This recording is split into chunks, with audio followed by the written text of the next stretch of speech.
Tractate Shabbos, the tractate dealing with all the laws of Shabbos, Saturday, the day of rest, is one of, if not possibly the longest tractate in the entire Talmud, at least in word count. So this one's gonna take a while. While the previous first book, Tractate Brachos, was 9 chapters and about 64 pages long, this one's 24 chapters and over double that in page length. To be fair, the laws of Shabbos are some of the lengthiest and most complex in all of Judaism, so with that said, let's get straight into it. Okay, the first Mishnah begins with a discussion on the laws of carrying items outside on Shabbos, which is generally forbidden, meaning forbidden to carry something between a private and a public domain. Specifically, first about actually taking an item across the boundary of indoors where it's permissible to outdoors where it cannot be carried. There are a number of potential cases discussed. Firstly, there is if a man is outside of a house and there's a man inside, and the outside man takes an object and reaches inside to give it to the inside man, or reaches inside to take an item from the inside man and brings it outside. In these cases, the outside person is liable for a wrongdoing and the inside person is exempt. If the inside person reached his hand outside and gave an object to the man outside, or to take an object from the outside person to bring in, the inside person is liable and the outside person is exempt. If the outside person reached his hand inside with an object and this time the inside person took it from him, or the inside person placed the object into the outside person's hand and he brought it out, both are exempt from any wrongdoing. Lastly, if the inside person reached his hand outside and the outside person took the object from his hand, or the outside person placed an object into the inside guy's hand and he brought it in, both are exempt from any wrongdoing. Okay. Bit of a complex opening Mishnah, being very particular as to who exactly is crossing over this property boundary and who exactly is taking or placing the object, but the Gemara will break it down. First, it says that this whole bit is said in a much later tractate, except in really short, as it's not really super relevant there. Also, it says this is the laws of literally taking out items, but clearly it refers to bringing stuff in too. Alternatively, the word used for taking out just literally means domains, meaning this is the law of domains. Okay, so on to the discussion about the cases. There are about 8 cases total, but technically, since there are 2 people per case, that would actually make 16 cases total in regards to the applicability of the individuals. However, we reduce it down to 12 cases because the first 4 cases discussed each have one person involved who's entirely exempt, even rabbinically, which is like extra exempt from any wrongdoing, unlike the later cases where these people are exempt, but still it's rabbinically instituted that you shouldn't do these things. So, as in those first 4 cases he's completely exempt, they're not really counted as cases, thereby making the total 12. By the way, the reason these have this special status of being even rabbinically exempt is because he's totally passive in the act of transfer. If he was going to be at all active in the action, well, there are only 3 of such cases in all of Shabbos where a person could also be totally exempt while actually doing something, but that's for later. Anyways, the reason why it says there are 8 cases total instead of 12 is because it's only counting cases where you're actually lifting something, not placing something down, as lifting is a more significant action. Also, some of the last cases discussed make them both be exempt, as if 2 people combine to do a normally prohibited act, they are both exempt, as based on the verse. It only applies to a person performing an action by himself. In the event that someone has an item placed in his hands while indoors, and then he walks it across the boundary, it's not allowed. This is not comparable to the case discussed above, where he was given an item into his hand and brought it across, as the body is not comparable to your hand, because unlike the hand, the body is considered to be at rest. Also, there's a bit of complication in regards to the guy who gave that answer, as he was a bit preoccupied at the time, but he was correct. Next point is that based on the above cases, if your hand is stretched across the boundary, meaning your hand is in a different domain than the body is, your hand has the same status as where your body is. There's actually 2 contradictory sources which state that if you are holding a bunch of stuff and stick it over the boundary between properties, one says you cannot retract your hand back of the border, the other one says you can. There are some suggested explanations as to the cases being discussed that result in these 2 different answers. Firstly, it could be that your hand actually doesn't have the status of private or public property. Rather, it could have a neutral status called a carmelis,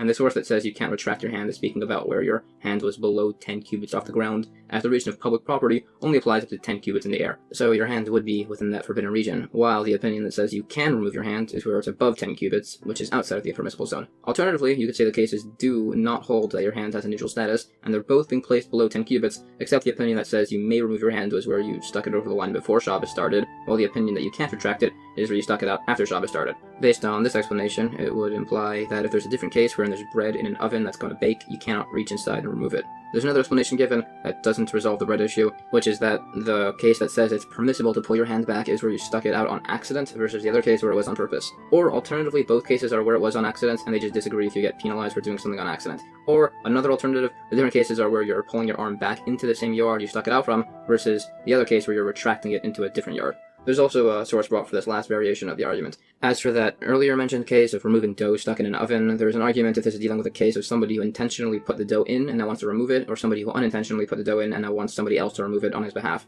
but you're not allowed to sin in order to help somebody else, so the case must be the first one, that he intentionally put the dough in and is now removing it, although we have to slightly amend the text of the original question to fit like this. There's also a source to back this up. Alright, now to discuss the actual cases of the Mishnah. The first case was if somebody outside reaches inside and places an object into the inside guy's hand. The outside person is then liable. This, by the way, is in accordance with the opinion that the laws of transferring apply even to lifting or placing objects onto a surface which is smaller than 4 by 4 cubits, which hands are obviously smaller than. This is because he holds that even if something is in the airspace of a domain, it's considered to be at rest in that domain. This can cause some complications in regards to the earlier discussed law that the airspace of a domain only extends upwards 10 cubits, and also as to whether or not we learn the laws of throwing stuff between domains from the laws of handing stuff over between domains, but we do say that it's held that if something is in the airspace of a domain, it's considered at rest within it. However, we say if it's in the airspace, it's considered at rest, which means placing the item down doesn't require 4 cubits, but perhaps lifting the object from a surface requires it to be larger than 4 cubits, which would be held by a different person. So we try to bring a proof of this new opinion that the laws apply even to placing an item on a small platform, but not to lifting an item from a small platform,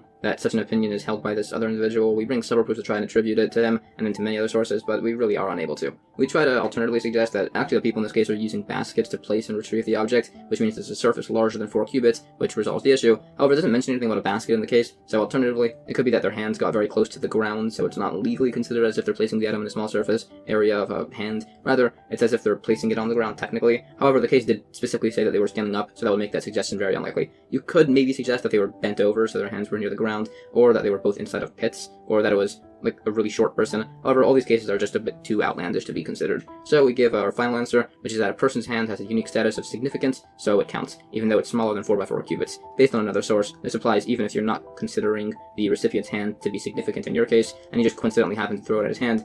That guy's hand still has a significant status applied to it. With this logic, there's a side point, which is that you may not throw an item in public property to another person. However, if the other person moves to catch it, it's considered as if 2 people work together to do this action, and as mentioned, with these laws, if 2 people do them, then they're both exempt. So, what if you throw an object and then run to catch it? Is it considered as if you're one person, or as you're doing 2 separate actions, as if it's 2 people? So, that remains an unresolved question. There's another case cited, which states that if you put your hand into another's yard and collect rainwater and bring it in, you're liable for wrongdoing. This case isn't discussing passively having water fall into your hand, because then you'd be passive, and that's allowed. Rather, it's discussing where you're actively collecting water. Specifically, where you're collecting it from a sloped wall, as the water has to be somewhat resting in place, and it has to be on a surface larger than 4 by 4 cubits, as explained earlier. This is similar to a different case discussed later by a book that fell off a roof onto a similarly sloped wall. An alternative explanation, instead of the sloped wall explanation, is that the water collected in a hole and he's scooping it out. This would be a bit obvious, but it needs to be taught to establish that water, lying on top of other water, is considered to be at rest, which he also states elsewhere. Okay, said question. Based on this logic, a nut in a vessel that's floating in water, do we follow the nut, which is at rest in the vessel, or do we follow the vessel, which is not at rest on the water? Well, that remains an unresolved question.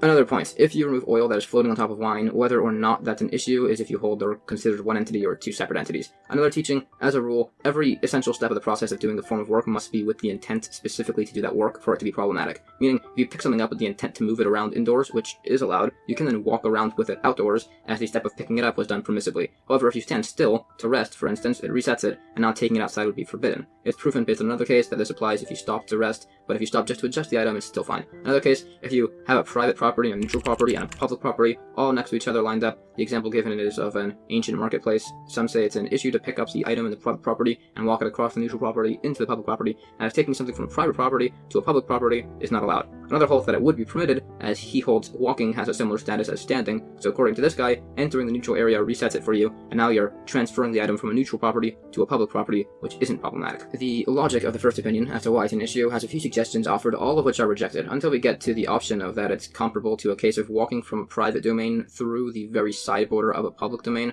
which is generally regarded as more lenient than the public domain itself, and very similar to a neutral area, assuming there are obstructions. And yet, if you walk from a private domain across the lenient border and into the public domain, you're considered liable. However, both agree that it's forbidden to throw an object from a private property to a public property, no matter what's between. Well, what exactly are the different domains? There are 4. There is private property, some examples of rarer variations of this, a ditch 10 cubits deep and 4 cubits wide, or a partition 10 cubits high or 4 cubits wide. Then there's a public domain, such as a highway, a plaza, or streets open on both ends. Carrying between these 2 regions is forbidden on Shabbos. Then there's the Carmelis, mentioned earlier, a neutral area. It includes things like a sea, an open field, parts of a storefront, communal courtyards, cul-de-sacs, or otherwise. You can't really transfer between these in public and private areas, but it's a rabbinic institution. And then there's the fourth area, an exempt domain, which is like the threshold of a house. This too has a more lenient status and is discussed in some cases. Some say a threshold operates as a private domain if the door is open, and as a public domain if the door is closed. But if it's a very large threshold above the minimum amounts of 10 cubits high and 4 cubits wide, then it would just count as its own separate private domain.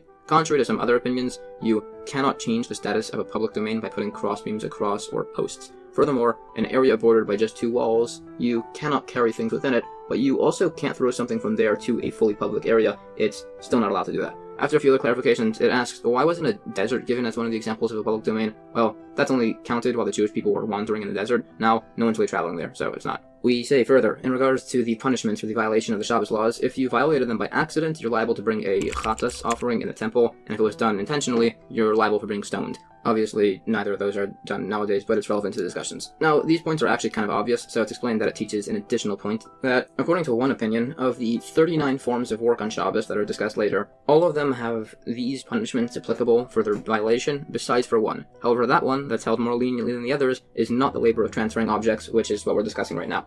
As for the fact that an open field is considered a carmelis, a neutral area, there's some contradiction of a different source that seems to think it's a private domain. However, it's explained that that's referring to a larger fenced area. Including the list of carmelis domains is a public property's indentation near a house's property, as that's not an area somebody's walking within. Similarly, if there's a bunch of pillars in a marketplace, the area between them is considered to be a carmelis, as again, crowds can't really walk through that area, so it's not considered public. Some even say the block in front of the pillars is included in this. There are some who disagree. To be even more pedantic, if there's a brick lying in a public domain and you throw something at it and it sticks to its side, it's considered to be in the public domain and that's not allowed. But if it lands on top, then it would be fine. Some say that's only if it's unlikely someone will step on it, meaning if the brick is pretty high up or if it's a bush or something disgusting that people are unlikely to be stepped on. In addition, a carmelis must be over 4x4 cubits and only within 10 cubits upwards. There's a source quoted for this.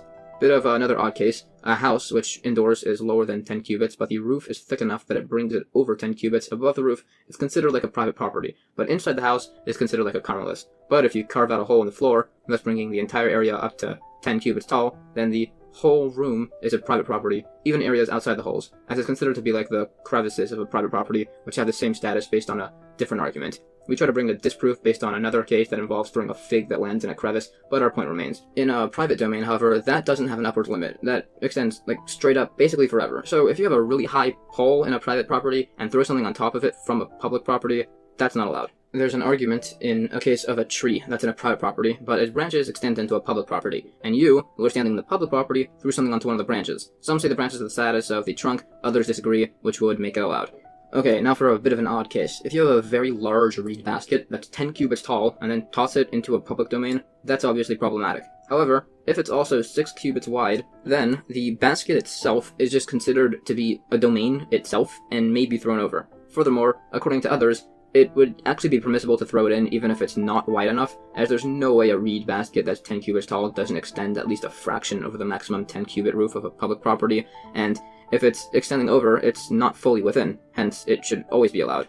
Also, if you throw it in face down, then even if it's only 7.5 cubits tall, it's allowed, as the space between the top of the basket and the top of the area of a public property is now less than 3 cubits, which has a special law of if it's less than 3 cubits, it's considered closed off, so again, it would be permissible. Others disagree, saying that as a basket is not meant to be face down, this wouldn't count as being valid. However, if there is a post 9 cubits high, then that's considered valid, as within the public domain. There is disagreement if this applies to the literal inverse in a hole. There's an attempted proof brought from a discussion about walking through a pool. The final ruling on that regard is that an inconvenient passage is considered part of its public property, while an improper usage of something, like this hole, does not make it considered part of the public property. A side point, if you have a bundle of reeds and you roll it by lifting one end at a time into a different domain, it's technically fine, as long as you never actually pick it up fully.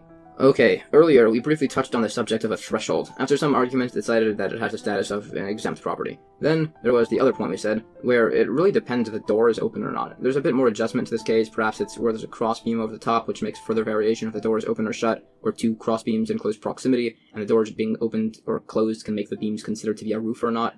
Final point, if there are 2 separate domains, 2 private ones, for instance, that are in one area, for instance, a post 4x4x10, which is a private domain itself, which is itself within a private domain, you cannot lean on it to rearrange a burden, even though it should technically be allowed, as it's instituted as a safeguard against mistakenly doing the same while in a public domain, which is not allowed.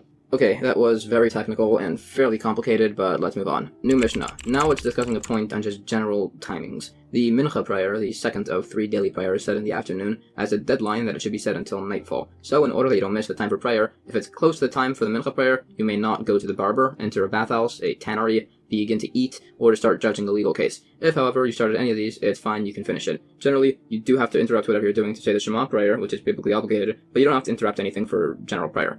The Gemara has a bit of an argument as to what close to the Mincha time means exactly. The conclusion is that it's referring to the time of Mincha Gedola, which actually gives you quite a generous time until nightfall. However, the reason there's a cause for concern here is because it refers to a long haircut, a lengthy usage of a bathroom, a large meal, etc., hence the concern. Alternatively, it refers to standard sizes of everything, but there's a concern of it going over the deadline by each of these as a precaution in case you just get delayed. If the barber's scissor breaks, if you become faint from the heat in the bathhouse, your short meal takes longer than expected, etc. Also, each of these have a definition as to the beginning of their process. A haircut is considered to have started once the barber puts a cloth on your lap. A bathhouse session starts when you remove your cloth. Using a tannery starts when you tie your sleeves out of the way. Your meal starts, according to some, when you wash your hands, if you're in Israel, and according to others, when you unfasten your belt, if you're in Babylon. Some teach that in Babylon, they hold that the third daily prayer, the evening prayer, is actually voluntary. Therefore, if you start your meal, they would hold that you don't need to interrupt it, at least for the evening prayer. Specifically there, unlike the afternoon prayer, as it's common to drink wine by the evening meal, unlike by the afternoon meal, and being intoxicated is very problematic by prayer. Another answer, the afternoon prayer has a specific deadline, so you'll be focused and won't miss it, versus the evening prayer, which you could say all night, and you might therefore miss it.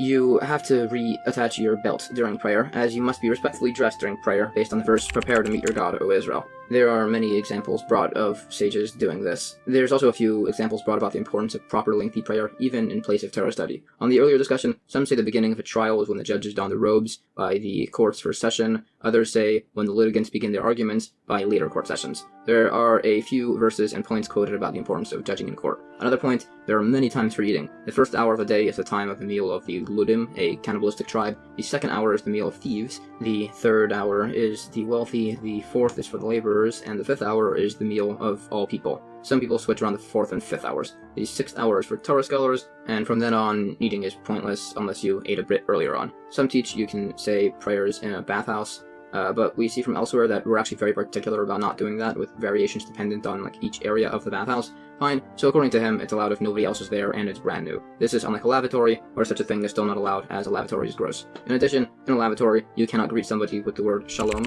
as shalom is considered to be a name of God and may not be said in a restroom. It asks if you can say the word heimanusa, faith, and you can if that word is used as an adjective, not God's actual name. Another teaching, if you're going to give your friend a gift, you should inform him, as God informed Moshe and the Jewish people when he was giving them the gift of Shabbos. For instance, if you're going to give bread to a child, you should inform his mother, which was done back then by making a mark of some sort on the kid so his parents would know what you did. This applies to a gift that is likely to be revealed, like the giving of Shabbos, but not one that's unlikely to be revealed, like the reward for Shabbos, and the sources brought for these teachings. Another teaching, don't favor one of your children over the others, as Yaakov did to Yosef by giving him a fine coat, and that went pretty poorly for everybody. Yet another teaching, it's better to live in a newer city, as that city's cumulative sins would be less than old city. This is seen by Lot, who lived in the city of Zoar, which was newer than the city of Sodom. The city of Sodom had 26 years of peace, based on some calculations. Yet another teaching, any city whose roofs of their houses are taller than the roofs of their synagogue will eventually be destroyed. It also mentions the town of Masa Mechasya, which adhered to this rule, yet still was destroyed, but that was for a different unnamed reason. Another point, it's preferable to work under an order from best to worst, an Ishmaelite, an Edomite, a Chabarian, a Torah scholar, and then an orphan or widow, as if you mistreat those last few, it's a pretty severe wrongdoing. It also says that the worst sickness is a stomach sickness, the worst pain is a heart pain, the worst ache is in the head, and the worst evil is in an evil woman. Another teaching, if all the oceans were ink, all the marshes were quills, all the heavens were parchment, and all the people were scribes, it would be insufficient to record the depths of the government. Also, a fast is extremely good at nullifying a bad dream, particularly if it's done the day after, even on Shabbos. Okay, back to the original point in the Mishnah. We said you can interrupt what you're doing to say the Shema, but not for prayer. This refers to interrupting Torah study. This only applies if you learn Torah all day. The average person should interrupt for prayer. The judges who meet in order to deliberate the calendar and extensions of the year, they alone don't need to interrupt for the Shema or prayer. Alright, new Mishnah. Similar concept to the previous. On Friday afternoon, a tailor or scribe can't walk around with their needle or quill in case they forget and have it on them, and mistakenly carry it on Shabbos. Also, as you can't light a candle on Shabbos, and by extension even adjust a wick to get better light, so you can't delouse your garments or read by the light of a lamp, in case you end up adjusting the candle. In regards to reading, you can just glance into somebody else's scroll to see where they're up to. Another just general precautionary law, an impure man and woman should not eat together, as that could lead to sin. Okay, the Gemara brings up a very specific case. A person standing in a private domain may not lean forward and drink something in a public domain, nor vice versa, out of concern that he'll transfer the cup between domains. It's fine though if most of your body is in the domain with the cup. The same applies in a wine press. Some say this law also applies by a carmelist, in spite of the fact that that would seemingly be a rabbinically ordained safeguard about not carrying in a carmelist, based on the implication that a wine press is considered a carmelist. Others disagree and hold that the point about a wine press tossed in at the end has nothing to do with the laws of Shabbos and is in regards to the laws of Meiser tithes. The premise of that argument was about if we institute a rabbinic decree on top of a rabbinic decree, meaning it's a double safeguard. We try to bring proofs from the discussion from the earlier points about not carrying a needle on Shabbos, and we say that that must be referring to an entirely biblically forbidden case, meaning actually carrying the needle in your hand on Shabbos itself. Some say it's where the needle is pinned on his garment, but they still forbid it biblically, as that's the manner of his craft. There's a similar discussion about somebody with a Zav impurity carrying a pouch. It ends up being resolved between two opinions, based on whether you hold you can do a form of labor in a manner other than its defined purpose, or if you can't. Another point, you may wear your tefillin around before Shabbos, as you're obligated to be aware of those at all times, based on a comparison to the tzitz, the headband worn by the Kohen Gadol, so you won't forget that you're wearing them and accidentally wear them into Shabbos. Also, as an important general rule, before Shabbos starts, check all of your clothes to make sure you're not accidentally going to be carrying anything. The next issue discussed was delousing your garments, which we said was because we were concerned that he might tilt a candle to look better. Also, similarly, if your clothes are similar to a woman's, you can't use a lamp to tell whose are whose for the same reason. An additional point about delousing clothes, don't do it in public as it's kind of gross. In fact, don't do other gross things in public. There's an argument as to what you should do with the lice on Shabbos. Some say you should throw them away, others say you can actually kill them, unlike just about every other animal on Shabbos. It then lists several things you should say to a sick person on Shabbos, generally about the fact that you can't make a sad prayer on Shabbos. However, in spite of that, they should get better soon. Also, normally you should specifically pray in Hebrew, but a sick person is more answered if he prays in any language, as the divine presence supports him. The prohibition against reading by lamplight applies even if there's no way you'll be able to reach the lamp. Two people, however, may read the same thing together, as if one of them reaches to adjust the lamp, the other person will stop him. This leniency doesn't apply by a bonfire, as people are too far apart. A distinguished person may read from a lamp, as he's not adjusting the candle even during the week, and there are sources to back this up. A permanent servant may not check the dishes by lamplight, as he's going to try to make sure everything is cleaned properly and will tilt the candle, but a temporary servant doesn't really care as much, so we're not concerned. There's argument that this is a law that should be publicized. Alternatively, it's not an issue if it's a naphtha lamp, which smells poorly, and therefore won't be adjusted. We then said you can glance into people's scrolls where they're up to. This applies to the beginning of the passages, and also children can read because possibly they have their teacher monitoring them so they won't touch the lamp. The next point was about impure people eating together. This is discussed a bit. This actually has importance to a point on kosher, that two people can eat meat and milk, a obviously forbidden mixture of foods, at the same table if they don't know each other. This goes a bit further into the laws of impurity, but generally it's proper for men and women who shouldn't be hanging around each other to not hang around each other. There's a story brought about the stringency in this regard of during a state of impurity, a man and a woman should not be intimate, even to the point of not sharing the same bed, and a couple shared the same bed during impurity, and the husband died early. New Mishnah. Okay, generally all of these arguments between laws were settled by majority. Two of the biggest schools, with constant disagreements all across the Talmud, are the schools of Beis Shammai and Beis Hillel. We basically always hold like Beis Hillel, as they had the larger school, so they were always majority. Once, a bunch of the sages from each school went and visited a different sage, and they realized that at that moment Beis Shammai had the majority, so they took that opportunity to establish 18 laws like the ruling. So this next portion is going to be discussing those 18 laws, and they have very little to do with Shabbos, and they're mostly about laws of purity and impurity, but whatever. After some brief argument about the grammar of this Mishnah, it mentions that the sage they were visiting was known for writing Megillah's Taanis, a book on dates of fasts commemorating unfortunate events towards the Jewish people, which there are a sizable amount of. He also was known for sitting in an attic for a long while and writing a commentary on the entire book of Ezekiel. So, the 18 laws established like Beis Shammai predominantly deal, again, with laws of impurity. It's some very foreign topics, which largely aren't relevant any longer, so just try to keep with until the next Mishnah on page 17b. It quoted here a lengthy debate about the laws of impurity, particularly in regards to bodies of water. Scrolls were instituted to have laws of impurity so people would stop storing them with food, which attract mice and damage the scrolls. Unwashed hands have impurity, as hands are active and are likely to get dirty. Also, it's very problematic to touch a Torah scroll with your hands. There's a few more laws as to immersing yourself, some points on liquids, and some more unwashed hands. In fact, it was King Solomon that instituted the policy on impurity of hands, along with a few others. Some say that Hillel and Shammai only ever actually disagreed on 3 points about the minimum amounts of separating challah. The final ruling is an amount between their decisions, a kav and a half, a calf being an old form of measurement, although that number changed. The other argument was how much drawn water disqualifies a mikveh, and the third in regards to laws of purity by women when the time starts. These cases are specifically where Hillel and Shammai were the only ones arguing, and where neither concedes to the opinion of the other. It also then gets a bit further on laws of impurity, the times of the institution of certain laws, like of impurity by glassware and others. There's points on the institution of impurity laws in regards to airspace of areas of land, and several cases of doubtful impurity and objects that must still be destroyed. Glassware is an issue because it's made of sand, so it's similar to earthenware. There are variations if molten lead is poured on such a utensil in order to repair it. Also, as glassware can be broken and then melted down and refashioned, it's actually deemed to be more similar to metalware, which has similar attributes, and they therefore share a category. It's only rabbinic, however, so therefore if it's broken, melted, and reforged, it doesn't re-attain any former impurity. It goes on for a bit like this, on designation of certain types of utensils, statuses in regards to the laws of impurity, but that's the idea. Within those laws were listed 9 of the 18 enactments of Beis Shammai. The first 3 were about eating impure food or drink, the next 2 were about washing in drawn water, the next 2 were about protecting scrolls with the laws of impurity, and the last 2 of these 9 were stringencies on liquids in this regard. The next of the 18 was that a vessel placed under a pipe to collect rainwater can be used to disqualify a mikveh, the details of which are explained a bit more. The next of the 18 was that all movable items, if they act as a roof over a corpse, can convey impurity if they have the thickness of a goad, which was like a cattle prod kind of thing. Again, discussed a bit more, on to the next one. Grapes harvested for a wine press are susceptible to impurity. This was actually a hotly debated topic, and they ended up having to pull out a sword and place it in the study hall to symbolize that nobody could leave, and it wasn't a very well received incident, and there's a bit of mention as to why this principle exists. The next one was that if terumah is replanted, it's still considered to be terumah. The next one was that if Shabbos falls when you're traveling, you should give your money purse to a non-Jewish person so he doesn't carry it. The last ones were to be careful to not eat the bread, oil, or wine of a non-Jewish person, as it could have many halachic issues. Also, not to be in seclusion with even a non-Jewish woman, as it could lead to similar issues that exist with being secluded with a Jewish woman. There's a bit more argument as to if there's one more, one less, or different. For instance, there's a concern about having your children interact with certain people who are suspected of being inappropriate with them at some institute, but that's the idea of that notion. New Mishnah. Some more discussion on the topic of not starting things close to Shabbos' start. Beis Shammai says not to start soaking dyes, ink, or vetch unless you have enough time to finish before Shabbos starts. Beis Hillel says it's always allowed. Beis Shammai also says you cannot place bundles of flax into an oven or wool into a dyeing vat unless you'll have time to either get heated or fully dyed before Shabbos starts. Beis Hillel says it's always allowed. Beis Shammai also says you may not spread a trap to catch any animal unless there's enough time to catch it before Shabbos starts. Beis Hillel says it's always allowed. Beis Shammai also says you can't sell anything, even load an animal or help lift the load of a non-Jewish person right before Shabbos starts unless there'll be enough time for him to reach his destination before Shabbos starts. Beis Hillel says it's always allowed. Also, Beis Shammai says you can't give your hides to a tannery or clothes to a launderer unless he'll be done before Shabbos starts. Beis Hillel says it's always allowed.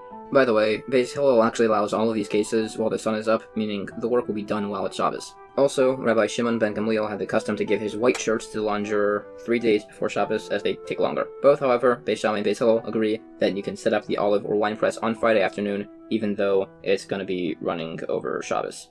The Gemara gets into some argument about exactly what the issue is of soaking dyes. Some say, as it's not kneadable, just adding water is not to be problematic. We try to bring some disproofs that it's only applicable with kneading, but they are disproved in turn. A different source says many different processes and machines of sorts you can start and have running over Shabbos, with the exception of putting wheat in a water mill. That is different, some say because it makes noise, other because you have to have your utensils be idle, and with just about every other case, the machines in question aren't actually really moving. Beis Hillel is lenient in this regard, and Beis Shammai allows it if you declare the utensil to be ownerless. There's a point quoted about some variations of cooked dishes you are not allowed to set up and have cooked over Shabbos. This could even be like the opinion of Beis Hillel, who's normally lenient in this regard, and if there's a concern you wind up stirring the coals over Shabbos. Such a concern doesn't exist by some of the other mentioned cases, like burning incense under clothes or sulfur under silver vessels, as if you stir those coals, it'll end up damaging the product. By flax, placed in an oven, again, not a worry, as no one's going to open the oven as it'll cause a draft and ruin it. The case of wool in a dyeing vat has no such concerns as the cases where it's off the fire and sealed shut. Based on that logic, it's permissible to have raw food cooking over Shabbos, as then you won't stir the coals, as that's not effective. But partially cooked food is a problem. But if you dump some raw meat into partially cooked food before Shabbos, that would make it permissible, and now you wouldn't care to stir it over Shabbos. Also, based on the logic of people not opening an oven with flax, as it would cause a draft, you're able to cook kid meat in an oven before Shabbos, as that's also damaged by a draft, and no one would open the oven. Or if the oven is sealed with clay, the same. But by the opposite, a mature ram or an unsealed oven, that'd be problematic, out of concern that you'll touch the oven over Shabbos. Some say that it's allowed to cook a mature ram if the oven is sealed. There is a concern of you touching the oven if it's being roasted over open coals. Also, raw squash can be cooked similar to a kid. The next point of the Mishnah was to not sell stuff or load things by a non-Jew if they're not going to get home before Shabbos starts. There are similar laws about selling chametz, bread, essentially, before Passover to a non-Jew, assuming he's going to eat it before Passover starts. In addition, you can freely leave food as charity for anybody on Shabbos, be it for whoever needs it or even an animal. There's also similar points about ensuring a mailman will deliver the letters given on Friday before Shabbos starts, usually by paying them extra. There are also similar laws about sailing before Shabbos and besieging cities before Shabbos, both of which are better not to do, but if they happen to run into Shabbos, it's fine. It also mentioned the above point about white clothes taking longer time to launder, and also one says to measure your clothes before and after giving them to the laundromat in case they stretched or shrunk. The last point was that it's agreed that you can have a wine or olive press running over Shabbos. There's argument as to why exactly and whose opinion this reflects. Point is, these olives and grapes are being processed at a certain point in the middle of the crushing process. Also, there are many things argued about whether you can or can't move them on Shabbos. Oil and mat in an olive press, mat on a ship's cargo, a goat used for milk, a sheep used for wool, a hen used for eggs, plow, oxen, and dates intended to be sold are all examples. It also lists some other points of dispute in this regard. New Mishnah. No roasting meat, onions, or eggs on Friday unless they'll have time to cook before Shabbos starts. Similarly, no putting bread or biscuits in ovens unless there is time for it to form a crust before Shabbos. Some say it's only necessary for the bottom to crust. You can put the Paschal sacrifice in an oven to cook over Shabbos, and they were allowed to ignite the fire chamber of the temple before Shabbos. Outside of the temple, you can light the fire if most of it will catch before Shabbos. With charcoal, it's allowed to light before Shabbos if they ignite even a little bit. We said there are foods that can be cooked before Shabbos. The minimum amount is called ben derosai, which is about a third of the normal time. This applies in many general laws of cooking. The opinion that says you need one service of the bread to crust refers to the side facing the oven wall. The Paschal sacrifice, unique as it's a whole goat, is allowed as the people cooking it are paying lots of attention and won't mess with the oven over Shabbos. A similar logic applies to the fires in the temple. The amount necessary to light a flame before Shabbos of it to catch is that either most of each piece caught fire, others say to the point where nobody's saying to bring more firewood. If it's one single large block of wood burning, the fire must be through most of its thickness. Some say it's circumference, and we do both. There are leniencies by loose reeds if they are not tied together. There are further exceptions by burning pitch, sulfur, wax, or grease. Also, straw or stubble or Babylonian wood, which is either cedar branches or moss. So none of those require the fire to catch on a majority of them before Shabbos starts. And with that, that's the end of Chapter 1.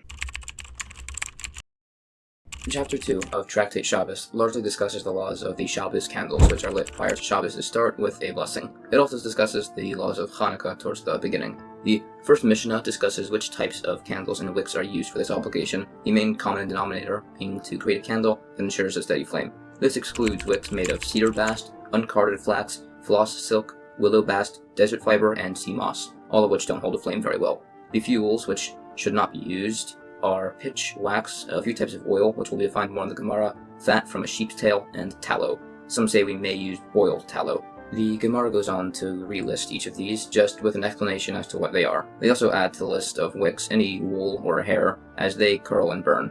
The undefined oils that can't be used were either oil extract from a certain bird, cottonseed oil, or some other plant, and later on it says impure teruma oil of some sort. The wicks are all forbidden because the flame flickers by them, and the fuels are not allowed because they don't absorb well into the wick. In addition, you can't use these even if you mix in some allowed oil. There's some debate further if this is actually permissible based on the actions of several sages, but that's the resulting opinion. Similarly, you can't use any of those oils or wicks in the temple either. They would actually tear up old priestly garments to make wicks, but those were made out of linen, so it was allowed. Okay, now we're going to spend the next few pages talking about the laws of Hanukkah. This is basically the entire Gemara's dedicated Hanukkah discussion, so pretty brief compared to a lot of the other subjects, but here we go. All of those above wicks and oils that you can't use for Shabbos candles, according to 1, can't be used for Hanukkah candles either, as if Hanukkah candles go out because it's a poor flame, you're obligated to relight them, which can cause problems. And he also holds that you can use the lights of Hanukkah candles for personal use. The other opinion states that you may actually use those candles during the week of Hanukkah, the ones with the poor flames and wicks and whatever, but when Shabbos falls out on Hanukkah, then you may not use them. This is because he holds that you don't need to relight the candles if they go out. The third opinion is that you can actually use these candles on the entire Hanukkah, even Shabbos, as he holds that you don't need to relight them, and that you're not allowed to benefit from the candles for your own use. So it's not really a huge deal if the candles don't do too well. There's some disagreement with the point that the second two opinions have, that you don't need to relight your Hanukkah candles, but the point is disproven. There are 3 ways to light Hanukkah candles. First way is to just light a candle each night for your household. The better method is to light a candle for each method of your household each night, and the best, most proper way, according to Beis Shammai, is to light 8 candles on the first night and decrease 1 candle each night until you have 1 candle on the last night. And the other opinion of Beis Hillel is to do 1 candle on the first night and 1 more each night until you light 8 candles on the last night of Hanukkah.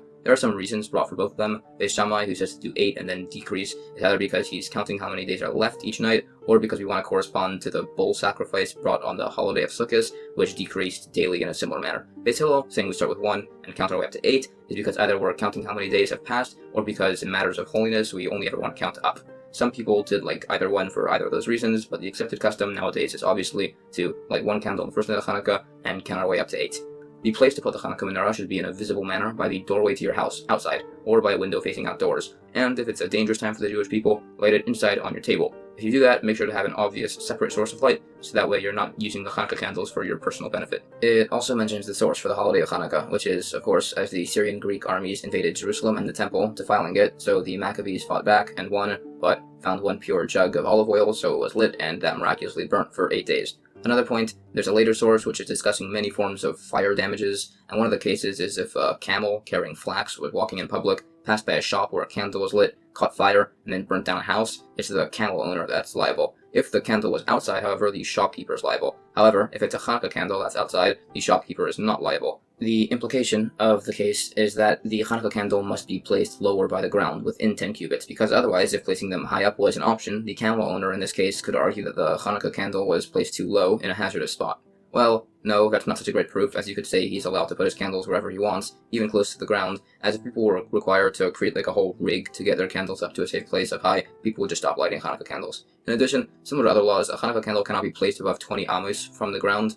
Another very miscellaneous teaching, when Yosef, the biblical figure, was tossed into a pit by his brothers, it says that the pit was empty and there was no water in it. It says no water, being seemingly redundant, to teach that there were snakes and scorpions inside. Okay, back to Hanukkah candles. The candles must be placed within a cubit of your doorway. Some say to the right. We hold to the left, so that way you have mitzvahs surrounding you with your menorah on the left and your mezuzah on the right. Also, similar to the respect shown while covering up the blood of a slaughtered animal, which is another practice, you shouldn't use your menorah light for mundane purposes, like counting money. A similar principle exists by the fruits people would hang up as their Sukkos decorations, that you shouldn't eat them, similar to the laws by the covering of the blood. In fact, there are particularities to be respectful by mitzvahs in many areas, but we do say, according to some opinions, that it's actually permissible to kindle one Hanukkah light to another Hanukkah light. We may unfasten tzitzis from a garment and attach it to another garment, and that you can drag a bench on Shabbos if your intention is not to make a furrow in the ground. Some say we're strict and don't light from Hanukkah candle to Hanukkah candle, either because we don't want to disrespect the commandment, in which case the issue is lighting using a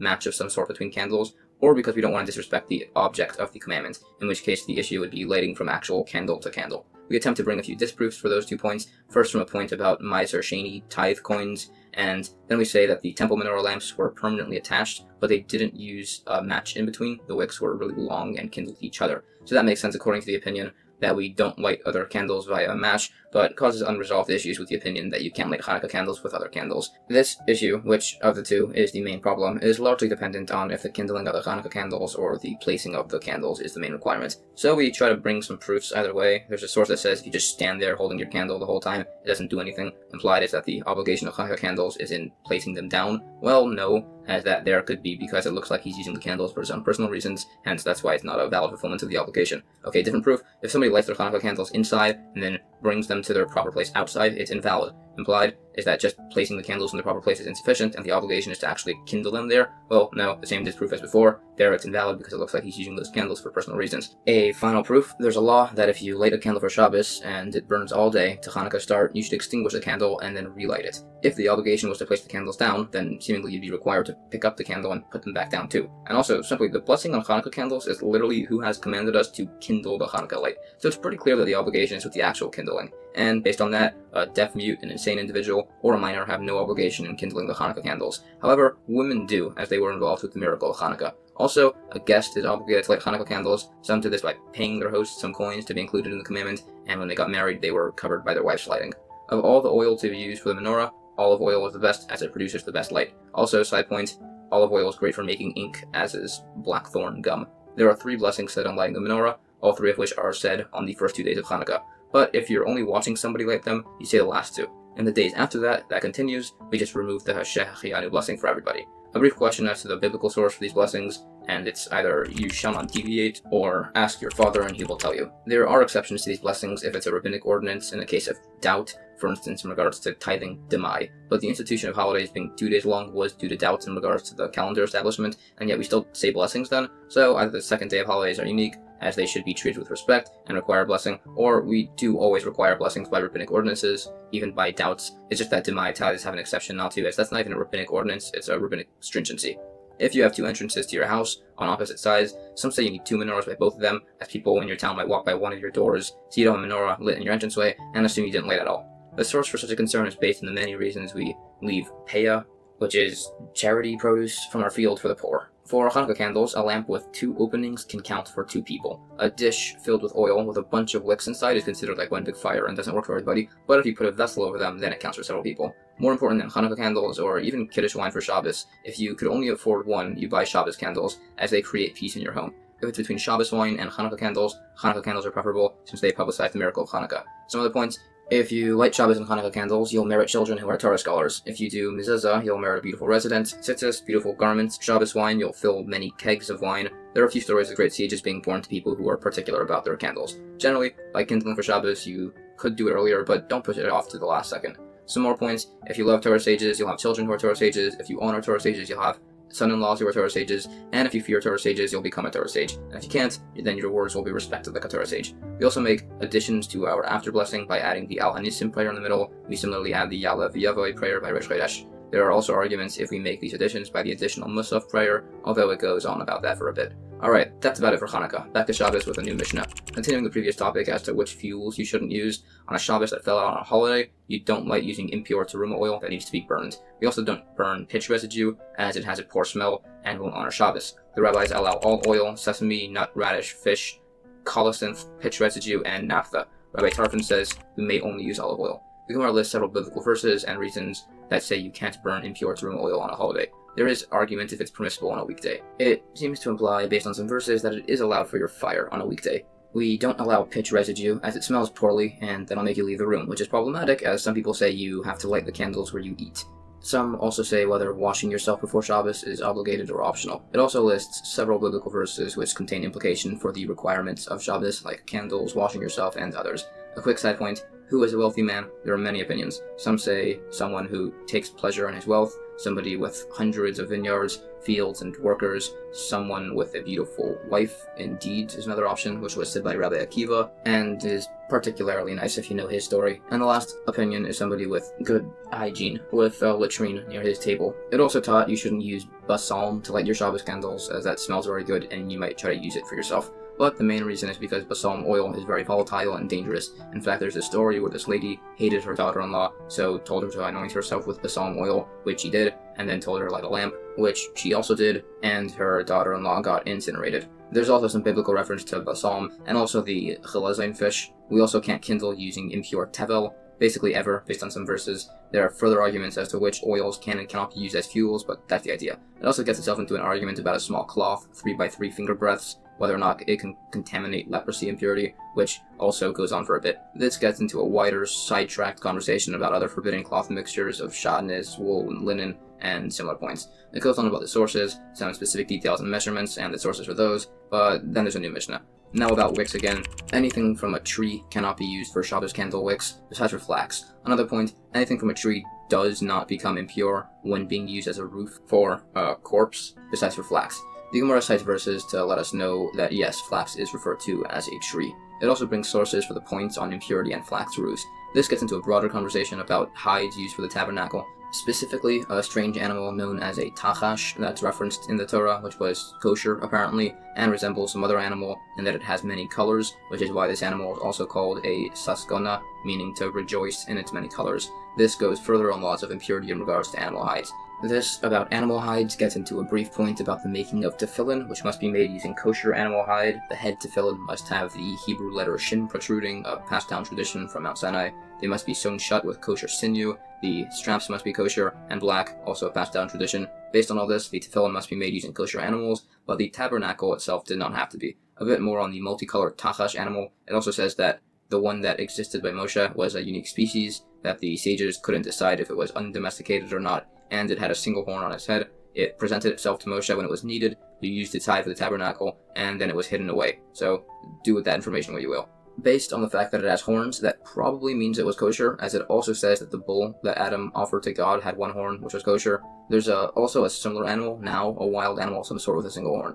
New Mishnah, some points on wicks. A folded garment used as a wick that was not singed, Rabbi Eliezer says it is susceptible to become impure, and you cannot use it for Shabbos candles. Rabbi Akiva says the opposite. The Gemara says the argument by impurity is based on whether you hold folding the garment makes it lose the status of a garment or not. Also, this case is discussing the minimum possible sized cloth, 3x3 finger breadths, and the candles are also being lit on a holiday that fell out on Shabbos. So Rabbi Eliezer takes issue with this case, as when lighting the wick, it shrinks beneath the minimum cloth size, so you're now lighting a fragment of a utensil, which is not allowed on a holiday, while Rabbi Akiva says that the cloth never was considered to be a utensil in the first place, so it's allowed. It also lists some sources. It's discussed a bit longer, citing some additional similar cases with date pits. It's a complicated argument, but Rabbi Akiva eventually conceded the point to a Rabbi Yehoshua in regards to a cloth being hung on a peg, which is a related argument. New Mishnah. It is not allowed to hollow out an eggshell, then poke a hole in the bottom, fill it with oil, and put it above a lamp, so that way oil slowly drips out over a period of time. This is also not allowed using an earthenware holder. However, if it's attached to the lamp initially before Shabbos, then it's fine, as then it's a single vessel. Similarly, you can't have one end of a long wick in a bowl of oil to draw oil towards a lamp, but Rabbi Yehuda allows this. We had to mention an earthenware container along with an eggshell, because earthenware is pretty gross, so you might have thought otherwise that it's an exception. We had to bring the last point with the bowls, as there's an actual gap between the bowls, and it's clearly not one vessel, so you might have thought that we're strict there. Also, for the oil container and the lamp to be validly attached, it has to be properly secured by a skilled worker. There's a quick story about such a lamp, and also some stringencies mentioned in regards to dragging benches, as they could create a furrow, which is not allowed. Perhaps even indoors, although there's debate if this applies by only large, heavy benches, that'll definitely create a furrow, or by anything. We conclude it's fine by smaller objects. New Mishnah. It's allowed to extinguish a lamp on Shabbos. If you're worried about bandits or idolaters because you're depressed, and this is going to make you feel better if you're in the dark, or so that way a sick person can fall asleep, you may not do so to save the lamp wick or oil. Rabbi Yossi, however, allows it, except for extinguishing a wick, as that turns it into charcoal, which is forbidden. The sick person here is where it's deathly ill. Others disagree, and their opinions are reflected elsewhere. On this topic, it goes off topic for a few pages to discuss King David and Solomon. King David said that the dead cannot extol God, and King Solomon said, I praise the dead who have already died, and then later, now contradicting himself, a live dog is better than a dead lion. So the explanation is that when King David said his verse, he was referring to the fact that you can only do good deeds and learn Torah when you're alive, while King Solomon's first verse referenced the fact that Moshe had to invoke the names of the forefathers who had passed by the sin of the golden calf.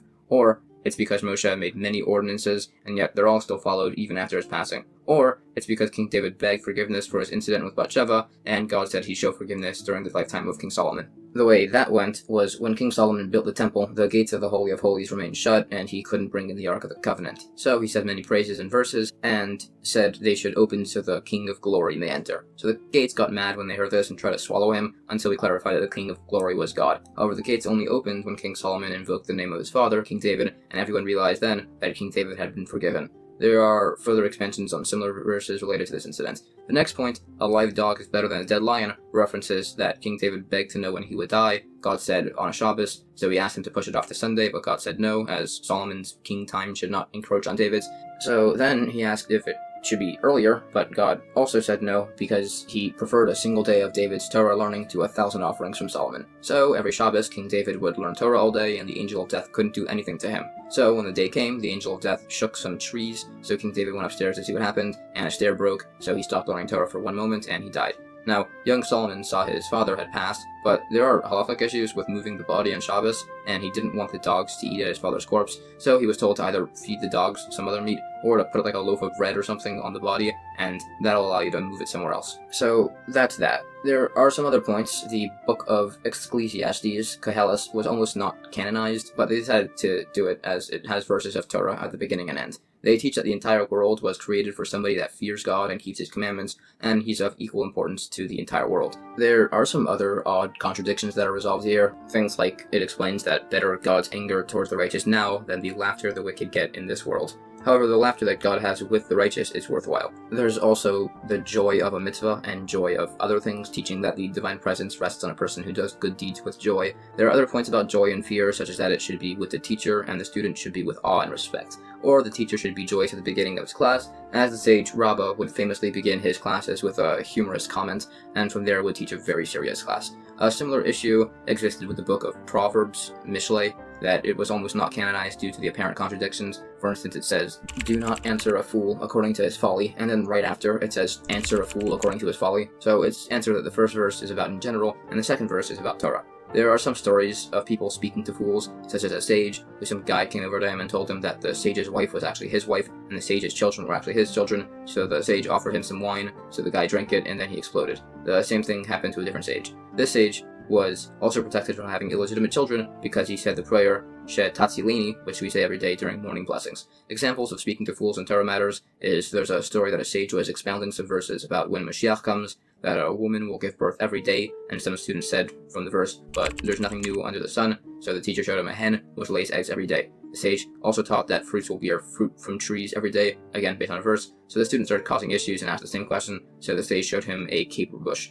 Then the sage also taught that the earth by Mashiach will bring out ready-made bread and clothes. The student asked the same question, there's nothing new under the sun, so the sage showed him mushrooms and truffles, and then bast of a young palm. Also, we should always try to be humble like Hillel and not stern like Shammai. There's a story that these two guys made a bet that they could provoke the sage Hillel. So one of them went to his house where Hillel was preparing for Shabbos, so the guy started harassing him and asked, "Why are Babylonians' heads so round?" So Hillel told him that that was truly a profound question, and it was because that Babylonians don't have skillful midwives. So the guy waited a bit, started calling out for Hillel again, and then asked why the Talmudians' eyes are so round. So Hillel again complimented the question and said it's because they live in a sandy area. The same thing repeated itself, this time with the question as to why Africans' feet are so wide. So Hillel said it was because they live in a swampy region. So the guy said, "I have many more such questions." So Hillel sat down and said, "Great, ask away." So the guy said, I hope there are no others like you." So Hillel asked, "Why would you say that?" And the guy said, "Because I just lost a massive bet because I couldn't get you mad."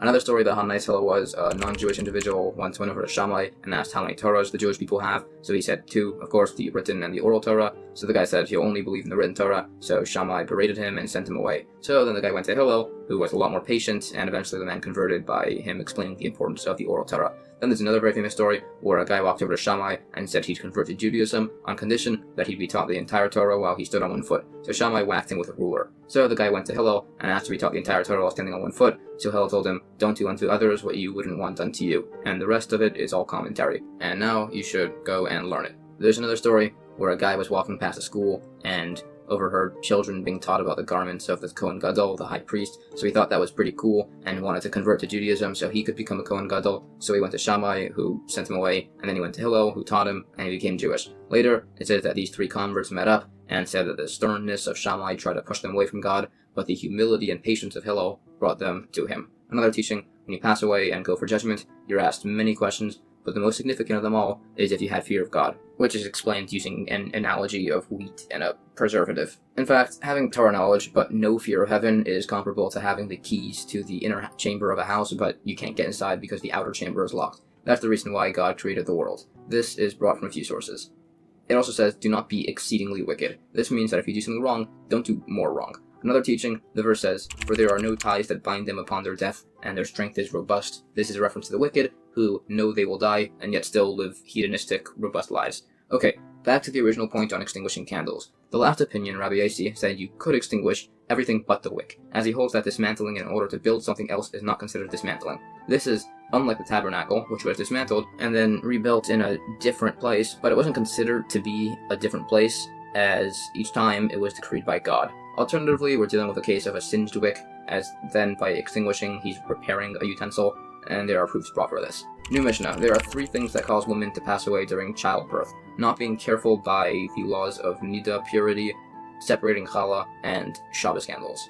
The Gemara explains that Nida, impurity, is that as she rebelled against God through her womb, she is punished through her womb. There are sources brought for all of these. Childbirth is a time, by the way, as childbirth is a dangerous time, and there are many similar quotes regarding this. Men, however, have their dangerous time when they're judged as they do something dangerous, like crossing a bridge. Some sages would refuse to enter a boat with an idol worshipper in case they got wrapped up in that guy's punishment. Others would specifically go in their boats, as Satan does not have the power over two nations at one time, while some sages would just check their boats for leaks before crossing. Similarly, never do something dangerous that'll require a miracle to save you, because it might not happen, and even if it does, it's deducted from your merits. That is sourced from a verse. Some sages, if it was very windy, wouldn't go out by palm trees. Also, always pray that you don't become ill so that you don't need your merits to get better. Again, a source, and it says benefit is imparted through the meritorious and harm through the guilty. If you are about to pass, you should confess your sins. Also, if you're in a remotely dangerous situation, like going out to the market a little bit sick or very sick, you should look at it as a very extreme situation, and only repentance and good deeds will help you out. Still, though, if you have 999 accusers, or some say accusations, and one merit to counterbalance, you will be saved.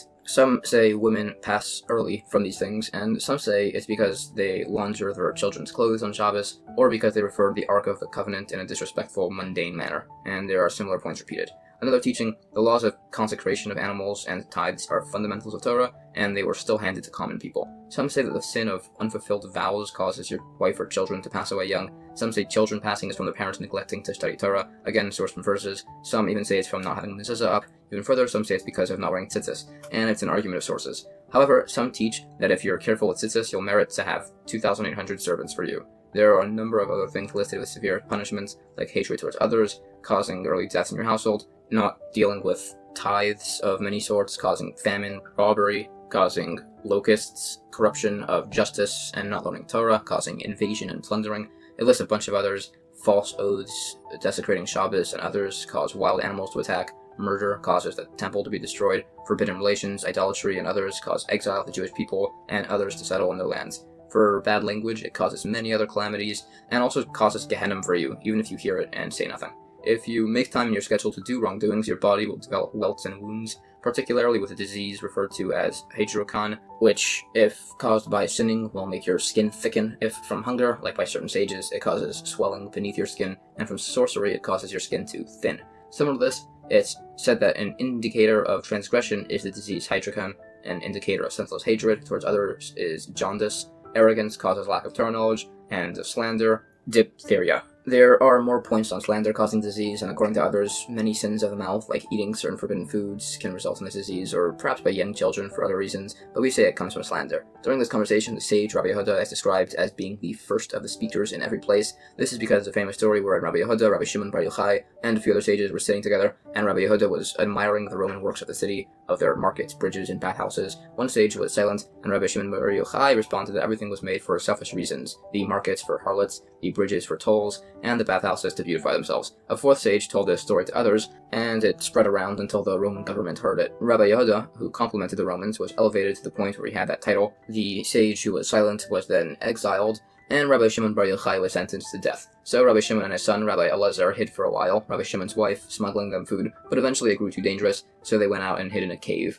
Miraculously, a carob tree and a spring of water grew there for their food, and they would sit in sand up to their necks all week long, only getting dressed for prayers, so their clothes wouldn't get worn out, as they stayed there for 12 years. Eventually, Eliyahu the prophet showed up and announced that Caesar had died, and their death sentence had been annulled. So they were walking back, and they saw somebody working in a field instead of studying Torah, and forsaking something infinite for this world. So from then on, wherever they looked, got incinerated. So God ordered them back to the cave for another 12 months. Then, they said, after those 12 months, it's known that Gehenna is a maximum of 1 year for everybody, so it's probably fine if we go out now, and a voice from heaven said that they could leave. So, they went out again, and this time his son, Rabbi Elazar's gaze would incinerate everything, and Rabbi Shimon Bar Yochai's gaze would fix everything that he looked at, saying that we're good enough, the whole world doesn't need to be at our high spiritual level. Then they saw an old man carrying bundles of myrtle home in honor of Shabbos, and when asked, he said he had 2 bundles for both parts of the verse, Shamor, remember, and Zachar, observe, so the 2 sages were then appeased. Rabbi Shimon Bar Yochai went to his son-in-law, who saw how ruined Rabbi Shimon's skin had become from years spent sitting in sand, so he began to cry,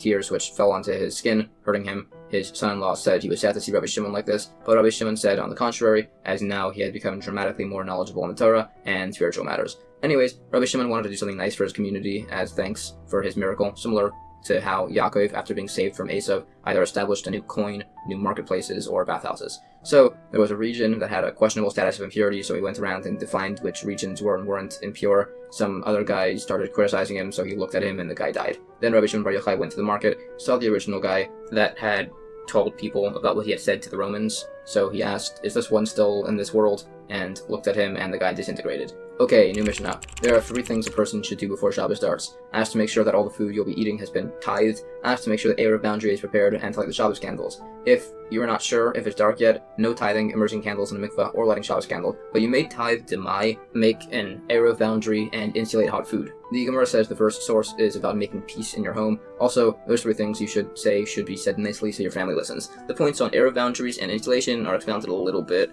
The time of question as to when it's dark or not is called Bein Hashmashais. It's when the sun sets, the east is reddening, and the bottom part of the sky is dark, but the top half is still light. Basically twilight, but this region of time has some debate. Some say it's a period of time, some say it's not a period, it's only a dividing line between day and night. There's further discussion as to what and when this time exactly is, but that's the idea.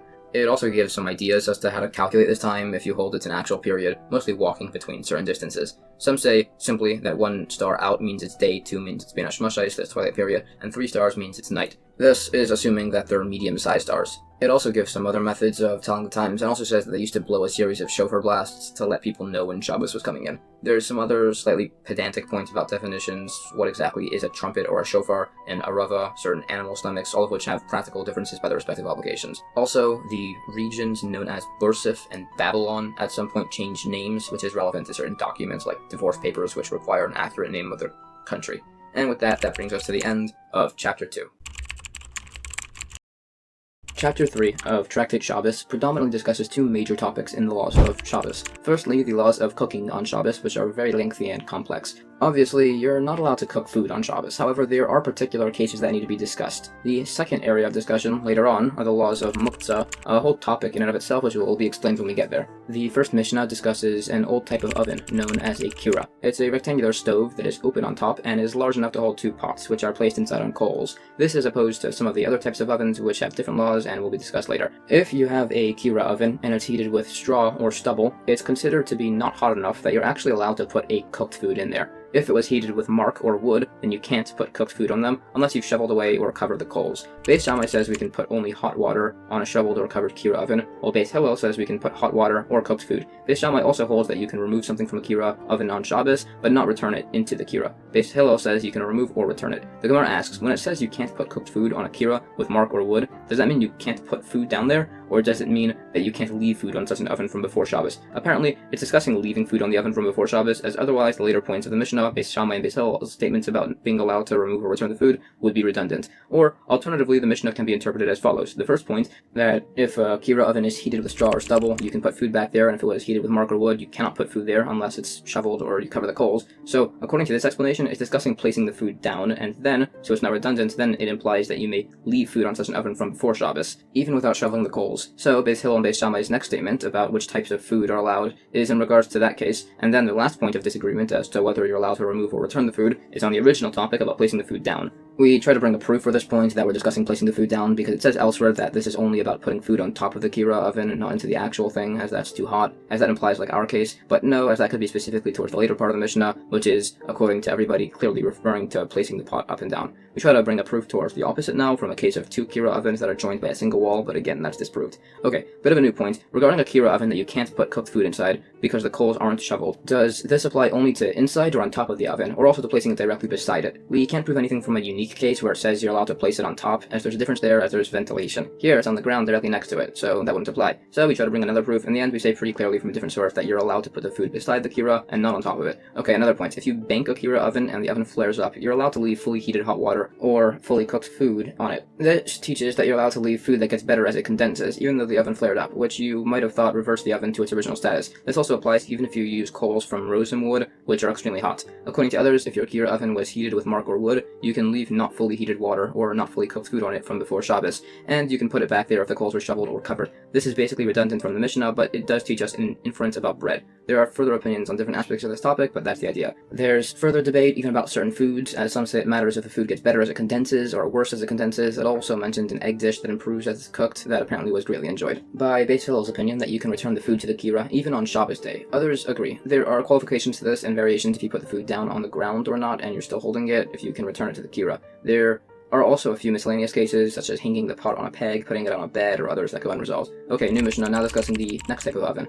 A tanur is a trapezoid-shaped oven with a much smaller hole at the top, which retains a lot more heat. Therefore, it's treated much stricter. A kupach is basically just a kira, but square and smaller, so more hot. So if you put straw or stubble into a tanur oven, no putting food inside or on top of it. If it was a kupach with straw or stubble, it has the same laws as a kira. If it's heated with mark or wood, it has the same laws as a tanur. The Gemara brings an opinion that some hold that while you cannot put foods in or on top of a tanur, putting food beside it is allowed. This is attempted to be disproved from some other discussions, and we do have a source that seems to say that it's not allowed. A kubach oven is somewhere between a kira and a tanur in regards to its heat levels. It also gives the definitions of these ovens. Okay, new Mishnah. The previous few were discussing certain types and variants of ovens, so now we're going to be discussing some odd or atypical forms of cooking food. No placing an egg next to a hot kettle so it cooks a bit, nor may you cook an egg on scarves that have baked in the sun. Rabbi Yossi allows this. You also can't bury it underground so it bakes in the sun. There was a case where the people of Tiberia had a pipe of water running through a hot spring to heat it, and it was ruled that if the water flowed through on Shabbos, it's like you heated water on Shabbos, so you can't use it for bathing or drinking. If it was on a holiday, you can only use it for drinking. The Gemara discusses the first case, placing an egg next to a kettle, and says if it cooks even a little bit, it's in violation of a biblical obligation, and you'd be required to bring a chatas offering to the temple. It quotes a source from a later discussion.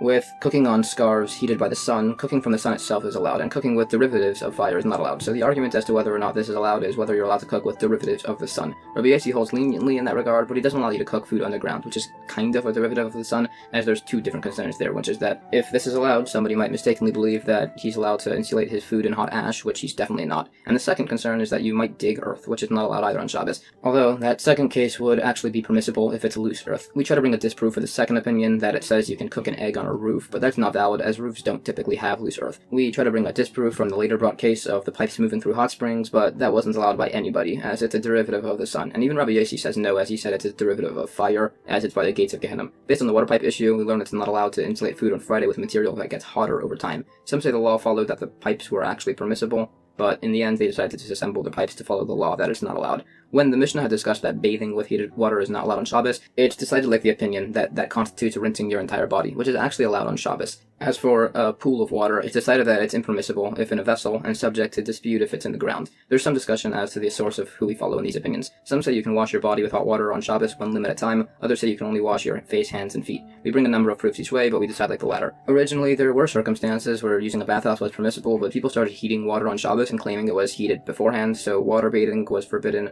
but steam bathing was still allowed, and then people would still bathe and claim that they were just steam bathing, so that was disallowed too. However, bathing in hot springs was still allowed, but then people started bathing in other water anyways, so in the end they decided that cold water was allowed, as they ended up re-allowing hot springs, but steam water and otherwise was not permissible. A point in this regard, violating a rabbinic prohibition intentionally makes you called a sinner. Also, you can just walk through a bathhouse on Shabbos, but if it's a smaller one in a small town, it's not allowed, as due to it being smaller, it's filled with steam, and walking through is basically steam bathing, which is forbidden. Similarly, you cannot rinse in cold water and then sit by a fire, as then you're heating the water that's on you. A similar rule, you may place a hot towel on your stomach on Shabbos for health reasons, but not on a hot kettle, which is actually never allowed because it's dangerous, as you could get burnt. Then there's a discussion about heating other things by a fire on Shabbos. There's discussion about pitchers of water, flasks of oil, just to make them not cold. Anointing yourself with oil and heating it, there's discussion, but the rule is that you can heat up to the point of yad selah, a very important concept in regards to the laws of cooking, which is the level of heat that your hand would recoil if placed on it.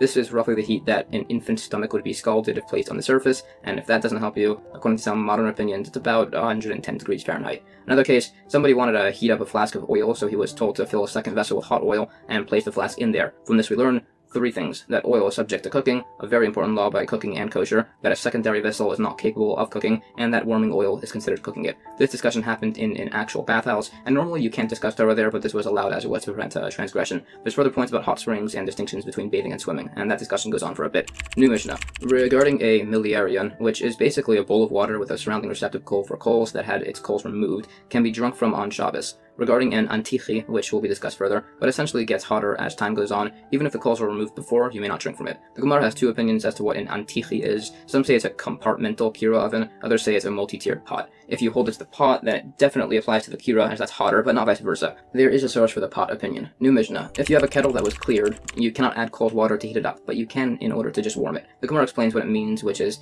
that you can't put in a little bit of cold water, as that'll heat, but you may put in a lot of cold water, as that'll only warm up. There might be a concern that it'll harden the steel of the kettle, but it's fine as it's unintended, which is allowed according to this opinion. Some say that when it says the kettle was cleared, it actually just means that it was removed from the fire and there's still water inside of it. There's also some further argument if hardening the kettle is permissible or not. This gets into a further point that this opinion holds that if something is done unintended on Shabbos, it's fine, but agrees that doing a labor not needed for its defined purpose is impermissible. There are examples brought. You can put hot water into cold water, but there's an argument about vice versa. We hold that it's not allowed to pour hot water into cold water in a bathtub. There's an argument about the status of a wash basin, and decided to be similar to the status of a cup, which is ruled that you can pour hot water to cold, or cold water to hot. Okay, new Mishnah. A frying pan that was removed from a pot while boiling, no adding spices, but you can add the spices to hot food in a bowl. Rabbi Yehuda says you can add spices to anything unless it has vinegar or fish brine, which makes the hot water cook better. The Gemara states that Rabbi Yehuda is referring to in the frying pan itself. There's variations of an argument about salt. Some say it cooks like all the spices, some say it cooks even in a secondary vessel, and some say it won't even cook in the first vessel. New Mishnah. For the remainder of this chapter, we're going to be discussing the laws of muktzah, which is essentially a rabbinic ordinance against touching anything that, for whatever reason, does not stand to be used on Shabbos or holidays, so therefore just isn't allowed to be touched at all. There are many categories of this, so let's get into it. No placing a vessel to catch dripping oil from a lamp on Shabbos, but it's allowed to be placed before Shabbos. You cannot benefit from the oil, as it's not prepared for use on Shabbos and is muktzah. The Gemara discusses a similar case about placing a vessel under a hen to catch its egg that it'll lay so it doesn't roll and break, which is not allowed. However, you may place a bowl over the egg to protect it.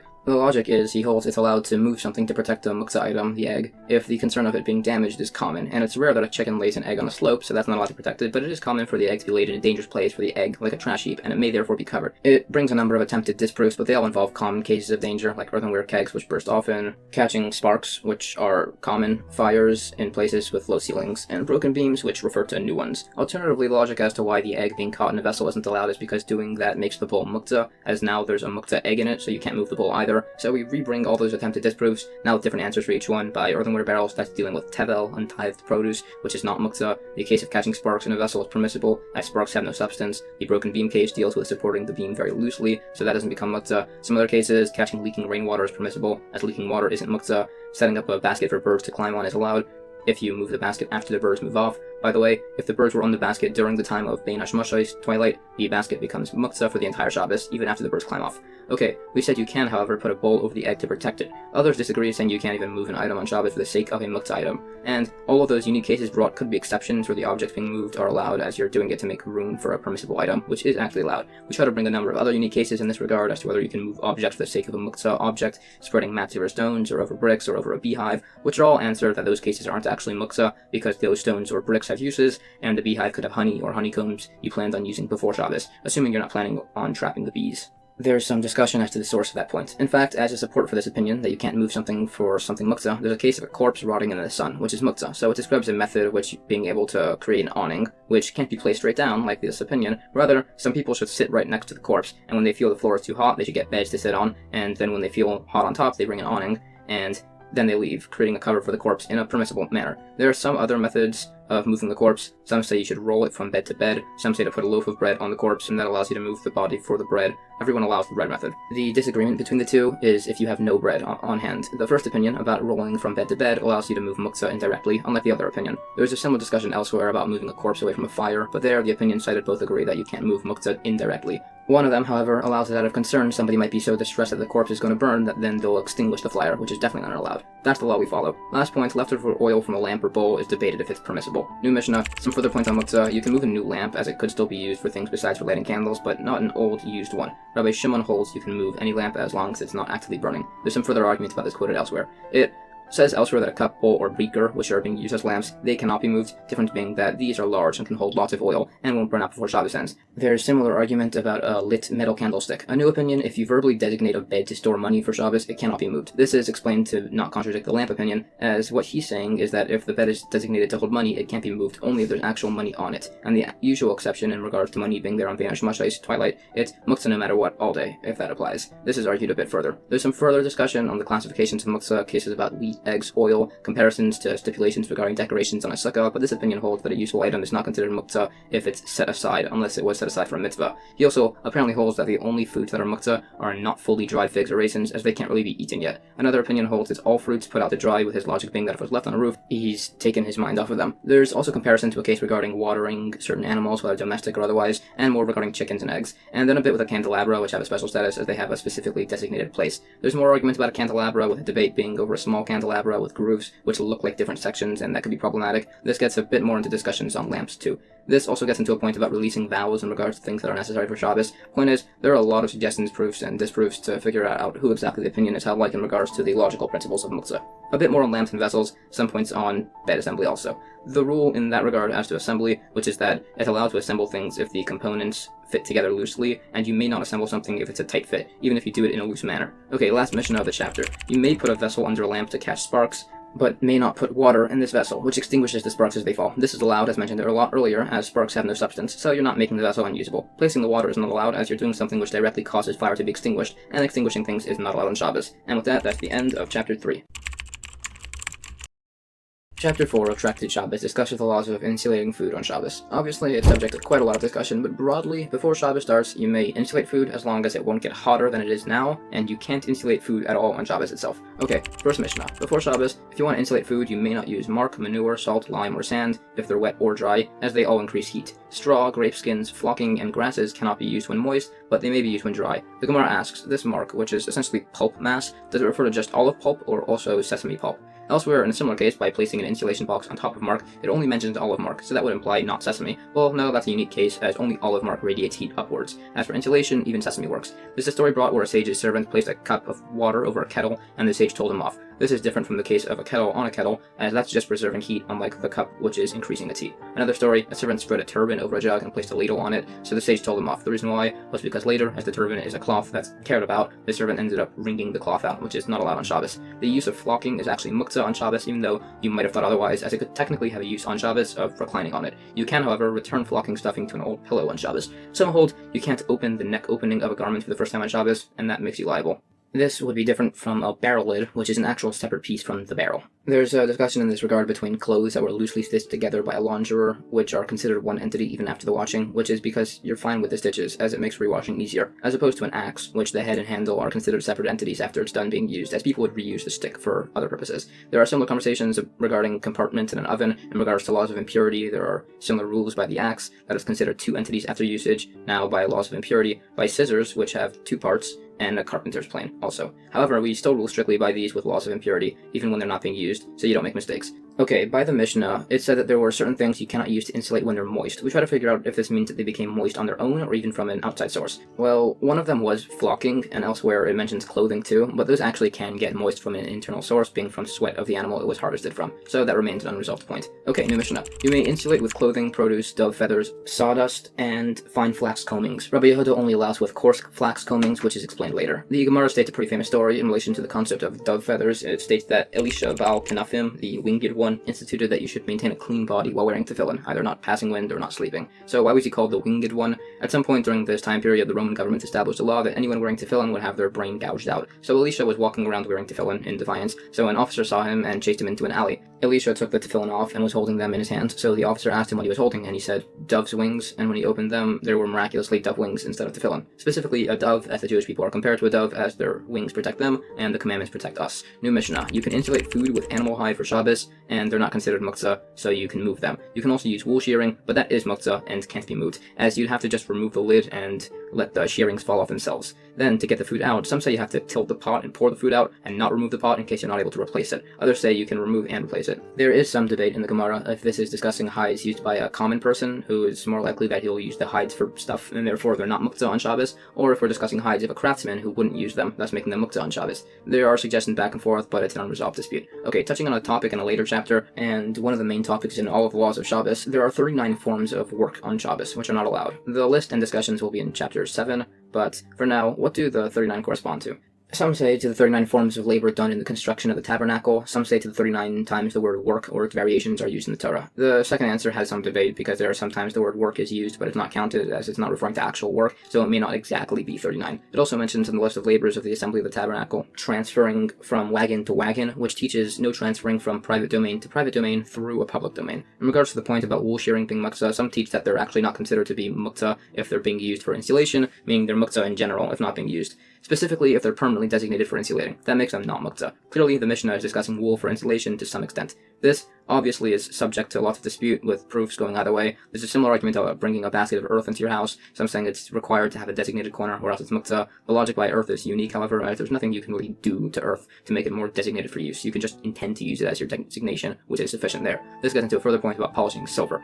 And there's a point that polishing substances can be used to wash your face on Shabbos, which could be a problem of removing facial hair, but that source that says it's allowed is explained to be speaking about a minor, or a woman, or a eunuch. It also gives a list of things you can wash your face with on Shabbos that don't have a concern of removing hair: powdered brick, sesame pulp, crushed pepper, and an aloe plant mixture of some sort. A quick side point, there's a discussion about if you can bruise olives to sweeten them on Shabbos. Some say no, as it's considered wasting food when you do this to an olive. There's a bit more on washing your face. The dispute in the Mishnah, if you can remove the pot or not, is basically that everybody agrees that if the wool slot collapses, you can't put the pot back. So the argument is if we're concerned about the wool slot collapsing. Some somewhat random points on muktzah: there was a fragrant plant that was routinely pulled out of the ground to be smelled, so if you pulled it out and replaced it before Shabbos, it's not muktzah to do again on Shabbos. Elsewise, you can't. There's a similar rule by a knife stuck into some bricks for safekeeping. Both of those points are refuted, that you can remove them even if you didn't do it from before Shabbos, from a similar case in regard to pulling turnips from the ground, which is permitted. New Mishnah: you may not insulate food after Shabbos starts. If you did insulate before Shabbos and it gets uncovered, you can recover it on Shabbos. You can also fill a bottle with cold water and put it under a cushion on Shabbos. The Gemara states an opinion that in addition to cold water, you can insulate any food to be cold on Shabbos. A different opinion says the opposite, that it's not allowed, but they conceded to the lenient opinion as it was said by an older sage out of respect. Some particular individuals did act stricter. A few other miscellaneous points are mentioned about insulation, some of which were already said, like a kettle on top of a kettle. And a final rule: no crushing snow or hail on Shabbos to collect the water,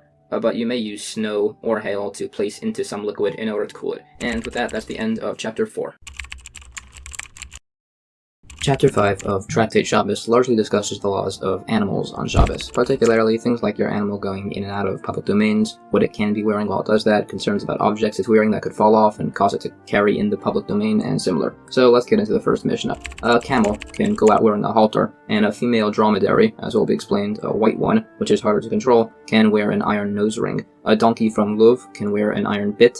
A horse can wear a collar, and any animal that normally wears a collar can go out on Shabbos with a collar and be pulled by it. A side point about purification: you don't need to remove the collar from an animal while purifying it with ash water or immersion. The Gemara lists a lot of the definitions of animals and gear listed above. Also, a female dromedary with a halter is not allowed. It's considered a burden, and there's argument if a nose ring on a camel serves as an excess burden and is thereby not allowed. There's debate about a cat, and it's ruled that a rope collar on a cat is an excessive restraint, but an excessive restraint is not considered a burden.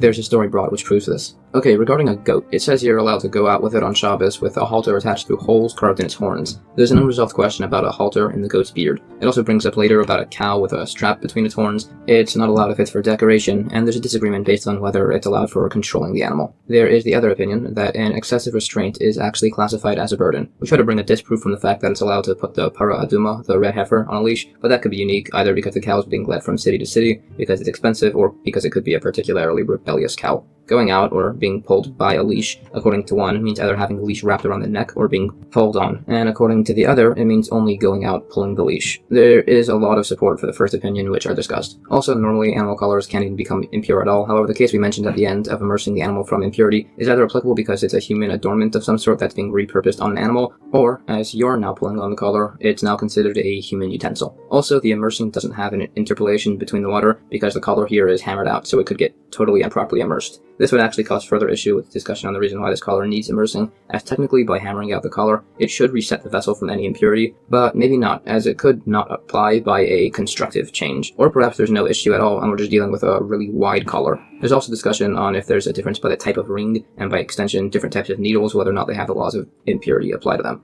New Mishnah. A donkey can go out with a saddle cloth if it's tied on. Rams can go out attached. Ewes can go out while held, tied, or fastened. We're going to explain these cases soon, what they exactly mean. Goats can go out with their udders tied. Rabbi Yossi doesn't allow any of these, besides that ewes can go out fastened. Rabbi Yehuda holds that goats can be brought out with their udders tied only if it's to dry their milk, not to milk them. The Gemara has an opinion which states that this is where the saddle cloth was tied to the donkey before Shabbos, and there's a few supports for this. There's an argument if a saddle is allowed, based on if a feed bag is allowed. The issue with a saddle is either that it could fall off, or that it's only to cool the donkey, which isn't really necessary for the donkey's well-being, unlike the saddle cloth, which is necessary to warm up the donkey, and is definitely necessary to alleviate its suffering. We try to bring some cases to disprove this. There's also an argument if you can bring an amulet on an animal. Okay, we just said that you can do something to an animal to alleviate its suffering. We try to bring some cases which imply otherwise, but they are explained to not apply because in each case the action doesn't help the animal in this manner. The goats may only go out with their pouch on their udders if it's secured properly. According to some, or according to others, the above point only if it's to dry off the milk. It also mentions some unique goats that had particularly large udders and needed pouches so they wouldn't get damaged. Okay, a bit of an odd story.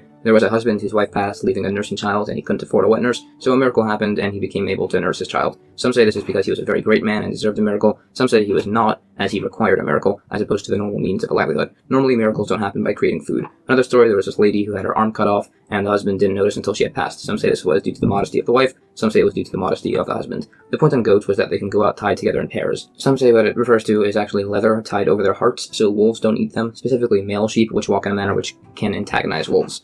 Alternatively, it refers to a leather blocker to prevent mating. The point on ewes being tied was a similar tying to prevent mating, based on some verses. Them being fastened meant putting leather sheets around the wool to protect their cleanliness. There are many opinions as to who to follow by the goats argument. Okay, new Mishnah. What can't animals go out with? A camel can't go out with a saddlecloth, it can't go out bound or hobbled, and this applies to all animals. You can't pull a train of camels tied to each other, but you can hold each camel's rope individually, as long as you don't wrap them around your hand. The Gemara says you can tie the saddlecloth to the placenta. It also defines binding and hobbling. No tying the camels in a train, as it looks like you're taking them to be sold in a market. The point about pulling all the camels at once, some say it has nothing to do with Shabbos, rather it's a law about forbidden mixtures of the ropes. Furthermore, the rope shouldn't hang out of your hand more than a handbreadth or two, and the rope in between him and the animal must be a handbreadth above the ground, so it looks like you're actually leading the animal. New Mishnah. A donkey can't go out with a saddlecloth if it's not tied on, or with a bell, even if it's stopped up. It can't go out with a ladder on its neck, which will be explained, or a strap on its leg. Chickens cannot go out with cords or leg straps. Rams cannot go out with a tail wagon, which was this little wagon used to carry the tail so it wouldn't get damaged. There's a thing about ewes and calves, which will be explained. A cow cannot go out with hedgehog skin on its udders to prevent rodents from taking its milk, or with a strap on its horns. One sage's cow did go out with a strap on its horns, but the sages didn't allow it. The Gemara says donkeys can't go out with a saddlecloth, as explained earlier. It's only allowed if tied on before Shabbos in regards to keeping the animal warm. The bell is an issue because it looks like you're taking it out to market. The ladder we mentioned was a cheek brace, so it can't scratch itself. The strap is also so it can't hurt itself by kicking its own legs. The cords on chickens were as identifying marks. The strap was so it couldn't break stuff as it walked. The ewe thing mentioned is either oil warmer or a parasite remover. The calf thing was a small yoke.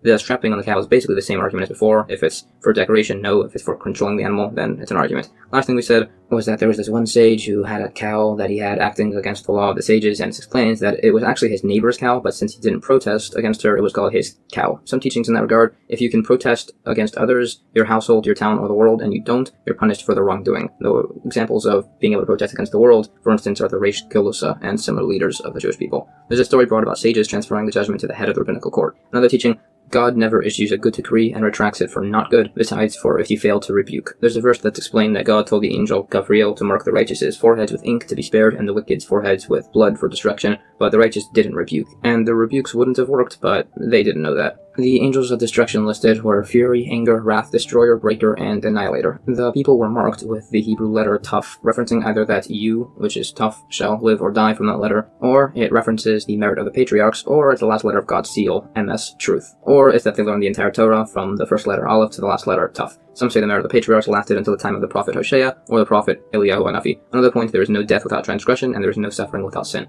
All of this is based on verses. But there were 4 people who died without any sin: Binyamin, Amram, Moshe's father, Yishai, King David's father, and Kilov, King David's son. So that's a refutation of the point. Okay, one of the 12 sons of Yaakov, Eruvin, it says he lay with Bilhah, the concubine of his mother. But that's not literal based on another verse, rather it means that he moved his father's bed, so it's considered as if he did this transgression.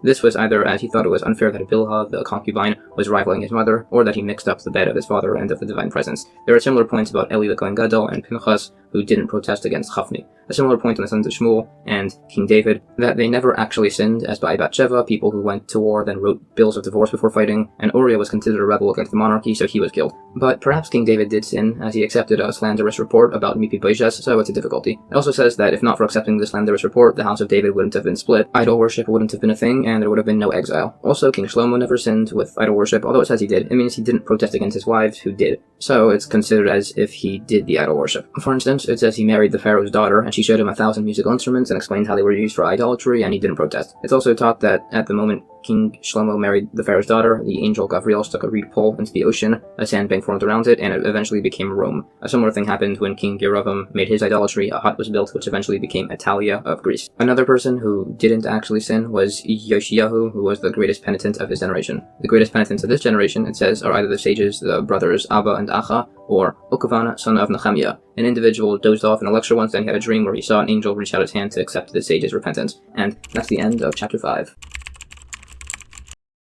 Chapter 6 of Tractate Shabbos discusses further the laws of carrying between domains, now in regards to clothing you wear as you walk around. The Mishnah begins by listing a bunch of accessories that a woman shouldn't go outside while wearing on Shabbos: linen or woolen strands in her hair, or straps in her head. Also, she can't go to immerse in a mikveh with these, as they'll act as an interposition unless they're loosened. Also, no going out on Shabbos with a frontlet or head bangles unless they're sewn onto her hat. Also, no going out with a woolen cap, a city of gold, which was a tiara of some sort that had Jerusalem engraved on it, a choker, a nose ring, a non-signet ring, or a needle without an eye, as that's only an ornamentation. However, the prohibition is only rabbinic, so you wouldn't be liable to bring a chatas offering in the temple. The Gemara asks, why was that bit on immersion put in the middle? Answer is, that's basically why she's not allowed to wear those hair accessories. There's a concern she'll need to immerse in the mikveh on Shabbos. She'll remove the hair accessories to be able to immerse properly and then accidentally carry them outside on Shabbos, which is forbidden. Wearing woven thread chains in your hair is permitted, as they don't act as an interposition between the water and yourself. There's some variation in concern if the chains are dirty, in case they're removed to be cleaned. Some teach that there's no concern about strands tied around the neck, as those aren't going to be tied very tightly. This would, however, apply to concern by a thing called a katla, which was this thing women tied around their necks to push their skin up to make them look more well-fleshed back in those days, because that was the desired look back then.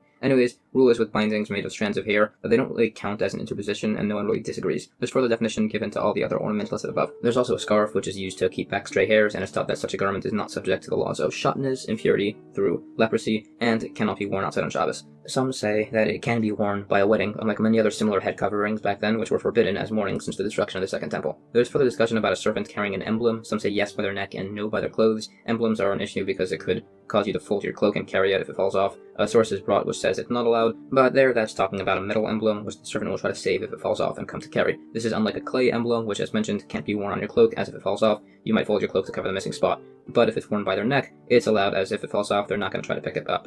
He also can't wear an emblem he made himself, out of similar concerns of him removing it. A very similar point exists by wearing a bell of some sort. That gets into a bit more of a lengthy point on bells in general, differences if they have a clapper or not. It also gets into how this relates to the laws of purity and impurity for a bit. The next thing mentioned earlier was that golden tiara shaped like Jerusalem. It mentions that such an ornament was given by Rabbi Akiva to his wife. It's rabbinically forbidden out of concern that someone wearing it will take it off for a moment to show their friend and wind up carrying.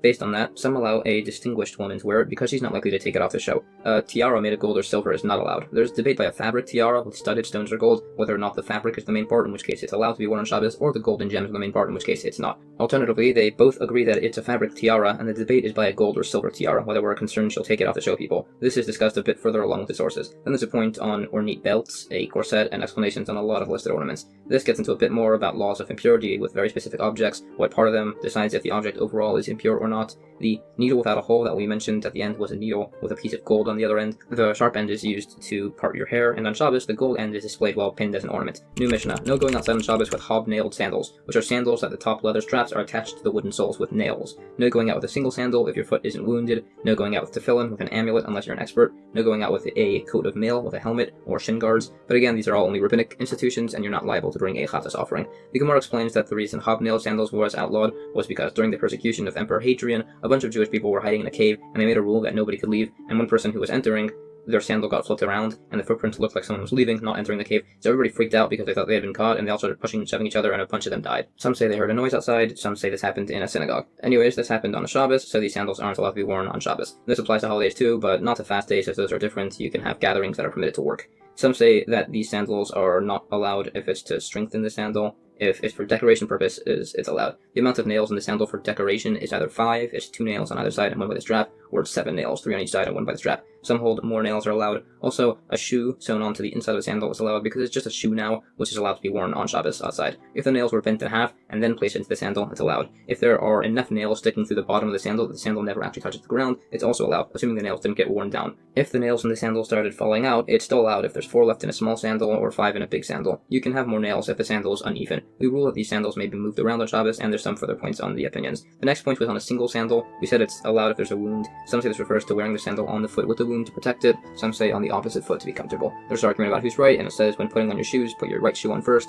Some say the left, some say right shoe first, but tie your left shoe first. Some say it doesn't matter. The source says put on your right shoe first, remove your left shoe first, wash your right hand first, and if washing your body, do your head first, as is the ruler of all your limbs. The next point was to not carry your tefillin. We don't put tefillin on during Shabbos, but this would apply even if you said you did. The next point was about an amulet, but it's allowed if it was made by an expert or that it's effective. An effective amulet is an amulet which has successfully cured the same disease 3 times and may be worn as a preventative measure. That's how you prove an amulet. If you want to prove a person as an expert, he needs to make 3 different amulets which heal 3 different people. This is debated a bit further. Amulets often have little scrolls of Torah verses inside, so there's a question if they have the same sanctity of other holy scrolls. It's argued a bit. We try to bring a proof from the fact that you can bring them into a bathroom, but that's actually only if they're in a leather covering, and tefillin are technically also in a leather covering, but those can't be worn in a bathroom as they have that letter shin protruding on the outside, which is a law from Moshe at Mount Sinai, so that would not be allowed to be exposed in a bathroom, and therefore can't be brought in. Also, the way the knots are made on tefillin to form the letters Daled and Yud are also a law from Moshe given at Mount Sinai. It also says these sets of definitions for all the assorted armor listed above. Okay, new Mishnah. More things a woman can't go out wearing on Shabbos. A proper sewing needle that's stuck into your clothes, a signet ring, a brooch, a spice bundle, which was a little pendant filled with spices, and a flask of balsam oil. All of these are biblically forbidden to carry on Shabbos. The sages say it's not a biblical issue if you go out with the spice bundle or the balsam oil. The Gemara has an opinion that the inverse applies by a man with a ring, that is only not biblically an issue by a signet ring, but a regular ring would be an issue, and the logic is explained. The reason given why these people would be wearing the opposite ring is because they're wearing it while going to deposit someone for their spouse. It gives definitions now for the brooch and the spice bundle. They're discussed a bit, and in regards to the balsam oil, some actually banned its use along with many other things that just increase pleasure. It also mentions some heinous actions, some that bring to poverty, which are urinating before your bed, facing it, and onto the ground, not properly washing your hands before eating, and being cursed by your wife in front of you, specifically in regards to not giving her adornments when you have enough money to do so. It also lists several verses which are used to describe and reprimand the beautiful Jewish women back in those days who would act improperly and in an illicit manner, and further expounds the verses how people who do such things will lose their beauty in the end. It also says that men of those days were basically just as improper in this regard. Last point, in regards to general fragrances, it says that the logs used in Jerusalem as fuel were cinnamon trees, and all of Israel could smell the fragrance when they were burnt, but after the destruction of Jerusalem, only a tiny piece of wood remained, the size of a barley grain, which was kept in the storehouses of a Queen Simsamai. New Mishnah. Some things a man can't go out with on Shabbos: a sword, a bow, a shield, a mace, or a spear, as a biblical ordinance. Some say these are allowed as they're like ornaments, some say no, they're disgraceful, as the verse says, they shall beat their swords into plowshares, nation shall not lift up a sword against nation, etc. A garter is not susceptible to the loss of impurity and may be worn on Shabbos. Leg chains can become impure and cannot be worn on Shabbos. The Gemara discusses the point on weapons, that when Mashiach comes there will be no more war, and they will be useless. This and its verses are discussed a bit. It also discusses many verses which allude to the importance of Torah study and its reward. It mentions a few teachings in this regard about giving to the poor, being around Torah scholars, and also a point about if you have a dog, if you raise it poorly, it prevents kindness from coming to your house. This is seen in a story where a dog is in someone's house and barked at a pregnant woman and caused her to miscarry. There are more points. It also discusses the garter and the leg chains a bit in regards to the laws of purity. It also briefly brings up the tzitz, the golden forehead plate that have the words Kodesh LaHashem, holy to God, inscribed on it. There's argument about the placement of the words, and one sage said he had been to Rome where it was displayed, and he said that the words were all written in one line. This gets further into some points on the laws of purity. Then there's some additional points about certain other garments and the laws of purity and impurity, and also mentions at the end that a man should never inappropriate look anywhere at a woman. New Mishnah. Okay, some things that a woman can go outside on Shabbos with: her hair braided with strands of hair, hers, someone else's hair, or even animal hair, a frontlet or a head bangles that are sewn onto her hat, a woolen cap or wig aren't allowed fully in public property, but may be worn in a courtyard. Some of the things that can be worn: some cloth of a sort in your ear, or in your sandal, or for menstruation. You can have a peppercorn, salt, or otherwise placed in your mouth for health reasons, but only if it was there before Shabbos. You also can't put it back in your mouth if it falls out. There's debate over a false tooth made of gold. Gemara mentions that it had to mention all 3 types of hair strands to allow it, even if it's viewed as repugnant by somebody else's hair, and even if it's unlike your hair by animal hair, it's still allowed. It also mentions that an old woman can't wear the hair of a young girl, and vice versa, for respective reasons. Some say that everything forbidden to be worn in public property also cannot be worn in a courtyard, besides for the woolen cap and wig. Others disagree and say everything is allowed in a courtyard. This is discussed a bit more. The cloth in the ear, sandal, and for menstruation are only allowed if it's tied to you. Others disagree. It is discussed a bit more. It also gives definition for the remaining listed items. A silver tooth is definitely allowed. The issue with gold is that it's worth a lot and might be removed and carried. Some say it's allowed because it's embarrassing and would not be removed, which is a principle that applies to many items. New Mishnah. More things a woman can go out with on Shabbos: a coin bound to your foot for therapeutic reasons. A young girl can go out with threads or splinters that were placed in her pierced ears to keep them open. Arabian women can wear their headcloths, and median women can wear cloaks with stones or nuts as button fastenings. This actually applies to everybody, but they mention medians because those were the ones doing it back then. In fact, you can use a stone, nut, or coin as a fastener on Shabbos, but only if it was done beforehand. The Gemara explains that the reason that the bound coin was used was because it's hard and it's silver, so it generates moisture, and it has an image stamped onto it. One sage didn't allow his daughters to go out with temporary earring threads, but that was because they were colored and he was worried they might remove them to show people. It also mentions some other things in this regard, and mentions that he made mikvahs during the month of Nisan, as he didn't allow rivers for immersion during that period as there was lots of rain, and he held that that could invalidate a river as a mikvah. It also brings up the topic of maybe being allowed to fasten one of those buttons in order to be able to save it from a fire, as you normally can't carry it outside, but you can if it's on your clothes and it remains an unresolved point. New Mishnah: an amputee can wear his prosthetic foot on Shabbos. Others disagree. If the prosthetic has a receptacle for rags, it's susceptible to the laws of impurity. The leather supports used by a double leg amputee are susceptible to types of impurity, but may be worn on Shabbos, and you can enter the temple courtyard with them. The crutch chair contraption used by people with atrophied legs are susceptible to certain laws of impurity, and you cannot go out with it on Shabbos, and you may not enter the temple courtyard with it. Masks of a sort used playfully to frighten children are not susceptible to the laws of impurity, but may not be taken out on Shabbos. The Gemara tries to figure out who exactly we hold like by the first amputee prosthetic leg case. It also expounds a bit on the rag receptacle impurity point as to which types of impurity it's susceptible to. These and the others are discussed a bit more. We also mention at the end those masks. Some say those are actually stilts, and some say they are wooden donkeys carried by clowns on their shoulders. New Mishnah: boys can go out on Shabbos with knots, which will be explained. Princes can wear golden bells, and so can everybody. Again, it just mentions princes because those are the people doing it. The Gemara mentions some opinions on some properties of matter knots, which it holds are those knots being spoken about. 3 knots can contain an illness, 5 can heal it, and 7 knots can ward off witchcraft. Some add that this only applies if they haven't been exposed to sunlight, moonlight, rain, or the sound of metal clinking,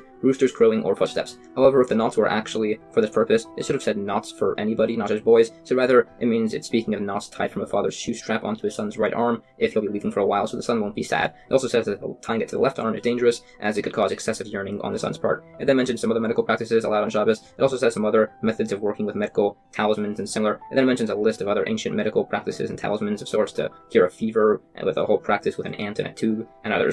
There are a number of such medical practices and incantations listed for a few illnesses, be it blisters, burning fever, and otherwise. It also says an incantation used to banish a demon, and a bathroom demon, which I'll put up, and others. The point on bells, it's either allowed by everybody because all Jewish people are considered like princes, or it's where the bells are woven onto your garment and won't be removed. New Mishnah and last Mishnah of the chapter: no going out on Shabbos with locusts, eggs, a fox's tooth, and a nail from the used gallows for healing purposes. Some sages don't allow these ever, as it's like following the magical practices of the Amorites, which is not allowed. The Gemara lists the medical and therapeutic practices that used to be done with those items. It does mention 2 practices which are allowed in regards to copying the Amorites, which are a thing you say if somebody's choking to make them unchoke by a regular bone and by a fish bone, which involves placing a bone by their head and saying some verses. It then lists a whole bunch of things you can't say or do in this regard, which copy Amorites as they relate to idol worship. And with that, that's the end of chapter 6. Chapter 7 of Tractate Shabbos finally goes through and explains the 39 malachos, the 39 forms of work which are forbidden on Shabbos, which are really the main bulk in regards to the practical laws of Shabbos. Beforehand, however, it's going to go through the rules for inadvertently violating them, so with that said, the first Mishnah of chapter 7. Okay, a major rule regarding Shabbos. If you forget about Shabbos and its laws and violate many different Shabbosim by doing many forms of work on each Shabbos, you're only liable to bring 1 chatas offering to the temple to cover everything. If you know about Shabbos but accidentally violated it once, but repeatedly on a bunch of different Shabbosim, you're liable to bring a sacrifice to the temple for each of the Shabbosim. Similarly, if you know it's Shabbos and violated the laws of Shabbos many times on the same Shabbos, you're liable to bring a different chatas offering for each form of work performed. Also, there are 39 categories of work, called avos, fathers, and each of those have subcategories called toldos, children. So it says that if you violate a main category, and also several of its subcategories, you're again only liable for 1 chatas offering in the temple. Okay, the Gemara discusses why exactly this is being referred to as a major rule. After a bit of discussion, it basically says that it's because it has a more severe punishment than the laws of the sabbatical year, as the laws of Shabbos apply to detached and attached produce, while the sabbatical year applies just to attached produce. However, by the sabbatical year, it also refers to it as a major rule, as that has similar comparative severity, being that it applies to human and animal food, unlike the laws of maaser tithes, which apply only to human food. Some take this even further, that by maaser tithes, it also refers to it as a major rule, as those apply to figs and vegetables, unlike the payah charity, which does not. And then there's some argument as to what exactly is meant by somebody who forgot about Shabbos. Initially, we suggest it's a tinuk shenishpa, which is a child who was captured when he was young, so therefore never really learned the laws of the Torah, and generally isn't really responsible for the laws of the Torah. However, the wording of he forgot implies that he knew about it beforehand at some point, so it's agreed that it actually refers to a person who knew about Shabbos and then for whatever reason forgot about it. But it does amend, according to one opinion, that status of a kid who was captured and never learned these laws does have these same laws apply to him. Another opinion disagrees and says he's totally exempt, as the kid is totally not at fault, and they cite verses which imply like their opinion.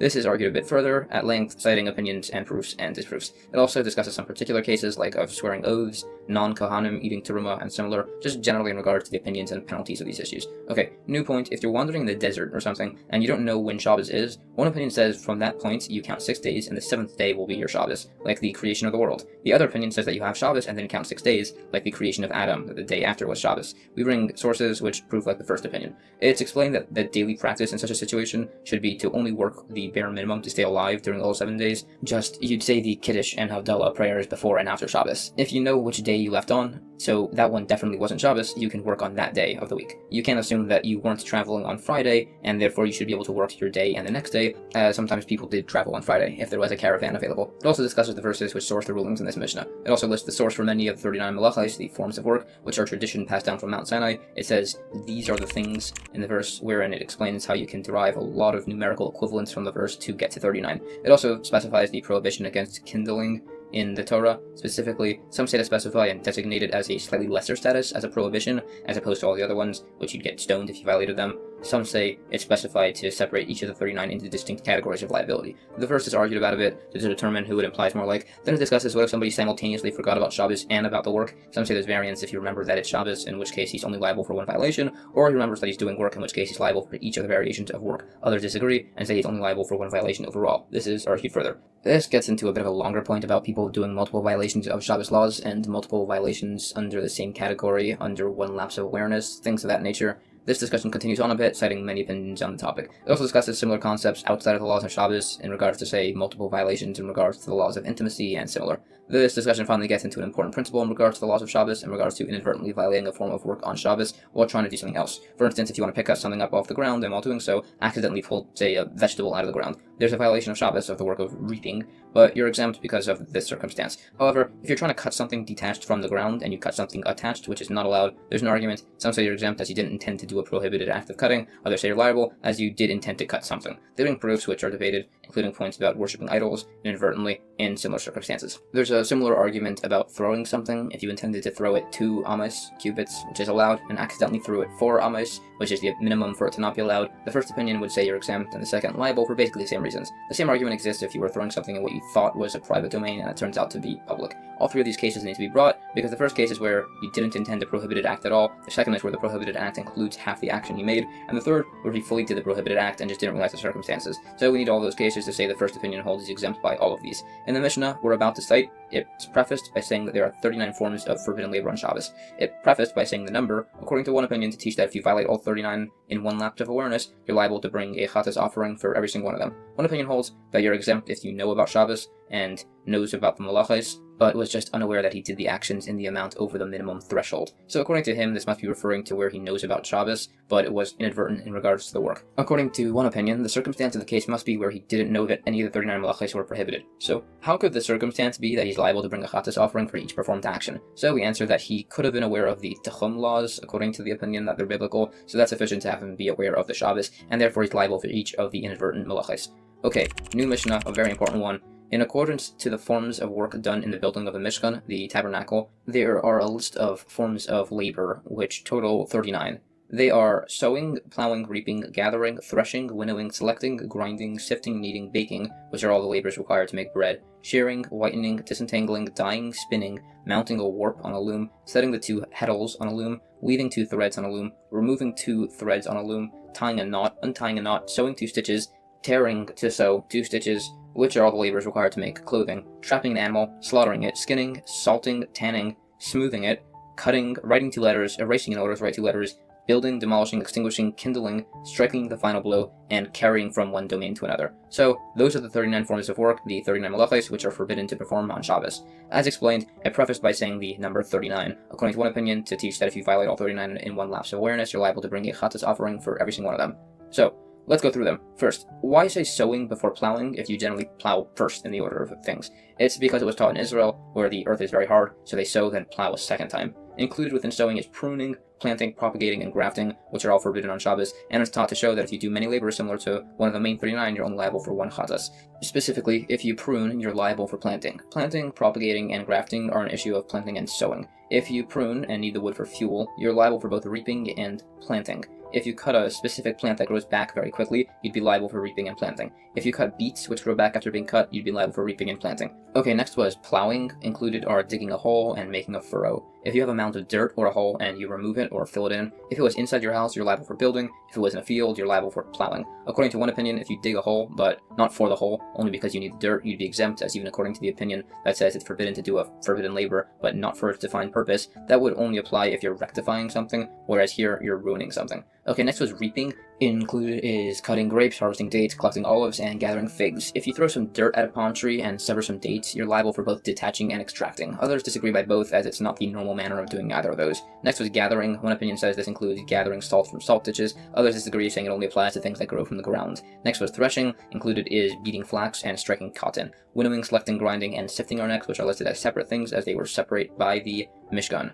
Pounding is not included in the list, as some poor people eat their bread without pounding their wheat first. Next was selecting, or sorting, which has some very important qualifications. We offer a number of exceptions based on a source. Some say you can select for yourself or somebody else for today, but not for tomorrow. Some say that you can select less than the minimum amount. Some say that you can only do it by hand. Some say that you can only select the good food from the waste, while some say it's only allowed for immediate use. A lot of these have issues with them. Some rule more stringently if they're using a utensil specifically used for sorting, such as a sieve. There was another case where a bunch of students were visiting a teacher and he spread out a basket of fruits all over the table, and they weren't sure if he was doing that just because he held removing food from waste is forbidden, or he was just trying to be generous with his food. Also, selecting lupine beans from their water is not allowed, and this is an exception to the allowance of food from waste, as lupine beans have some unique qualities explained by the commentaries that you have to boil them 7 times and it spoils if not removed from the shell, so it's considered actually like removing waste from food. Okay, next was grinding. Someone includes mincing beets in this, others add chopping chips of wood, and others qualify this to be if he's particular about the size of the chips.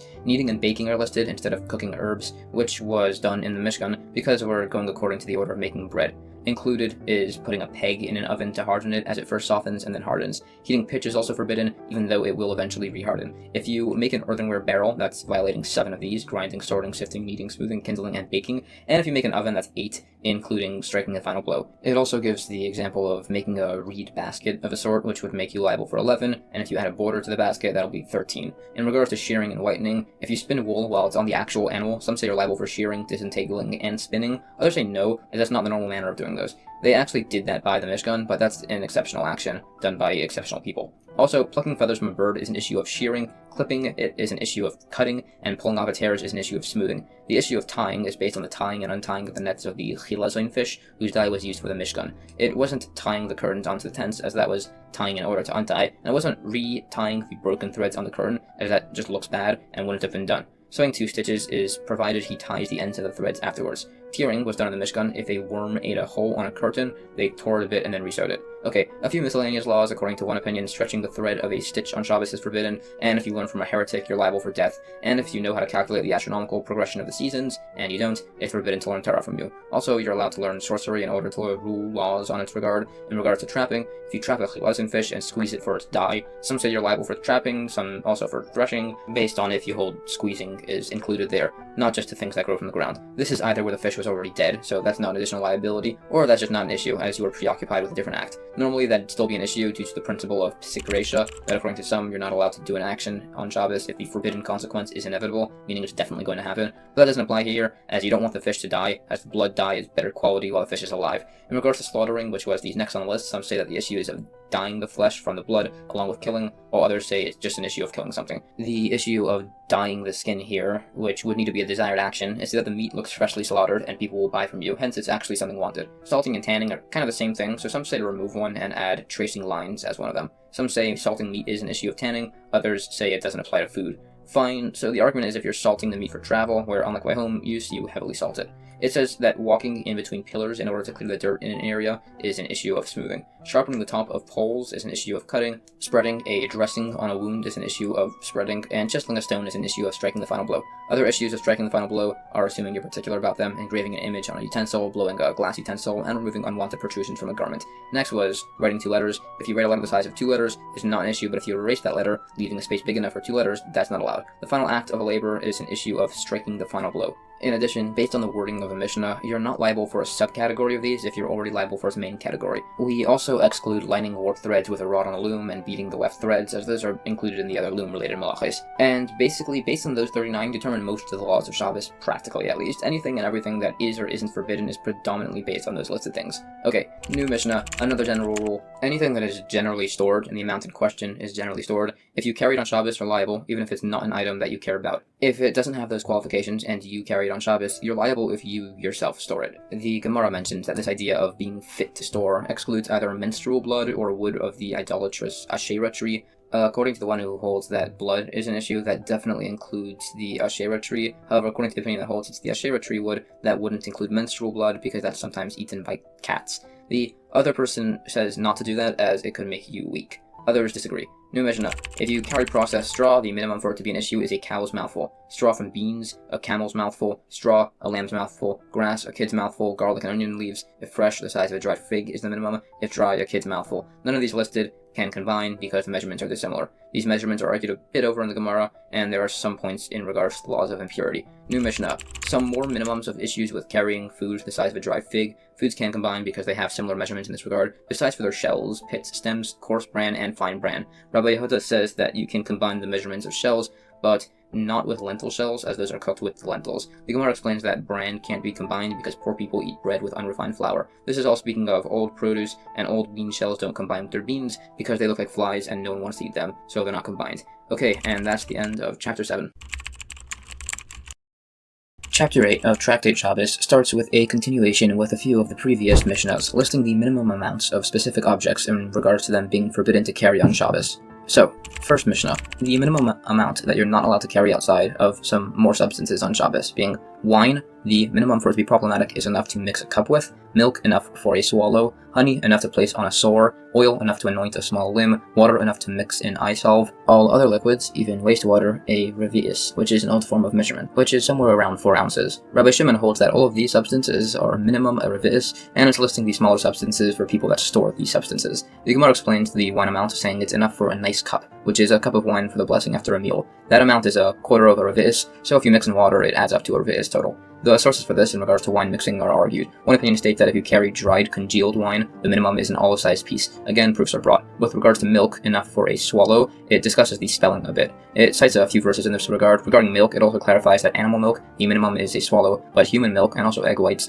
are enough to use as some sort of an ointment. And regarding that ointment, it's the minimum amount required to mix it with water. It's an unresolved question if this is enough ointment for the application or enough to hold on your finger. Honey, we said, was the minimum to place on a sore. It's unresolved if this is the entire sore or just the tip of it. Bit of a side point, everything God created was necessary. The slug can remedy sores, the fly to cure hornet stings, the gnat for snake bites, the snake for certain boils, and the spider for the sting of scorpions. The snakes are good for boils, apparently by cooking a black and white snake together and rubbing that mixture on the boil. It also says that there are 5 fears, where the strong fear the weak. The mafkia, which is some sort of an animal with a powerful cry that the lion is afraid of. The elephant fears the gnat, the scorpion fears the spider, the eagle fears the swallow, and the kilbis, a little fish that burrows into big fish's ears, is feared by the leviathan. A few other miscellaneous teachings. It's said that goats, which are darker, walk at the front of flocks in front of lighter sheep to reflect the creation of the world where it was darker than light. Furthermore, a sheep's tail covers itself, unlike a goat, because people get their clothes from sheep. Also, a camel has a short tail because it eats thorns, which could get tangled, and an ox has a long tail because it lives in swampland and needs to chase away gnats. Locusts have antennae that are soft because it lives by willows, so if the antennae were rigid, they'd break and it'd be blinded, which is how you blind an antenna.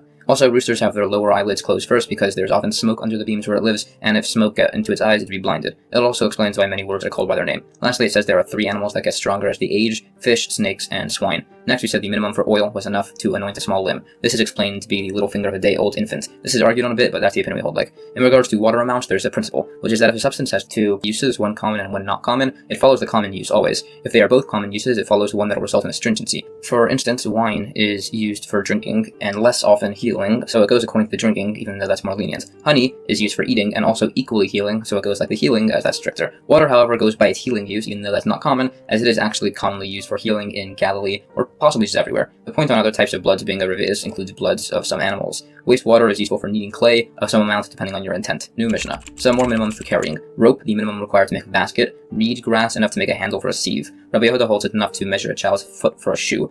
Paper, enough to write a tax collector's receipt on it, and if you take out a tax collector's receipt, you're liable. Erased paper, enough to wrap around the mouth of a flask of balsam oil. Hide, enough to make an amulet. Parchment, enough to write the smallest passage of tefillin on it, Shema Yisrael. Ink, enough to write 2 letters. Eye paint, enough to paint 1 eye. Glue, enough to place on the head of a board. Pitch or sulfur, enough to form a hole. Wax, enough to place on the opening of a small hole. Crushed brick, enough to make an opening for the crucible of a gold refiner. Rabbi Yehuda says enough to make a tripod. Bran, enough to put on the opening of a gold refiner crucible. Lime, which was used as a depilatory, enough for the littlest finger of a girl. Rabbi Yehuda says it's enough to make the hair on your temples lie flat, while Rabbi Nehemiah says it's enough to smear on your forehead. The Gemara explains that rope is not used for handles of sieves, as this is coarse rope, which is not used for that, as it could damage the utensil. It expounds on many of these, particularly on the points about tax collectors' receipts, which is argued if it's still useful, whether to show to the tax collector's runners, or it's an argument if there's a chief tax collector and a subordinate, so you need to keep it to show both, or it's because you need the receipt to show to other tax collectors to prove that you pay your taxes in general. A similar dispute exists by a loan document. It also discusses many of the other measurements, particularly in regards to hides and its attributes, along with other specific types of hides and some points on laws of impurity. It similarly discusses the different scrolls, be it for tefillin, mezuzah, and their respective sizes. In regards to ink, it asks what's the law if you have a combination of a letter's worth of dried ink, a letter's worth on a quill, and a letter's worth in an inkwell, as each of those normally have a minimum of an amount sufficient to write 2 letters, so what's the law if smaller amounts of them all combine? So it says we don't know. This gets into a bit of a longer point about minimums in regards to ink and writing. Eye paint minimum is only for 1 eye, as some modest women will veil their faces and only paint 1 eye. By village women, it would be 2 eyes worth based on a source. The amount of wax was sufficient to plug a wine barrel hole. The glue is on the head of the board on a reed of a bird trapper. The point about crushed brick, according to Rabbi Yehuda, could actually be to plaster the cracks in the tripod of a small stove. Some more points in regards to lime, which was used as a depilatory. It was used by the poor, while the rich would use fine flour, and the daughters of kings would use oil of myrrh, which is either perfumed oil or oil of olives, which have grown less than a third. Also, it mentions that you should only spread lime on your body 1 limb at a time, because one guy did it to his daughter all at once, and she died as her body temperature raised too high. Also, this is only really required if you drink beer. It gives further definition as to the locations of the application of lime. It also mentions that this one sage tried to expound on the verse of the Maaseh Merkava, the esoteric passages from Ezekiel, so a hornet stung him on the forehead and he died, and they said it was his fault. Anyways, this is brought to teach us the word for forehead, which is used here. New Mishnah, some more minimums. Earth, Rabbi Akiva says the amount for the seal of cargo sacks. The rabbis say enough for the seal of letters. Fertilizer, or fine sand, Rabbi Akiva says it's enough to fertilize a single stalk of cabbage, but the sages say a leek. Coarse sand, enough to put on a full trowel of lime. A reed, enough to make a pen, but if it was thick or a cracked reed, the minimum is the amount to cook the most easily cooked eggs, which have already been beaten and placed in a pot. The Gemara explains in regards to mixing sand with lime. Some say this makes it better as it's stronger, some say it's better after the destruction of the temple as it looks worse. The reed, which is minimum pen size, is where it reaches to the joints of your fingers. We're not sure if this is the upper or lower joint. The egg that's easy to cook is either a dove egg, a hummingbird egg, or a hen egg, depending on which you hold is the easiest. Specifically, it's a dried fig's volume of this egg.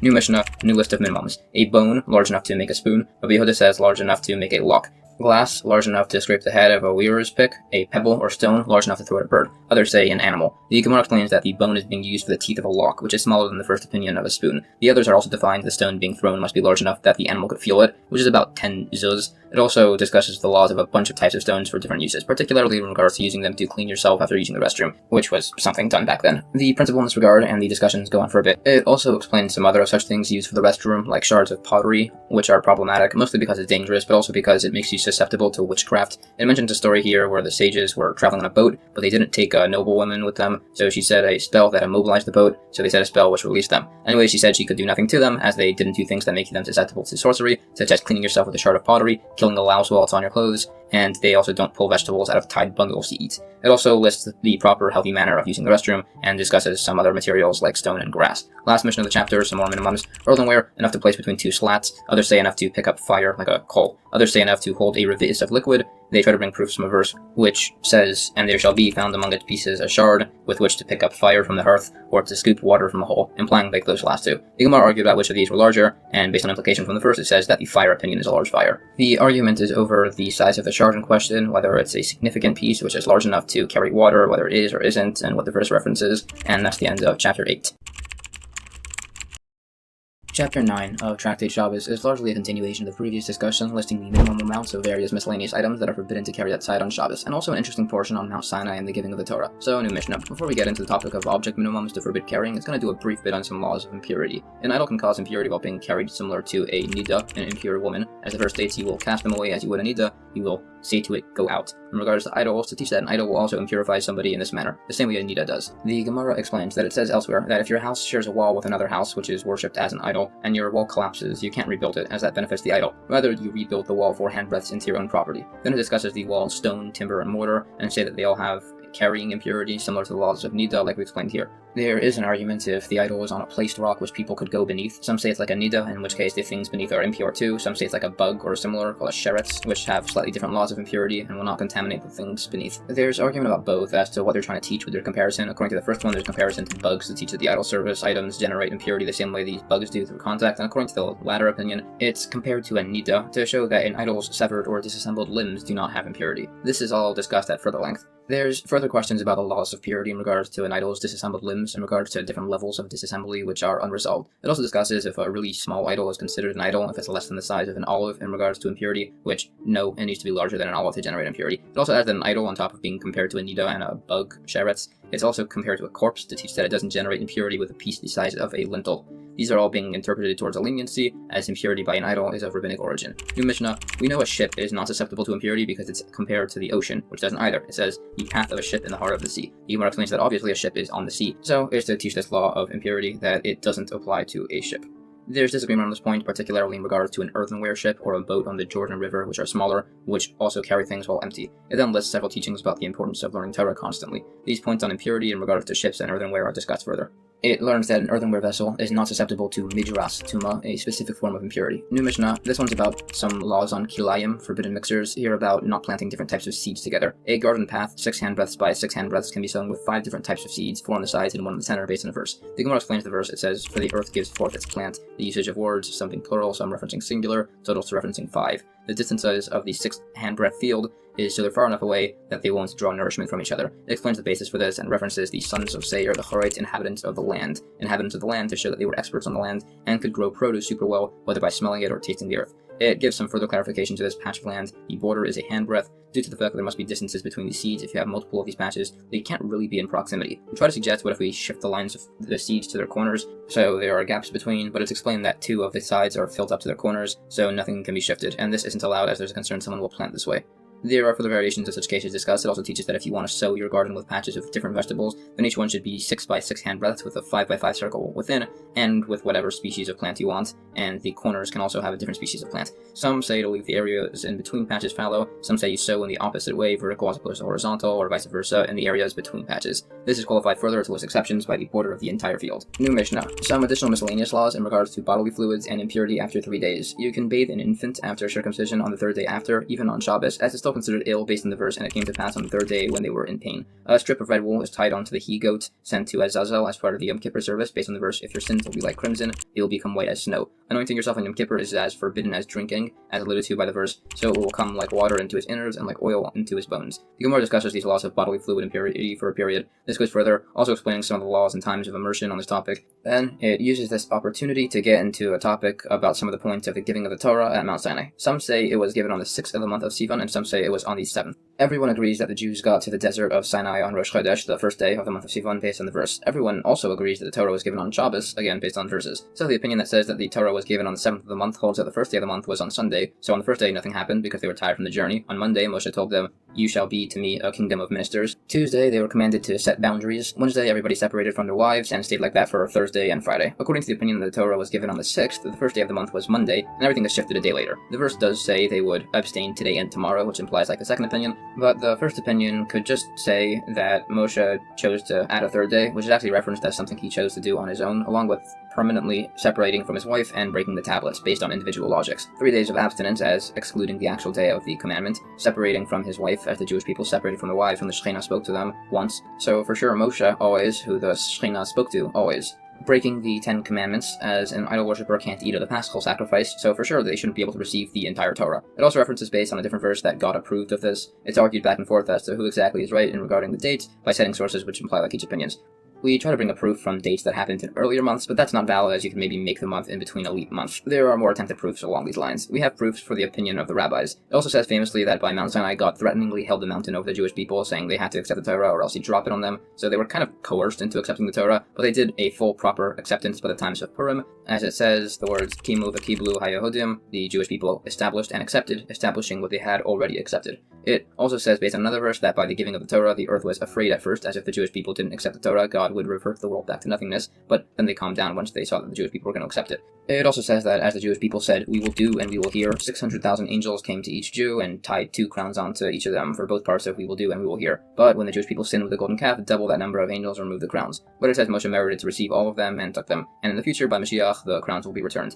This is all based on verses. It teaches some other points on the words we will do and we will hear. That's how the angels pray, and the Jewish people are compared to an apple tree whose fruits precede its leaves, like these words. There's a story in this regard about a Sanctity heretic trying to mock a sage for the impulsiveness of these words, to which the sage responded, citing some verses. It also says that accepting the Torah has God view you with one eye, but when you perform the Torah, it's with both eyes, again, based on verses. Then it gets into the sin of the golden calf. One sage compares it to the shamefulness of a bride being unfaithful in her bridal chamber. Side point, people who suffer insult but do not insult, people who hear disgrace and don't reply, people who do God's will with love and are happy even in suffering, it's about them that the verse says, but they who love him shall be as the sun going forth in its might. It also says, again based on verses, that by Mount Sinai every statement of God was divided into 70 languages. The words of Torah are compared to a prince because both have the power to give life or death, or compared to princes, as each statement had 2 crowns tied to it. There are further teachings that with every statement by God at Mount Sinai, the world was filled with the fragrance of spices, and each time God spoke, the Jewish people all died and were then resurrected, and also ran away to the edge of the camp and were helped back by the angels. When Moshe himself received the Torah, the angels got upset that it was being given to a human, so God told Moshe to argue his case and to hold on to his throne for safety. So Moshe argued, as the verses of the Torah speak, of descending to Egypt and being enslaved by Pharaoh, which only the Jewish people did, not the angels, and also that only people do labor, which you can refrain from on Shabbos, and only people can do business, which have laws in the Torah, and only they can honor their mother and father, which only humans have, and only people have an evil inclination, and similar. So clearly the Torah can only be for people, not angels. So the angels became friends with Moshe, and they all gave him gifts, including the angel of death, who taught him how to cure the plague by the Jewish people later on. It also taught that the Satan asked God after the giving of the Torah, where is the Torah? So God said, on earth. So Satan searched everywhere and told God he couldn't find it. So God told him to ask Moshe. So Satan asked Moshe where the Torah is, and Moshe said, who am I that God should have given me the Torah? So God asked Moshe, what, are you lying or something? So Moshe said that the Torah, which is God's coveted treasure, should he flatter himself by saying it was given to me? So God said, because of your humility, he called the Torah by Moshe's name, which it is. It also says that Moshe saw God fastening crowns to the letters of the Torah, and God asked him why he hadn't greet him. So Moshe said that it's not proper for a servant to greet his master, so God told him that he should have offered him support at least. So Moshe did with a verse. It also says how Moshe told the Jewish people he'd come back after 40 days, but the Jewish people miscounted, including that day that he told them later on. So Satan caused everything to look terrible and told everyone that Moshe had died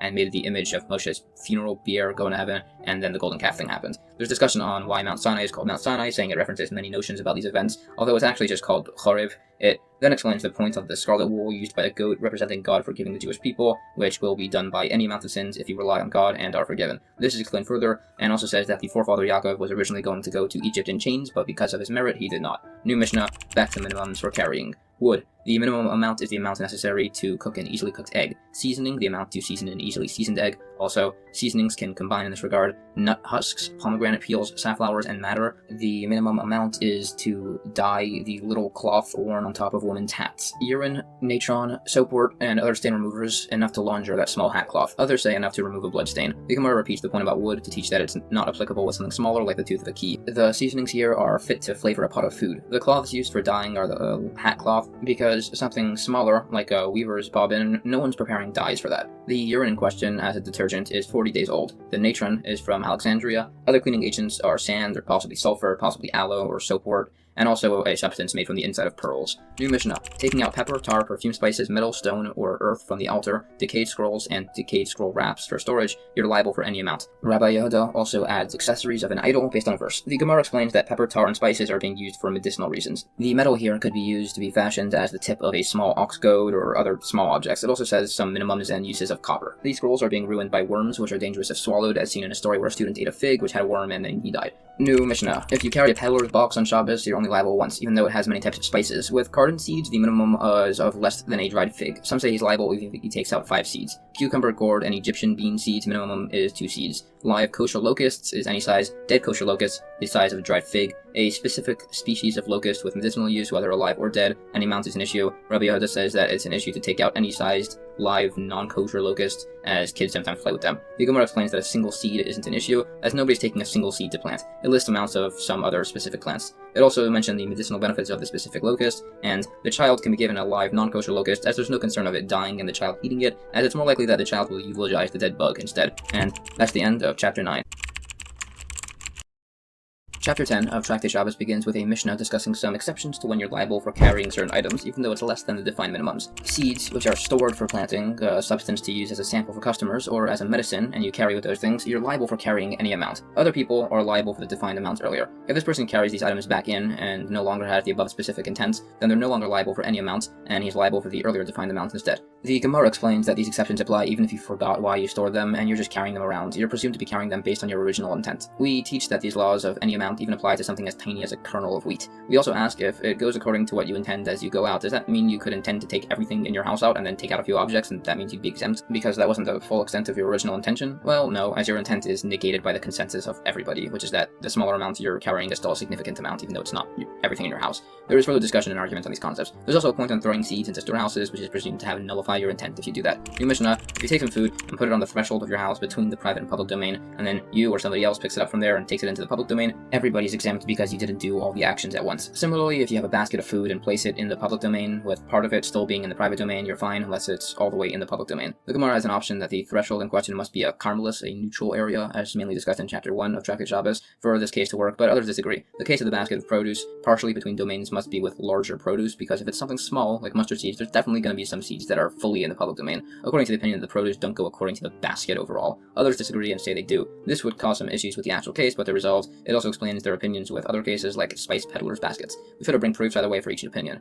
New Mishnah. You're not allowed to carry items on Shabbos in your right or left hand, on your chest or on your shoulders, as that's how the implements were carried by the tabernacle. You're exempt, however, if you carry it in a different manner, such as with your foot, in your mouth, in your underarm, in your ear, in your hair, in your money belt with the opening hanging downward, between your money belt and your shirt, in the hem of your cloak, or in your shoe or sandal. The Gemara says that carrying an item between domains above 10 handbreadths in the air is not allowed, as that's how some things were carried by the tabernacle. And within our calculations, it said that the Levium, the Levites, were 10 ames tall, which is very tall, and they were carrying implements on poles above their shoulders, so the math makes it above 10 handbreadths. We have to learn that the Levium were that tall, and not just Moshe, which we know was 10 ames tall based on an earlier source, because you might have thought that Moshe was an exceptionally tall person, as it said that the divine presence only rests on a person who is wise, strong, wealthy, and tall. There's discussion about carrying something on your head, which a small minority country did, so we say anybody, even people from that country, are exempt if they do that, as most people don't do such a thing. New Mishnah, if you're carrying an item and it shifts, so now it's behind you, you're exempt. If you're carrying it behind you and it shifts in front of you, you're liable. By a woman carrying something by her underskirt or a letter carrier, they're liable if it shifts either way. The Gemara argues about the first case. Some say the first and second statement about it shifting behind or in front of you are actually discussing the same point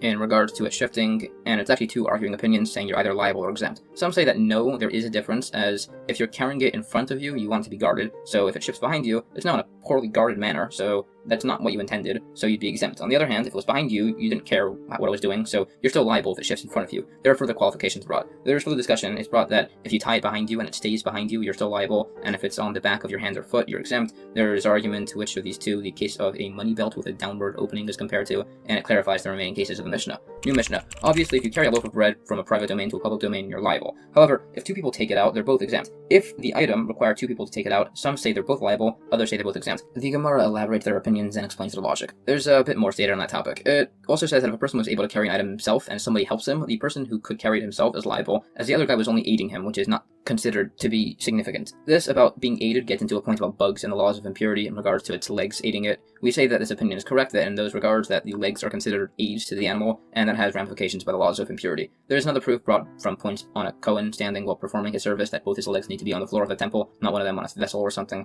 Another point is brought that it's permissible for a Kohen to do a service with his right hand while aided with his left hand, a left hand not normally being allowed, as an aiding hand is considered insignificant. There's further argument and proofs on this topic. New Mishnah. If you carry food, but less than the above listed amounts, but it's in a container, you're exempt, as the container is considered secondary to the food. Similarly, you're exempt for carrying a bed with a person on it, as the bed is considered secondary to the person. You're liable for carrying a corpse on a bed, though. Carrying a corpse part, or part of an animal carcass the size of an olive, or part of a dead sheretz, an insect or similar, the size of a lentil, some say you're liable, some say you're exempt. The Gemara expands on these cases a bit. It discusses certain types of animals on this topic, and it discusses if you're allowed to carry a bound creature. These topics are, of course, discussed a bit further. New Mishnah, we're going to discuss some of the Taldice, the subcategories of some of the forms of work listed earlier. Removing your fingernails with other fingernails, or your teeth, or removing hair or facial hair with your hands, or a woman who braids her hair, paints her eyes, or fixes her hair. Some say you're liable, some say these are only rabbinic enactments. The Gemara says that obviously removing your nails with a tool on Shabbos makes you liable. There's some discussion that you're exempt for removing the fingernails of somebody else. The amount of hair that's problematic, according to source, is 2 minimum. There's further discussion on cutting nails, including the discussion on exceptions if they're in a uniquely painful manner. There's argument as to what exactly the issue of braiding, painting, and adjusting your hair is. Some say the works of weaving, writing, and spinning. Others say the last two are actually dyeing and building, which is a term used for hair braiding in some places back then. Some other things you can't do on Shabbos: coagulating milk, making cheese, sweeping, sprinkling water to prevent dust, removing honeycombs from a hive, all are problematic. Some say only rabbinic enactments. Some say the issue of milking is extracting, coagulating milk is selecting, and making cheese is an issue of building. It says the sources and discusses the other ones we said. New Mishnah: removing the plant from a perforated flower pot makes you liable. From an unperforated flower pot, you're exempt. Rabbi Shimon says you're exempt by both. Rabbi Shimon has an exception by laws of purity by a perforated flower pot. There's discussion if there's a hole right beneath the flower. If there's a small gap, then the roots are considered attached to the ground and it may not be pulled out. There's some qualifications with an earthenware pot in regards to impurity. If there's a hole large enough to let out liquid, it's impure as a shard. It could be used to mix the purification waters of the paradoma. If it gets a hole big enough for liquids to come in, it can't be used for purification liquid, but it's considered detached from the ground in regards to plants growing inside and the laws of impurity. If the hole was the size of a small root, it is unfit to render seeds growing inside susceptible to impurity, but it is a valid utensil with regard to holding olives and impurity. If the hole is large enough that olives can fall through, it is pure with regards to being able to contain olives, but it is a utensil with regard to containing pomegranates. If the hole is big enough that pomegranates can fall through, it's no longer subject to the laws of impurity, but if it has a sealed cover, it has the status until majority of the utensil has broken off. Some hold that this point about the sealed cover blocking impurity unless majority is broken applies to a large earthenware utensil, and that about a pomegranate-sized hole only applies to a small utensil. This is discussed a bit further. One opinion says that if the hole is big enough to let olives through, then it's considered pure with these laws, and others say that such vessels are similar to dung, stone, or clay utensils, that they are totally non-susceptible to impurity, biblical or rabbinic, and the same point about the sealed cover majority breaking applies here too. And that's the end of chapter 10. Chapter 11 of Tractate Shabbos begins by discussing some laws of throwing items between domains. The Mishnah begins by saying that if you throw an object from a private domain to a public domain, or vice versa, you're liable. If you throw the item from a private domain to a private domain with a public domain in between, Rabbi Akiva says you're liable, the rabbis say you're exempt. Specifically, if you have two balconies, both private domains, one opposite the other, you're allowed to pass or throw stuff between them. But if the balconies are on the same side, you can throw stuff, but you can't pass stuff between the balconies, because that's considered similar to how the Levium works by the tabernacle, handing boards back and forth between the wagons lined up along the length of the public property, but not throwing them. The Gemara brings the source for the prohibition against carrying, which was Moshe standing in the Levite camp, which was a public domain, and telling people not to bring anything in. And we know this was a Shabbos from a linkage of words towards Yom Kippur, implying this is a day without work, being Shabbos. That's the law of taking stuff out. Logically, based on that, you wouldn't be allowed to bring anything in either. This is discussed further, and if parts constitute primary labors or subcategories. We know throwing things is an issue after some discussion, as maybe the source is from the sewers of the curtains by the tabernacle throwing needles to each other, but no, they would be sitting within 4 amos cubits of each other, which is smaller than the minimum amount you can throw. We try to learn it from the weavers throwing the shuttle back and forth, but there are issues with that, so in the end, it's just a tradition passed down from Sinai. During the wandering in the desert, there was a famous incident where one person violated Shabbos and was put to death. He took a bunch of wood. Some say he violated the law of carrying, some say it was reaping, and others say it was gathering. We know from an earlier mentioned topic that there's an opinion that one of the 39 forms of work does not have the death penalty for its violation, so this rules out these 3, according to their respective opinions. The person who did this in the desert was named Salafchad.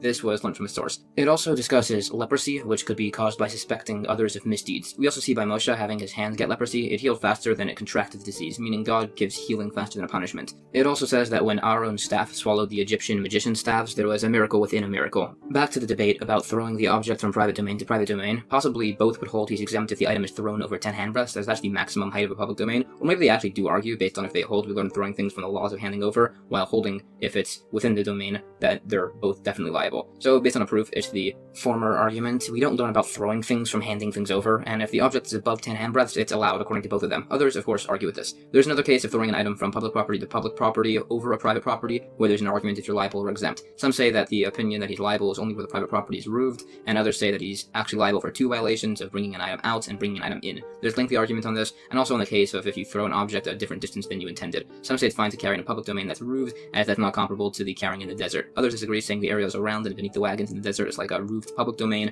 so there's lengthy argument to determine the exact dimensions of the wagons to figure out if they would have been viable for such a domain. The answer brought is that the wagons didn't really have floors, it was more 2-wheeled sides connected with wide pegs. This gets into a bit of a longer point about the exact dimensions of many of the boards and structure in the tabernacle, and how the cloths draped over them. It further discusses the dimensions of the wagons. New Mishnah. If you have a pile of dirt by a pit or a rock in a public domain that are 4 handbreadths wide and 10 handbreadths tall, that's considered a private domain, so you can't place or remove objects from it. If it's smaller than this minimum, it's obviously fine. time. The Gemara says that it says a pile of dirt by a pit as opposed to just a pit to show that the depth of the pit and the height of the pile can combine to form 10 handbreadths. There's discussion on the case of throwing an item on top of a post with these dimensions. This case is where the thrown object never enters the exempt airspace above the public domain, as there's a protrusion or a crevice, so the thrown object, which is very small, like a needle, never enters above the public domain. A similar question, what if there's a wall 10 handbreadths high that surrounds a carmelis, a neutral area, thus turning it into a private domain, but the wall is thinner than 4 handbreadths? It's considered to be a private domain as it turns the carmelis into a private property, so also for itself. There's a case discussed of having a 9 handbreadths pit that you dig a piece out to make it 10. You're carrying at the same time the pit becomes a private domain. So is that an issue? There's a similar case of throwing a board on top of pegs that are 10 cubits in the air. That one stands unresolved. It also brings the case discussed way earlier about a nut in a vessel floating on water. Is the nut at rest from the vessel or not? Is it not at rest because it's in water? So that stands unresolved. There's also that dispute about oil on wine, if they're considered connected or not. There's also a case of an 8x10 pit, which is obviously problematic if you throw a mat inside. But if you throw the mat inside vertically, so it lands cutting the pit in half, so it's no longer landing in a private domain, you'd be exempt. Some disagree. If a private domain pit is filled with water, it makes no difference, but filling it with produce does, and it's no longer considered a private domain, and there's a source brought. New Mishnah. If you throw an object into a public domain at a wall, if it hits the wall above 10 handbreadths, you're exempt. If it's below, you're liable. It's as if it's on the ground, which is not allowed. The Gemara says this is a case of something that's sticking to the wall, so that it's not bouncing back and becoming less than the minimum 4 cubits that you can't throw. There's disagreement if it lands in a crevice in a wall based on what you hold in that regard. There's also a point on that you're liable if you throw something on a mound 10 handbreadths by 4 cubits, 4 being the slope of the mound. New Mishnah. If you throw an object less than 4 cubits, but the wind blows it further than 4, you're exempt. If you throw it over 4, and the wind blows it back to you, you're liable. The Gemara says that the issue with the second case is that it stayed over 4 cubits for a brief instant. Some require the item to be within 3 cubits of the ground for it to be considered at rest. New Mishnah. Throwing an object 4 cubits into the sea makes you exempt. A shallow pool of water less than 10 handbreadths in a public domain makes you liable. It then repeats this. The Gemara says that it repeats this twice about a passage to teach inconvenient passage is considered a passage, but inconvenient usage is not considered usage, and does not make an area considered a public domain. It repeats the point on a pool, according to one to teach that a shallow pool is considered a public domain in the winter and summer, so when people aren't cooling themselves and when it's muddy, or it's to include a pool 4 cubits wide or 4 cubits long that people walk around or step around as a public domain. This is applied to other cases. New Mishnah. If you throw something from a sea to dry land, or vice versa, or from the sea to a ship, or vice versa, or from ship to ship, you're exempt. If the ships are tied together, you can carry stuff between, but if they're not tied, you can't carry stuff between the ships. The Gemara says that if you're on a ship and want a bucket of seawater, some say you should extend a rod to fill a bucket, as according to this opinion, the ocean is a carmelis, but that only applies to the ocean bed, up to 10 handbreadths, so you can just pick the water up. However, you use the rod just as a reminder. The other opinion is that you need to make an enclosed area 4 handbreadths wide above the water and fill your bucket from there, as they hold that the whole ocean is a carmelis from the water's surface. By the first opinion, there's no concern of the ship entering shallow water under 10 handbreadths because ships don't travel in water that shallow, and they have probers with poles to make sure of that. By the second opinion, you can pour your wastewater out of the ship by pouring it on the wall of the ship, and it's fine that it's your force as it's into a carmelis, which is allowed in such circumstances. There's a proof brought. There are smaller boats that have exceptions and stricter rules. There's arguments on the point. You're also allowed to carry between ships tied together if there's a little boat wedged between. This is discussed further. New Mishnah. If you throw an object on Shabbos and after throwing it realize that it's Shabbos and another person catches it or a dog catches it or it burns, you're exempt. If you throw the object to inflict a wound and then realize it's Shabbos before it hits, you're exempt. Basically, the rule is that you're liable for a chatas offering if both the start and completion of the action was unintentional, but if one of those was intentional and the other was unintentional, then you're exempt. The Gemara argues as to what exactly the context of the cases of the Mishnah are. Some say the later cases are about an item tied to a rope, possibly to cause a wound, possibly to others. The case of throwing it into a dog's mouth or fire is where that's not your intent. If it was your intent, like a different case, it's considered like a significant target and may not be thrown at. This is discussed a bit further. And that's the end of chapter 11. Chapter 12 of Tractate Shabbos begins with a sequence of individual discussion and analysis on each of the 39 forms of work forbidden on Shabbos, the first of which to be discussed in the first Mishnah is that of building. The amount of building to make you liable is any amount, including chiseling the stone, striking the final blow with hammer or sledgehammer, or drilling. Rabbi Shimon ben Gamliel includes striking a hammer on an anvil as you're improving the work. The Gemara explains that any amount includes even very small things like digging a tiny hole to store coins, as the sewers in the tabernacle would also dig little holes to store their needles. Others say no, as that would rust the needles, so rather it's crafting a small stand for a stove, as by the tabernacle some would have little stands for their dye kettles. Others disagree and say it's to include sealing the small hole in your wall with clay, as was done with the tabernacle with molten lead. Some even say that positioning a stone in the ground makes you liable according to a source. The issue of chiseling is debated between one of building or striking the final blow. There's a similar debate by making a hole in a chicken coop, wedging a peg into the cavity of a hoe. We need to list all these cases to include a normal manner of building, an atypical one, and others. Some hold it's an issue of striking the final blow by chiseling, others disagree, it's discussed further. Included in this work is hollowing out 3/4 of a block, and the issue with the anvil some say is that you're training your hand. Some say it's just that was something something done in the tabernacle to make sure the hammer is smooth while pounding sheets of gold. New Mishnah, now on plowing.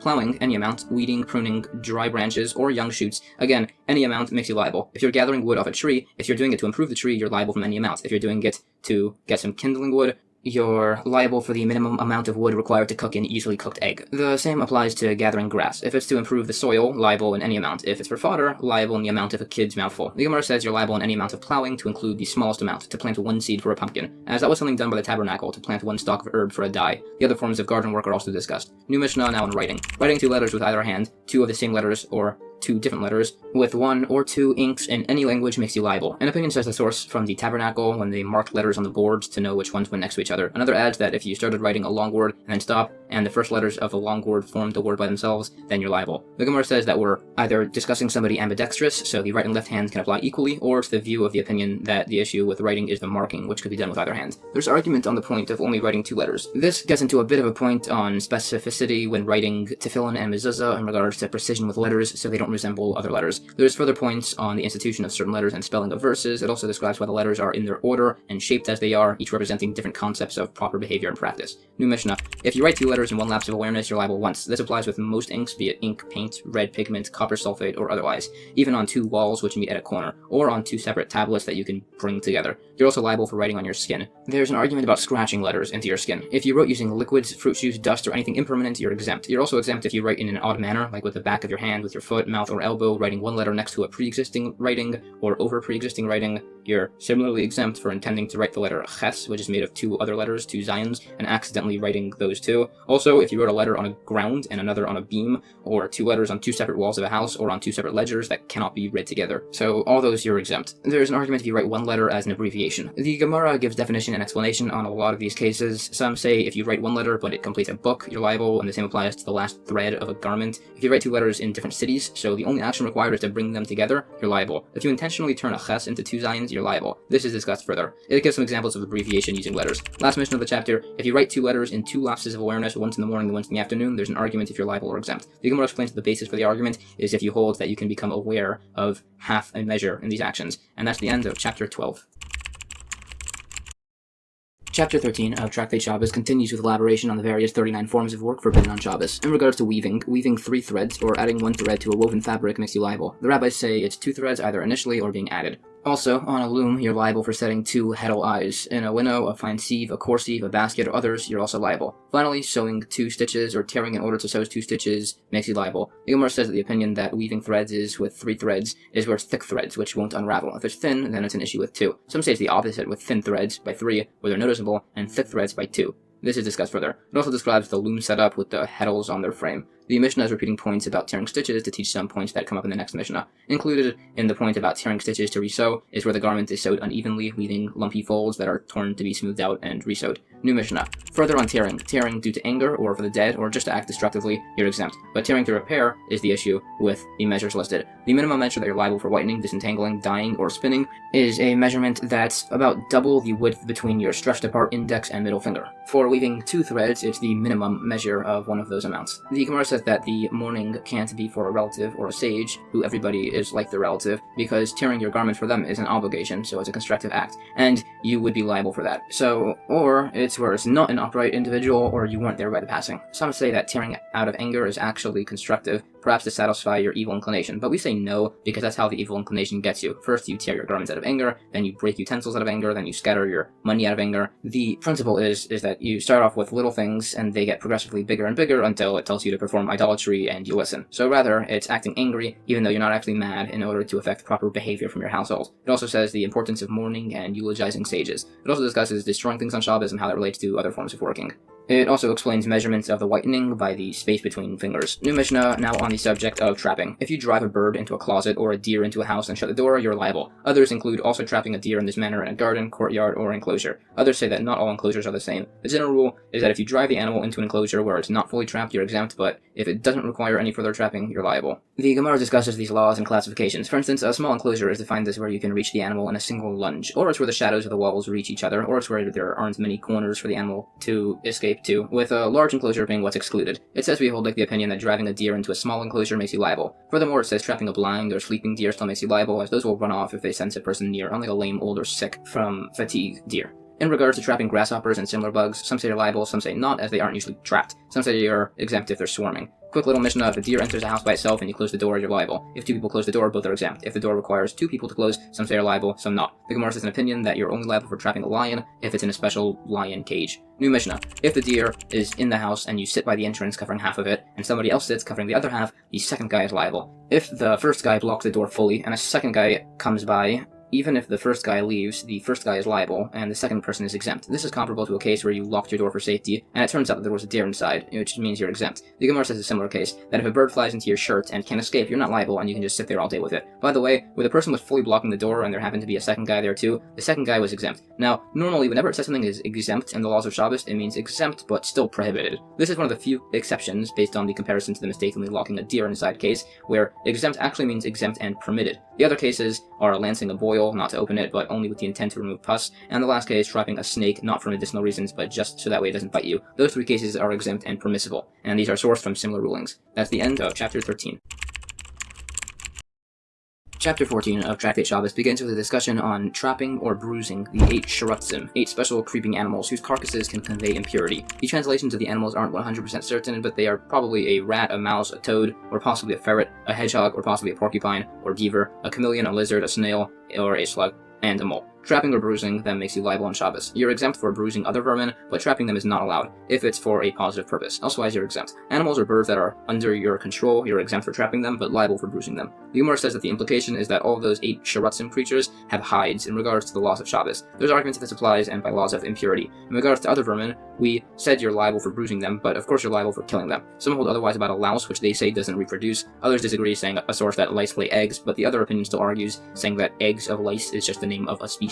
Regarding a flea, some say you're exempt from trapping it, others disagree. Everybody says you're liable for killing it. The point we said on trapping only applying for a positive purpose is like the opinion that doing a labor not needed for a defined purpose makes you not liable. This is discussed. In regards to killing the fish, some say it's considered dead after removing it from the sea, if there's a dry spot of a certain size on it. Some say the spot must be between its fins. Others say it doesn't even need to be dry, it's considered dead if there's bits of slime if you touch it. Similarly, one opinion said that if you reach inside an animal on Shabbos and dislocate its embryo, you're liable of a subcategory of reaping. Reason is because you're uprooting something from its place of growth even though it's not touching the ground. You'd be similarly liable for detaching a fungus from a pitcher. Some say this doesn't apply where it's not the thing's usual place of growth, such as a plant in a flower pot without a hole. Some say you can write tefillin on the hide of a kosher bird even though it's full of holes as the ink doesn't seep through them. This is discussed further. We don't know if this applies to a kosher fish and if the fish skin's smell has departed for this to be allowed. There's a story in this regard where a man badgered a sage with many questions, some of which were in this regard, so the sage cursed him. The sage was also being hosted by a different sage who was feeding him in a way to help his illness, but he didn't realize as it made him sick, so he cursed the sage to not be survived by his sons, and then realized his mistake. So the other sage only ended up having daughters. It discusses some points further and more on which hides make kosher tefillin. New Mishnah: no preparing brine on Shabbos, but you may prepare salt water to dip bread into or to add to cooked foods. Others say you can only make salt water if you add oil first. The Gemara explains the difference between brine and salt water, that brine is a lot of salt water and salt water is a little. Others take issue with these cases. Another point,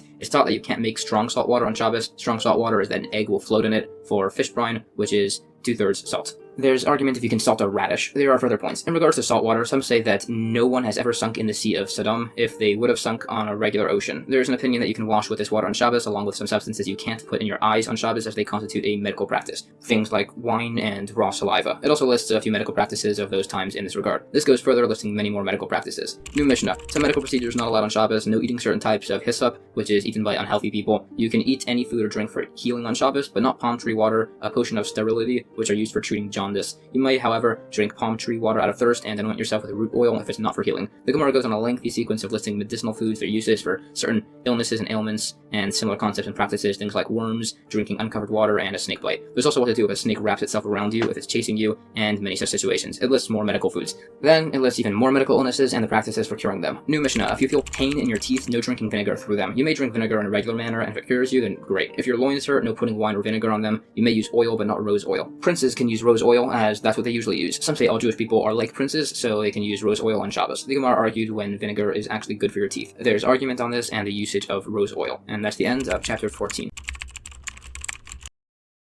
Chapter 15 of Tractate Shabbos, further going through the 39 forms of work on Shabbos, now on tying knots. The knots you're liable for tying and untying were known as the driver's knot and the sailor's knot. Rabbi Meir is of the opinion that a knot that could be untied with one hand you're not liable for. The Gemara describes these knots, and if a bow knot is allowed, that stands unresolved. New Mishnah. Knots you're not liable for are at the front of a shift, a hat string, a girdle, shoe or sandal straps, wine and oil canteens, or a cloth pot cover. There's an opinion that you can tie a rope in front of an animal stall so the animal can't escape. The Gemara discusses these and teaches that these are all necessary to be taught, to include if the opening to the garment has two straps, one of which could be left tied permanently by the shift, and a hat is allowed as it will be untied before removal to not mess up the woman's hair. There's further discussion on the topic of shoes, what if they break while walking, and on the subject of chalitza, a later topic. This is discussed at length. We need to teach that the canteen was allowed, to teach that it's permissible even if there's two flaps, one of which could be left tied permanently. A similar logic by the pot lid, which has a spout, so you might have thought that the knot would be permanent as you'd empty it through the spout. The same principle applies by the animal stall. It's allowed even though there might be two ropes, one of which will be left permanently tied. We rule with the opinion that allows you to tie the stall shut. New Mishnah, you can tie a pail with a girdle, and there's disagreement if it's allowed with a rope. Rabbi Yehuda says a general rule, which is that you're not liable for a non-permanent rope. The Gemara says that the rope in question is weaver's rope, which will be untied. This is discussed further on similar topics and about weaver's implements. New Mishnah, you can fold a garment many times, even 4 or 5, and you can prepare beds on Shabbos night for Shabbos day, but not on Shabbos day for the night after Shabbos. There's an opinion which states that you can fold garments and prepare beds on Yom Kippur for Shabbos the day after. He also holds that you can offer fats from the Shabbos sacrifice on Yom Kippur, but not vice versa. A different opinion allows neither sacrifice swap. The Gemara qualifies the point on folding your clothes, saying not with 2 people folding, not with old clothes, and not with colored clothes, and not if you have other clothes to change into. There's an opinion that you should wear nicer clothes on Shabbos, and if you have none, then wear your weekday clothes in a non-working manner, meaning don't have them hitched up. This isn't considered to be disrespectful, as you're only doing it on and for Shabbos. It lists some verses about respecting Shabbos. It also gives many instances of this, such as walking in a proper manner. It also says not to eat the dust of Babylonia, also called shinar, as all the dead of the flood were dumped there, and it's bad for your health. It gives further instances of dressing well on Shabbos based on some verses. It also expounds some verses from the book of Rosh. This goes further, and there's points on the proper dress code of a Torah sage to look proper and respectable. There's more on folding garments. It also mentions the point of the shofar being sounded to let people know before Shabbos, and whether or not that happens when Yom Kippur falls out on Friday, which is debated. There are further points on what's not allowed on Yom Kippur. Some say you're allowed to start preparing fruit and similar before Yom Kippur ends. Some say it's to increase your distress during the fast. Some say it's to decrease it. There were instances of some sages doing this, but people started doing it too early, so they began prohibiting it. And that's the end of chapter 15. Chapter 16 of Tractate Shabbos begins by discussing whether you can save certain pieces of holy scripture on Shabbos from a fire. It says that all pieces of scripture, the Torah, the books of Nevi'im, prophets, and even Kesuvim writings, which aren't read from on Shabbos, can be saved from a fire by carrying them outside, even if they're written in any language. Also, the reason the books of Kesuvim aren't read from on Shabbos is because they're very interesting, and if they're read, people might not come to the study hall to learn on Shabbos. The Gemara says in argument if you actually can save them if they're written in any language, which means they're not read from on Shabbos. One opinion says they're not read from, so you don't save them. The other opinion says that you can still save them because they are still scripture and it would be disgraceful to let them burn. This is argued further based on some sources. It also says an opinion that you can't save amulets or written blessings from fire even though they have verses and similar written in them, and in fact that's why you shouldn't write down blessings. Also, if the Torah or similar was written with a different form of ink, it's either allowed as it's still in Hebrew or not allowed as it's not black ink. We hold it's allowed. There's more points on if it's allowed with a large amount of the letters missing. With less than 85 letters left, some say it cannot be saved. With 85 letters, there's argument if this is allowed with letters next to each other or even scattered all across the pages. This is discussed further. There's a lot of discussion on saving the blank parts of a Torah scroll, comparison to similar cases, but it's unresolved. There's further discussion on other such books. It also mentions a story wherein a certain philosopher made it as if he would never accept a bribe, so 2 sages, Rabban Gamaliel and Ima Shalom, decided to expose him by both offering him bribes, one a golden lamp and the other an expensive donkey, and he took them both and switched his opinion to rule like the one with the more expensive gift, so he was caught. After the point on not reading books of Kesuvim, some say this applies during the time of learning in the study hall, some say even the rest of the day. This is argued, but they seem to rule that it's allowed the rest of the day. New Mishnah, you can save the container of a scroll along with the scroll from a fire, and the tefillin container along with the tefillin. This is allowed even if there's money inside of the cases. You can carry them either to a closed or open mavoi, which will be defined depending on your opinion. The Gemara cites a comparison to a similar case of offering the Paschal sacrifice on Shabbos in regards to flaying it, and if we can save a scroll on Shabbos with its case, it should also be permissible to flay the Pesach offering of its hide. So that's not comparable because it's the difference between an actual form of work by the sacrifice and only muktzah by this case. So rather it's the issue of moving the hide, which is also muktzah to get to the meat. Again, not comparable. The scroll case is the base for something permissible to move versus the hide, which is the base for something impermissible to move. It's also not comparable to the case where there's money in the scroll case, as there's still something also permitted in that being the scroll. So, after some further suggestion, it's actually the original issue of the hide being a form of work, but the answer is that it's where you don't need the hide and you're doing it in an atypical manner by removing the hide in strips. And as for what an open and unopened mavoi is, it's an alley of a sort. Here, closed, meaning it has 3 walls and 2 posts. Open, meaning it has 3 walls and 1 post. There's some argument on these definitions. Some argue saying that in regards to carrying food. By a Torah scroll, a closed mavoi, it has 3 walls and 1 post, and by an open mavoi, it has 3 walls and no post. New Mishnah. Some further things you can rescue from a fire on Shabbos. Enough food for 3 meals, food for people, and you can save animal food for animals. Some say that if you ate 1 meal already before the fire broke out, you can only save 2 meals, and if you ate 2 meals before the fire broke out, then you can only save 1 meal, etc. Others say you can always save 3 meals. The Gemara says we don't allow him to save more than the allotted amount, as then he'll become panicky and extinguish the fire. This is similar to a case where a barrel of wine broke on your roof, so you can have a bowl in your courtyard to collect the wine, but that's it, because more would cause you to try bringing more bowls, and you'll end up messing up and carrying them outside. This is discussed further along with a similar case. It lists some more rules on saving bread, and also about how to break bread during the Shabbos meal. There's some discussion on how many meals you actually eat on Shabbos. It's agreed that it's more than a weekday, but only if you can afford it. It also describes the proper amounts in meals to assist other people in this regard, whether it's 3 or 4, along with a bed and pillow if he stays overnight. It also says that if you eat 3 meals on Shabbos, you'll be spared from the travails of Mashiach's coming, Gehenna, and the war of Gog and Magog. It brings the sources for all of these. Some also say you won't be oppressed in exile. Some say your heart's wishes will be granted based on verses. It also describes the foods you should eat, and says on the importance of keeping Shabbos that if you do properly, your sins, even super severe ones, will be forgiven. And if the Jewish people had properly kept the first Shabbos,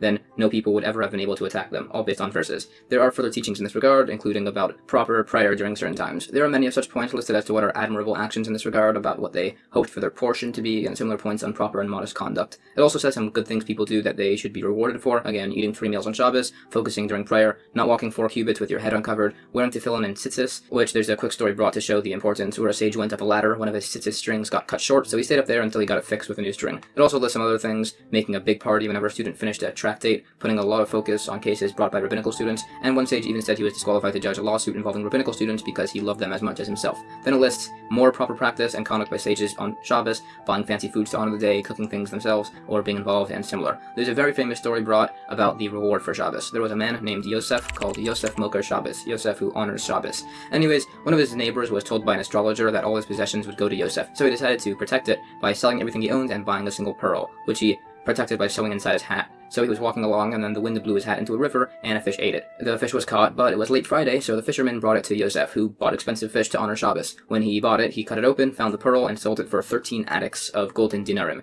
It also says that Israel, they got wealthy because they tithed their crops, and in Babylon, outside of Israel, they got wealthy for keeping Shabbos. And there are further instances of this listed. It also says that this Roman Caesar once asked a sage, Rabbi Yeshua ben Hanania, why Shabbos food smells so good. So he said there's a spice called Shabbos, so the Caesar asked for some, but he told him it only works if you keep Shabbos. It also says other ways of honoring Shabbos by wearing clean clothes, by having your meal later or earlier, the opposite of what you usually do. It says some points on the proper words in Friday night prayers, and to prepare your house properly for Shabbos. As it says, there are 2 angels that accompany you home on Friday night, one good and one not. And depending if your house is set for Shabbos, the good or not good angel will say that next week should be like this week, and the other angel says Amen. There's further points on proper preparation for Shabbos. It also says that answering Amen with all your might will cause the gates of the Garden of Eden to open for you. It also says that not keeping Shabbos causes fires, and opinion says that Jerusalem was destroyed as Shabbos was desecrated. Some say Jerusalem was destroyed because people didn't say the Shema prayer in the mornings and evenings. Some say it was because people diverted children from their Torah study. Some say it was because people had no shame for each other. Some say it was because the great and small were considered equal. Some say it was because they didn't admonish one another. Some say it was because they demeaned Torah scholars, which it lists some points on the importance of children studying Torah, that they shouldn't be diverted even for the sake of building the temple in Jerusalem, and similar points on its importance. Some other opinions as to why Jerusalem was destroyed. Some say because people of truth had disappeared. Others say people of truth never disappeared from Jerusalem, even as it fell. Some clarify this to mean that men of truth in regards to Torah never disappeared, but in regards to business they did, unfortunately. New Mishnah, for other things that can be saved from a fire: a basket full of loaves, as much as you want, a cake of pressed figs, and a barrel of wine, more than 3 meals, and you can also tell other people to go and save food for themselves, and if they want to be smart, they can request wages after Shabbos. Some say you can only move them to a courtyard which is connected via an Eruv boundary. Others say it doesn't need the Eruv boundary. It also says you can bring your utensils for a meal out there, and if you want to save your clothes, then you should put on tons of layers of clothes and walk out with them. Some say he can only wear 18 garments, but he can keep going back in shifts, and even get others to help him. The Gemara says that the difference between the prior Mishnah, which said you can only save 3 meals, and this one, which says you can save as much as you want, is that the prior is where the food is not bundled together, so you can only save 3 meals worth, but here, it's where the food was pre-bundled in large amounts, so you can carry them out at once. Alternatively, they're both discussing where you're bundling the food together. It's just our Mishnah is where you're taking them out to your courtyard, the prior is where you're taking it to another courtyard. There's further points on this topic. In regards to the point about the helpers being paid wages, it said that this is a person who fears heaven, so he shouldn't be benefiting off of others, but he also shouldn't be working without compensation, and it doesn't count as a wage on Shabbos. It gives instances of all the layers of clothes you can wear. New Mishnah. In order to contain a fire, it says you can spread a kid's hide over over a carriage, trunk, or closet where there's a fire, as the hide doesn't singe. You can also put vessels, full or empty, to block the fire, but some say you can't block with earthenware vessels filled with water, as the vessels will break and extinguish the fire. The Gemara says that if half of a coat is on fire, you can put water on the other half, and if the fire goes out, then great. Some disagree, some don't, and would allow having earthenware vessels filled with water to block a fire. There's more points in this regard, whether you can open a door opposite a fire to let air in, and similar. There's argument about the point on making a barrier. The opinion that doesn't allow the water vessels is because he holds that if you let the person start extinguishing things somewhat, then when his property is burning up, he might just end up extinguishing things directly himself. There's more on using a reed grass covering to cover a name of God on your skin while you're undressed, and arguments in that regard. There's more discussion on this topic. New Mishnah. A non-Jewish individual can extinguish your fire on Shabbos, but you shouldn't tell him to do it. But you also shouldn't tell him not to do it. A Jewish minor is not allowed to do it, as he's your responsibility. The Gemara says an opinion that you can say within earshot of a non-Jewish individual that anybody who extinguishes the fire will be rewarded. We try to bring a proof or disproof, but we can't. There's a story where a sage, who was the king's treasurer, caught fire, so a bunch of Roman men ran and tried to put him out, but he said not to, as it was Shabbos. So a miracle happened, and it rained on him, and he was fine. After Shabbos, he gave a lot of money to all the people who tried to help him, and the sages said it would have been totally permissible for him to just let them put him out anyways. We also say this is not comparable to a case of a minor eating nevela meat on behalf of his father's self-interest, as here the non-Jewish person is acting out of his own self-interest because there's a reward being offered for putting the fire out. So it's not comparable to the nevela case. New Mishnah. You can put a bowl high over a lamp so it's not being extinguished, but it won't burn down a beam above. You may similarly put a bowl over a child's feces or over a scorpion to prevent it stinging. There was a case where somebody did this over a scorpion that wasn't chasing anybody, and there was a concern that he was liable. There's discussion in the Gemara on the case of feces and why you can't just remove it, so we say it's in a trash heap in a courtyard. Some say all lethal creatures can be killed on Shabbos, others say only 5, the Egyptian fly, the Nineveh wasp, the Chagigah scorpion, the snake from Israel, and any mad dog. Some answer that those 5 can be killed if they're not chasing you, and any lethal animal can be killed if it's chasing you. Some were careful with this, and once a sage saw somebody killing a bee on Shabbos, so he sarcastically asked him if he had finished all of them off. There's more points in this regard. There's also some discussion on candelabras. New Mishnah. If a non-Jewish person lights a lamp for himself, a Jewish person is allowed to use it. But if the lamp was lit for the Jew on Shabbos, it's not allowed to be used. The same point applies to a non-Jewish person drawing water for his own animal or for you, and by making a gangplank to disembark from a ship versus him making one for you, which can't be used on Shabbos. There's an incident recorded where sages used a gangplank made by a non-Jew for himself. The Gemara says that it brought the somewhat redundant case of the gangplank to tell over that incident. A similar case where an animal can eat from leftover grass picked by a non-Jew for himself applies, and is allowed if you have the animal eat of its own accord. The story of the gangplank was allowed, as while this person did know the sages were on the ship, he expended no extra effort for them in making the gangplank, so it was allowed for them to be used. Similarly, regarding a bathhouse that was heated on Shabbos, if majority of the city are Jews, then they have to wait the time after Shabbos for the water to have reheated, as the water was heated on Shabbos for the benefit of majority of the city, which was Jewish people here. It's allowed if majority are non-Jewish people. The same principle applies by using a public lamp, and there's a story where a sage was visiting somebody, and a non-Jewish person there lit a lamp, so the sage didn't use it by looking away, but then saw the person reading something from its light, so he realized that it wasn't lit for his use, so he could benefit from it at that point. And that's the end of chapter 16. Chapter 17 of Tractate Shabbos is largely a continuation of a lot of the principles from the latter half of Chapter 3 on the laws of muktzah, or not touching objects which aren't used on or set aside for Shabbos. The first Mishnah states that all utensils with doors, such as trunks, carriages, or cabinets, may be moved on Shabbos along with their door, even if it became detached. Excluded are house doors, which, if detached, may not be moved on Shabbos, as they weren't prepared for Shabbos use. Some specific items and their permissible uses: a hammer to crack nuts, a hatchet to cut a cake of pressed figs, a saw to slice cheese, a shovel to scoop dried figs, a winnowing shovel or pitchfork to pass food to a child, a spindle or weaver's reed to spear fruit, a hand needle to remove a splinter, and a larger needle for sewing sacks or to pick a door lock. The Gemara argues if the cabinet doors case was where they were detached on a weekday or on Shabbos. It also discusses regular doors and the prohibition of reattaching them to their hinges, not because of the malachas of building or demolishing, but because you might fasten them in securely, which would be the malacha of striking the final blow. Further, in regard to the hammers for nuts, some say that's only with a nut hammer, as they hold that something typically used for a work forbidden on Shabbos cannot be used even for something permissible.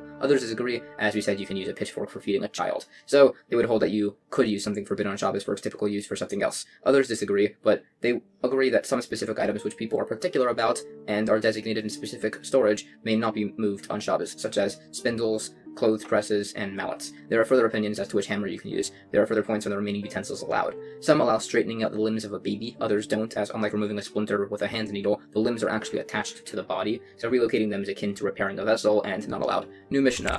A cane used for turning olives in their vats. If there's a knot at the end, it's susceptible to impurity, otherwise it's not. Either way, it can be taken out on Shabbos. The Gemara says the reason why is because the knot forms a cavity which fills with oil. New Mishnah. Some say all utensils can be taken on Shabbos except large saws and a coulter. further. The Gemara says that some include a launderer's riddle due to its similarity to a coulter. Some also say a tanner's knife, a butcher's knife, and a carpenter's adze.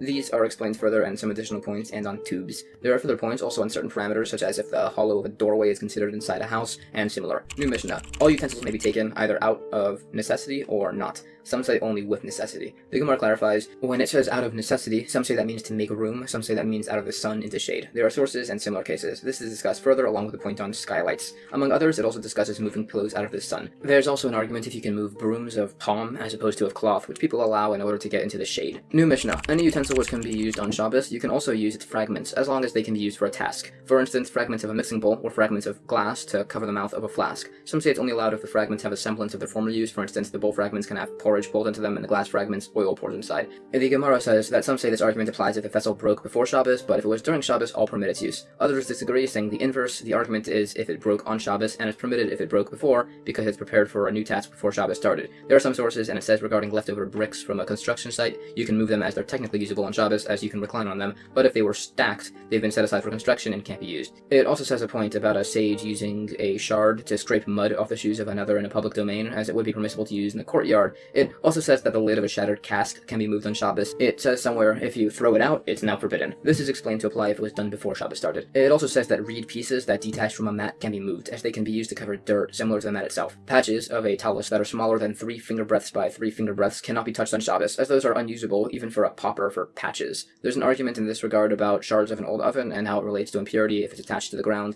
This is explained to the shards are usable by baking on them, as is done with tiles, but some say that's not considered similar to the original use of the oven, which some require, and others do not, for it to be able to be touched on Shabbos. The difference being the tiles are heated on the outside versus the oven, which is heated on the inside. We hold an oven cover does not need a handle to be moved on Shabbos. New Mishnah.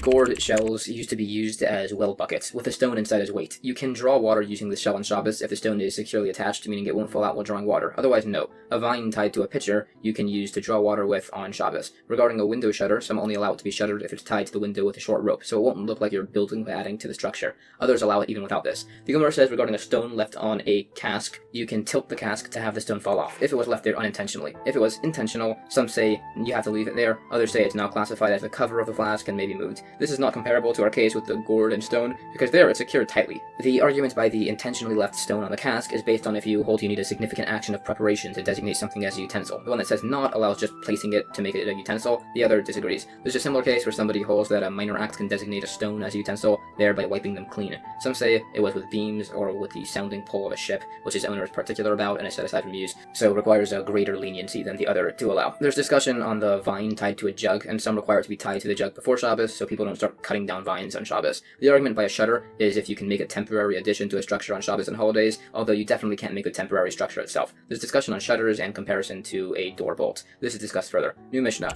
All vessel covers with handles can be taken on Shabbos. Some say that this applies to covers of holes in the ground, and vessel covers don't require handles. The Gemara says some say this applies only if the covers can function as utensils. It also says the argument about utensil covers with handles or not applies to utensil covers that were attached to the ground. They agree with the other points. Some say it's over the cover of an oven, whether it's considered a ground cover or a utensil cover. And that's the end of chapter 17.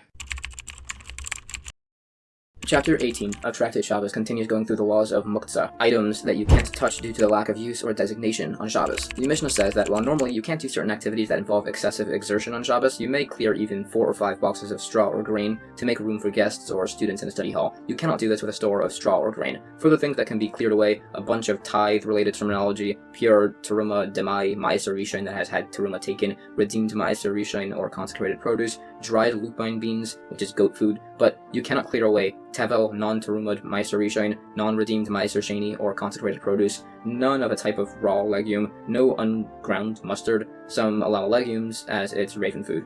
Regarding bundles of stubble, twigs, tender reeds, if they were set aside as animal feed, you may move them on Shabbos. If not, no. The Gemara says, when it says it allows 4 or 5 boxes of straw, some say this means you can clear maximum 4 out of 5 boxes. Some say it means you can clear 4 boxes from a small store and 5 boxes from a large store. Then when it says you cannot clear from a store, that refers to an unused store. And this would be like the opinion that applies a broad application of muktzah. Some say that 4 or 5 boxes is just an expression, you can actually clear out more. And when it says you can't clear out of a store, that means you can't fully empty a storehouse, as it'll expose the floor and you might level holes in the ground, which is not allowed. This would be like the opinion that doesn't hold a broad application of muktzah. With an unused storage house, you can't clear stuff there, but it says if you're walking through, you can clear a path with your legs. Regarding piled grain, some say you can only take from it if you took from it before Shabbos. Others say it's fine either way. There's arguments about who holds which opinion. It also says that the amount of a pile of grain is a lesech, an old form of measurement. There's argument that the point on 4 or 5 boxes is to teach that it's that amount but not larger, requiring more trips, meaning it's better to carry more and walk less, or is it better to carry less and walk more? It's potentially argued from sources, but we say not. There's further argument on this. It also talks about the importance of receiving guests and treating them properly. It also says how God is different than mortals, that Abraham was allowed to ask God to wait for him when he went to greet guests. It also says there are 6 things that doing them allow you to receive reward for them in this world and the world to come: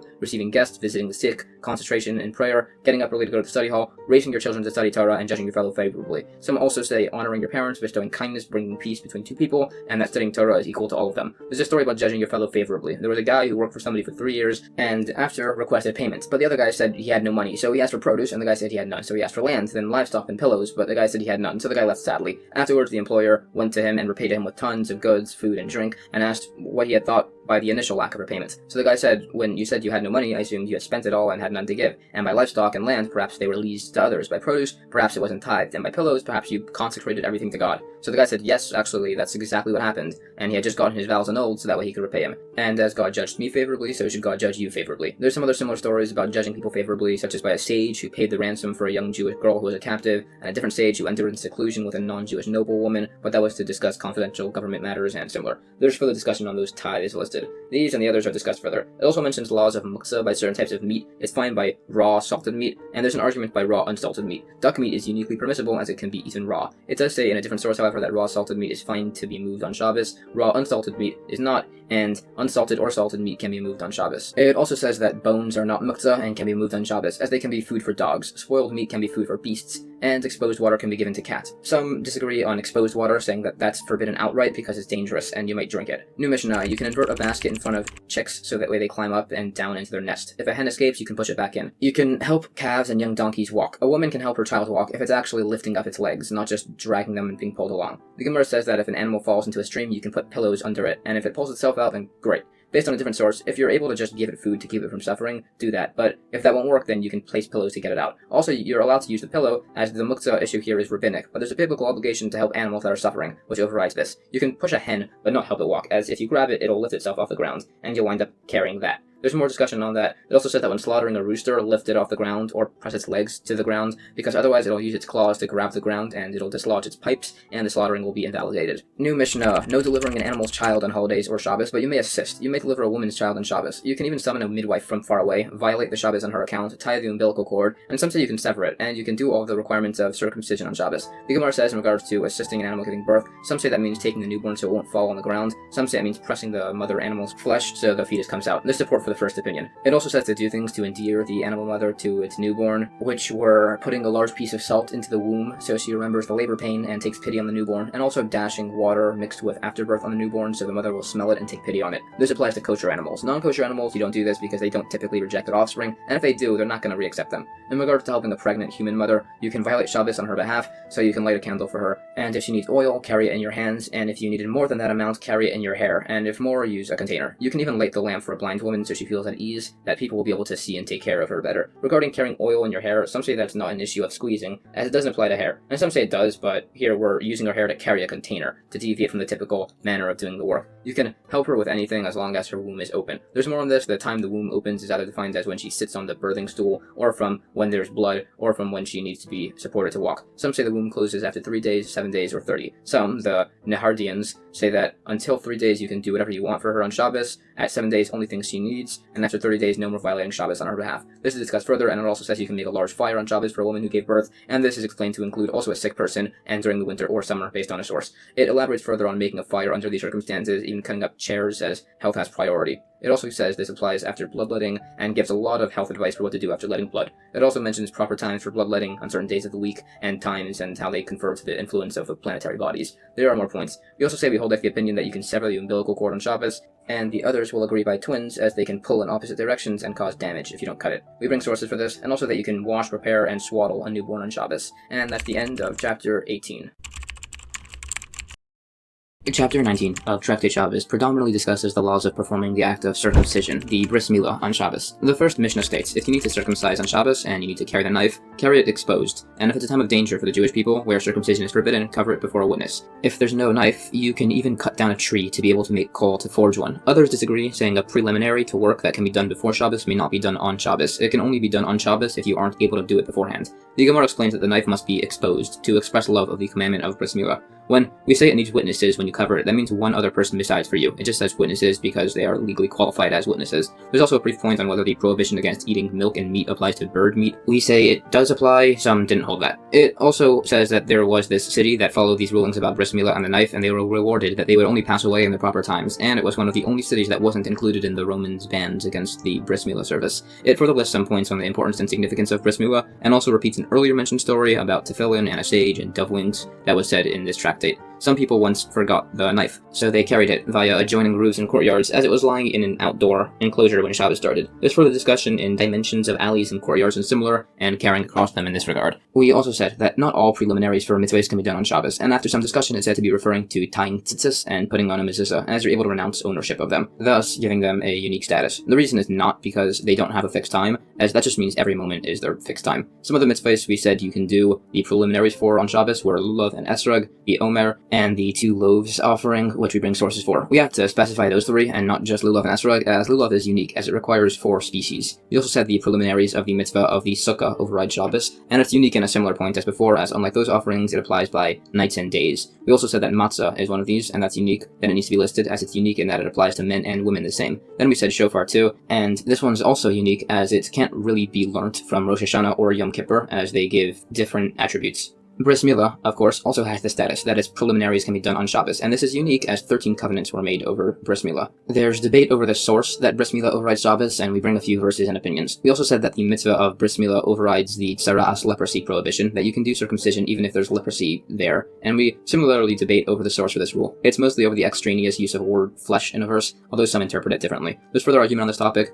We say we hold like the opinion that you can only do a preliminary for something if it could only have been done on Shabbos, and it's permissible by both bris milah, which has 13 covenants, and the paschal sacrifice, as the punishment for its non-fulfillment is the punishment of kares, so both are unique. New Mishnah. You can do all the necessities for circumcision on Shabbos. You can do all the steps of the actual circumcision, draw the blood, put a bandage, and therapeutic spices. Cumin, for instance, which if not crushed can be chewed and applied. If you didn't mix wine and oil before Shabbos, you can just pour them both into a bowl, one after the other, for medication. You can't prepare a special bandage, but you can wrap a cloth, and if you don't have one, you can wrap it around your finger and bring it over, even from a different courtyard. The Gemara explains some details. Some hold that the Moed does not return to cut off non-impeding shreds of foreskin after the circumcision, and there's argument over who holds this. Some say that these pieces are required to be removed. The removal of the blood and the cumin and bandage are all required, as it's dangerous if you don't do them, and you should dismiss a Moel who doesn't do these steps. It also lists many medicinal salves and similar for these kinds of things. It also gets into a point about allowing straining eggs through a mustard strainer, but not mustard, as that looks like sorting. We also say no sweetening mustard with a burning coal on a holiday if it's wooden, as it could have been done before the holiday without it getting worse after. Similarly, cheese cannot be made on a holiday, as it's actually better if it's made before. It lists the practice of proper bandage placement and other things to keep the baby healthy, and similar medical and nursing advice, such as that if the baby is the wrong color, too red or too yellow, meaning there's a blood-related problem, you should delay until the baby looks normal. There's a story about this happening. New Mishnah. You can bathe a baby in hot water before and after the circumcision. You can sprinkle water on it by hand, but not with a utensil. Some say you can even bathe the baby on the 3rd day after the circumcision if it falls out on Shabbos, based on a verse. A premature baby, we cannot violate Shabbos on its behalf. There's an argument by an androgynous, a baby with both male and female organs. The Gemara says that the point about sprinkling water could actually be about, and an argument with, bathing on the 3rd day. It would disagree with the verse, which was about the people of Shechem being circumcised and in pain during the 3rd day, as babies heal faster than adults. We bring an incident in regards to this dispute, and there are further arguments between hot water that was heated on or before Shabbos. We also say that while you can't put hot water and oil on a wound on Shabbos, you can put it next to the wound and let it flow towards the wound. This is where there's no issue of squeezing, and by an old cloth, as new cloths cause healing. The points and details on circumcision are debated further. Some actually say that if the mother didn't become impure from childbirth, you do circumcision immediately, not on the 8th day based on a verse. We say we disagree, as the law was established as 8 days once the Torah was given. This is argued on further. This goes further also about animals and whether they're viable for things like slaughter until after 8 days. There's debate in this regard about gestation periods. This gets into an adjacent point on chalitza and the Levirate marriage. It also debates the point on whether we can circumcise an androgynous. By other laws, an androgynous isn't really considered to fall under the qualifications of a definite male, But here, by the laws of Bris Milah, they are, as the verse says, to circumcise all your males, all including an androgynous. New Mishnah. If you have 2 infants to circumcise, one on Shabbos and one after, and you accidentally circumcise the one for after Shabbos on Shabbos, you're liable. If you had 2 infants, one to circumcise on Shabbos and one on Friday, and you do the Friday one on Shabbos, some say you're liable, some say you're exempt. The Gemara says that some hold you're liable by the first case, and we hold you're exempt by the second. And the debate is based on if you hold this is comparable to a case of idolatry, that if done inadvertently you're liable, or it's not comparable as you're actually doing a mitzvah here. Others, on the other hand, say that in the first case of the Mishnah, you're exempt, with the same dispute and logic of the second case. This is debated further. New Mishnah. A bris milah can happen on the 8th, 9th, 10th, 11th, or 12th day. No earlier or later, though. 8th is the normal day. If born on twilight, it's on the 9th day. If twilight on Shabbos Eve, it's on the 10th day. If a holiday fell out the day after that Shabbos, it's the 11th day. And if the holiday was like Rosh Hashanah, which has 2 days, we wait 12 days. This is because you cannot override a holiday for a postponed circumcision. If the child was sick, we wait until he gets healthy. The Gemara says, after its fever is over, we wait 7 days. This is 7 full 24 hours. New Mishnah. Any shreds of flesh that cover the larger part of the corona must be removed, and if not, you're invalidated from eating teruma. If the child is fleshy and still looks uncircumcised, you should touch it up so it looks properly. If you did the circumcision but didn't uncover it, it doesn't count. The Gemara defines these qualifications. It also lists the blessings said by a bris milah, and that's the end of chapter 19.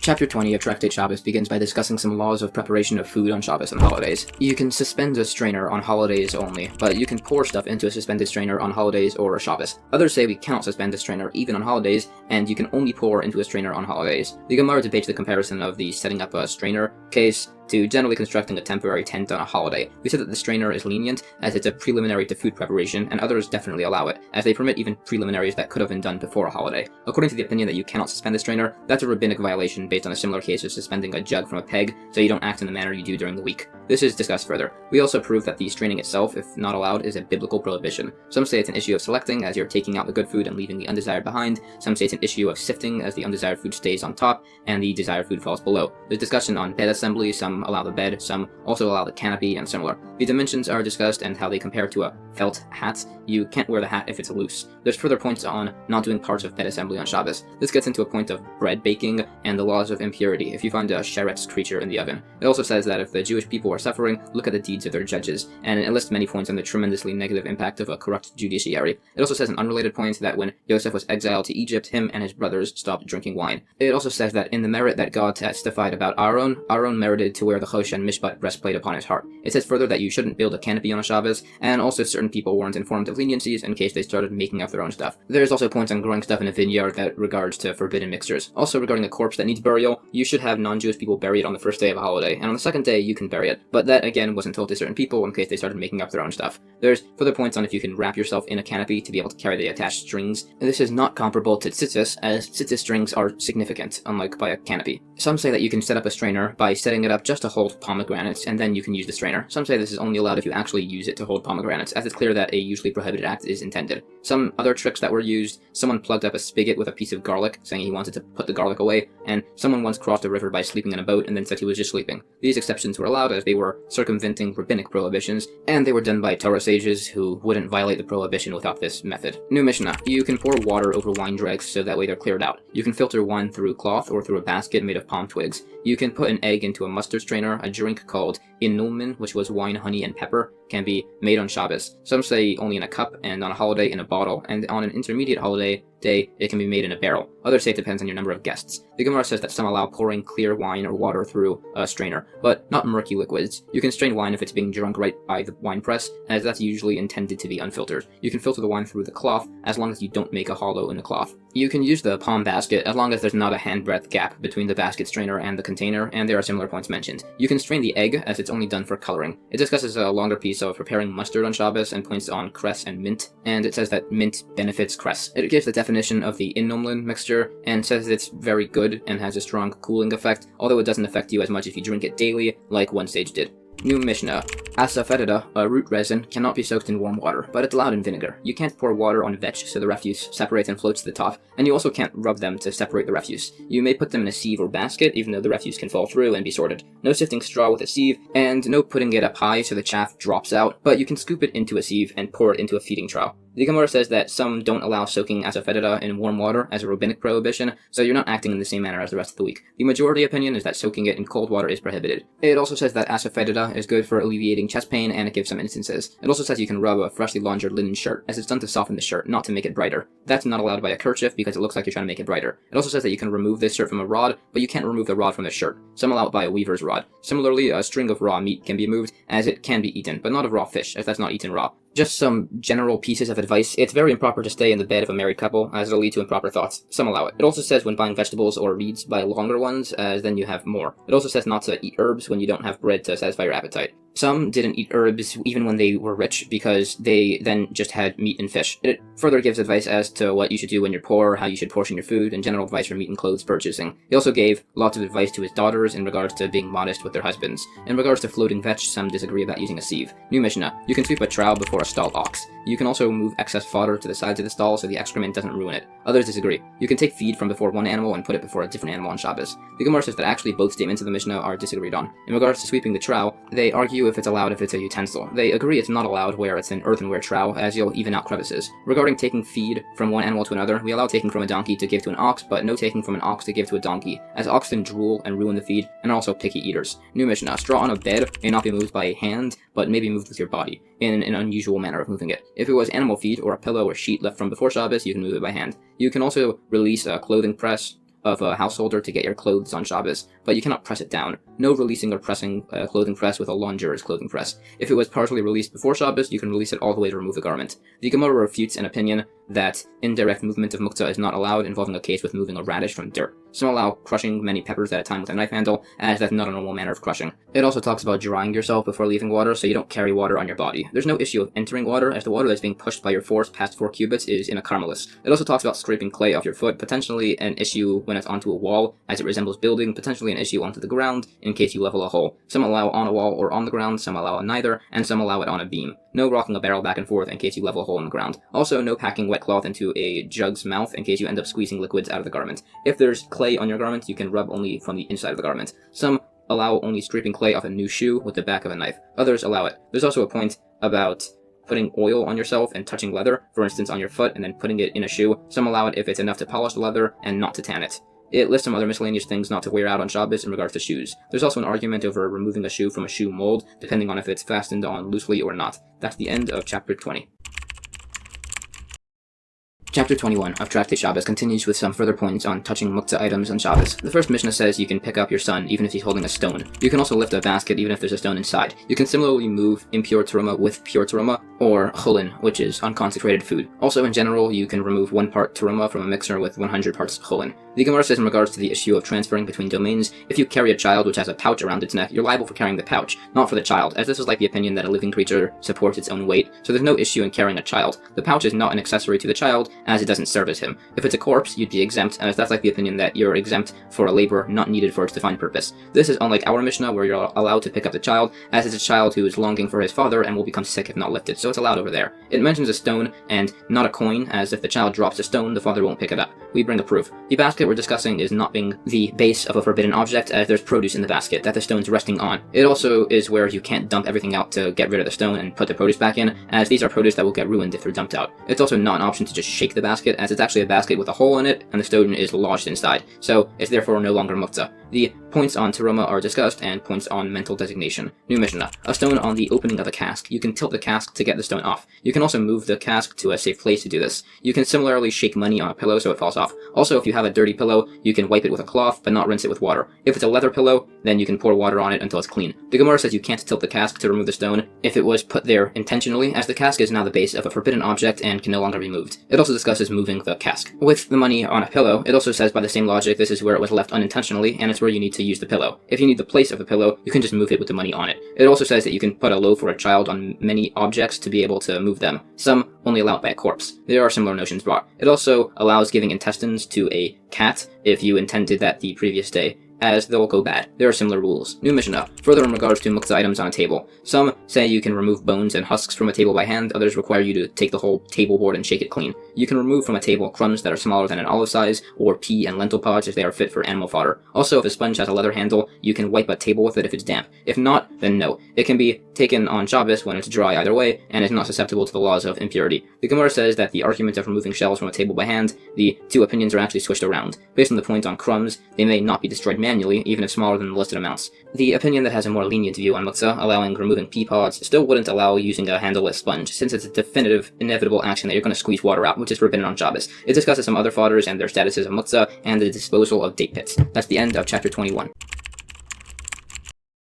Chapter 22 of Tractate Shabbos starts with a Mishnah discussing a broken cask of wine. You can save enough for 3 meals, and you can even get other people to save wine from it for themselves, but you can't sponge up the wine, out of concern that you'll end up squeezing it. Similarly, no juicing fruits on Shabbos, and if the juice squeezed out by itself, then no eating it on Shabbos, as it could lead you to juicing them. Others allow the fruit juice if the fruits were stored for eating, but not if stored for their juice. Similarly, honeycomb chopped before Shabbos, the honey that came out on its own during Shabbos, it's argued if you could eat it. The Gemara argues the points on squeezing fruits, and it says that there's an exception by olives or grapes stored for eating, that their juice is not allowed on Shabbos, as people sometimes redesignate them after seeing them juiced. Others disagree on this exception, and others say it's disagreed, but we hold strictly by olives and grapes. There are further discussion on similar fruits. This gets into a point on impurity, and further on olives and grapes in baskets where the juice is clearly being abandoned, so clearly the dealt with case is by a sealed container. This and similar points are argued further. Some allow squeezing a cluster of grapes into a pot of food on Shabbos, but not into a bowl, as it's used for food, so it's regarded as food. There's a similar point by goat milked into a pot and not a bowl. Some disagree based on principles. This is argued further, along with a dispute on squeezing boiled or pickled vegetables. It also sidetracks into a point on a valid testimony on the blemishes of a firstborn animal, and say that in that regard, a witness who received his testimony from a different witness is considered to be giving a valid testimony. It also discusses the point on honeycomb. New Mishnah. Anything placed in hot water before Shabbos can be soaked in hot water on Shabbos. If it was not placed in hot water before Shabbos, you can rinse it with hot water on Shabbos. This excludes aged salted fish or salted Spanish mackerel, as rinsing them is how you finish cooking them. The Gemara mentions an example of a dish that was cooked in hot water and then soaked for a while after, which was a hen made by a Rav Abba, and a different sage said it was disgusting. A different sage also expressed revulsion at a different food, which was named Babylonian kutach, which was a dip of a sort made of breadcrumbs and whey. Others did enjoy that though. It says rinsing that fish is a biblical violation. It also says some miscellaneous teachings like birds in Babylon are fatter than from Israel, as the birds of Israel were exiled along with the Jewish people, and this is discussed further.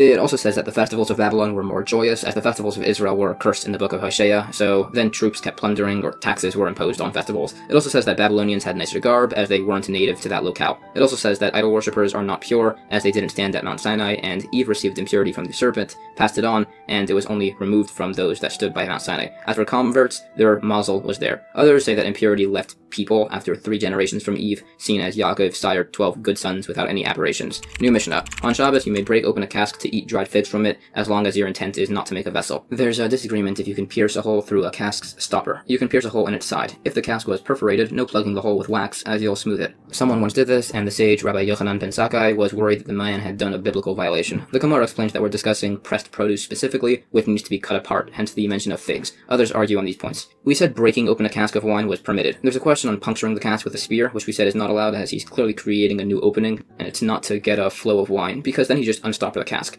Everyone agrees about piercing a hole in the top of the stopper. The argument is about making a hole through the side of the stopper, and when the Mishnah said that you can't pierce a hole through its side, that was referring to the body of the cask. This is discussed further. There's also points on expanding existing holes, whether holes are one-way or two-way by a chicken coop, etc. It also allows reopening an old hole if it was plugged to preserve the wine, not to strengthen it. This depends on if the plug is above or below the wine level. There's some additional points on this. It also gets into cutting a reed to serve as a spigot. There's an argument on using thick oil to plug a cask hole on Shabbos. Some say it's allowed. Others forbid plugging the hole with a myrtle leaf, either to prevent people from thinking you're allowed to make an artificial gutter-like vessel, or out of concern people will pluck a leaf from a branch. There's a practical difference between these opinions by a pre-plucked and placed leaf from before Shabbos. There's an argument regarding wrapping yourself with felt padding to transfer it through a public domain on Shabbos. New Mishnah. You can put a cooked dish in a cool, dry pit in Shabbos so it's preserved, and you can put a container of good water into stale water so it cools off, or into the sun so it warms. If your clothes fell in water while traveling, you can wear them on Shabbos and not worry people will think that you did laundry. When it gets to an outermost courtyard, he should then spread out his clothes to dry in the sun, but not in front of people, or they'll think you did laundry then. The Gemara explains that we needed to say the point on preserving a cool dish in a pit, as you might have thought it's not allowed out of concern of smoothing depressions in the ground. The same goes for putting water in the sun, which you might have thought you can't do it in case case it leads you to bury food in warm ashes, which is not allowed. The opinion that you can put your wet clothes in the sun if no one will see is unlike the opinion that you can't do something that looks like a wrongdoing even in private where no one will see it. There's further on this about shaking your cloak, not allowing it if it's old or white or red. Some allow it, some say we allow it if it's just dew. This and further points are discussed. It also lists further things that you can't do with your clothes on Shabbos, like folding up your hem so it doesn't drag, something called a Babylonian pocket.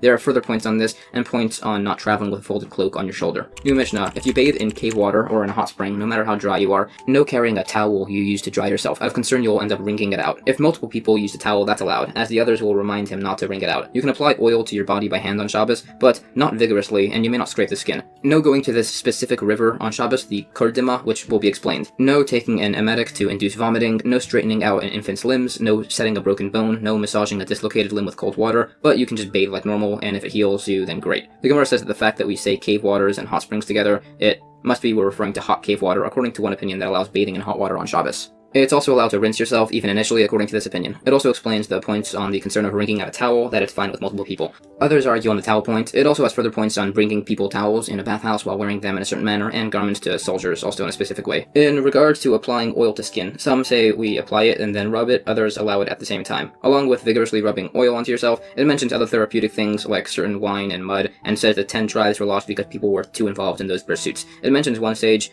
that forgot all of his Torah knowledge because he was enticed by these things, and he later went up to read from the Torah and messed it all up, so the sages asked God to have mercy on him, and his Torah knowledge was returned. It further explains the Mishnah's remaining medicinal concepts. We do hold you can set a broken bone. The point on dislocation is also conversed on, and that's the end of chapter 22.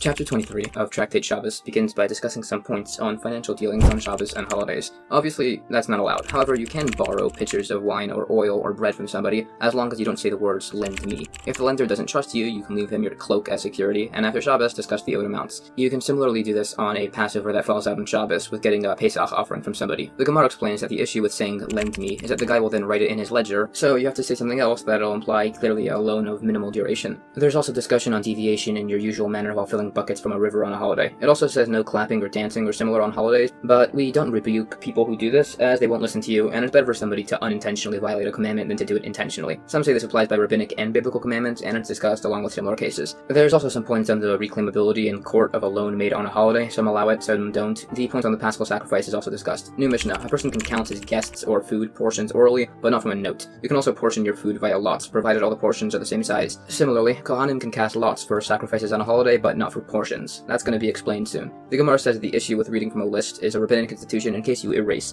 or possibly so you don't read common business-related documents on Shabbos. There's argument as to what a practical difference between these two is. It's decided it's if the list was high up, there's no concern of him erasing, but there is by the latter issue. The concern of erasing in this situation is actually disputed. There are further points. The thing about divvying up portions via lots works with your family, but not with others, as they'll violate measuring or weighing or counting on Shabbos, which is forbidden due to their particularities. It says that you actually can divvy uneven portions to your family in order to teach your children about how interest works, and how it's not great to be on the receiving end of it. You can't do it with others, even not on Shabbos, as it's an issue of gambling. When we said that Kohanim cannot make laws for portions on holidays, it means for portions of sacrifices of the preceding weekday, as they tended to argue. It also lists many verses speaking about the righteousness of Tzidkiah and the wickedness of Nebuchadnezzar, who would assault his captives, and until he died there was no laughter or song, and also you shouldn't stand in his house, as it says that demons would dance there. It also says that due to Nebuchadnezzar's violations of his captives, his organ became greatly malformed, and a few other points that he rode on a lion with a serpent tied to its head based on some verses. No hiring workers on Shabbos or having someone hire workers for you. You also can't wait at the boundary until nightfall to be able to hire workers, but you may wait there to guard your produce, and you can bring back produce by hand. Someone said a general rule that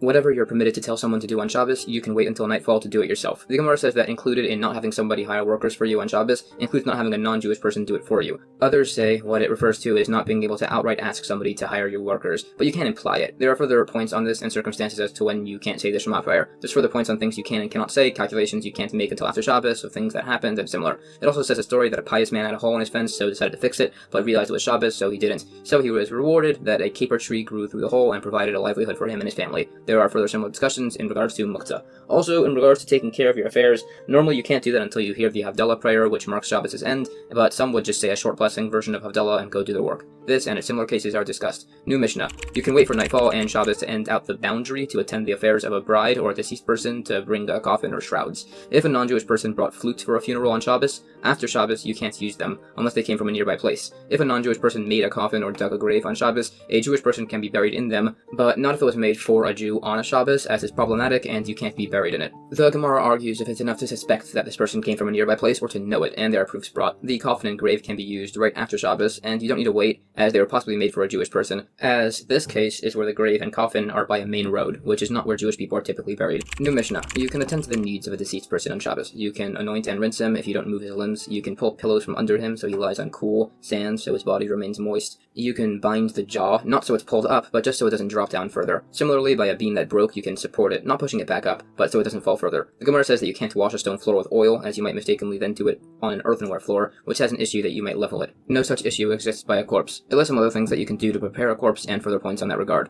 New Mishnah. No closing the eyes of the dead on Shabbos, and also don't do that on a weekday right after the person dies either, as if you do, you're considered a murderer. The Gemara explains that it could be that this person might be about to die, and you hasten it by closing his eyes, like putting your finger on a flickering candle. It gives further explanation on closing the eyes of the dead, and it says that you can violate Shabbos to save a live one-day-old baby, as then it could grow to keep many Shabbosim. But you can't violate the Shabbos for even a dead King David, as he was mentioned already a few times, as he's no longer doing any mitzvahs at that point. It also says this applies by animals, that they'll attack anybody once they're dead. It also says that a lion doesn't attack two people, but this is according to the opinion that animals will only attack people that they regard as animals due to their wicked behavior. It also says it's forbidden to sleep alone in a house, as then you'll be seized by Lilith, the mother of demons. There are further points on doing good while you can, like giving charity and Mashiach's coming where poverty won't exist. It also says that young Torah scholars do not become poor, meaning they are spared indignities of begging. It also expounds on some points about aging, referenced in the book of Ecclesiastes, how your body begins to lose function over time. It also says 3 types of tears are bad, from smoke, crying, and stomach pain, and 3 types of tears are good for your eyes, from medicine, laughter, and good-smelling produce. It further expounds a number of euphemisms in regards to old age and relates to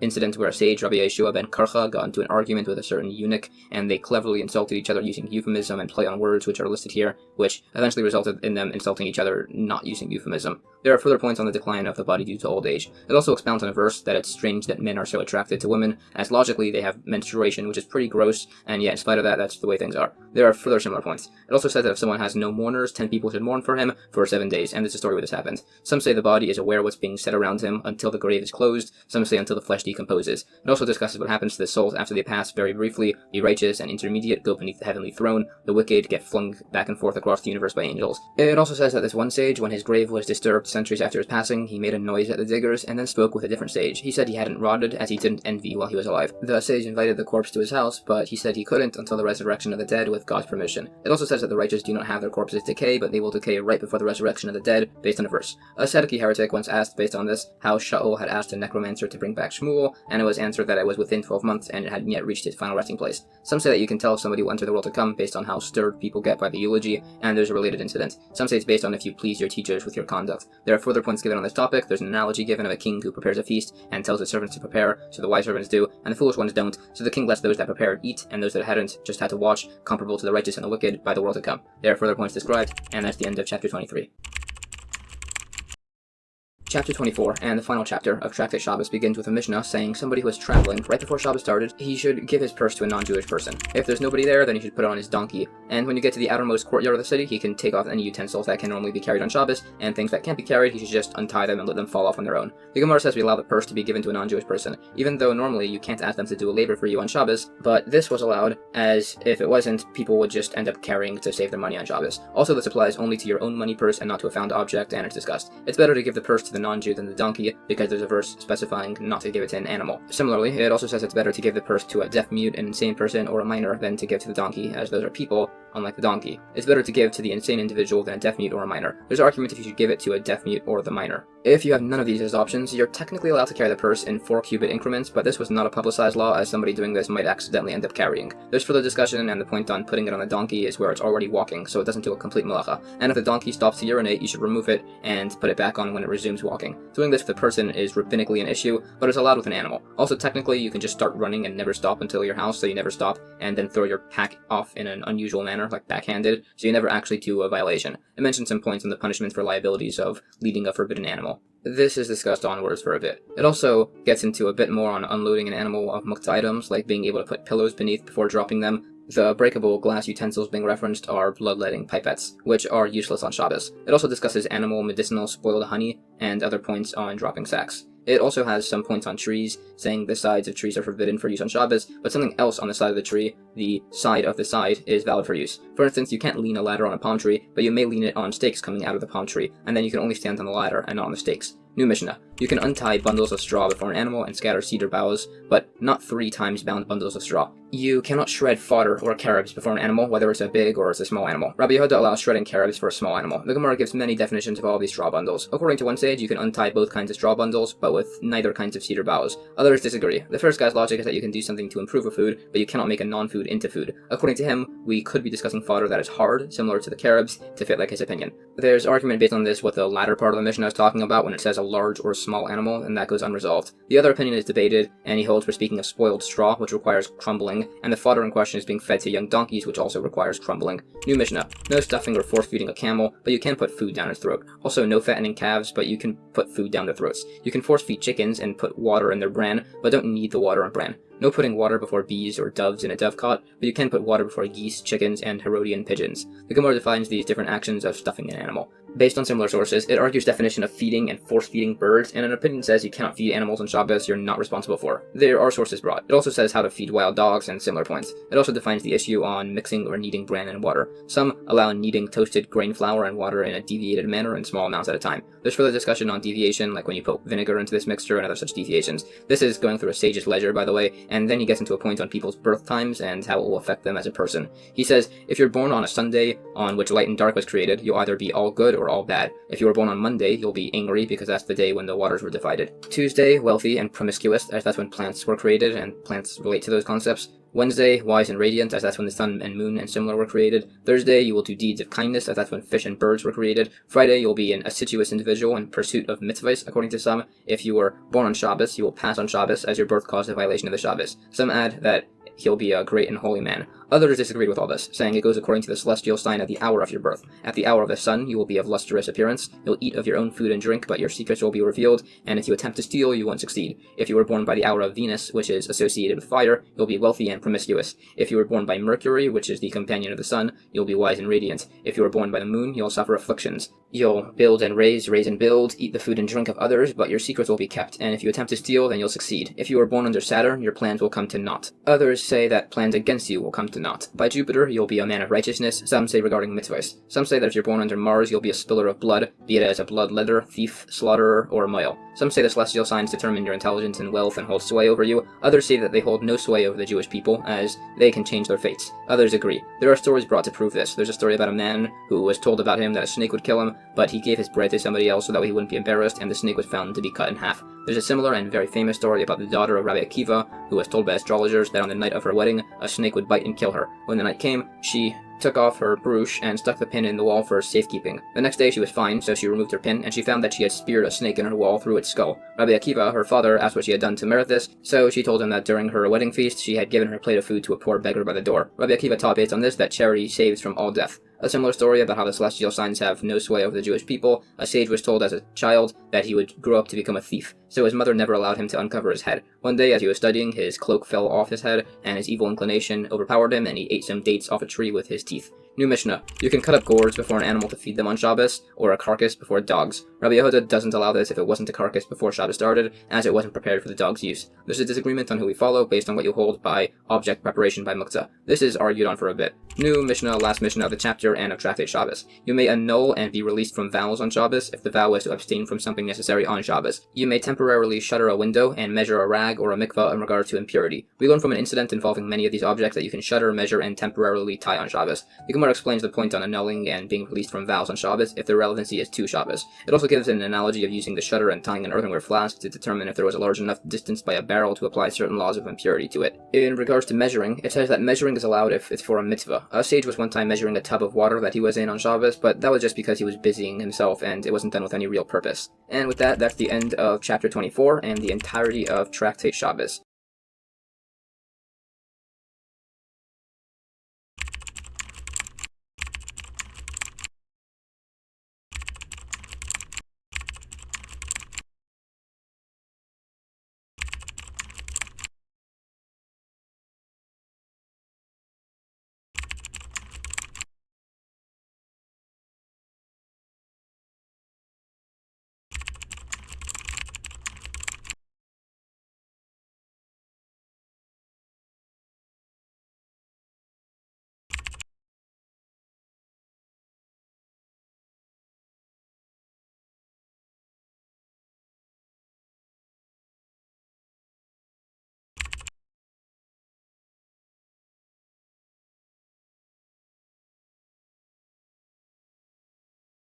Tractate Eruvin is largely an entire tractate dedicated to one topic by the laws of Shabbos, which is an expansion on the laws forbidding carrying objects in between domains. It further qualifies prohibitions on certain variations of private property, and what the laws are in areas like alleyways, cul-de-sacs, and similar, and also the laws of the Eruv, which is a makeshift border around a large enclosure to classify it as an area that is permissible to carry in.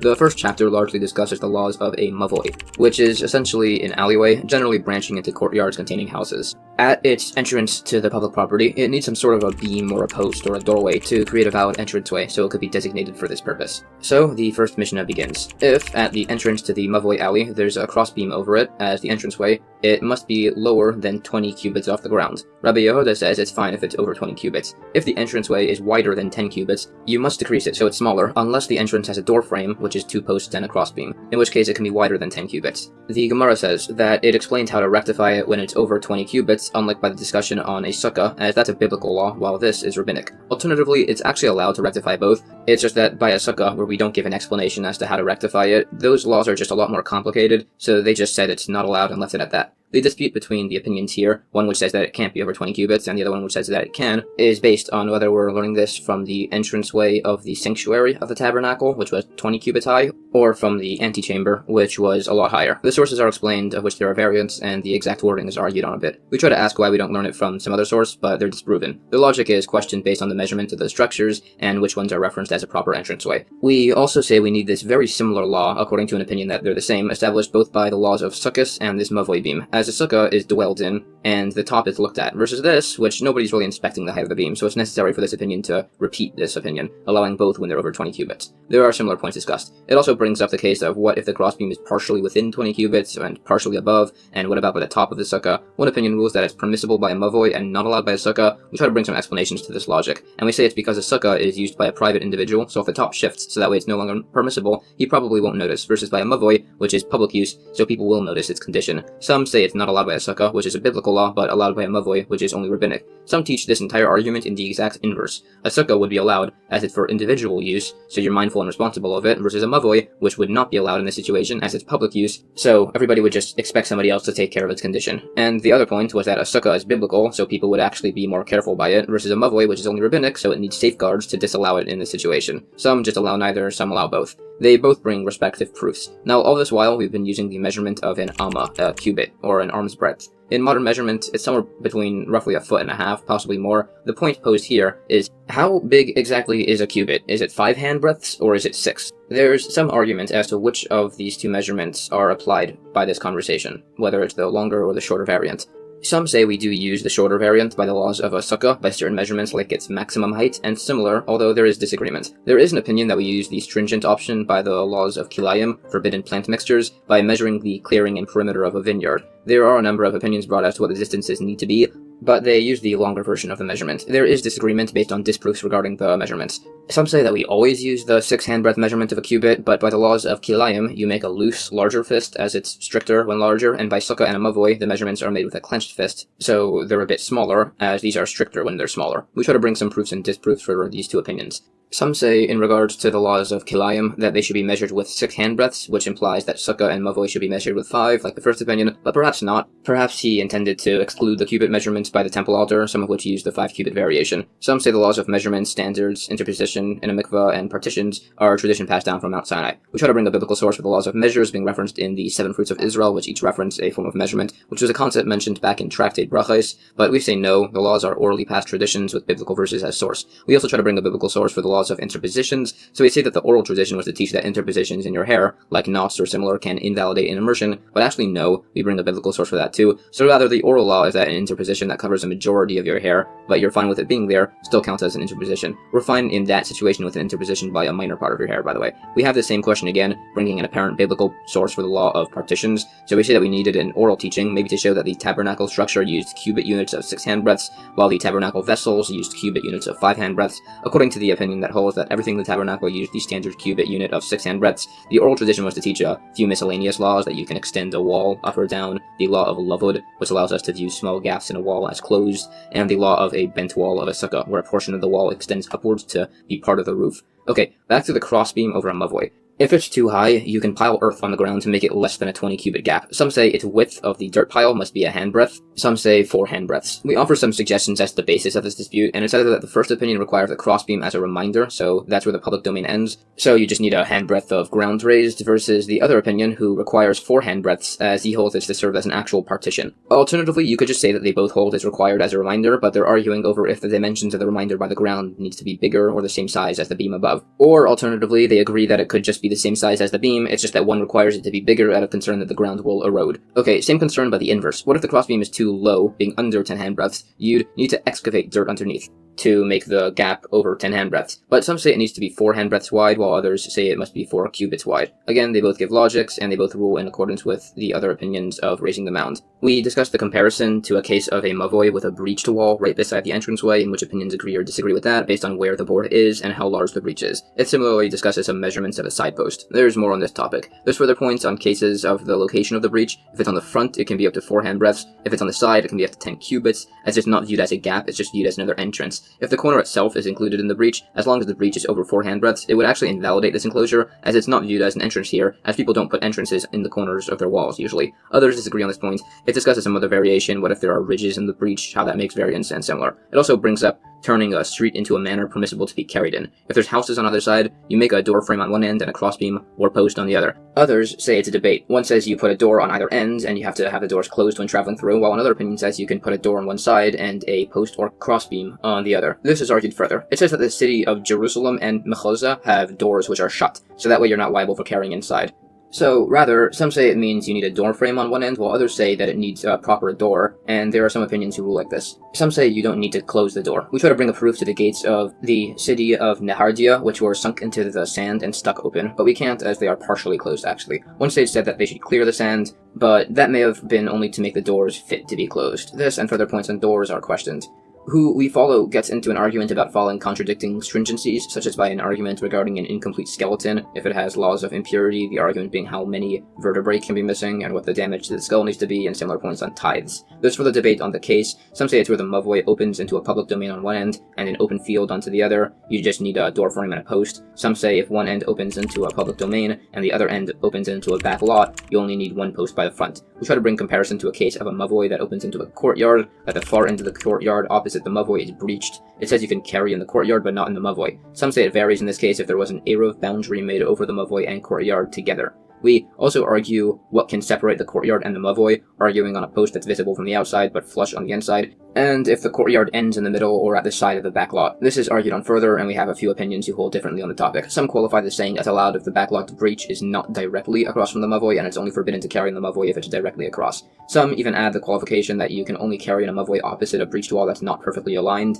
if the lot is owned by many people. As if it's owned by one person, it's possible, occasionally this happens, that people will build houses in their backlot, which would then make your mavoi essentially a mavoi which ends at the side of a backlot, which you can't carry within. We try to bring the source by a case of a mavoi where one side is a sea and the other side is a trash heap, but that doesn't have a ruling, as on one hand, those are valid partitions, but on the other hand, the trash heap could be removed and the sea might bring up sediment, which would make the sea no longer steep enough to be a wall. Anyways, point is of bringing this case was that the concern by the trash heap was it was by a private owner who could remove it at any time. So based on this, we see there is a difference by a mavoi owned by many or by a single individual. By the trash and sea case, we rule that you can't carry there. One stage put up extra nets by a city as partitions as they were using the sea, which he was concerned about bringing up sediment. There are other cases discussed. We also say that a small courtyard that was breached into a large one, you can carry in the large, but not the small, as it's like an entrance to the large courtyard. There are other such cases brought up. It also brings up a mavoi with many branching off mavois. Some say it needs posts at their ends, but where the mavois meet each other, you need a doorway, so it fits like the other opinions. It also discusses a mavoi whose walls are slightly disaligned. If the gap is less than 4 cubits, you can put a crossbeam diagonally across the edges. If it's longer, it starts at the shorter wall. Others say you always need to put the beam across the shorter wall, and the diagonal beam won't serve as a reminder, which he holds is its function. The one who allows it, he holds that it serves as a partition, which it does if diagonal. Some limit the diagonal beam to being 10 cubits or shorter, and if longer, you have to place it across the short end. Also, the argument if the beam is as a partition or a reminder would also cause an argument if you can carry directly beneath the beam. Alternatively, it could be that there is an argument even if they agree that the beam is to serve as a reminder, as it's about whether it's a reminder for the outside or the inside. Or they could agree that it's to serve as a partition, and they argue if the outer or inner edge creates the partition. There's also an argument if you stick 2 pegs on the outside of the walls and put the beam on those, whether that's a valid cross beam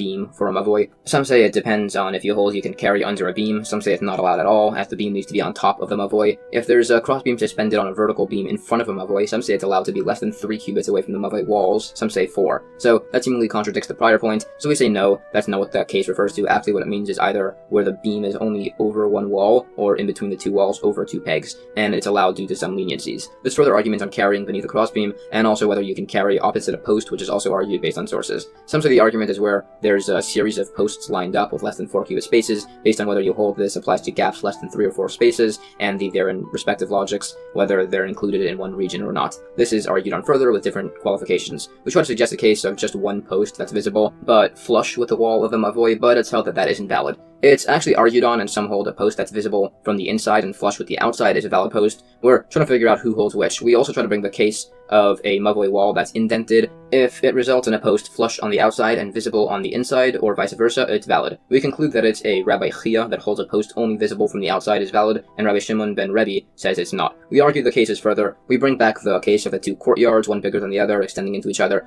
We say if the small courtyard's walls extend into the larger one and forms 3 cubit gaps, those should be valid as posts, maybe? So we say no, it's unevenly slotted in, so one side is 4 cubits wide and the other is 2, so only one side is a post, and this is like the opinion that requires 2 side posts. We discuss the cases further and bring proof that a post visible only from the outside and flush on the inside is a valid post. Others disagree and say that if the post is flush and extends in a line along with the mavoi, if it's less than 4 cubits long, it's valid, and you can carry until the post's inner edge. If it's longer than 4 cubits, it's just considered to be an extension of the wall and cannot be used as a post. Based on this, it would imply that a post visible on the outside and flush on the inside is a valid post, and we say in the end that that's the ruling, that it's a valid post. The next point was on a mavoi wider than 10 cubits, you need to decrease it. The opinions on this are discussed. Some allow sticking a pole between a 20 cubit mavoi to separate it. Others disagree and require sticking a 10 by 4 cubit board in between the length of the mavoi. Some allow, by a 15 cubit wide mavoi, to put a 10 by 3 board along the width, leaving a gap of 2 and 10 cubits. We also discuss why we didn't suggest 2 1.5 boards or 3 1 cubit boards, which would imply that the gaps can't be equal to the size of the walls,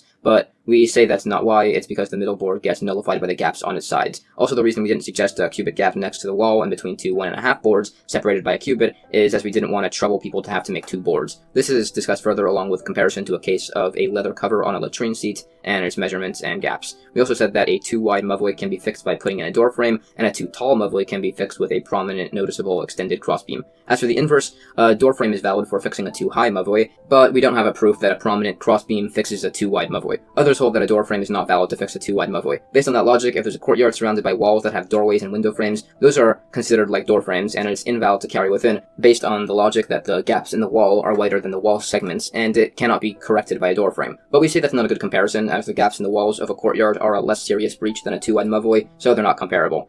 We try to bring another proof, but again, that one deals with something unique, which is a defective entranceway, either without side posts or a top, so again, not comparable. We argue further as to which proofs hold that a 2 wide mavoi is invalid. We also try to bring a comparison to a case of a vine stretched across poles, which is discussed for a bit. In regards to the making of a door frame, it must have the top beam on top of its posts, not on their sides, and it must be strong enough to hold a door, even if it's one made of straw. Some even require it to have a hinge of a sort as a pivot hole. Some require the top beam to be touching the posts, others don't require it. There's a quick story about this. There's also a connected argument if you put a mezuzah on an archway. Some say yes, some say no. There's argument on the dimensions of the size, and the argument is based on whether we hold you can carve to complete the necessary definitions. It's argued further. New Mishnah. If you want to make a mavoi allowed to be carried inside, Beis Shammai requires a beam and a post. Beis Hillel requires a beam or a post. Some require 2 beams. Some say that they actually agree that you can do either or if it's less than 4 cubits wide, and the argument is by a mavoi that's 4 to 10 cubits. Beis Shammai requiring both, and Beis Hillel requiring either. Some say that they argue in both cases. The Gemara says that this argument refers to a closed mavoi, meaning with 3 walls. We say that Beis Shammai requires the 4 walls rabbinically, and Beis Hillel requires 3 walls and a partition rabbinically. When the third opinion says that he required 2 posts, we try to conclude from a source whether he also needs a crossbeam, but we can't. There's further points, and whether we're more lenient by narrower alleys, less than 4 cubits. There's also argument if you need 1 or 2 boards by the entrance to a courtyard to allow it. We also bring a case of a courtyard that ends at the sea that only requires 1 board, but that's because there's leniencies by a body of water. There are more discussions on this topic. It also gets into a sea that breaches the middle of a courtyard, and we say that if the gap is 10 cubits or less, then you can draw water from it, but if more, then not. In this case, you can still carry in the courtyard, as the case is where there's still the bottom half of the wall 10 cubits high beneath the water. Some say that a mavoi with a beam, you can't throw things into it, but with a post you can. This is discussed further, whether you can make a shittuf, which is where you merge courtyards by everybody contributing some bread that's then placed into a common location in one of the courtyards to designate people to be allowed to carry between them.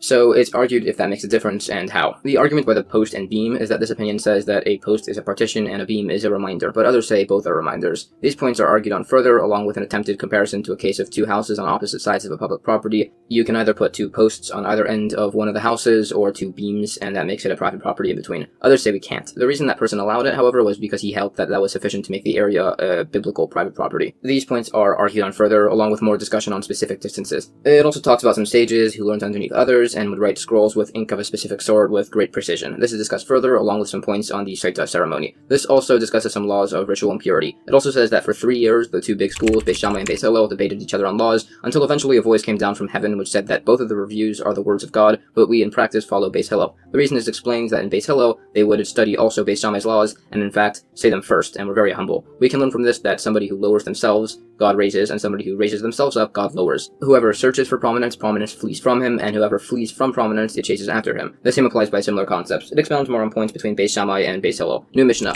The width of the crossbeam must be at least a handbreadth, as it needs to be able to hold a half brick, at least width-wise, and a brick is 3 handbreadths. Some also require it to be strong enough to hold the half brick, others don't, meaning it could be made of straw, or it could be bent or round. Also, if a round object has a circumference of 3 handbreadths, it has the width of a cubit.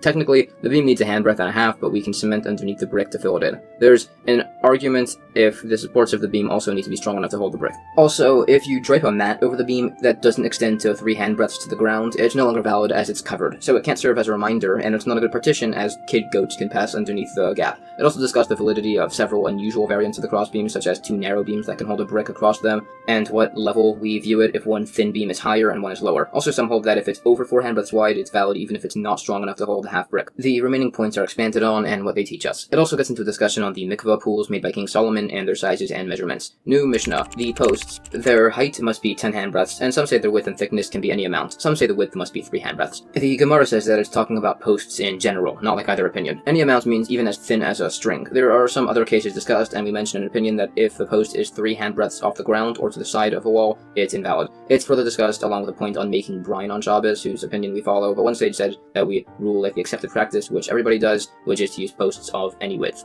If a post was in the proper place of a mavoi, but it wasn't placed there for that purpose, it's not valid. But there's an argument if it's valid if you intended that it should be a mavoi post before Shabbos started, the argument being whether its initial construction required the proper intent or if this is sufficient. The same argument exists by a partition and similar points by a sukkah, and we try to bring a number of proofs for this argument. We bring a number of them, but in the end we show that it's valid to designate it as a mavoi post right before Shabbos. New Mishnah. You can make a post out of anything, and there's an argument if you can use a live animal. Also, a living thing transmits impurity the same way a tomb cover does. Others disagree. There's also an argument if you can write a bill of divorce on a living thing. The Gemara says that the opinion that you can't write a divorce document on a living thing is based on the verse which specifies on a parchment document. This is argued on further along with other opinions. New Mishnah. If a caravan camped in an open field and they surrounded their encampment with animal accessories like saddles and whatnot, they can carry within on Shabbos if the barrier is 10 handbreadths high and the width of the gaps are less than the solid parts. If there's a large gap that's 10 cubits wide or less, it's fine. It's just regarded as the entrance. If it's more, it's not allowed. The Gemara has a disagreement over if the gaps in the wall are equal in size to their solid parts. There's further argument along with if you enlarge the gaps and by a sukkah. These points and similar are all discussed at length. This and points on gaps go on for a bit. New Mishnah. By this caravan, they can also surround it with 3 ropes if they aren't 3 cubits apart, and the rope's combined thickness must be over a handbreadth, so this way this gate is at least technically 10 handbreadths. They can also have a series of vertical poles, as long as they aren't 3 handbreadths apart. Some say this only applies by a caravan, others say it applies by anybody. It just gave caravans as the common example. Some say the partitions require both of these, others say only one. The Gemara tries to bring a proof that the vertical poles, if there's gaps, it's invalidated just like by the horizontal ones, but we can't, and there are a few points on this. There are further points on how much space an individual gets and how many are considered a caravan. It's all argued on. The other points are discussed, and then it says that the difference between the views, if we need both the vertical and horizontal portions or just one, is in a case where it's in an inhabited area. New Mishnah. There are 4 things that are permitted in an army camp. They can carry wood from any place, they don't need to wash their hands before a meal, they can eat demai, which is questionably tithed produce, and they're exempt from making an Eruv boundary. The Gemara specifies which types of wood they can take. It also says that where a soldier is killed, that's where he's buried, as he's considered an unattended corpse, which is buried where it's found, even if he has people who would bury him. This is discussed further. The washing that they're exempt from is washing before a meal, not after, as there's sodomite salt that can leave traces on your hands and it could cause blindness if you don't wash it off. Also, you should definitely wash your hands after handling large amounts of salt. We expand the points on eating demai, and the points of an Eruv are in regards to an Eruv Chatzeres, allowing you to carry between private domains, but they must abide by the laws of Eruv Techumen, the 2,000 cubit limit of travel on Shabbos. It also discusses the punishments for violating this, and that's the end of chapter 1. Chapter 2 of Tractate Eruvin deals with the issue of wells on Shabbos, among some other topics. The interior of a well is usually deep and wide enough that it's considered as a private property, and drawing water to the surface is then taking it to a public property, so that's not allowed. This was very problematic for all the people traveling to Jerusalem by the holiday pilgrimages, so there were leniencies allowed to erect a partition around the well, allowing you to draw water from it. The Mishnah says, to be able to draw water from a well on Shabbos, you need to construct 4 double posts bent at right angles around the corners. Others say you need an additional 4 single posts in between. Their height must be 10 handbreadths, their width must be 6 handbreadths, and they can be any thickness. The gaps between posts may be as wide as 2 teams of 3 oxen, which will be explained to be about 10 cubits. Others say 2 teams of 4 oxen, 3.5 cubits, and it's where the oxen are tied together. And one team is entering and the other is exiting, to be precise in the amounts. You can bring the posts closer together as long as there's space between for a cow's head and most of its body to be in the enclosure and drink. You can expand the boards as much as you want as long as you add boards so the gaps are never too wide. Some limit the size to 2 base se'ah, which is 50 by 50 cubits, so double that, which is 100 by 50. Others say that limitation only applies to a garden or similar, and other enclosures can be much bigger. The Gemara says an opinion that doesn't allow this by a water hole, but permits it by a well. We try to bring some other opinions that seemingly disagree, but they are proven to be discussing different situations. It gets into some translation with the Mishnah, and it branches off into a side topic. An opinion states that Adam had a second body attached to his back, Eve, which was later detached. Some say it was actually a tail. Based on these arguments, there are a number of verses argued over. It's largely a repeat of a conversation that was at the end of Tractate Brachos on page 61a. This is discussed further. Repeating some points, it says that the male was in front, as it's very immodest for a man to walk behind a woman, and similar as it says Manoah arose and followed his wife, which implies that he was an ignorant man, as he was following his wife being behind her, which is, we said, inappropriate. But others disagree, saying that it says the same thing about Elkanah and Elisha, so it means that they followed her advice, not literally walking behind her. There are other points about not going behind a woman, better to go behind a lion, but it's better to go behind a woman than to go behind an idol, and it's better to go behind an idol than to go behind a synagogue when they're praying and not enter. There are further teachings that Adam fathered spirits, demons, and Liliths after his banishment from the Garden of Eden from involuntary emissions, not from relations, as it says that he fasted and refrained from intimacy and wore fig branches for 130 years after. Another teaching, you can give part of a person's praise in their presence, but all of their praise only when they're not there, so that way you don't look like you're flattering them. It also says that the dove returned to Noah with an olive leaf to demonstrate that it would rather bitter food from God than sweet food from humans. Another teaching, any house that hears words of Torah at night will never be destroyed. It also says that since the destruction of the temple, it's enough for the world to use the 2-letter name of God. It also says that when Babylon was cursed, its neighbors were also cursed, and when Samaria was cursed, its neighbors were blessed. Another teaching, God is different than mortals, that when a king punishes somebody, they block his mouth with a piece of wood so that way he doesn't curse the king. But when God punishes somebody, that person is silent. Then it goes into a point on Gehenna. It says that Jewish sinners repent, but idol worshippers that sin don't repent even at the gates of Gehenna. It also says that the fires of Gehenna don't have complete hold over the Jewish people within, all based on verses. It also says an opinion that Abraham reaches into Gehenna and removes the Jewish people that didn't marry idol worshippers and shamefully cover their circumcision. It also taught that there are 3 entrances to Gehenna, in the desert, in the sea, and in Jerusalem, based on verses. Some say there's another entrance in the valley of Ben Hinnom, where there are 2 palm trees with smoke rising between them, but some say that's just the Jerusalem one that we referenced. It also lists the 7 names of Gehenna: Sheol, Abaddon, Annihilation; Be'er Shachas, Well of Destruction; Bar Sha'on, Pit of Turbulent Waters; Tit Hayavin, the Mire; Tzalmavis, Shadow of Death; and Eretz Hatachtis, the Underworld. It brings all of the sources. Although it's just called Gehenna, which means the Valley of Immorality. It mentions some other potential names, and then says that the entrance to the Garden of Eden is either in Israel, so it's by Beis Sha'an, or it's in Arabia, so it's by Beis Goyrim, and if it's between the rivers, the entrance is at Dumaskanin. It also talks about the fruits of these regions. Back to the original topic, it says the oxen, as measurements, are actually tied together, not just next to each other. It also gives the measurements of the average cow. It then gives the measurements of the amounts we said, which was either 10 or 13.5 cubits.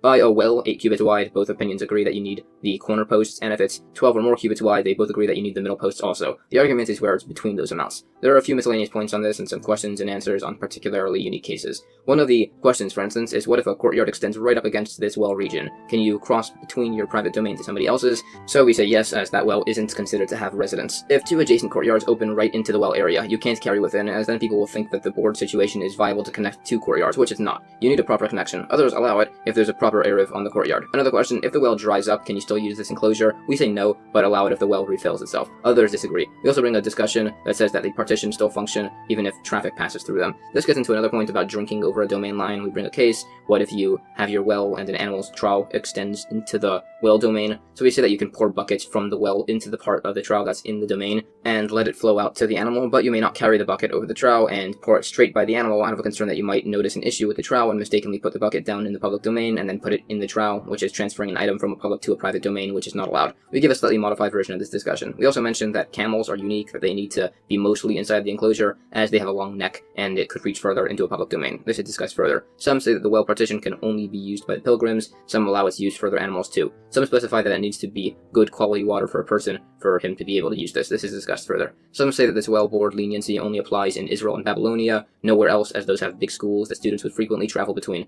among other differences. Others exclude Babylonia from this, as it has plenty of water. This is discussed further along with the interpretation of several verses. Some other verses are expounded on. It also talks about the importance of following the teachings of the sages, such as that Rabbi Akiva was incarcerated by the Romans prior to his execution, and a sage brought him water, which he would drink and use to wash his hands, a rabbinic ordinance. A guard came over to him and he said that he had way too much water. Perhaps he was trying to dig his way out, so he only gave him half the water, so Rabbi Akiva only used that for washing his hands. The sages said about this that he must have been comparatively so much greater in his youth, and when he was out of prison. There are more verses expounded on about the teachings and institutions of King Solomon. There are further verses which are defined. We go back to the well and further define the dimensions of the Beitzah area. New Mishnah. If the path of the public property cut through the posts, you have to divert the thoroughfare to the side. Others say you don't have to. Some say that the city of Jerusalem requires its doors on either end to be closed, so it's not a public domain. Others disagree. There are other opinions on this brought. Some say that the entirety of Israel is not a public domain, but this is in reference to the steep slopes of Jerusalem, which are difficult to traverse, so are not considered a public domain. We bring sources. We further discuss what the differences are if the thoroughfare passes over a mound 10 handbreadths tall by 4 cubits. There are some more miscellaneous cases discussed. New Mishnah. You can make this well partition for a public water hole, or a well, or a private well. For a private water hole, it requires 10 handbreadth high boards all around. Others say you can only make the board partition by a public well. Everything else would require an enclosure made of ropes that's 10 handbreadths high. The Gemara says that we follow the opinion that well boards are only allowed by a public well and only for spring water, and we need both of these rules.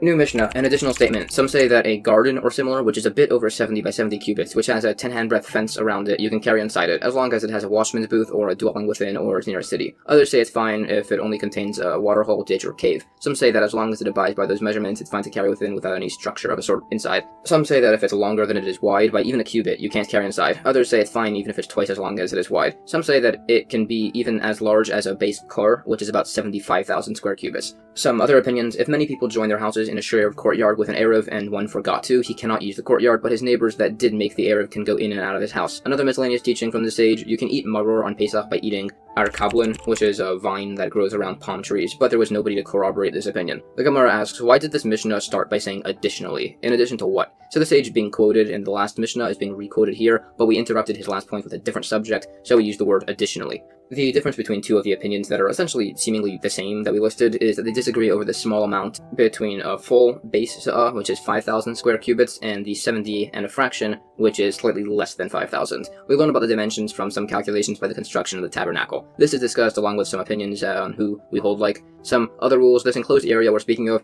if it was enclosed for residential use, you can carry in it even if it's larger than 5,000 square cubits. But if majority of it has vegetables planted in it, it's considered to be a garden and then you can't carry inside. But if you planted trees, it's considered like a courtyard and you can carry. Some qualifications, some say that if it's exactly 5,000 square cubits or less, it's fine even with the vegetables. This is argued on for a bit. The point on most being trees being allowed to carry within, some say that's only if the trees are planted in rows, others disagree. Another point, if the enclosure is larger than the 5,000 cubits and it's not for a residential purpose, but you build a house next to it, how do you designate it as a residential courtyard? So it's suggested to make a breach over 10 cubits wide and then repair part of it so it's now less than 10 cubits, so it's been re-enclosed for residential use, and that makes it permissible. Okay, but what if you break and repair the wall 1 cubit at a time? Is that allowed, or does it have to be all at once? So we bring a proof from a case of a sandal and laws of impurity where it's breaking apart in sections, and we say that it is permissible. Another opinion, if you have a back lot behind your house that's over 5,000 square cubits, a back lot isn't really for residential use, you can't carry all around in it. However, if you made an entrance to it from your house, it's allowed, as long as that was done before the enclosing of the lot. This applies even when there's a granary in the backyard, so the entrance isn't just opened in the first place for the intent of the granary, it was also made for the back lot. Another point,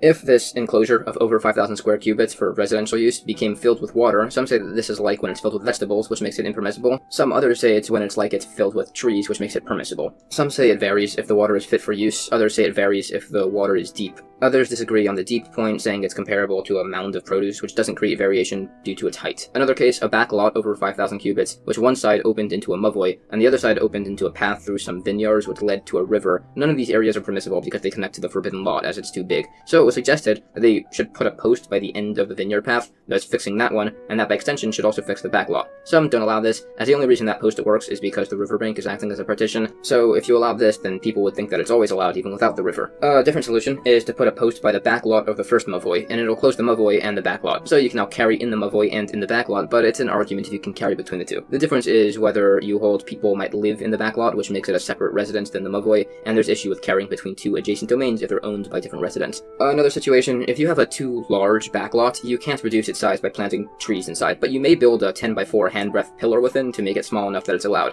If the width of the pillar is less than 3 handbreadths, it's not valid, as it's deemed insignificant. If it's between 3 and 4 handbreadths wide, it's an argument. Back to a prior case where the lot is next to a house and you want to make an entrance to allow it for residential use, another option is to create a new wall at the back end of the lot, at least 4 handbreadths away, to re-enclose it and allow carrying. 3 handbreadths is too small, and again, there's an argument by between 3 and 4 handbreadths. Another option, you can put mud on the inside of the walls until it's smaller than 5,000 square cubits. If the mud can stand on its own, this works. If it can't stand on its own, it's an argument. If at the back end of the lot there's a mound, you can build a partition 4 handbreadths away to make it permissible to carry within. There's an argument if it's less than 3 handbreadths away, or it's on the upper edge of the mound, based on whether you're allowed to build a partition on top of a partition. We cite many cases to figure out who's right, but the result seems to be that it's not allowed to do that. Another case, if you have a lot far over the size of 5,000 cubits, which is 2 Beitzah, here the lot is the size of 3 Beitzah, and you cover a third of it. Some say that it doesn't create a separation, so you can't carry anywhere within. Others say that it divides the lot into two sections where neither of them exceed 5,000 square cubits, so you can now carry anywhere within. The logics are explained. Some say the variation is where we're dealing with a slanted roof.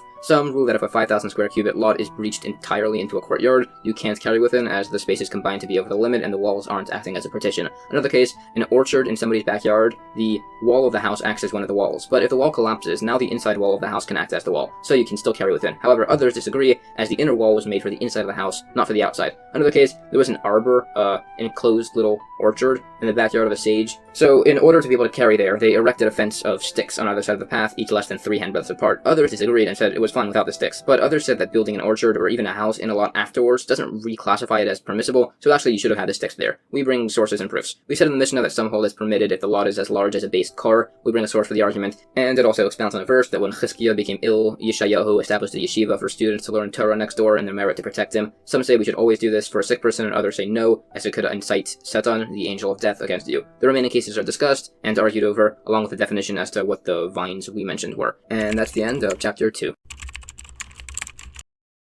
Chapter 3 of Tractate Eruvin discusses the laws of the Techum and the Eruv, so some background first. A Techum means boundary, and it's the law that you may not go further than 2,000 cubits from your place of dwelling on Shabbos. That's the rule. What you can do, if you need to travel further than that, is to shift the definition of your place of residence by creating an Eruve Techumin, which will redefine temporarily your place of residence. It would need to include both where you're staying and where you're going to within its boundaries. You can establish an Eruve Techumin by either staying in that middle location until Shabbos starts, or by leaving an amount of food there prior to Shabbos to start. Both of these symbolically make that location your new place of residence, and you can now travel between your shifted boundaries. The first Mishnah states, you may make an Eruv Techumin, or a Shetufei Mavais, which is another concept for later, using all types of food, besides for water and salt. The foods can be purchased using Ma'aser Sheni tithe funds. Also, in general, a person who vowed to abstain from eating nourishing foods is still allowed to eat water and salt. You can use wine to make this Eruv for a Nazir who has taken an oath against wine, or for a Yisrael with Teruma, which he can't eat. Others say you can't use Teruma food. You can put the Eruv for a Kohen in a plowed over courtyard, which a Kohen can't normally enter. Some say you can even put it between graves, because the Kohen can technically make a partition between the graves and eat his Teruma. The Gemara says that based on a specific phrasing from the Mishnah, it references the fact that women are exempt from all positive time-bound mitzvahs, as learned later in Tractate Kiddushin. This is a general rule. However, in spite of that status, there are exceptions. This applies even if the general rule says except, listing specific exceptions. You can't assume that no other exceptions exist. This rule applies also by some laws of impurity, and also here, where we said you can make an Eruv out of any food besides for water and salt. Unsaid, however, but also still not allowed,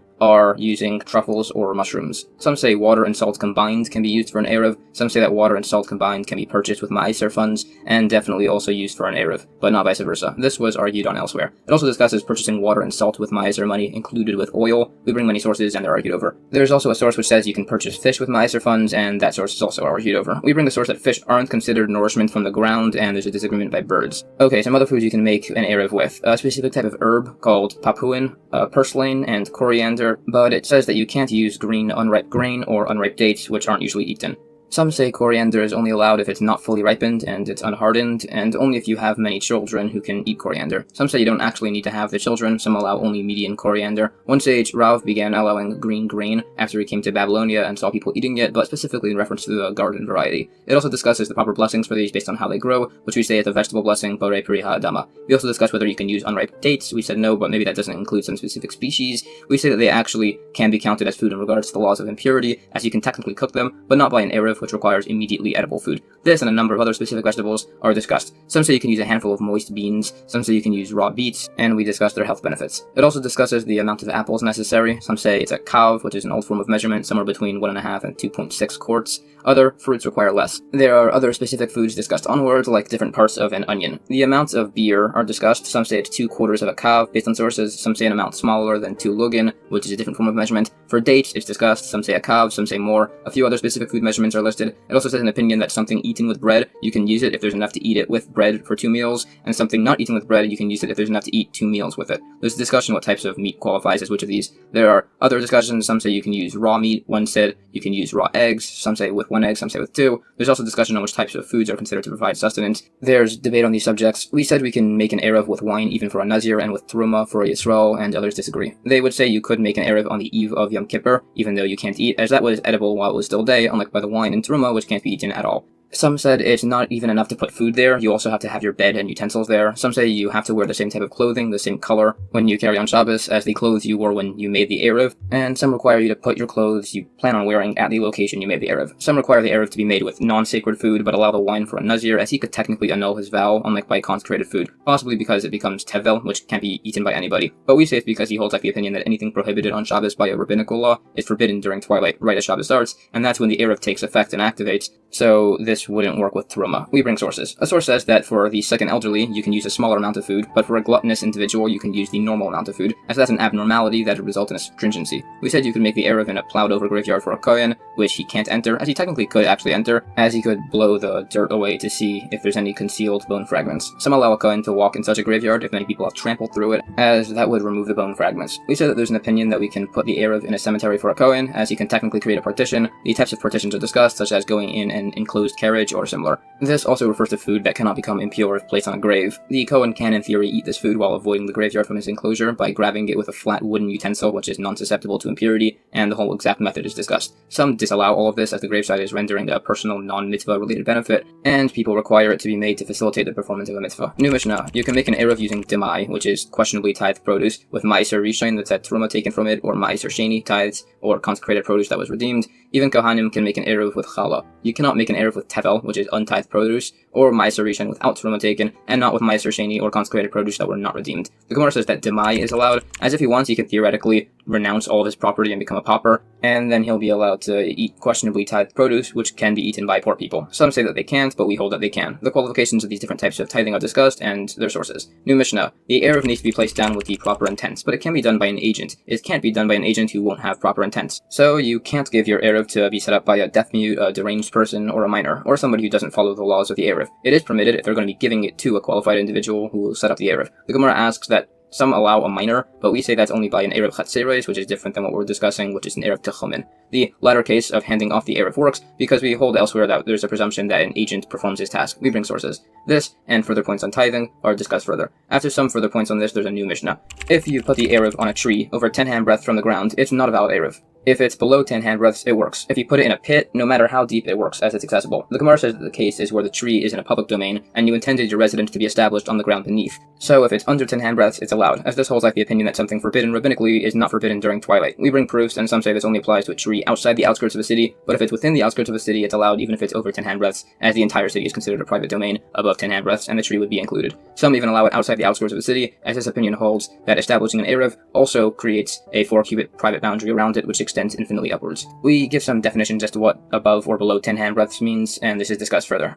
There are further discussions on similar points. We try to bring some disproofs from similar cases by a closet and its accessibility. The case of the pit we're discussing is where it's in a Carmelist neutral area, and he wants to establish his residence above the pit. So it's rabbinically prohibited, but it works, as this is the opinion that holds that something rabbinically prohibited is not prohibited by twilight, which would allow this Eruv to function. New Mishnah: if the Eruv was placed on top of a reed or a pole, as long as the reed was uprooted and then stuck in the ground, it works, even if it's 100 cubits high. The Gemara says that the opinion that doesn't allow a non-uprooted reed is like the opinion that says a rabbinically prohibited action is not allowed at twilight, so you wouldn't be able to remove the reed. There is differentiation with the types of reeds used, such as using hard ones as they're considered to be like trees and similar points. New Mishnah: if you put the Eruv in a locked closet and lost the key, it's a valid Eruv. Rabbi Eliezer says that if he does not know that the key is in its place, it's not a valid Eruv. The Gemara explains that the case is where it's a closet made out of bricks that can be disassembled as they weren't cemented together. There are further qualifications. Some say it's made out of wood and it's a utensil, so it can be demolished on Shabbos, and others hold it's the structure, so there are many similar points. These and their correlations to laws of impurity are discussed. New Mishnah: if the Eruv rolled beyond the Tachum, or rubble fell on it, or it burned, or it was truma which became impure, it's no longer a valid Eruv. If this occurred after dark and Shabbos had already started, it's fine. Others say that the Tachum's center shifts in between his current location and the Eruv.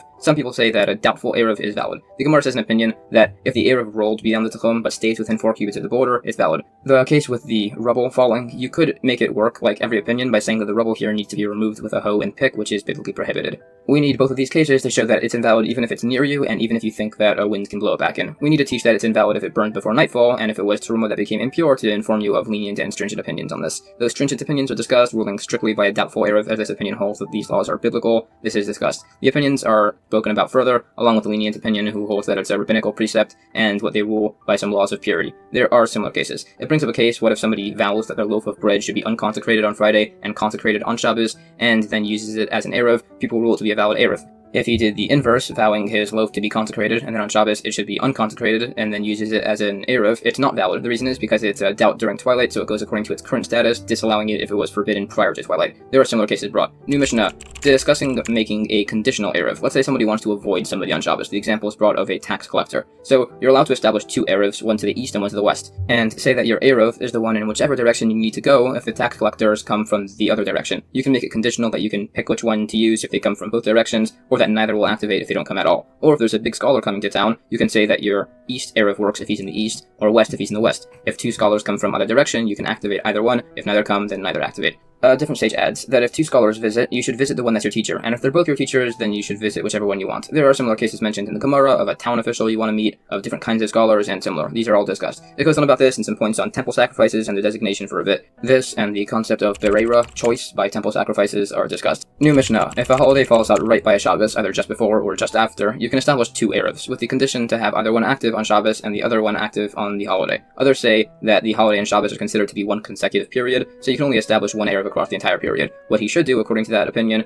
if you want to maintain an Eruv for 2 days, is to bring your food to that location, wait until Shabbos starts, this activates your Eruv, and then leave with the food. On the second day, you should bring the food back and do the same thing, and then you can eat it if you want, and it works. But if you eat it after the first day, that won't work for the second day. The other sage of the first opinion argue with that logic, saying that that's just saying that it's 2 separate days, which you just said it wasn't. The Gemara discusses these cases along with points on the disagreement. We cite many opinions to try to figure out who's correct. There are more points, such as an opinion that the Eruv food must be fit for consumption the day before, which is argued on a bit. There's further discussion on a number of similar topics. New Mishnah. One opinion says that if by the holiday of Rosh Hashanah there's concern that the prior month of Elul will be extended, making Rosh Hashanah 2 days long, you can make 2 Eruvs, a different one for each day. Others disagree, saying it's just 1 period. The first opinion also holds that they're considered separate days by some laws of tithes, or for instance the law that if an egg is laid on the first day, it can't be eaten on the holiday it's laid on, but according to this you could eat it on the second day, as that day is considered separated. Again, the other opinions disagree. One opinion says that on the first day of Rosh Hashanah, you also say a blessing during prayer for Rosh Chodesh, the first day of the month, and you also say it on the second day. Others disagree. The Gemara discusses this disagreement for a bit.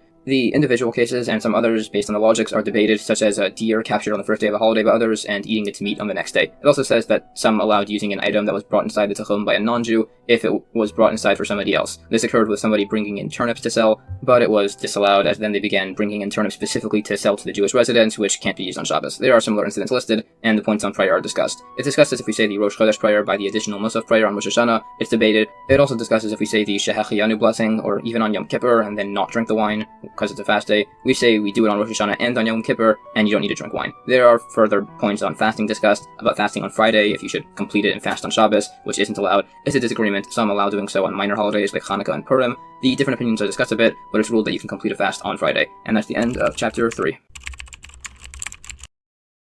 Chapter 4 of Tractate Eruvin continues the discussions of Chapter 3 of the Tachum boundary of 2,000 cubits from your residence that you can't leave on Shabbos. The first Mishnah discusses, what if somebody forcibly pulls you out of the Tachum, or an evil spirit possesses you, which is an expression that just generally refers to a disorder of your power of perception, and you leave. If you are returned, it's fine, nothing changes. If they put you in a new city or in a corral or similar, some say you can move around in your enclosure, some say you can't move more than 4 cubits. There was an instance when some sages had their Tachum established at a port and their ship left on Shabbos while they were on it. Some moved around the whole ship, others stayed within 4 cubits to be safe. There was another incident when some sages were on a ship at Shabbos fell, but they were allowed to disembark from the ship onto the port, as when Shabbos fell, the port was close enough to be within their Tachum boundary as it was visible from the ship. The Gemara brings a teaching that there are 3 things that cause a person to violate his own will and the will of his creator: people who worship idols, evil spirits, and poverty. We bring this to say that we should pray for mercy due to these. It also says that there are 3 types of people who are spared from Gehenna as they suffer in this world: the poor, people with intestinal disorders, and someone being pursued by creditors. Some add a bad wife, others don't, as they say you could just divorce her. Others say this is a case where you can't do that, where the marriage contract requires a reimbursement that you can't afford, or they have kids and you can't divorce her. This was brought to teach us to accept such tribulations with love of God. In addition, it says that there are 3 types of sufferers who can just die at any time: people who have stomach disorders, you could die due to post-childbirth complication, and hydrokin, which is some sort of a disease. This is necessary to teach us to prepare shrouds for such people. Okay, back to Tachum boundaries. Some interpret a teaching from the Mishnah that if you were removed from your Tachum against your will and you walk back in, you can't walk more than 4 cubits. And if you leave willingly and somebody else, say a non-Jewish individual, brings you back inside the Tachum, you also still can't use it. It also says if you're removed from a Tachum and need to use the restroom, you can move around to find a private location because of dignity superseding this whole thing. Some say you can look around to find a restroom and use this opportunity to permissibly re-enter your Tachum. Okay, but how do these laws apply to other things? If fruits were removed from the Tachum and brought back in, they can be carried around in the Tachum because the removal and return is not with their will. Some say that if they were taken out deliberately, they cannot be eaten on Shabbos. This and the different variations of the case are discussed. What if somebody makes his residence in an open field, and then on Shabbos, say, some non-Jewish people build a large partition around the area? He can travel 2,000 cubits within his Tachum, and as beyond that is considered to be a private domain, he can throw things past that, as long as it's within the created partition. Some don't allow this out of concern that you'll walk after your thrown object, and they don't allow any carrying within the area at all, as it's like a partition that was breached along its length to your separate Tachum domain, which is a separate area, so you can't carry in either. Others agree or disagree. Some allow pulling items, in this case from beyond the Tachum, into it. Another ruling, if your Tachum extends into a half courtyard, you can walk in that half of the courtyard, but no further, and there's no concern of you walking into the other half. Some would allow throwing things into a house without a front wall, that its roof ends right at the edge, as the roof acts as a noticeable marker and as a dividing line between the ends of your Tachum. We discussed similar cases, such as the earlier mentioned being placed in a corral that you can only move 4 cubits within, as it wasn't established as your residence before Shabbos started, and there's disagreement if you can still throw things out of your area.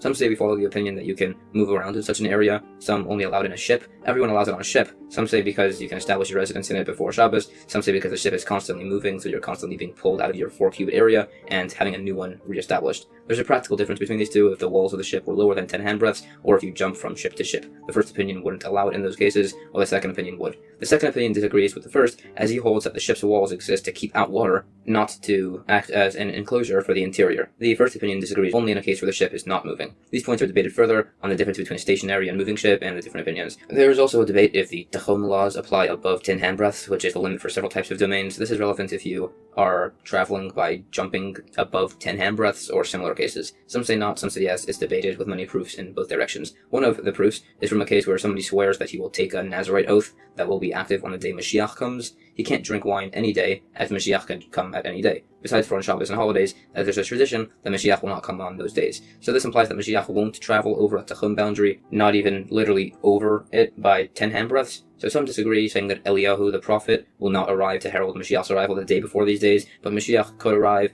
and it won't disrupt Shabbos or holidays, as when this occurs, everyone in the world will want to help the Jewish people with their Shabbos or holiday preparations. It's debated, but it's an unresolved question. This topic is discussed a bit further. It also brings back the story from the Mishnah with the sages on the ship, and says that the sage could see the port, as he had a hollow tube of a sort that could help you see further. It also mentions some other uses for this measuring device, and how to measure other things by using your shadow and similar. Once there was a sage who accidentally stepped outside the Tachum boundary, so they allowed him back in by creating a human partition around him. The validity of this action is debated, along with sources and comparison to doing such a thing to create a Sukkah. There are some similar cases discussed. New Mishnah. There are exceptions to being able to leave your Tachum boundary. For instance, you can travel to Jerusalem to testify about the new moon, or to save somebody's life. There was leniency granted for someone like this, that they get a new Tachum of 2,000 cubits if they do this. If you traveled out of your Tachum for one of these reasons, and then discover that your services were no longer needed, you still have a new Tachum. If you found out before you left your Tachum, nothing changes. Also, all those leaving to rescue people may return to their places. That's going to be explained. The Gemara says that if he never left his Tachum in this case doesn't reset to where he is. It's still in its original location. Some say that it means that if your new Tachum overlaps your old one, you can go back to his original Tachum with no changes. The disagreement is over if you hold that overlapping Tachum domains combine or not. This is debated. The last statement of the Mishnah, that someone leaving to rescue someone may return to their place, some say this means that they can return to their place with their weapons. This is discussed. Some say there's distinction about returning from a battlefield based on whether you won and there's a remaining danger or not. There are some other miscellaneous laws of warfare on Shabbos mentioned, such as any attack on a border city can be defended as it's considered life-threatening, and we bring proof from verses. New Mishnah. If you're traveling and sit down as Shabbos starts and only after realize that you are within the Tachum boundary of the city, some say you can't enter as you didn't intend to designate it before Shabbos, some say you can as you would have. One sage, Rabbi Tarfon, had this happen to him, and he entered the city. The Gemara says the incident by Rabbi Tarfon, and says that the disagreeing opinions would say that either he had consciously designated the city as his residence before Shabbos, or the study hall was still within his Tachum. New Mishnah. Some say that if you fall asleep on a journey and Shabbos started, you have a Tachum of 2,000 cubits from that location. Some say you only have 4 cubits. Some say the 4 cubits have him at the center. Others say you can have the 4 cubit border start wherever you want. Some say that once you choose your 4 cubits in a direction, you can't change it. Some say that if 2 people are restricted to 4 cubit areas and they overlap, they can put food in the middle and eat it. If there were 3 people with 4 cubits and the middle one overlapped with the other 2, the middle one can bring food and eat with the other 2, and either 2 can eat with the middle one, but the outer 2 can't eat with each other. This is comparable to 3 courtyards that open into each other, and also to a public property. If both the outer ones have an Eruv to connect to the middle one, they can transfer between those, but not between the outer 2. The Gemara says that the opinion that a sleeping person doesn't get a Tachum is because he needs conscious intent, and the opinion that says he does get one holds that in general, ownerless objects don't acquire a Shabbos residence, but a sleeping person does, as he also does when he's awake. The point on if ownerless objects require a residence and a fixed Tachum is debated. There are proofs brought both ways. It says that we hold like the opinion that allots a sleeping individual a Tachum of 2,000 cubits, like those who rule leniently by the laws of Eruvin as their only rabbinic. There's discussion on this topic. There's also discussion on the differences between Eruvs, Eruvei Tachumin, and an Eruvei Chatzeros, which can be made without your consent for you, as an Eruvei Chatzeros only benefits you. There are other similar distinctions discussed. We also mentioned the law we follow in the cases of the Mishnah, and sources are discussed. They're debated further, along with a point on the Levirate marriage and remarriage only after 3 months of the ending of her prior marriage to avoid confusion in regards to pregnancy. The points on objects acquiring a Shabbos residence and a Tachum are debated further. There's also a source that a non-Jewish person's items don't have a Tachum boundary on Shabbos, and the resulting cases. Also, if 2 cities' boundaries end at a body of water with a net placed between, some require a proper solid boundary instead of a net to allow drawing that water, as water from the opposite side could have gotten mixed in. This case is discussed, and similar are mentioned, and it's all discussed further. We also discuss if the 4 cubit area that's given to an individual, if it's the standard cubit unit used in the temple, or we measure based on the arm of the person, so if he's tall, he'll have a larger area. We say it's according to the standard measurement, as some people are, say, abnormally small, and then they wouldn't have any space to do anything. In regards to the cases of the overlapping domains by the courtyards, some don't allow transfer between the outer courtyards to the middle one, as there are many people, and somebody might mess up. By only 3 people with overlapping domains, then it's very unlikely that they'll mess up, as they'll be paying attention, so it's allowed. The reason that all 3 courtyards don't merge is that there's an Eruv only placed in the outer courtyard, or that they were both in the middle courtyard but in different houses. This Eruv courtyard differentiation is discussed further. There are similar cases brought with a courtyard between 2 mavois and others, and what the opinions hold that you can't enter the mavois, and some differentiation if they're not accustomed to walk through one of them. There are other points brought, such as if somebody doesn't let others eat his part of the joint Eruv for a courtyard.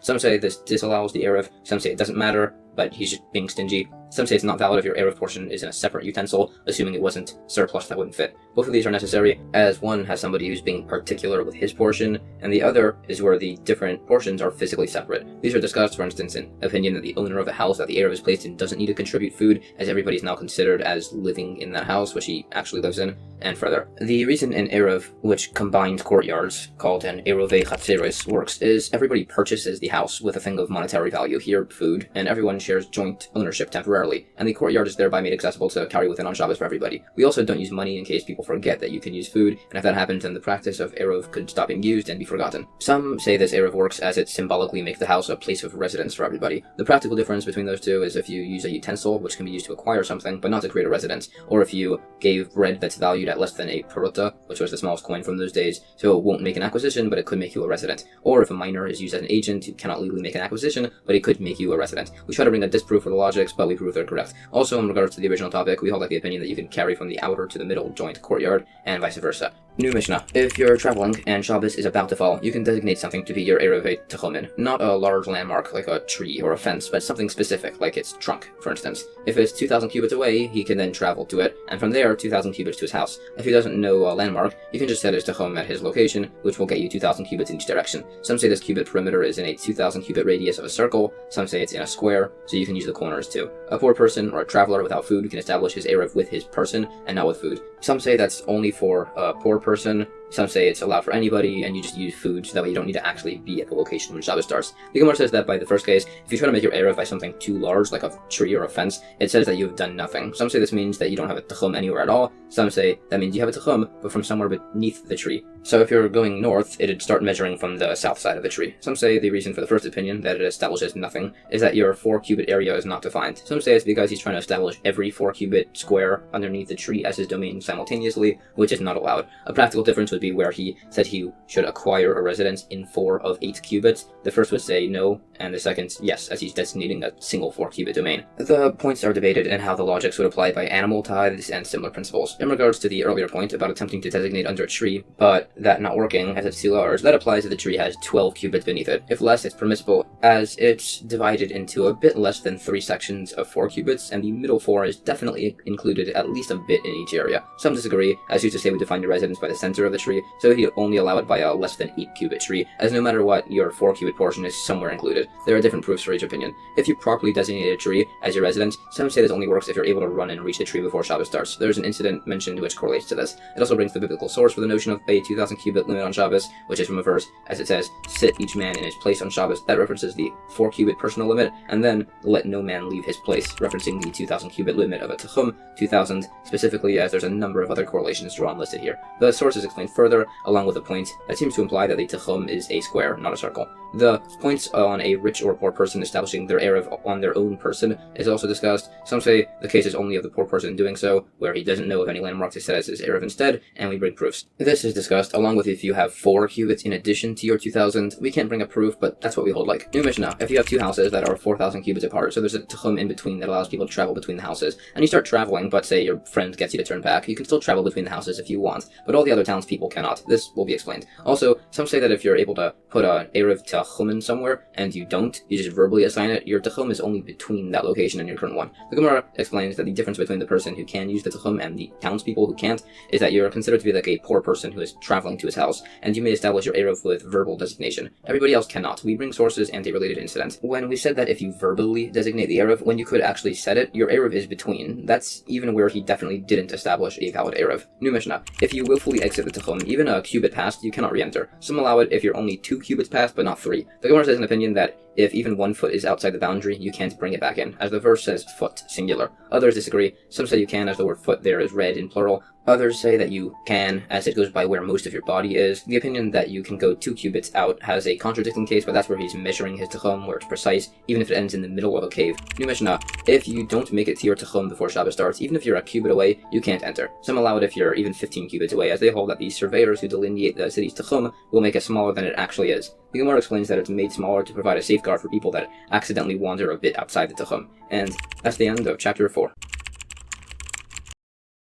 Chapter 5 of Tractate Eruvin continues on the topic of the Techum, the 2,000 cubit square boundary limit around an individual on Shabbos. A city also has its own Techum, extending beyond 2,000 cubits in each direction of its borders. The first Mishnah says, if there are houses protruding over the edge of a city, or a tower sticking out, or ruins that are 10 handbreadths high, extending outwards, or bridges or tomb buildings that have a dwelling place within, the entire boundary of the city's Techum is drawn out to include all of these, and 2,000 cubits from there, and it must be a square, so you will also have the corners, not a circle. The Gemara disputes over the definition of one of the words used. There are other disputes over word translations mentioned. Some say Ma'aras HaMachpelah, the cave where Adam and Eve and the forefathers and foremothers are buried. It's called the double cave, either because it has 2 rooms, others say because it has pairs of couples buried there. Also, the figure of Amraphel is mentioned early in the Torah. This is explained to be Nimrod, and he's called that as it references the fact that he threw Abraham into a furnace. Others say that his name was actually Amraphel, but he was called Nimrod, as the whole world rebelled against God during his reign. Similarly, when it says a new king arose over Egypt, some say this means a new king, and some say it means the same king, but with new decrees, as it doesn't say that the previous king died.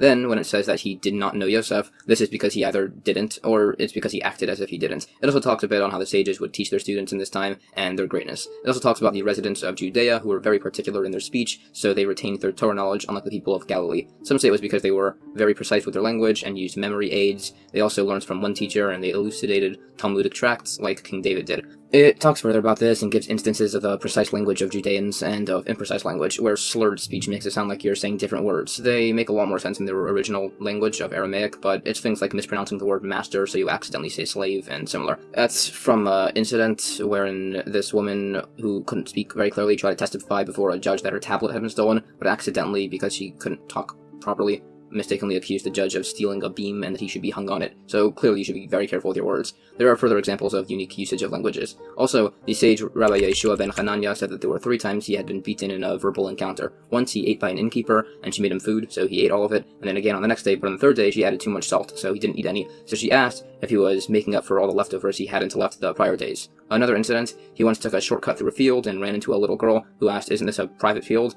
So he said, "No, it's a trodden path." So the girl said, "Yeah, because thieves like you have turned it into a trodden path." Third incident, he ran into a fork on the road, so he asked the little boy which was the right path to the town. So the boy said one was short and long, and the other was long and short. So he took the short and long one, and it led to the town, but it was an inaccessible part, as there was a garden in the way. So he went back and asked, "You said this was a short path." So the kid said, "Yeah, but I also said it was a long path." So he praised the boy for his wisdom. It also speaks of Beruria, the wife of Rabbi Meir, who was a great Torah scholar. There's more points on the importance of learning Torah. It also says how God is unlike mortals, that mortal medicine can be harmful for other illnesses, but God gave us the Torah, which is only good. There are more points on the importance of learning Torah, especially aloud and to be humble and agreeable, which helps retain your studies. There are many teachings on this topic. There are also points on the importance of reviewing your study, and there was one sage, Rabbi Preda, who would repeat his lessons 400 times for one student, and one time the student still didn't get it after all that because he was distracted. So he taught it another 400 times, and then a voice from heaven said he could either live 400 years, or everybody in his generation would merit the world to come. So he picked the latter, and the voice said he should get both. It also talks about the importance of mnemonics to help with your learning and similar points. Okay, back to the original topic. By a square or rectangular city, that's measured as it is. If it's circle, then you put up a square and include the corners. If there's protruding houses, you include those in the square. If it was shaped like a bow or like an L, it's viewed as if it's filled in. By a rectangle, you don't extend it like a square, it's shaped like a rectangle. Also, if there's a city shaped like a diamond, we don't put a square around it, we view it like a square according to its rotation. If there are 2 protruding houses from opposite directions, both are extended. A qualification by the bow and L-shaped city, we make the line from where the ends of the city are less than 4,000 cubits apart. If it's really big, and they only become 4,000 cubits higher up, we measure from there. Elsewhere it says that the gap can only be up to 141 1/3 cubits, but that's where the city is cut completely in two. Well, the lot area discussed in Chapter 2, the Karpaf, was a bit over 70 cubits, 70 2/3. So why don't they just slot 2 of those to be established between the cities, and now they're no longer 2 separate towns? So these points are discussed further, and the definition of a ruin, as mentioned, is 3 walls without a roof, and 2 walls with a roof is discussed. There are also several buildings which don't extend the city's domain: a tomb building with 2 of its walls breached, possibly without a roof, a synagogue without a dwelling for its caretaker, an idolatrous temple without a dwelling for their priests, stables, storage houses in fields without a dwelling place, a cistern, ditch, or a cave, a field fence or a dovecot, and a house on a boat. All these cases are expanded on a bit. There are also points about what constitutes a poor living space, places like living in a hut or in a city without vegetables available. It says the importance of eating certain vegetables and not to live in a city with steep roads. It also brings up the diagonal city case and says the measurements are in comparison to the world, so north and south, and gives constellations to be able to measure those, along with other celestial rules with the orbit of the sun and planets and how they coincide with certain months. It also talks about how to calculate the Tachum by a circular city by putting a square around it,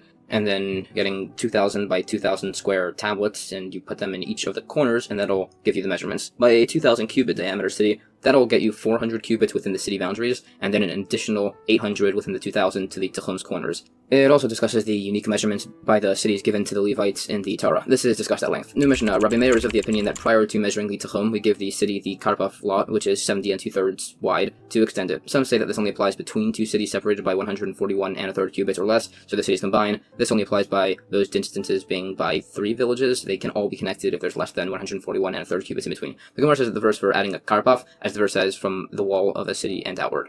Some say that you can make 2 karpoffs to connect cities, others say only 1, meaning the cities have to be within 70 and 2/3 cubits. This is argued over. We also define the case of the 3 lined up cities, how this applies by this opinion. It also says that if the middle city is shifted to the side, it must be within 2,000 cubits for the 141 1/3 measurements to function. Similar cases are discussed. New Mishnah, the measurement must be done with a 50-cubit rope held at your chest so it stays level. If they reach a valley or a fence, they should extend it flatly across and continue measuring from there. If there's a mountain in the way, they should shift it over to the side, measure at worth level, and then add that amount to the calculation, as long as you don't leave the actual tachum while you're measuring, so people watching don't get the wrong idea. If you cannot go around the mountain, you measure it as if the rope goes through it by doing the measurements in level, elevated segments, like this. The Gemara says that the source for a 50-cubit rope is, as the verse says, the length of the courtyard is 100 cubits and its width is 50 by 50. The extra by 50 teaches us this. Also, a shorter rope will stretch if it's taut, and a longer one will sag in the middle and provide inaccurate measurements. There are further descriptions as the type of rope that should be used. It further goes through how we described how to measure a mountain, and also says that if there's a too tall wall, you can just estimate its width, as long as traffic doesn't pass over it. Some only required measuring a valley via different levels if a weighted line dropped down hits the side of the slope, meaning there's a bit of a slope.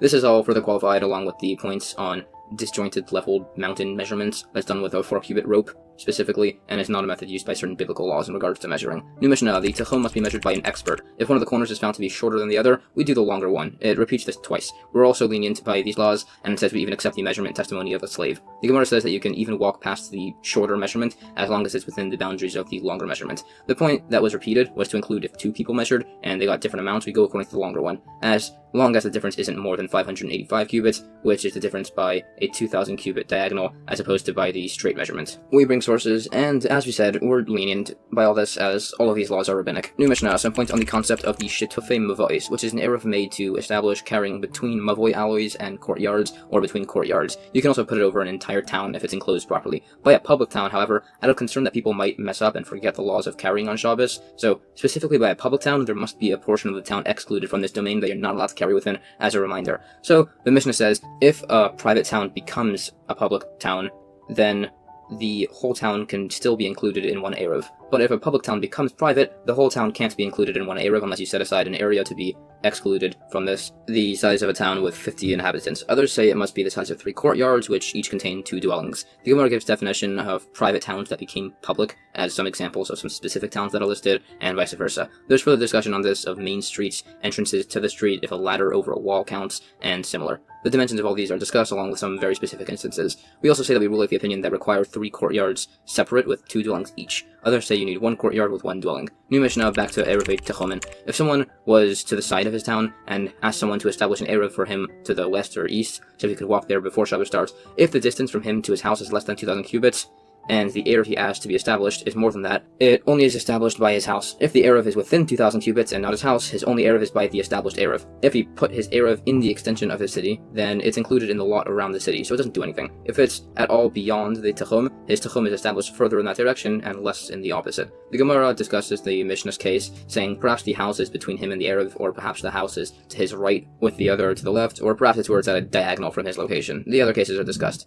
There are other cases brought up, such as a town by a ravine where the measurement is from exactly from the wall, if there is, or from the door of the houses if there isn't a wall, and similar points. New Mishnah. In regards to measurements from a city, some say placing an Eruv starts from the end of the city and extends 2,000 cubits from there, even to part of another city. Some say it's only 2,000 cubits from the actual place of an Eruv. The first opinion agrees with the second only by a cave without residence, but if it does have residence, they hold like their opinion that you can walk through the whole cave and then 2,000 cubits beyond. Generally, in regards to making these measurements, if your 2,000 cubits ends in the middle of a cave, you have to stop right there. The Gemara says that by a desolate city, some say a placed Eruv only extends 2,000 cubits from itself. But if you're actually there, then you get the whole city plus 2,000 cubits. Others say either way you can get the whole city plus the 2,000 cubits. This is like the opinion that the point by a cave having no residence meant that it's not suitable for residence like the city. There are proofs and disproofs brought, but in the end we hold like the first opinion that the whole city is included in your Eruv plus 2,000 cubits extending from that. And that's the end of chapter 5.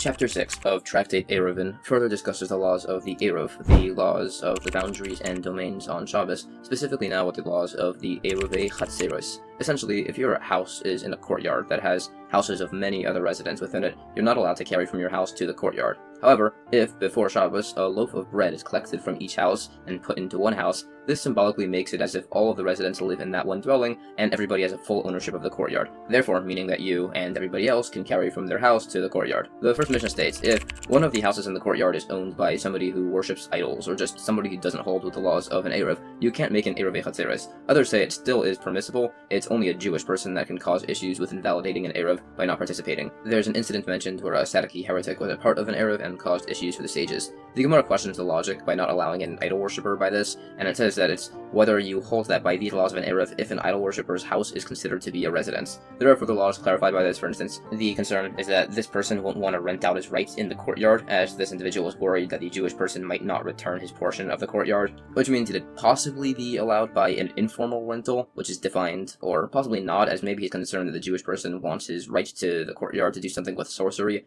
so he therefore won't allow it, and this is discussed further. These laws are further defined. There's now a lengthy portion on the prohibition of a student from giving legal decisions in the presence of their teacher. The explanations, opinions, and cases and distances between the student and teacher are discussed. There's also some verses explained about Yeshua and other similar points. There's a case brought where a number of Jewish people lived by a mavoi with one non-Jewish person who didn't want to participate in the Eruv, so they were advised to all relinquish the right to one of them, making it as if there's one Jewish person and a non-Jewish person sharing ownership of the mavoi, and it's permissible for him to make an Eruv in that case. This was permissible as it was an unusual occurrence. This is discussed further. Some recommended just asking the guy if you could store something in his courtyard, thus making it technically legally similar to his employee, which means that you're not able to use his Eruv. This point on employees is discussed tangentially a bit. It now gets into a very long bit about how wrong it is to pray while intoxicated. There's more on this, how to get rid of intoxication and the intoxication rates of certain wines, and also not to ignore and leave food lying on the ground. But now we should leave the food, as there's a concern the food was used for sorcery, and there are sources brought.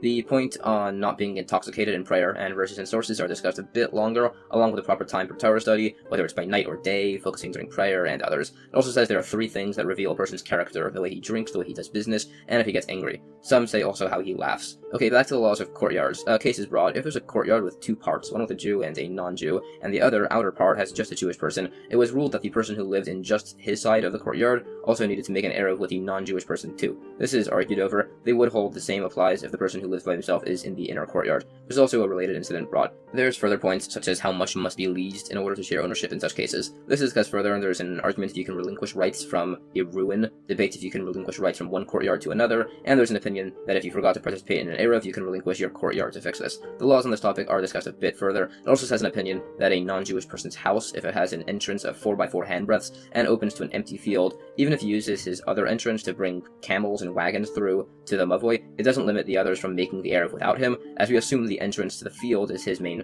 entrance, which is his exclusively. There are some similar cases discussed and further points by a Karpov lot. There's also an incident where a bris milah was being done on Shabbos and somebody accidentally spilled the hot water, which is medically needed for bathing the child, so they allowed asking a non-Jewish person to go bring it, which would only be a rabbinic issue for a Jewish person to do. Some similar cases are discussed. There's more on this topic, and also a disagreement if you can relinquish, return, and then relinquish again ownership, which is debated for a bit. It also discusses the case by the Sadducee heretic. This is spoken about along with some related situation, there's some further discussion, and it brings us to a new Mishnah. If somebody forgot to participate in an Eruv in a courtyard, but relinquished his rights, everybody can use the Eruv for their own houses, but not him or his house. If everybody else relinquished their courtyard rights to him, he can carry around, but they can't. If 2 people forgot, they're both stuck from using the courtyard, as 2 people can't relinquish and receive rights. Beitzah says they can only relinquish their rights before Shabbos starts, while Beis Hillel says they can do it even after. If someone relinquished their rights and then mistakenly used the courtyard anyways, it's an argument if this is considered a retraction of his relinquishment. The Gemara clarifies details on these cases. Points on relinquishing rights in a courtyard are further discussed. There are some further points. It goes over the rest, and it says the argument between Beis Shammai and Beis Hillel,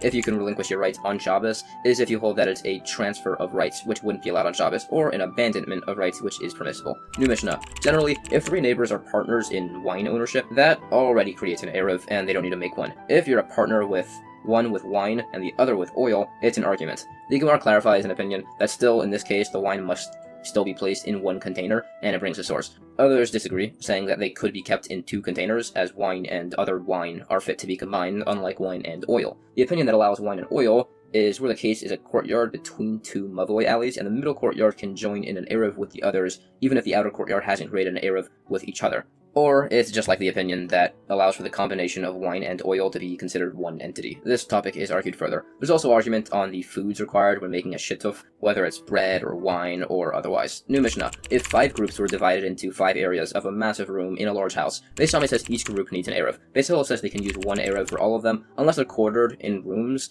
or upper stories, in which case he'd require an Eruv for each group also. The Gemara says the partitions here are makeshift dividers. If they were proper dividers, 10 handbreadths tall, both opinions would require an Eruv for each group. Some say the argument is where the partitions don't reach the ceiling, and similar. These opinions are all argued on. New Mishnah. Brothers who eat in the same house of their father, but then sleep in their own homes, they both need to participate in the Eruv, or else relinquish their rights. But if the Eruv is placed in their father's house, or if they are the only residents in the courtyard, they don't need to make an Eruv. The Gemara tries to say that this shows that the place you sleep determines your residence, but perhaps not. It could be that they're not actually eating at the father's house, which is the other option. They might just be getting supported by him, so you can't bring a proof from this case. This is discussed. Some do say it's the place that you eat, some say it's the place you sleep, and we try to bring proofs. We also discuss what if it's not a father and son, what if it's a teacher and student. It seems to imply you can, so generally this works if there's an underlying relationship and you support the individual. There's further discussion, and we try to bring more proofs to define what your residence is. New Mishnah. 5 courtyards that open to each other and also into a mavoi. If they make an Eruv to join their courtyards, they did not make a shittuf to combine the mavoi. So they can walk in the courtyard, but not the mavoi. If they created a shittuf for the mavoi, then they could also walk in the courtyard. If they merged both the courtyards and the mavoi with an Eruv and the shittuf, and one of the members of the courtyard forgot to participate, everybody else is still allowed in either one. If one of the members of the mavoi forgot, they can use the courtyard, but not the mavoi, as the relationship between a mavoi to its courtyard works similarly to the relationship between a courtyard and its houses. The Gemara clarifies whose opinion this is like, and there are similar cases brought. There's further discussion and variation by Eruvin. Other cases are also brought. New Mishnah. 2 courtyards, one lined up behind the other. If the inner one joined in an Eruv and the outer one did not, you can carry in the inner one but not in the outer one. If the outer one made an Eruv and the inner one did not, you can't use either of them. If both of them made their own Eruv, they both can be used individually, but you can't cross over between them. Rabbi Akiva says that the rite of passage of the inner courtyard disallows the outer ones. The rabbis disagree. If one resident of the outer courtyard forgot to join the Eruv, the inner courtyard is allowed to be carried within, not the outer one. If a member of the inner courtyard forgot, you can't carry in either of them. If there was an Eruv placed over both courtyards and anyone forgot, both are invalidated. If one person lives in both courtyards, they don't need to make an Eruv. The Gemara clarifies both of these listed opinions. The other cases of the Mishnah are also described along the logics of Rabbi Akiva and the sages. There's a bit more miscellaneous cases discussed and some further qualifications, and that's the end of chapter 6. Chapter 7 of Tractate Eruvin further goes through the laws of making an Eruv to combine courtyards on Shabbos. The first Mishnah states, if there are 2 adjacent courtyards that are connected by a window, at least 4 by 4 handbreadths, and within 10 handbreadths from the ground, you can make 2 separate Eruvs, or you could just make one big Eruv over both courtyards, as the window connects the 2 of them. If the window is smaller than that, or above 10 handbreadths, they both can't be combined into one Eruv, you'd need to make 2 separate ones. The Gemara tries to figure out why a small window doesn't work to connect the 2 courtyards. We try to suggest the principle of lovewood, that such small gaps in walls are considered to be closed off, but you can instead just say that a hole that small is not considered to be significant and doesn't classify as a legal portal. There's further qualifications. It also discusses a circular window, some requiring it to have a circumference of 24 handbreadths, and a bit over the bottom 2 handbreadths should be within 10 handbreadths of the ground. The dimensions for the calculation of the circle are described. Regarding 2 houses that share a window, some say it works to combine the houses even if it's above 10 handbreadths, along with argument in regards to a portal to an attic, as to whether it requires a ladder, which should be permanent or otherwise, possibly it's discussed. New Mishnah, if the wall between the 2 courtyards is 10 handbreadths tall, and also very thick at 4 handbreadths wide, again, the courtyards can combine to make separate Eruvs, but not to be one big Eruv. If there are fruit sitting on top of the wall, members from either courtyard can climb up and eat them up there, but they can't bring them into their courtyard. If there's a breach in the wall up to 10 handbreadths, they can make 2 Eruvs, or one big one, as the breach acts as a portal. If the breach is bigger than that, they can only make one big Eruv, as there's just no longer considered to be a partition at all. The Gemara says, if the wall is less than 4 handbreadths wide, it's not considered to be a separate domain, so you wouldn't be allowed to move anything up there. Others disagree, and say it's like an exempt area, meaning you would be allowed to bring food up there to eat. We try to disprove this. We also bring other cases where 2 courtyards are considered separate, where one courtyard is elevated with a wall forming 10 handbreadths, or where there's a ditch which creates a 10 handbreadth wall. It also speaks about adjusting the wall to allow this, such as removing a section from the top of the wall, and whether you can use a utensil like an inverted basin placed by the side of the wall to reduce the height of the wall. It says that if the basin can only be removed with a hoe or similar, meaning it can't be removed on Shabbos, this is valid at reducing the height of the wall. It also discusses the effectiveness of wall reduction by certain types of ladders, and says it works by Tyrian ladders, which were very heavy and therefore unlikely to be removed. There are other other similar methods of wall reduction discussed. There are other cases involving ladders and platforms extending from the wall and otherwise, along with points on extending ladders to make them wider. It also speaks about the legitimacy of carving ladder steps into a wall and other unique variants. New Mishnah. If there's a ditch between two courtyards, 10 handbreadths deep and 4 handbreadths wide, they can make their own Eruvs, but not a large one over both of them, even if the ditch is filled in with straw. If it's filled in with dirt or rocks, they can make one big Eruv, but not two small ones. If there's a board across, as long as it's over 4 handbreadths wide, that allows them to make 2 small or 1 big Eruvs. This similarly works by 2 balconies facing each other. The Gemara says that you actually could use straw to fill the ditch if you expressly verbally abandon the ditch, meaning you don't plan on removing it. There's further discussion on this, and that brings us to a new Mishnah. If 2 courtyards are divided by a 10 handbreadth tall haystack, they can make 2 separate Eruvs, but not one full one. Both sides can feed their animals from the side of their haystack. If it was lower than 10 handbreadths, they can make 1 big Eruv, but not 2 small ones. The Gemara says you can't take straw from the haystack in a basket to feed your animal, out of concern that you'll take too much and ruin the partition. So, you can't bring your animal to eat from the haystack, but you can block it from going somewhere else, so it'll turn and eat from the haystack. Some similar cases are discussed, and it says that it could be allowed to remove hay if it reaches to a roof, so that way it's noticeable if you're taking too much. There's further discussion with this haystack case. New Mishnah, now on the topic of a shetufei mavais, where food is collected from each member of a courtyard and placed in one location to share ownership of a mavoi alley. An easier method is brought to get a barrel of food and say that this belongs to everybody that owns part of the mavoi, thereby granting everybody ownership of the food and expediting the whole process. It lists people who can make this transfer, yourself, certain relatives, and similar. The Gemara says that the ownership is transferred by proxy, according to one opinion, by lifting the barrel a handbreadth off the ground. There's some related topics discussed. There's a bit more on this, and if a reluctant resident can be forcibly included into such an Eruv, and we allow somebody's wife to join their household in an Eruv without the husband's consent based on a case, there's further similar discussion. There's also some miscellaneous points on the much earlier mentioned posts or beams by a mavoi entrance, such as opinions on whether you can use wood from an Asherah tree, a tree that was worshipped for idolatry in those days, with some variation. New Mishnah. If everybody contributes their food to a shittuf, but for whatever reason the total amount decreased beneath the minimum amount required, you can just add some of your food and confer ownership of it to the other residents, and you don't even need to inform them. If more residents were added, you can add your own food, but you have to notify them. The amounts required, if there's a lot of people, you need enough food for 2 meals per person. If there are few, it's the amount of food that has the volume of a dried fig per person. This is by the creation of the Eruv. Once it takes effect, the amount of food can decrease to any amount. Also, technically, the requirement for an Eruv by a courtyard, even if they've made a shittah for a mavoi, can be lenient, as that's only required educationally towards children. The Gemara clarifies that you can refill the food amount with a different type of food if the initial amount were only partially depleted. A lot of people is defined here as 18 people or more, few people is less than 18, and sources for this logic are brought. New Mishnah, you can use any food to make an Eruv or a shituf, besides for water and salt. Some require a whole loaf of bread as long as it's unbroken, even if it contains a massive amount of flour, or if it's very small. The Gemara says we disallowed water and salt for these laws way earlier in the Tractate to contrast it with the other opinion that requires only bread. Others disagree, and there's argument in the necessary bread size and type. New Mishnah, you can give a small coin to a grocer or to a baker so you can share an Eruv with him. Others say you can't use money, but by non-merchants you can. This, according to one opinion, applies by Eruvei Techumen. By Eruvei Chatzeres, you can join somebody into an Eruv without their consent, as this only benefits them. The Gemara explains the logic of allowing money to be a form of acquisition based on a similar case. Who we hold like by that last point is discussed, that we hold like you can make an Eruvei Chatzeres for somebody. There's discussion by similar laws, by making a Nazirite oath, and otherwise. And that's the end of Chapter 7. Chapter 8 of Tractate Eruvin further discusses the laws of transferring between domains on Shabbos. The first Mishnah states, an easier way of making a communal Eruvei Techumen is to take a barrel of food and say that it should be owned by everybody in your town for people going to a house of mourning or to a wedding banquet. That's going to be explained in a second. Anybody who accepted to be a part of this Eruv, it works, as long as it was before Shabbos started. The Gemara clarifies this communal Eruvei Techumen must only be made for a matter that's for a mitzvah, hence the need for it to be for people who are traveling to a house of mourning or a wedding banquet. This is clarified and it brings some similar cases. There's some more points along with details on the institution of an Eruv by specific family members. New Mishnah, the amount of food necessary to be given for this Eruvei Techumen is 2 meals worth of food for each person. The amount that this is lenient. Some say it's like your weekday meals, which he holds are smaller. Others say it's like your Shabbos meals, which he holds are smaller. It also gives specific qualifications to the amount and worth of the bread being used. The Gemara further gives exact details by certain types of bread and similar. There's further definition as to specific measurements from this time period given, and how they differed from those in different regions. This goes a bit further. New Mishnah, if there is a house with residents that open up to a courtyard, and residents that open to an elevated gallery, and they don't make an Eruv, so you can't carry between them, anything 10 handbreadths above the floor is part of the gallery, and anything beneath that is part of the courtyard. Similarly, if there's a pile of dirt or a rock 10 handbreadths high, they're part of the gallery. If less, they're part of the courtyard. If it's far away, meaning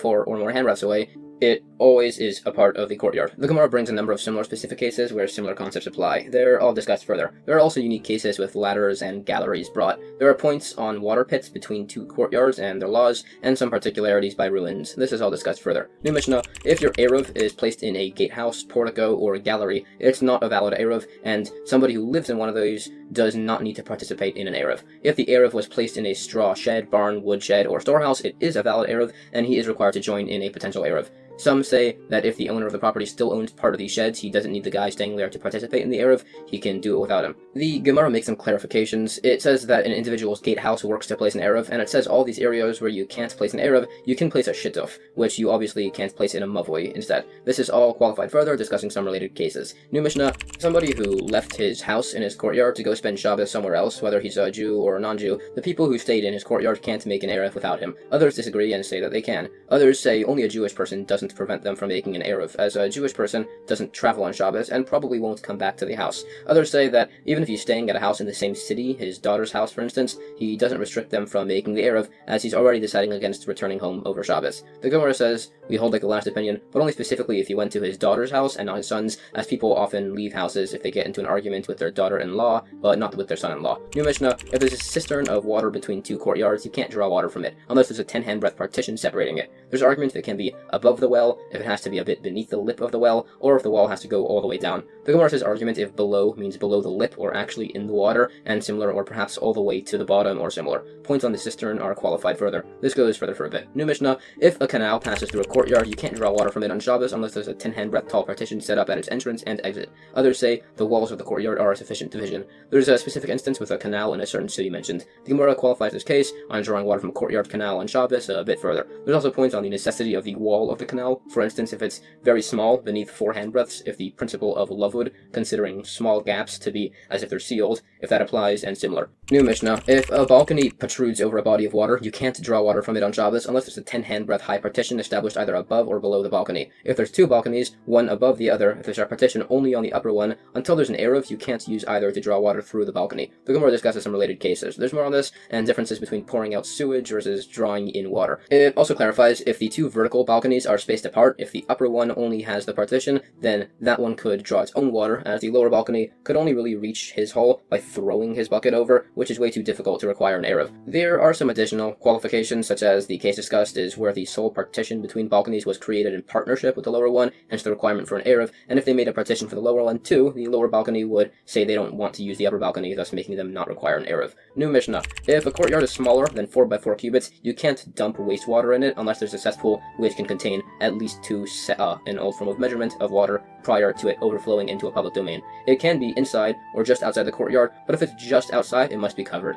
If it's a drainage pipe running out of a courtyard for a while into a public property, the first 4 cubits going out must be covered so you can pour wastewater into it on Shabbos. Others say you can't pour directly into the pipe, no matter how far into the courtyard it reaches. You have to pour it onto a roof or something that'll then flow into the pipe. Additionally, a courtyard and portico can combine to make 4 cubits. Also, if there's 2 upper stories opposite each other with a courtyard of less than 4 cubits between them, if only one side made a cesspool between to contain their water, they can use their cesspool and the other side cannot. The Gemara says the specificity of the measurements is that a person typically uses 2 of water daily, and in an area of 4 cubits, people typically spread water to get rid of dust, so if some water runs off into a public property, it's considered unintentional and permissible. The details of this case are further discussed. It also explains the logic as to why a neighbor who didn't join in an area with a cesspool can't use it, which is that it's a rabbinic ordinance. Out of concern, people will come and carry out their house utensils, which is not allowed by an unjoined courtyard, so we're safe, and we just don't allow even pouring the water. And that's the end of Chapter 8.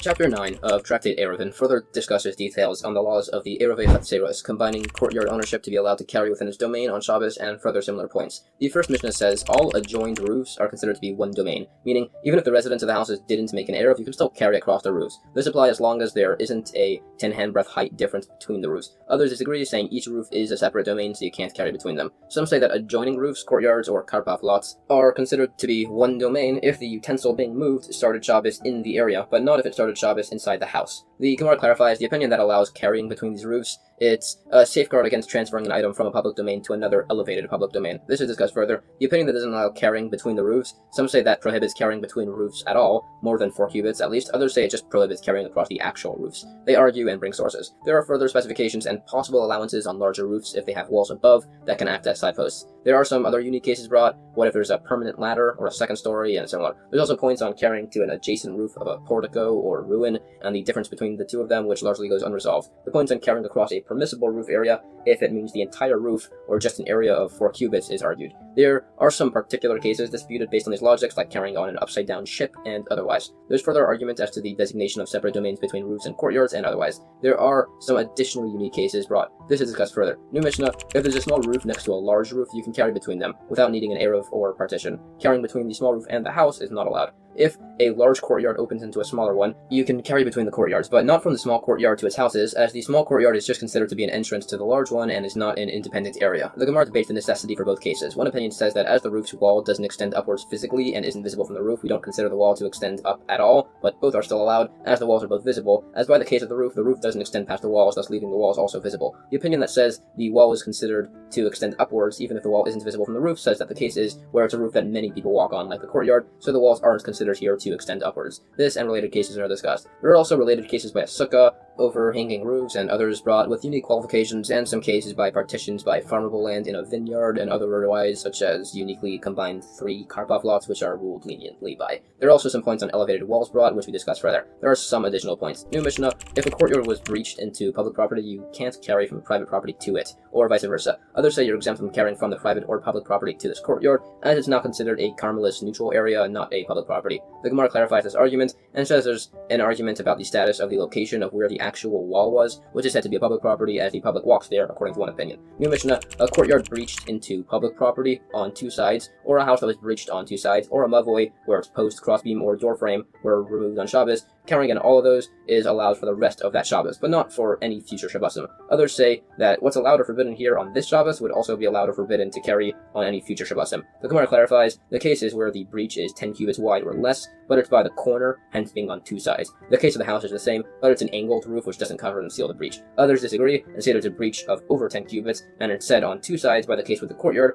as that is the case where it's by the house, which is very specific with its breaches and measurements and looks like this. Their logics are also explained. This is further discussed, and in regards to carrying in the specific breached regions listed during the rest of Shabbos, it says it's allowed for the rest of Shabbos if the breach is also a Carmelist, which is only a rabbinic issue, but it wouldn't be allowed for the rest of Shabbos if it was into a public domain, as that's a biblical issue. New Mishnah, if you build a second-story house on top of and spanning across a public property above 2 other houses, or a bridge with a road underneath, you can carry beneath that on Shabbos. Others disagree. It also says an argument if you can make an eruv for an open mavoi with 2 walls. The Gemara questions the logic of the opinions whether the elevated house is allowed beneath, as there are 2 partitions on either side, or because the edge of the roof is viewed as if it extends downward and seals off the opening. Based on a source, it's the latter explanation. And that's the end of chapter 9. Chapter 10, the final chapter of Tractate Eruvin, goes through some further and final laws on carrying between the 4 different types of domains on Shabbos. Again, briefly, they are the public domain, the private domain, the Carmelist, a neutral area somewhere between those 2, and the exempt area, which is basically just something that can't be either of those, or a Carmelist, as it's too small, for instance, or the airspace above a public domain, which only extends 10 handbreadths into the air, unlike the others, which extend infinitely upwards. The first Mishnah states, if you're walking on Shabbos in public and see pairs of tefillin lying around, you should save them. Some say you should do this by wearing the first set, walking with them to a safe area, take them off, go back and wear the other pair. Others say to wear both pairs at once. This applies to old tefillin. You don't need to save new tefillin. If there was a bunch of tefillin tied in pairs or bundles, you need to stay with them until Shabbos ends and then bring them to safety. If it's a time of danger for the Jewish people, so you can't stay around, you should cover them and leave. Others say you should give them to another person who will hand them to another person who will hand them to another person, etc., until it reaches safety. It says you should use this method to transport a newborn baby home if it was born where you can't carry with as many people as you need. Some say you can use this human chain method to carry a barrel outside of your techum, others disagree. The Gemara explains that the first opinion only allows you to wear 1 pair of tefillin at a time. Sources are brought. The opinion that allows wearing 2 pairs of tefillin at once is where there's sufficient room on your head and arm to wear 2 pairs. It also briefly explains the proper placement of tefillin from the hairline to the place of a baby's fontanelle and on your bicep. The logic of the argument is further explained. Verses and similar are argued over in regards to sources. The first opinion seems to hold that this is like the opinion that you can wear tefillin on Shabbos, so it could have been said by Rabbi Akiva, who holds that, which is a topic that's debated over. Obviously, in the end, we hold that we don't wear tefillin on Shabbos. However, there are arguments and attempted proofs back and forth brought here as to whether we do or do not. There's also some side points on the usability of found types of wool or threads in regards to making tzitzis from them. It's said that only by threads is it allowed, and it's discussed. It also says the possibility that carrying new tefillin is disallowed, as its knots are untied, and you might tie them, which is not allowed on Shabbos. The suggestion to tie them with a bow knot, but the allowance of a bow knot on Shabbos is debated. A side point, it also says that if you purchase many pairs of tefillin from a non-expert, you need to check some of them to see if they're kosher and valid, either 2-arm and 1-head tefillin, or 2-head and 1-arm. This is discussed further. It also says that in regards to waiting with the tefillin until Shabbos ends, that's where you can't wear them pair by pair, as Shabbos would end before you finished. We said in a time of danger, you should cover them. Elsewhere it says you should carry them in 4-cubit intervals by a time of danger, but that's explained to be a danger of highwaymen versus our discussion, where you can't carry them as the government outlawed tefillin. The remaining cases of the Mishnah are also qualified, like carrying the baby using a chain of people and similar. Some say the case of the barrel is pouring water from barrel to barrel. As discussed, we say the cases where it's an ownerless barrel and water, so it has no techum boundary according to the first opinion, while the other ones say that it does have a boundary on Shabbos. New Mishnah, if you were reading a scroll while on a threshold and it rolls partially into a public domain, you can roll it back to yourself. If you were reading on top of a roof, private property, and it rolled off, you can roll it back up as long as it's not within 10 handbreadths of the ground. If it is, you have to leave it, but turn it so the written side is not exposed. Some say you can roll it up from any distance as long as it hasn't actually reached the ground. Others say you can even roll it up from the ground, as this is a rabbinic institution which shouldn't override respecting a scroll of scripture. There's lengthy debate in the Gemara as to what exactly the status of the threshold in this case is. Some say it's a public domain, although that's rejected from the source. There's another answer that the threshold in question is a carmelist, so there's no biblical violation if the whole scroll falls out, and there's no concern that you'll carry the scroll further from there into a private domain, as either it's a very long threshold, still you remember as you're bringing it over, or it's like the opinion that walking has the same status as standing, so the item transfer resets once you bring it into the carmelist, and from there you can bring it inside. Also based on this, you can't throw the scriptural text. The case where the scroll unrolls off a roof, we flip it over, as this case is where there's no option to just cover it. There's argument if the case applies by a sloping wall. New Mishnah, if there's a ledge extending in front of a window 4 handbreadths wide and 10 off the ground, you can put things out or bring things in from it on Shabbos. The Gemara says the case is where the ledge extends over a public property, but it's with breakable items, so there's no concern of somebody retrieving them if they fall off. We bring sources. New Mishnah, you can stand in a private property and move things around that are in a public property or vice versa, as long as you don't move them more than 4 cubits from their original location. You cannot urinate or spit between private and public domains. Some say that if saliva collects in your mouth, walking with it in a public domain is not allowed, as at that point it's considered carrying and must be spat out. There's a lot more discussion on these topics, along with some points on the impermissibility of spitting in such a disrespectful manner in front of your teacher. New Mishnah, you may not stand in a private domain, lean forward, and drink in a public domain, or vice versa, out of concern that you'll bring the cup in. This is allowed if your head and most of your body are in the other domain where you're drinking, and this also applies by a wine press. The Gemara says this is where he needs the water, which resolves some possible disagreement. There's disagreement of drinking into a carmelist. Some say the same above laws apply, which is discussed. New Mishnah, if you're standing in a public property, if there's a rain gutter on a wall beneath 10 handbreadths, you can hold up a vessel to collect water. By a drain pipe, you can drink from it, however. The Gemara says that the gutter is less than 3 handbreadths from the roof, which has the same status as the roof itself, so you can't take water directly from it. There's further points. It also says that the drain pipe in question is less than 4 by 4 handbreadths, so it's not considered a carmelist itself. New Mishnah, if there's a water hole in a public property where its embankment is 10 handbreadths high, someone in a nearby private domain can draw water from it on Shabbos from a window above it. If there's a trash heap in a public domain 10 handbreadths high, you can pour water on it on Shabbos from a window above. The Gemara discusses precise qualifications of both of these cases, such as that the trash heap in question is public, so it's less likely to be removed, unlike a different discussed case. New Mishnah, a tree that forms a covering over the ground, if the branches don't descend to 3 handbreadths above the ground, you can carry beneath it on Shabbos. There's a general law. If the roots protrude above the ground 3 handbreadths, you can't sit on them, as then they're considered part of the tree, and you can't use a tree on Shabbos. The Gemara gives many specific types and variations of roots and how they'd apply by these laws. There's further points on different types of trees, and also a few things on the importance of modesty, and things that women have that are worse than men, as a curse from Eve's sin, things like menstruating, pain in childbirth, and similar.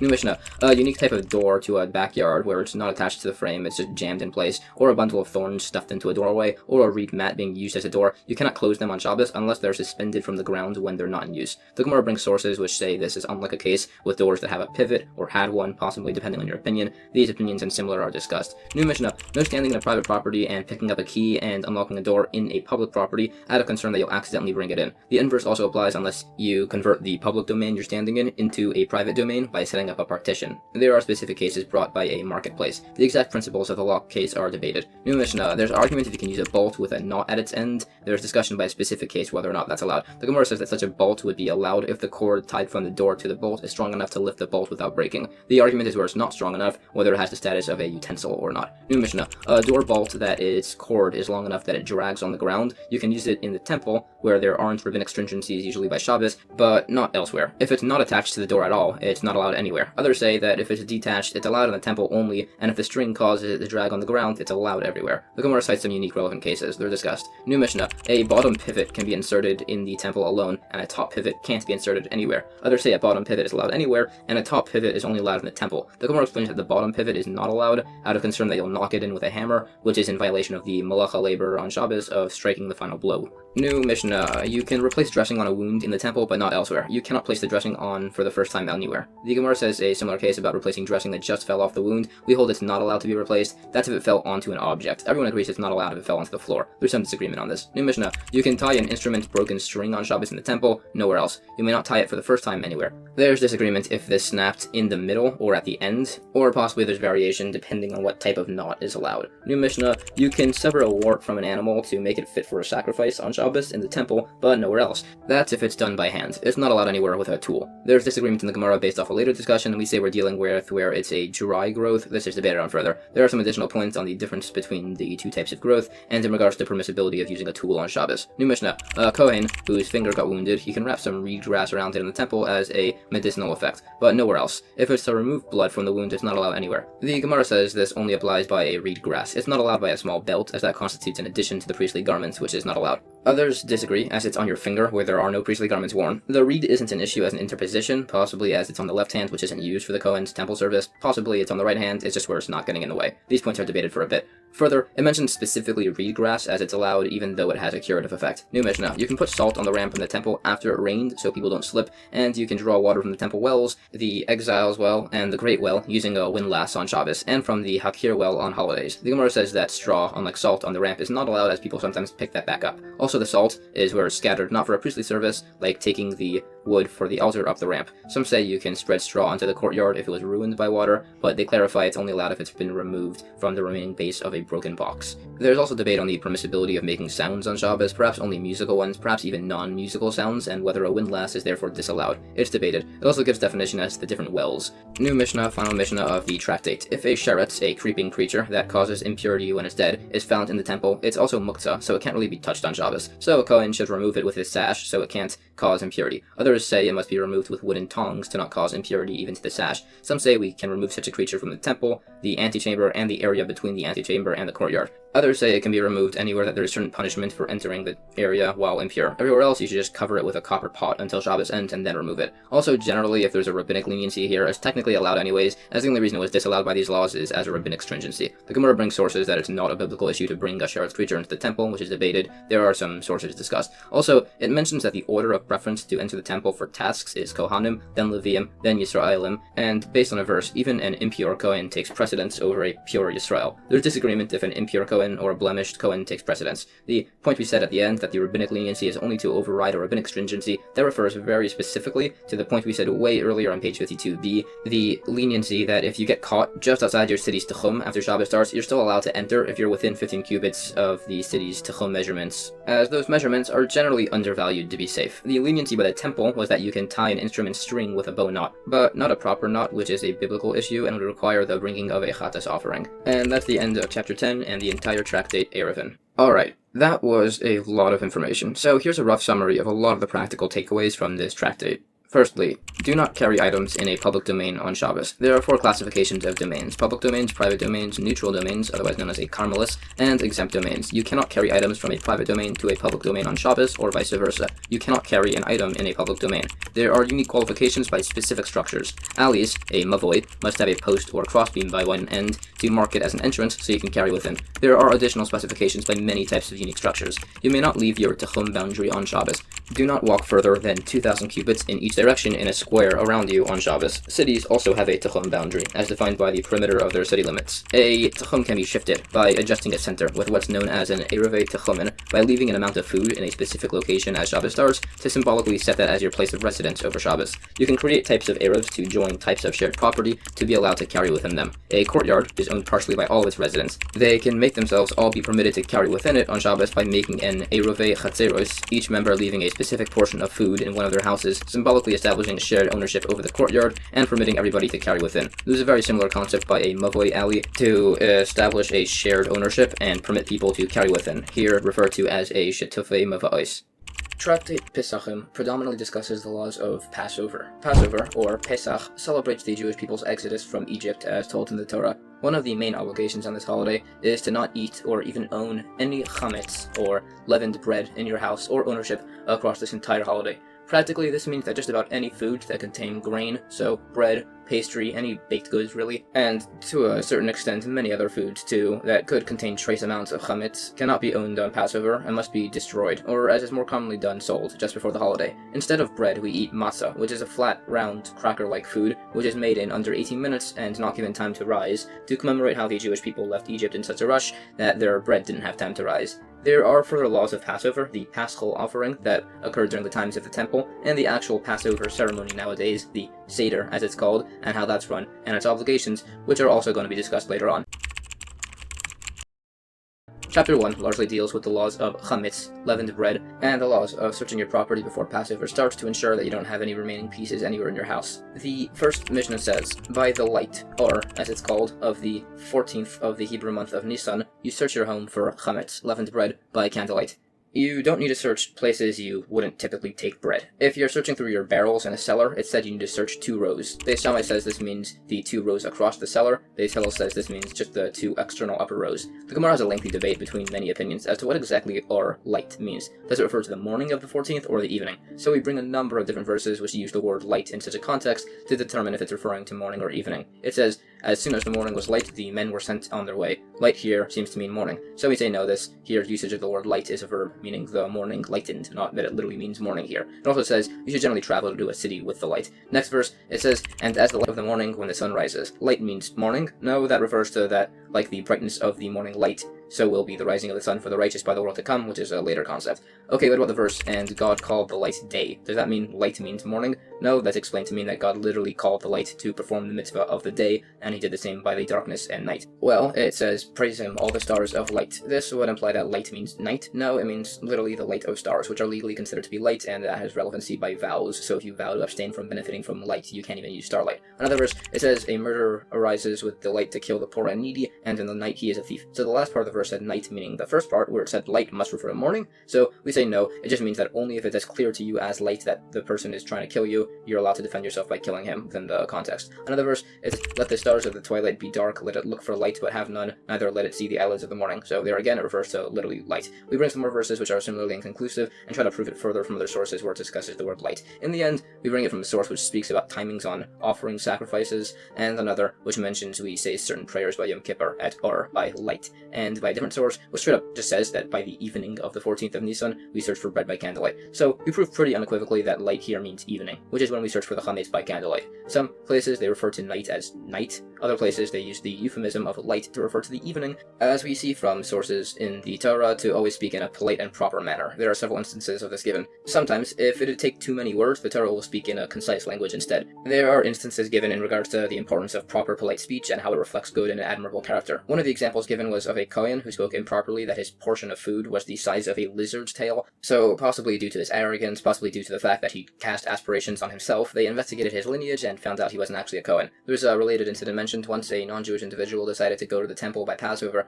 pretend he was Jewish, and eat of the Paschal sacrifice. So he was bragging that he'd done this and eaten of the finest portion of the Paschal offering, so the sage Rabbi Yehuda ben Becerra told him that he hadn't even eaten of the best part of the Paschal offering, as he hadn't eaten any of the fat tail, and he advised him to ask for some of that portion the next time he went, which the guy did, and that's not a part given for people to eat. So they investigated the guy, found out he had been tricking them and stealing from the Paschal offering, so they sentenced him to capital punishment and thanked Rabbi Yehuda ben Becerra. There are other similar examples listed of how to properly speak and be polite. There are more of these, and it also says how you can tell things about a person, like what tribe he's descended from, based on the way he speaks. Back to searching for chametz, it says we do it by evening. The particularities are discussed, we do it by evening, as that's when everybody's at home, and that's when the candle will actually help. Some say you shouldn't start studying Torah just before this time in case you get too focused and forget to search for chametz. Also, it says that a person renting a house is obligated to search the house he's renting as long as you receive the keys before the 14th of Nisan. If the owner isn't there to ask if it was already searched on the 14th, everyone is considered trustworthy by this, and we presume that they already searched their house. This is discussed, and others actually disagree, saying we don't make such a presumption, but we would believe women, servants, or minors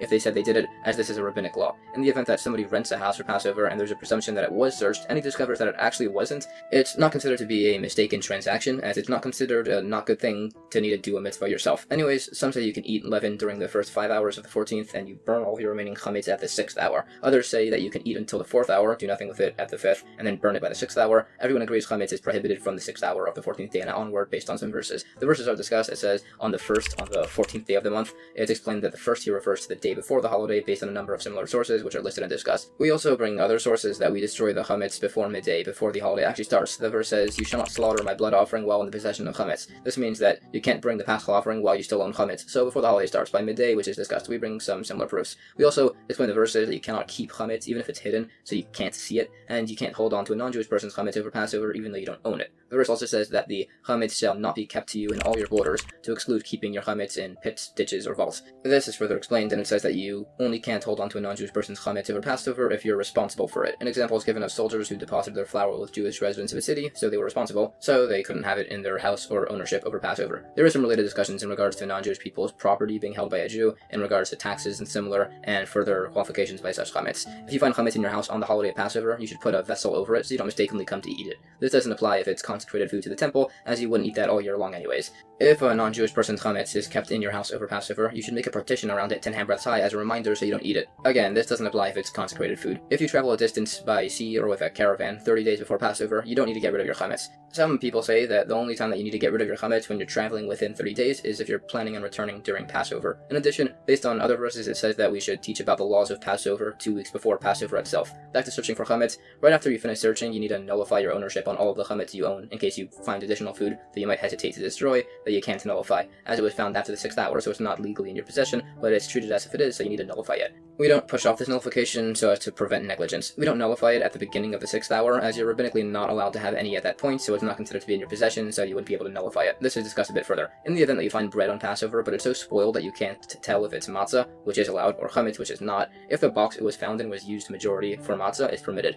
We bring sources along with similar assumptions about coins found on the Temple Mount. If they're found during the pilgrimage festival, they're assumed to be Ma'aser Sheni tithes, as the marketplaces of Jerusalem were swept every day, so it had to have fallen recently. The case of the matzah in the box could be worse matzah, and it spoiled fully very quickly over the past few days of Passover, as fresh warm matzah were piled on top of it in the box, causing it to spoil quickly. There are other points on Ma'aser Sheni coins, and it lists the blessings said on searching for chametz, which are disputed, but it's decided that we say these. It also goes over the phrasing of some other blessings, which generally blessings are said before doing any mitzvah, besides for immersing in a mikvah as you're impure beforehand. The next point was that we search for chametz by the light of a candle. We give a source for this. We don't use the sun, moon, torch, or otherwise, only a candle. You don't need to search a courtyard, as birds would eat the chametz.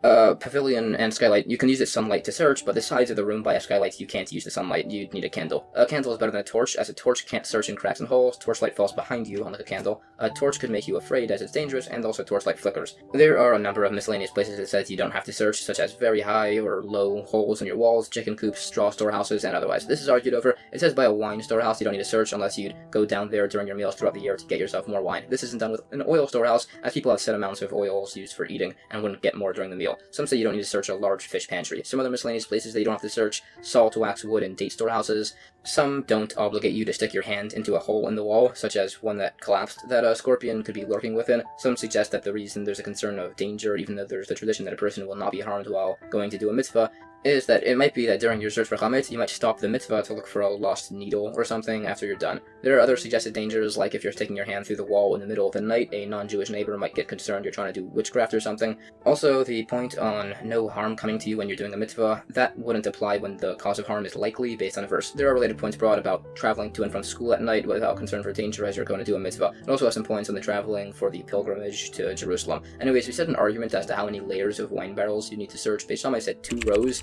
Some take this to mean the first 2 vertical layers, others say the outer layer in an L shape. There are sources for both interpretations. The other opinion was Beis Hillel, who said the upper outer rows. Some say this means the top 2 layers of the first vertical row, others say it's 2 layers deep of the top layer. The sources for this are debated. New Mishnah. We don't worry that a weasel, for instance, dragged chametz from house to house or around within a house, as otherwise you need to check literally everywhere at the same time and it'd be impossible. The Gemara says you would need to check if you actually saw a weasel. Also, you can assume the weasel ate the whole thing if it's meat, but you have to assume there's leftovers by bread, hence this issue. This is further discussed. There's also some related discussion regarding a concern about a weasel dragging away a fetus. It also says that any chametz left over after searching on the 14th should be put in a secure place to prevent these weasel issues. Sources are brought along with some related discussions regarding animals taken from piles of food, either matzah or chametz, chametz where we're not sure which pile the animal took from and brought into a house. If it was from one of the piles, we're strict and require a new search. If it's from a piece away from the piles, you collect the majority of the piles, so if majority are matzah, you don't need to research. There are similar related cases discussed about animals grabbing food from certain piles or areas. Also, if you put down 9 pieces of chametz and find 10, there's debate if we assume that's the only extra piece, or if we have to search for more. The same argument applies by the inverse.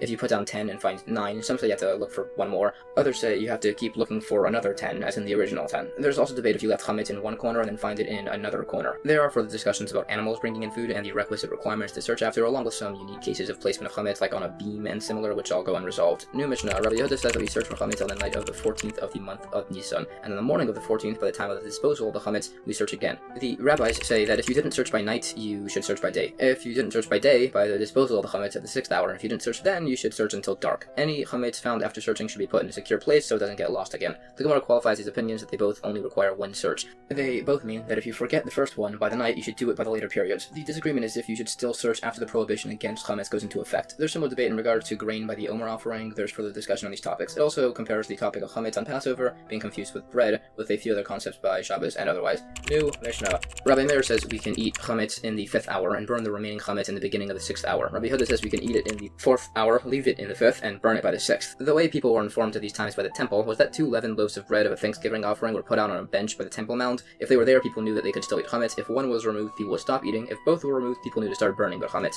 Rabbi Gamliel holds that non-sacred chametz can be eaten during the 4th hour. Chametz, that is teruma, can be eaten by the 5th, and everything must be burnt by the 6th hour. The Gemara discusses the topic of the window for error of a witness testifying the time of something's occurrence. There are a few opinions as to how many hours this is, and how much wiggle room we give to a testimony as to how accurate they need to be. So some people say that people don't error by these calculations. So why do they need to burn their chametz at the beginning of the 6th hour? They should be able to wait until the end. Some say people error half an hour, so they should be able to eat until the middle of the 6th hour, and according to the one who says that people error an hour and a bit, they should be able to eat chametz until the end of the 5th hour. So we answer that there's a difference. Testimony is given by conscientious people who are careful by such things, but chametz and its laws apply to everybody, so we're stricter with their times there. There's similar further discussion in regards to these calculations, along with some points as to when the proper times for meals are, like the 1st hour is the time for the meal of the Ludim, a cannibalistic tribe. The 2nd hour is the meal for thieves. The 3rd is for the wealthy. The 4th is for the workers. The 5th is for Torah scholars, and the 6th is for everybody, which is discussed. It also speaks on the points on testimony for a bit longer. It also argues over exactly who we hold like. There are proofs brought both ways, but we seem to hold like Rabbi Yehuda that you can eat by the 4th hour, not by the 5th, and then you burn it by the 6th. It also further goes through how the symbolic loaves by the temple were done. The remaining points are discussed further. Okay, there's a very lengthy discussion that will digress from the laws of Passover for the next few pages in regards to points on the laws of impurity, called the portion of Rabbi Hanina Sagan HaKoyanim. As some background, as has been mentioned very frequently throughout, impurity, or toma, is the idea of a physically indiscernible ritual impurity that can affect people, food, or objects, and stems from dead animals or people, or from live people who experience certain bodily irregularities. Impurity can be transferred between objects, although it gets weaker across transmissions. There are particularities as to from what and how something can contract this impurity. Things can be purified from impurity generally by immersing them in a mikvah, a particular pool of water with specific laws. The practical relevance of these laws was by the temple. Someone impure wasn't permitted to enter the temple, and it has application by certain tithes and offerings. So it's largely not too practically relevant nowadays, with some exceptions. The Mishnah says when the temple stood, they would always burn the meat offerings that had been contaminated with impurity, along with meat that had been contaminated with a main central source of impurity, called an av hatoma, a father of impurity, even though that technically increased the other pieces' impurity level. They would also light using impure oil onto a lamp that had a greater form of impurity from contact with the corpse, even though that again increased the impurity level. Some say that you could burn pure and impure chametz from teruma by Passover together. Others say they should be burned separately, but they argue if you should separate impure and questionably impure teruma chametz when burning. The Gemara further qualifies these laws. It discusses some additional points on these levels of contamination. This is further discussed. It also discusses points on burning together other invalid sacrificial parts, whether or not that's allowed. Some say this argument by chametz, burning of pure and impure, that only applies by the 6th hour. By the 7th hour, everyone will agree that you can burn them together. Sources are argued over as to whether or not this is a valid interpretation. One of the opinions, Rabbi Eliezer, holds that biblically, drinks can acquire a status of impurity, but they cannot pass it on to other things. This is argued on as to whether this is a valid opinion, citing a few sources. Others say that drinks can't even become impure biblically, which is another argument, which we bring sources for. This is discussed further, bringing even more sources. These sources are even further debated, trying to figure out exactly what we hold between these two opinions in regards to the susceptibility of drinks in regards to the laws of impurity. Some even want to argue a distinction that this is about drinks in the temple temple. Drinks everywhere else are not susceptible to impurity. Others disagree. This is argued further. We bring even more proofs, discussion on laws of purity with beverages in regards to contact with utensils and similar. This is argued even further. In the end, there's like 7 different opinions as to the susceptibility of impurity by food and drink, which I'll just put up here. It's a pretty complicated portion. By the way, all of these laws are in regards to the biblical law of these susceptibilities. Rabbinically, everybody holds that food and drink can contaminate food and drink, although only drinks can contaminate utensils. There are also some related concepts by these laws discussed, such as that a needle found stuck in the flesh of an offering is presumed to be impure, as is the animal, and similar points. This is discussed further. If the needle was found in the animal's feces, everything is presumed to be pure, which is further qualified. There are other laws by impurity mentioned, such as a theoretical chain of transmission from a sheretz, a dead creature, of certain sorts, to utensils, to foods, to beverages, etc. Okay, back to disposing terumah chametz with burning pure with impure. There are further attempted sources brought to try to prove if this is allowed from a number of different discussions. It also says that if terumah becomes impure, you have to make certain it's not used incorrectly based on these discussions. Some allow salvaging a revi'is, an old form of measurement of terumah, by capturing it in a pure vessel, even if its interior is pure, but its exterior is not, in spite of the concern that the exterior could touch the terumah while you're holding it, thus contaminating it. In spite of this, you should still attempt to save terumah in such a vessel. And that's the end of chapter 1. Chapter 2 of Tractate Pesachim continues going through the laws against eating, owning, or benefiting from chametz, leavened bread, on the holiday of Passover. The Mishnah says, as long as you're allowed to eat chametz, you can feed it to animals, domesticated or undomesticated, to birds, or sell it to a non-Jewish person, and you can benefit off of it. After the time passes that you can't have any, you can't benefit from chametz, and you can't fire an oven or stove with it. Some say you have to dispose of your chametz by burning it. Others say you can crumble it, or scatter it, or toss it into the ocean. The Gemara debates based on this who the implication is to who we hold like in regards to the timings of stopping eating and burning our chametz. We say it seems to reflect the third opinion of Rabban Gamliel, that unconsecrated chametz can be eaten in the 4th hour, consecrated chametz can be eaten in the 5th, and everything else is burnt in the 6th. And the Mishnah is saying that as long as a Kohen is still allowed to eat terumah during the 5th hour, non-Kohanim can feed unconsecrated chametz to animals or birds, but can't eat it themselves. It needed to mention domesticated and undomesticated animals and birds to include if the animals leave their food after, and if they hide it after, and then it just mentioned birds because they said the other two. We said you can sell your chametz to a non-Jewish person, unlike other opinions who disagree and say you can only do so if they'll eat it before Passover starts. Some say that if you burn your chametz, you can benefit from it after the deadline, and it's no longer considered chametz. There are further points, and according to the opinion that holds that you have to burn chametz, you can't benefit from it while it's burning. It also lists some verses as sources from all of this, and some related points. The sources are discussed and how they relate to other forbidden foods and meats. These points are spoken on further. It also discusses points on the permissibility of deriving benefit from various other forbidden substances. This is discussed further, and it brings other sources for the impermissibility to benefit from chametz on Passover and other similar concepts. These verses as sources are brought and discussed. This is brought further. It also mentions an opinion on a general rule that you're only liable for punishment by the time of the temple in regards to violating a prohibition in regards to eating food if you ate the food in a normal manner of consumption. Examples are given and it's discussed. There are other points on food you can't derive benefit from, things like meat cooked in milk and similar. It also says some related things that you can't generally benefit from. You can't be healed from the wood of the Asherah tree, which was used for some idolatrous practices back then, even if it's a life-threatening danger, as based on the source you're meant to give up your life rather than serve an idol. In addition to having to give up your life to not serve an idol, the other two things based on sources that you need to give up your life rather than do are engaging in illicit relations and murdering an innocent man. So you need to let yourself die rather than kill another individual, save for if somebody is trying to kill or sexually assault you or somebody else. There are related points on forbidden medicinal benefits from foods which you can't use. This and further laws are discussed further. Related to the earlier point on not being allowed to fire an oven with chametz, it lists some other forbidden things that you can't fire your oven with, like the peels of arla, which are under 3-year-old grown fruits, or straw from forbidden plant mixtures in a vineyard. If it's a new oven, it must be shattered. If it was old, it must cool before its next use. There's arguments as to who holds like these statements. There are further related points discussed. There's also discussion if you can fire an oven with consecrated wood. Some opinions say no, which is debated in relation to the other statements. It also discusses the method of disposal of chametz, which we said according to one opinion was burning, and how that relates to other types of food, if they're disposed of in a similar manner. It also discusses the other opinion that you can crumble it up and throw it into the wind and toss it into the sea. There's debate if you could do either or the requirement is to both crumble it and toss it into the sea, and if an idol needs to be destroyed in a similar manner. Sources seem to imply that both are required, and an idol can be tossed specifically into the Red Sea, which is not navigable, without first crushing it. Some say you only need to grind it first by the disposal of wheat kernels, which won't dissolve unless crumbled, but by bread, which dissolves in water, some say you can just toss it straight in. New Mishnah, chametz that a non-Jewish person owned over Passover, you can benefit from it after Passover. If the chametz was owned by a Jewish person over Passover, you can't benefit from it after, as the verse says, leaven shall not be seen by you.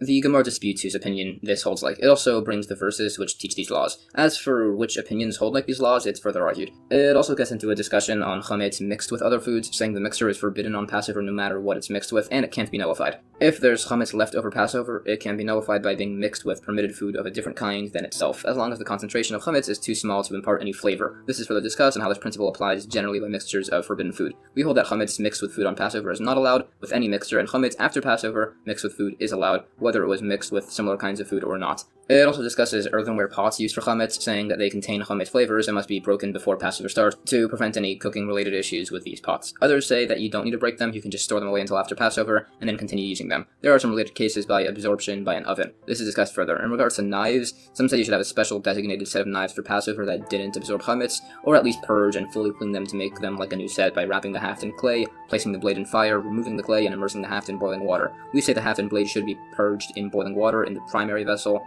in the vessel in which the water was actually boiled. It also says you can purge clean a wooden mixing spoon in boiling water in a primary vessel, as it expels flavor in the same way it absorbs. By glazed vessels, earthenware with a lead coating, it says that the green coating, meaning with a high alum content, is highly absorbent, so it can't be used on Passover. Other colors, black and white ones, also can't be used at all, whether they have cracks or not, as they're used for hot things, so they absorb more, unlike by forbidden wines. It says that vessels used for chametz while cold can be used on Passover, besides for sourdough or sharp condiment holders, as they have intense fermentation and will be more absorbed, and there are similar dishes listed. New Mishnah: if a non-Jewish person lent a Jewish person money before Passover and chametz was used as collateral, the chametz can be used for his benefit after Passover. If a Jewish person lent a non-Jewish person money before Passover with chametz as collateral, he cannot benefit from the chametz after Passover. The Gemara has a debate. If somebody had a mortgage on somebody's property and they fail to pay their debt, if the property is then collected retroactively or from that point on. This has practical ramifications if the lender consecrated or sold the property before the borrower failed to pay the loan. If it was retroactively his, then it was his when he sold it, so it works. If it's only his from then on, then that wasn't a valid sale. These opinions are debated from similarly related cases. It also discusses how this is related to the case by the chametz and lending, whether it's considered collateral as to who was considered to have owned it, and that there's distinction if the borrower specifies to the lender that he should only collect from now. This is further qualified. New Mishnah: if a ruin collapsed on your chametz, it's considered to not be in your ownership anymore.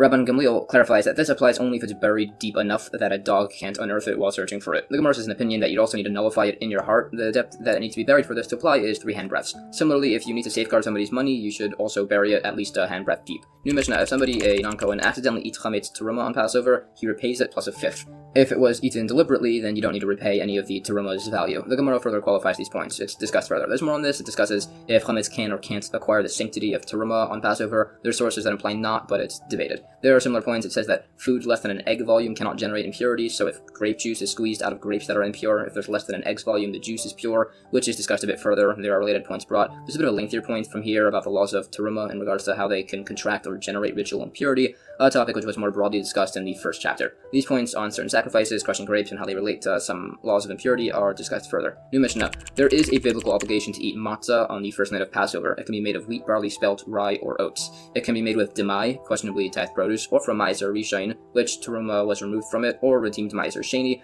or consecrated produce. Kohanim can eat matzah made from the challah portion tithe, or from teruma. You cannot eat matzah made from tevel, untithed produce, or meiser rishain, which you haven't separated teruma from, or non-redeemed meiser sheni, or consecrated produce. With the unleavened loaves of a Thanksgiving offering, or unleavened wafers of the Nazir offering, if you made them for yourself with intent to use them as offerings, you can't use them as matzah, but if they were made to be sold in the market, you can use them for matzah. The Gemara elaborates on the definition of the 5 grains that matzah can be made from, along with the verses that bring the source for this. Some say based on the verses that you're not fully liable for the punishment of kares, for eating dough that was kneaded with wine, oil, or honey instead of water, as these are considered to be similar to fruit juice, which we say cannot cause dough to leaven. The points on tithes we mentioned as to which kinds of foods and their relation can be used validly for matzah are discussed further, and it also brings some sources. It also gets into whether you can make matzah from grain that has the sanctity of ma'aser sheni, which is a disputed point. It also further debates the permissibility of making dough with wine, oil, or honey. We also say that you can't knead the dough with lukewarm water, which accelerates the leavening process, which is discussed. It also brings a source that you cannot use the bikurim, the first of the fruits, by wheat and barley, which were donated to the Kohanim as matzah, which is also debated at length. It also explains how the matzah is called lechem oini, poor man's bread, which excludes several nicer types of loaves. It also discusses the thickness of matzah. Some say it's compared to the lechem hapanim, the showbread in the temple, which wasn't leavened either and was a handbread thick. So some say it can be up to that thickness too, but others reject this comparison. We say what it refers to by prohibiting thick loaves just means that you can't bake many loaves, as you're excessively exerting yourself on the holiday, which would actually apply by all holidays. We also say that you can make matzah with white bread, coarse bread, or with decorated shapes on the surface, although some disagree about decorated shapes, as then you'll take too long and the bread will leaven and rise. Some say it's allowed if it's with thinner rolled dough. It also says some unique kinds of bread, which wafers, pan loaf, honey bread, and others, which are exempt from the obligation to separate a portion of challah, which is then donated to the kahanim. This is debated. We also say in the discussion that you can use half-baked matzah, which means that you can break it in half without strands of dough stretching out of it. The points on what types of bread need to have the challah portion tithe separated from them is further discussed. It also goes through the remaining points on making matzah using the listed tithe-related produce. We also bring sources for the fact that you can't use matzah made from the Thanksgiving or Nazirite offering,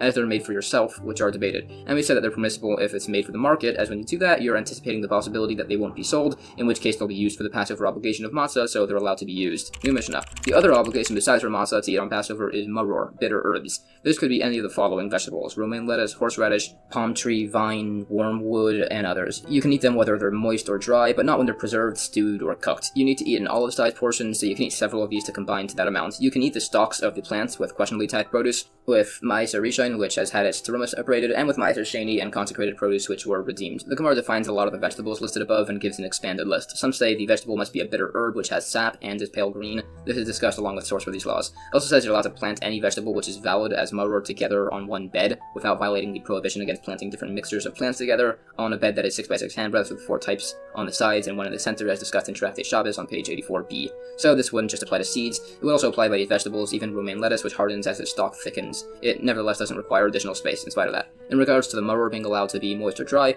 that is said to apply just to the stalk. The leaves are only viable to use if they're moist. We also say, similar to matzah, ma'aser sheni vegetables cannot be used as maror. New Mishnah. There are many things not allowed on Passover, as they could cause you to create chametz. You cannot soak bran for chickens, although you may scald it. A woman can't soak bran to use as a cleaning agent in a bath, but she can use bran for her skin. You can't chew wheat grain to place on a wound, as that turns it into chametz. The Gemara says that things which were baked then cooked, or scalded in boiling water, cannot become chametz. There are similar points listed, like not to thicken a pot of food with flour of oven-dried grain, as if it didn't bake properly, it can make chametz. There are related points, and it says it's better not to soak grain on Passover, barley, or even wheat. Some say it's outright forbidden. This is for the discussed. There are similar cases. A ship laden with wheat sank in a river before Passover, and the salvaged wheat was impermissible to be sold to Jews, as it was chametz, which is discussed further along with points on the permissibility of thickening a pot with flour made from oven-dried grain. New Mishnah, further on this topic of not doing things that can make chametz, you cannot add flour to a certain type of meat dip or to mustard. If you do, some say you should eat it immediately, others don't allow this. The paschal offering cannot be cooked in liquid or fruit juice, but it can be basted or dipped in them.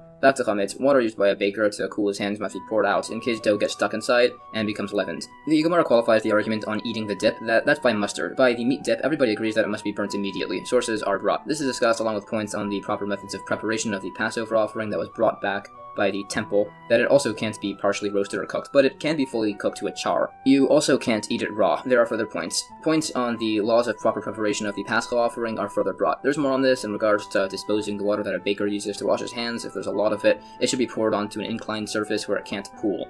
We also say that you should only knead matzah using water that slept, called mayim shalanu, meaning that it was left overnight, so it cools off beforehand. It also says not to knead matzah in the sun, which would heat up the dough, or with sun-heated water, or with other variants of hot water. You should also not stop during the entire process of making matzah to prevent it from having time to ferment. You should also have 2 separate water vessels, one for the dough and one to cool your hands. In the event that you needed matzah using warm water, there's a disagreement if this dough is permissible as matzah, and the logics are briefly explained. And that's the end of Chapter 2.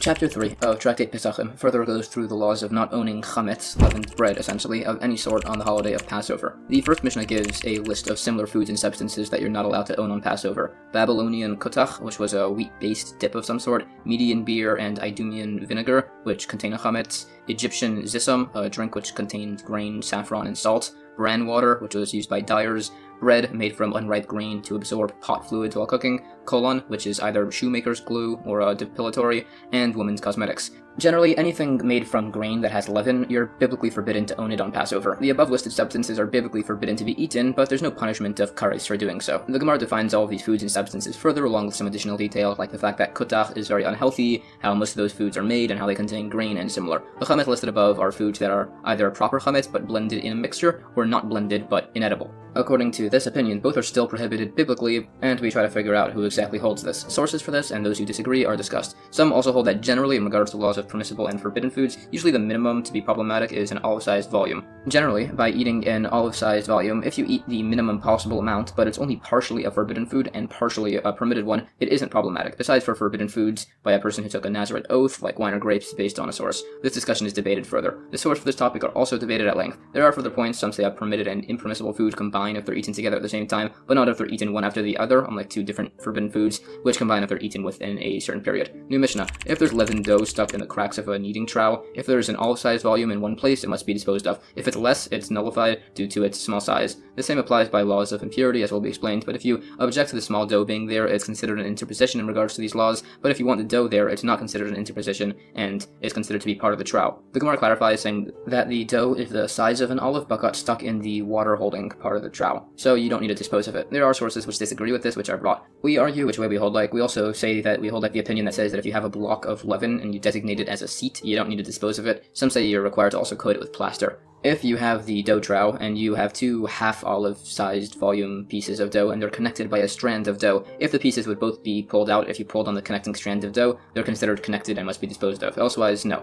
This doesn't apply if they're just sitting in your house, meaning not stuck in a trowel, as you might just end up sweeping them together, which would be problematic. This is further qualified. We also hold that bread which became moldy by laws of impurity and chametz on Passover is still considered to be food as long as a dog would be willing to eat it. There are some other related points on this. It also explains the points about laws of impurity by the trowel and how, as mentioned, there are circumstances where the dough acts as an interposition. New Mishnah. If dough is not showing signs of leavening, if there's a comparable piece of dough that became chametz, then the other piece is also not allowed to be owned on Passover. The Gemara says, if you don't have a comparable piece of dough, then the piece is considered chametz if enough time has passed for a person to walk a mil, which is about 2,000 cubits, which is about the distance from Migdal Nunaya until Tiberia. We also say that the distance that's necessary to be traveled by a hired kneader who is traveling to immerse his customer's utensil, the distance you should walk to pray in a synagogue while traveling, and the distance you should walk to be able to wash your hands before eating bread is 4 mil. Some also include the time of leatherworking in this, which is a discussion in a later tractate. This is qualified that you need to walk 4 mil out of your way in the direction you're traveling, but if you need to go backwards, you'd only need to go if it's less than a mil. New Mishnah. In regards to separating the challah dough piece tithe for kohanim, which is impure on Passover, it should only be designated after it's baked. Some say you should put it in cold water so it doesn't leaven. Others say that this is chametz which you're allowed to own on Passover, and you should just hold on to it until after Passover ends, and it doesn't really matter if it leavened. The Gemara debates the argument at the end as to whether the original owner of the challah is retaining an amount of ownership of the dough. This is discussed further. There are some related points discussed, and they're qualified at length. This largely discusses points on the laws of muktzah, a topic more broadly discussed in Tractate Shabbos and Tractate Beitzah in regards to holidays, in regards to if they're biblical or not, and points on the punishments that were required by the Taanis of the temple if you violated certain laws of Shabbos or holidays and how they relate to each other. There's dispute if there's a punishment of lashes if you bake on a holiday for weekday use, based on whether you hold there's a theoretical possibility that guests might arrive who the food could then be given to. We also discuss how this relates to our discussion about baking loaves, which challah hasn't been separated from, in regards to the theoretical possibility of separating challah from those loaves. It argues as to who we rule like in regards to what we do with this challah tithe on Passover. There are some additional points. It says that some would only bake a maximum of 3/4 of a kav at a time on Passover, but others disagreed. There are some other unresolved points. New Mishnah. If 3 people are baking their own batches of dough, Rabban Gamliel says you can bake them in one oven, one batch at a time. The rabbis say that it should be that one person should be kneading while one is shaping their dough, while one person is baking. Rabbi Akiva is of the opinion that not all women baking, nor all wood, nor all ovens are alike, so someone might get delayed and the dough could leaven. Generally, if the dough starts rising, you should wet your hands with cold water and wipe it on the dough to reduce the leavening process. The Gemara clarifies these arguments. New Mishnah. Incompletely leavened dough must be burned, but you're not liable if you eat it. Furrowed dough, partially leavened, must be burned, and if eaten, you're liable for karis. Incompletely leavened dough is if it's developed cracks as thin as locust antenna, and furrowed dough is where the cracks interlace. Others say you're liable for karis for eating either of these, and the classification of incompletely leavened dough is if it's pale. The Gemara clarifies this and says the disagreement is that the second opinion holds that dough with cracks is essentially furrowed, as if there's cracks on the surface, it means there are deeper cracks within. New Mishnah. If the 14th of Nisan, the day before Passover, falls out on Shabbos, we dispose of our chametz before Shabbos. Others say we dispose of our chametz on Shabbos. Others say we dispose of our teruma chametz before and our non-consecrated chametz on Shabbos. The Gemara says an opinion that holds like the last view. New Mishnah. You can rid yourself of chametz biblically by either verbally nullifying it or by searching for and burning it. We do both. However, if you're traveling away from home on the 14th of Passover to do a mitzvah, for instance, to have your Passover offering, to circumcise your son, or to attend a betrothal feast of your father-in-law, and you remember that you have chametz in your house, if you can, you should run back, dispose of your chametz, and then go to your mitzvah. If you can't, you should just verbally nullify it. If you are traveling away from home to rescue people from invading troops, from a flooding river, from bandits, from a fire, or from a collapsing building, and remember that you have chametz, you should just verbally nullify it. If you are traveling for an optional reason, like to establish your Tachum boundary in a different location, you need to go back to get rid of your chametz. Similarly, if you're traveling back from Jerusalem and remember that you have sacrificial meats with you, if you've passed Sofim, a village, the furthest point from where the temple was visible, you should just burn it right there. If not, you should go back to Jerusalem and burn it in its proper place by the temple mount. In regards to both of these, chametz and forbidden meats, some say the amount you need to return for is an egg volume, others say it's an olive volume, and others say by sacrificial meat it's an olive, and by chametz it's an egg volume. The Gemara says that the point by a betrothal feast actually depends if you hold that that's a mitzvah or not. Some say that a feast that's unrelated to a mitzvah, a Torah scholar should not benefit from. Examples are given, and this is discussed. It gives some instances of marriages between sages and the daughters of Kohanim. It also says an opinion that someone who benefits from an optional feast will eventually be exiled based on some verses. There are further points on the negativities of overindulgence and the importance of marrying into the families of Torah scholars. There are further points on this and on not being an ignoramus. Some actually reverse the sages who said the opinions on the minimums being olive or excised that you need to travel back for in regards to chametz or sacrificial meats. Others say not to and resolve an apparent contradiction by the laws of the minimum amount of food required to join a zimun after blessing by saying there the dispute is based on a verse, while here it's based on a logical comparison to the laws of impurity. It also gets into a point about Mashiach's coming. A verse is interpreted either that the sun's light will be far greater by Mashiach, or complicated laws will be simply understood then, or people who are rich and famous in this world will be irrelevant by Mashiach's coming. It says a story about a sage who became sick and fell into a coma and saw such a world where the Torah scholars were praised, along with the two murderers of the city of Lud who falsely admitted to murdering the emperor's daughter and were executed by a Taanis. There are further points about Mashiach, about the great donations to the temple, about the wealth of the Jewish people, and similar about how all blessings, when you hear about any occurrence, will all be for good. It also says how God's name will be written when Mashiach comes, and some points in that regard. And that's the end of chapter 3. Chapter 4 of Tractate Pesachim continues on the laws of Passover, but also covers a number of topics in regards to the concept of not deviating from customs of your native town. The Mishnah says, in a place where the custom of your town is to work just before Passover starts until midday, you can also do work then. If the custom is to not work then, you may not. If you go from a place where they do work before midday to a place where they do not, or vice versa, he has to hold like the stringent location where he cannot do work. Generally, a person shouldn't deviate from his local custom to avoid conflict. Similarly, if you're transporting crops during the sabbatical year when they're not harvested from a place where there are no crops to a place where there are, or vice versa, you're obligated to remove them. Rabbi Yehuda says that he should go out and bring for yourself, which will be defined. The Gemara says why the case discussed is with working before Passover and not, say, Shabbos, as we stopped working before Passover a bit earlier. Alternatively, it's because there was a more severe punishment of excommunication by violating this by Passover. There are related points on abstaining from work by Shabbos and holidays discussed. It also talks about generally things that prevent you from receiving blessing, like relying on your wife's earnings, profiting from selling cane or jars as they have great bulk, so you'll be affected by the evil eye, and other similar points. It also says you'll only receive blessing when working on writing Torah, tefillin, mezuzahs, or vending for those and similar if you do the work for the sake of a mitzvah. There are some other customs of towns discussed, like the people of one area who separated the challah tithe from rice, which was said to be incorrect. This and many other particular customs of areas are discussed further. This is qualified. It also goes through the punishments that were administered for violating certain of these principles, like excommunication and otherwise, and there are some additional points. This is all discussed further in regards to other regional customs. Even more laws are discussed on this. New Mishnah. If a location's custom is to sell small livestock to non-Jewish people, that's the custom we follow. Otherwise, not. You weren't allowed to sell large livestock to non-Jewish people out of concern that people would rent or lend them out, and the animals would be used on Shabbos, which is not allowed. Some say it's allowed to sell a maimed animal, which would just be used to be slaughtered, and others allow the sale of a horse. If the custom of your location is to eat roasted meat on the nights of Passover, that's what you can eat. If that's not your custom, then you can't. The Gemara says you can't designate meat for Passover because it resembles consecration for a sacrifice, which you're then eating outside of Jerusalem. This doesn't apply by wheat, as it's just that you're guarding it and keeping it from leavening over Passover. There's disagreement on the point on meat designation. It said that a man named Todos of Rome did something similar, but he was nevertheless not excommunicated, as he was a great man who would assist Torah scholars. New Mishnah. If the custom of your place is to light a lamp by the night of Yom Kippur, you should light a lamp. If not, then you don't.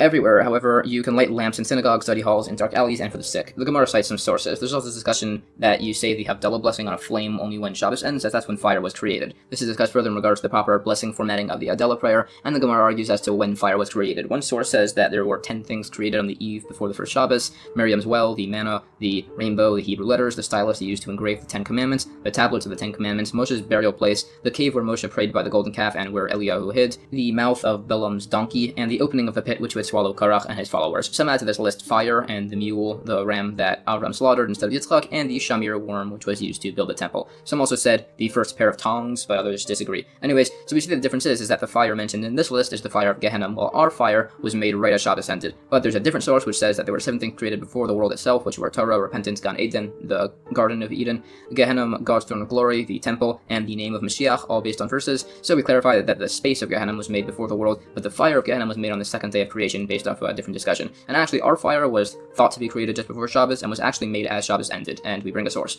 Some add to the list of things created just before the first Shabbos: our own staff, demons, and Adam's garments. On another list, there are 7 things concealed from people: the day of their passing, their consolation, the depth of judgment, what other people are thinking, how your business dealings will result, when the dynasty of David will return with Mashiach's coming, and when our exile will end. It also says that there are 3 things that God thought to create during the creation of the world and were made later: the fact that corpses decompose, that mourners should eventually forget about the deceased, and that produce should rot. Some add that currency systems should function. New Mishnah: in a place where the custom is to work on the fast of Tisha B'Av, you can work. If it's not, then you don't. Everywhere, however, Torah scholars don't work. Some say that everybody could refrain from work on this day without appearing haughty. The Gemara qualifies these points. There's a repetition of an argument from Tractate Barachah 16b in regard to not appearing haughty regarding not working by this fast by Tisha B'Av, and contrary opinions by a groom not saying the Shema prayer on the night of his wedding. New Mishnah: in Judea, they had the custom to work just before Passover until midday, while in Galilee, they would not work at all. Beis Shammai does not allow working on the night of the 14th, but Beis Hillel allows it until sunrise. The Gemara qualifies these opinions further. New Mishnah: Rabbi Meir says any labor began before the 14th can be finished on the 14th.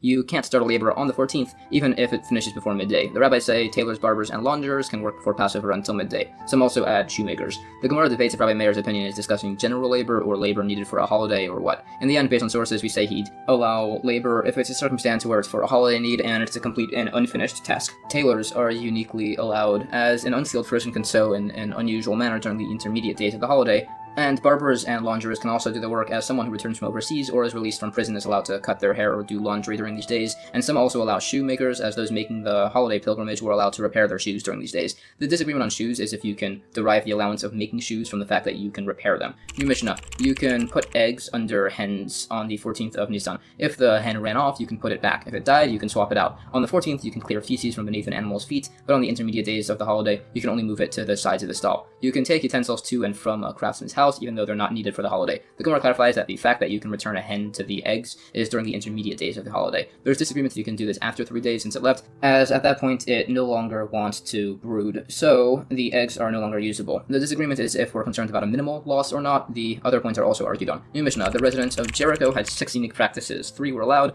They would graft palm trees on the 14th of Nisan, they would wrap the Shema prayer, which will be explained what that means, and they would reap and stack their grain before the Omer offering. 3 practices they did were criticized by the rabbis, which were that they would allow the branches used by the temple treasury for personal use, they would eat fallen fruit from beneath trees on Shabbos, and they would give charity from vegetables, which was problematic in regards to tithes. The Gemara says similarly there were 6 things that King Chagigah did. 3 the sages agreed with, which were that he dragged the bones of his wicked father Achaz on a bier of ropes, he crushed the copper serpent that Moshe had made, and he hid the book of remedies written by King Shlomo, which had the cure for every single illness. There were 3 things that sages disagreed with that he did, which were that he cut down the doors of the temple and sent them to the king of Syria, he stocked up the waters of the Gihon River thinking there would be a siege, and he once made the year a leap year during Nisan when it's too late to do that. It goes through the above points, how they would graft the trees, opinions as to what wrapping the Shema means. Some say that they would not have a separation between the first Shema verse and the rest of the paragraph. Some say the lack of a break was elsewhere, as discussed. It also says why we see the verse Baruch Shem between the Shema verses, which isn't in the Torah, as it's taught that right before the forefather Yaakov was going to pass,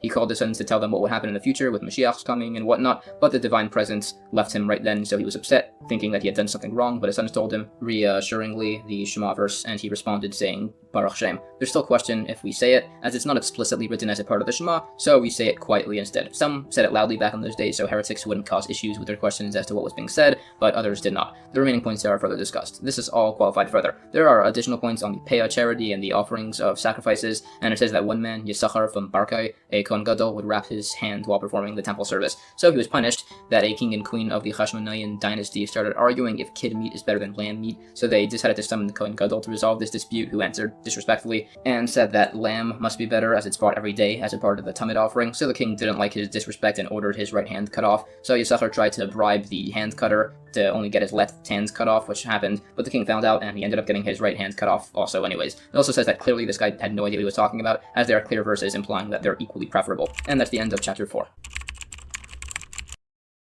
Chapter 5 of Tractate Pesachim starts a lengthy discussion on the exact laws of the Paschal offering, the Karban Pesach as it was called, which was brought during the times of the temple as one of the types of animal offerings for the altar by the holiday of Passover. The first Mishnah says, every day by the temple there were 2 offerings, known as the Tamid offerings, which were offered in the temple in the morning and in the afternoon. The timing of these is relevant, as basically the only type of offering brought after the afternoon Tamid offering was the Passover offering. The afternoon Tamid offering was normally slaughtered at 8.5 hours into the day and offered at 9.5 hours. Before Passover, Passover, it was slaughtered at 7.5 hours and offered at 8.5 hours, be it a weekday or a Shabbos. If it was a Friday, it's slaughtered at 6.5 hours and offered at 7.5 hours. The Passover offering is always brought after this. The Gemara cites and debates some sources for these points. There's also disagreement on the variance between the regular timing and the Shabbos timing. Some say it's this, some say they're the same time based on concern if the meat will spoil or not. These opinions and timings are further debated. There are also additional sources brought for the other points, and it goes through some of the order of the services in the temple, which are discussed. There are other verses which are debated. New Mishnah. If you slaughtered the Paschal offering with improper intents, such as that it should be for a different type of offering, or did any of the animal's blood reception or throwing or otherwise with the wrong intent, or if you began with the proper intent and then switched to a different incorrect intent, for instance intending to bring a Paschal offering and then switching mentally that it should be for a Shlamim offering instead, or started with the incorrect intent and switched to the correct intent, for instance that it should be a Shlamim offering, and then you switch to that it should be for a Paschal offering, the offering is invalid. The Gemara debates the circumstance of these improper intents as to what exactly is going on, if it's an improper intent that switched in the middle of one offering, or he had two different intents during two offerings. There are many sources brought debating which it's referring to. It ends off unresolved. What about during the rest of the year? The animal of a Paschal offering could be validly brought as a Shlamim offering. So what's the law if you express intents for both types of sacrifices over there? Some say yes, and the logic is debated. What about by the rest of the year if this offering is slaughtered with the incorrect intents as to the owner? A comparison is drawn to the improper intent of sacrifice, which is disallowed by the Passover offering, but is fine by the rest of the year, so too with the correct intent of the owner. But that's actually rejected after some debate, and we say that an improper intent of the ownership of the sacrifice invalidates the offering by the rest of the year. New Mishnah. Some further improper intents that invalidate a Paschal offering. Slaughtering it for people who can't eat it, for people not registered on it, for people without a circumcision, for somebody with ritual impurity. So by all these, it's invalid. If you slaughtered it with intent for it to be both for a valid person and also for one of these invalid people, it's valid. If you slaughter the offering before midday, it's invalid, as the verse says, in the afternoon. If it's slaughtered before the afternoon Tamid offering, it's actually still valid, so long as the blood of this offering is being stirred until the point that the Tamid offering's blood is thrown. But if you throw the Paschal offering's blood first, it's nevertheless still valid. The Gemara cites further sources for these points. If the Paschal offering was brought for circumcised people, but it was also intended that an uncircumcised person should be atoned through the throwing of the blood, there's disagreement if this is valid or not, based on whether the secondary intent works. It's debated further. Further points on laws regarding uncircumcised individuals in this offering are clarified. There's also a story where a rabbi asked to be taught some teachings and requested to be told the difference between a Paschal offering that was offered for its own sake and also not for its own sake, where it's invalid, and an offering that was brought both for people that can and cannot eat it, where it is valid. So he was told 4 differences. By the offering also not being for its own sake, the invalidation is on the sacrifice itself. You cannot identify which is the prohibited portion. It's relevant during all 4 services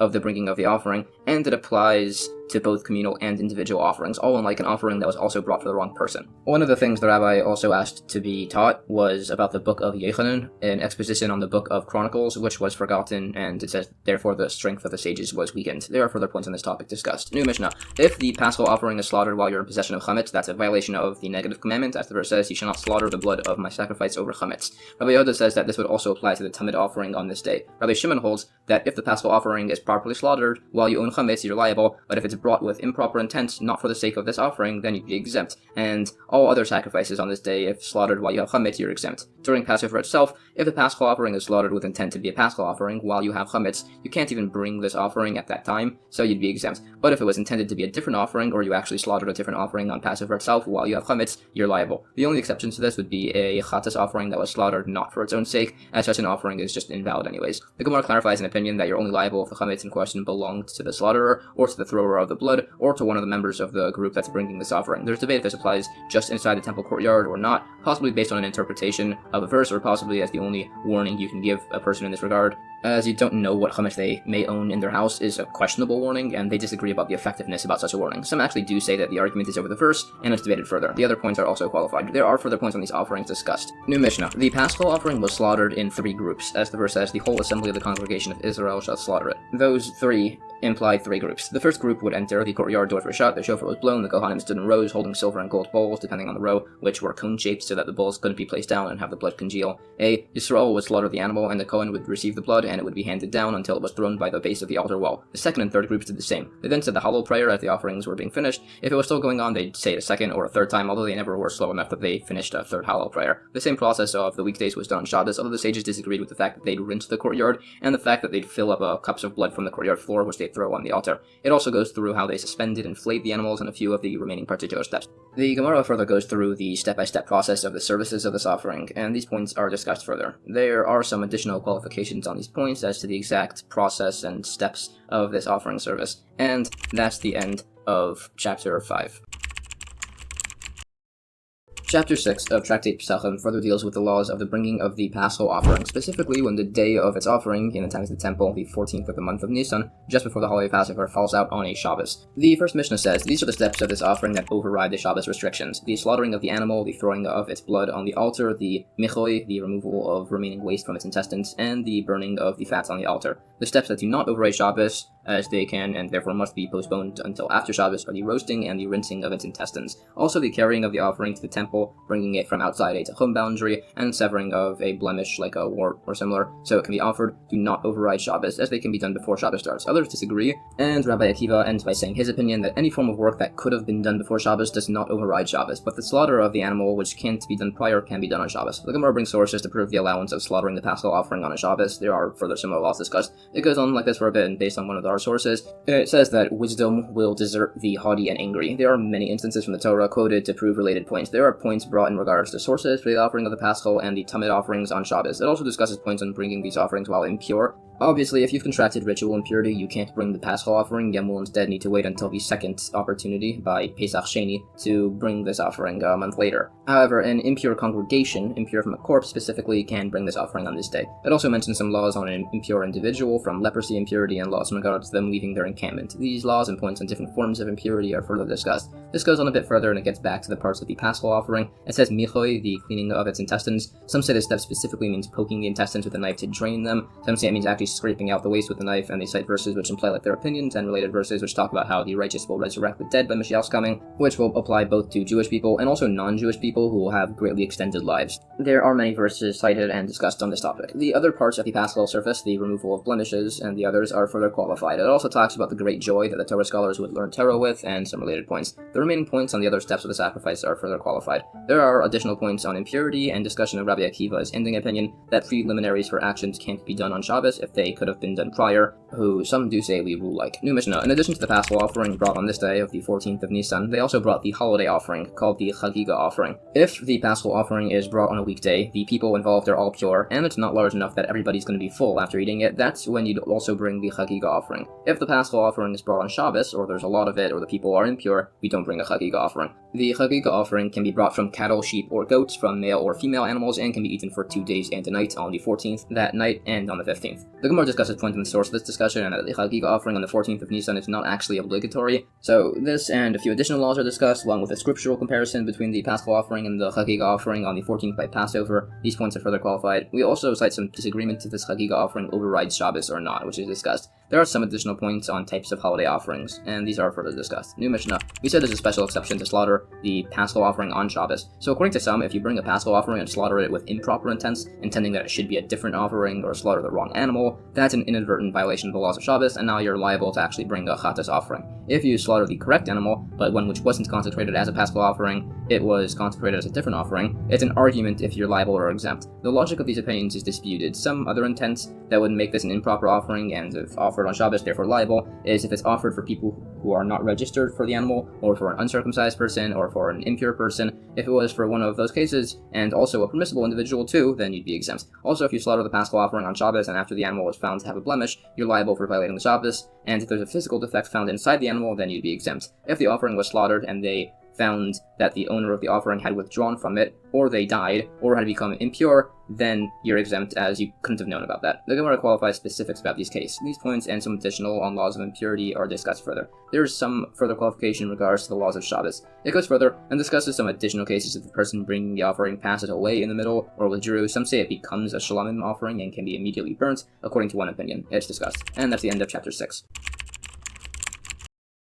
Chapter 7 of Tractate Pesachim covers some additional points in the bringing of the Paschal offering in the temple by the holiday of Passover. The Mishnah says, the Paschal offering is roasted. A spit of pomegranate wood is used, spearing the animal through both ends, with the legs and entrails placed inside the animal. Others say that the legs and entrails are hung on the spit outside of the carcass. You can't use a metal spit or a grill.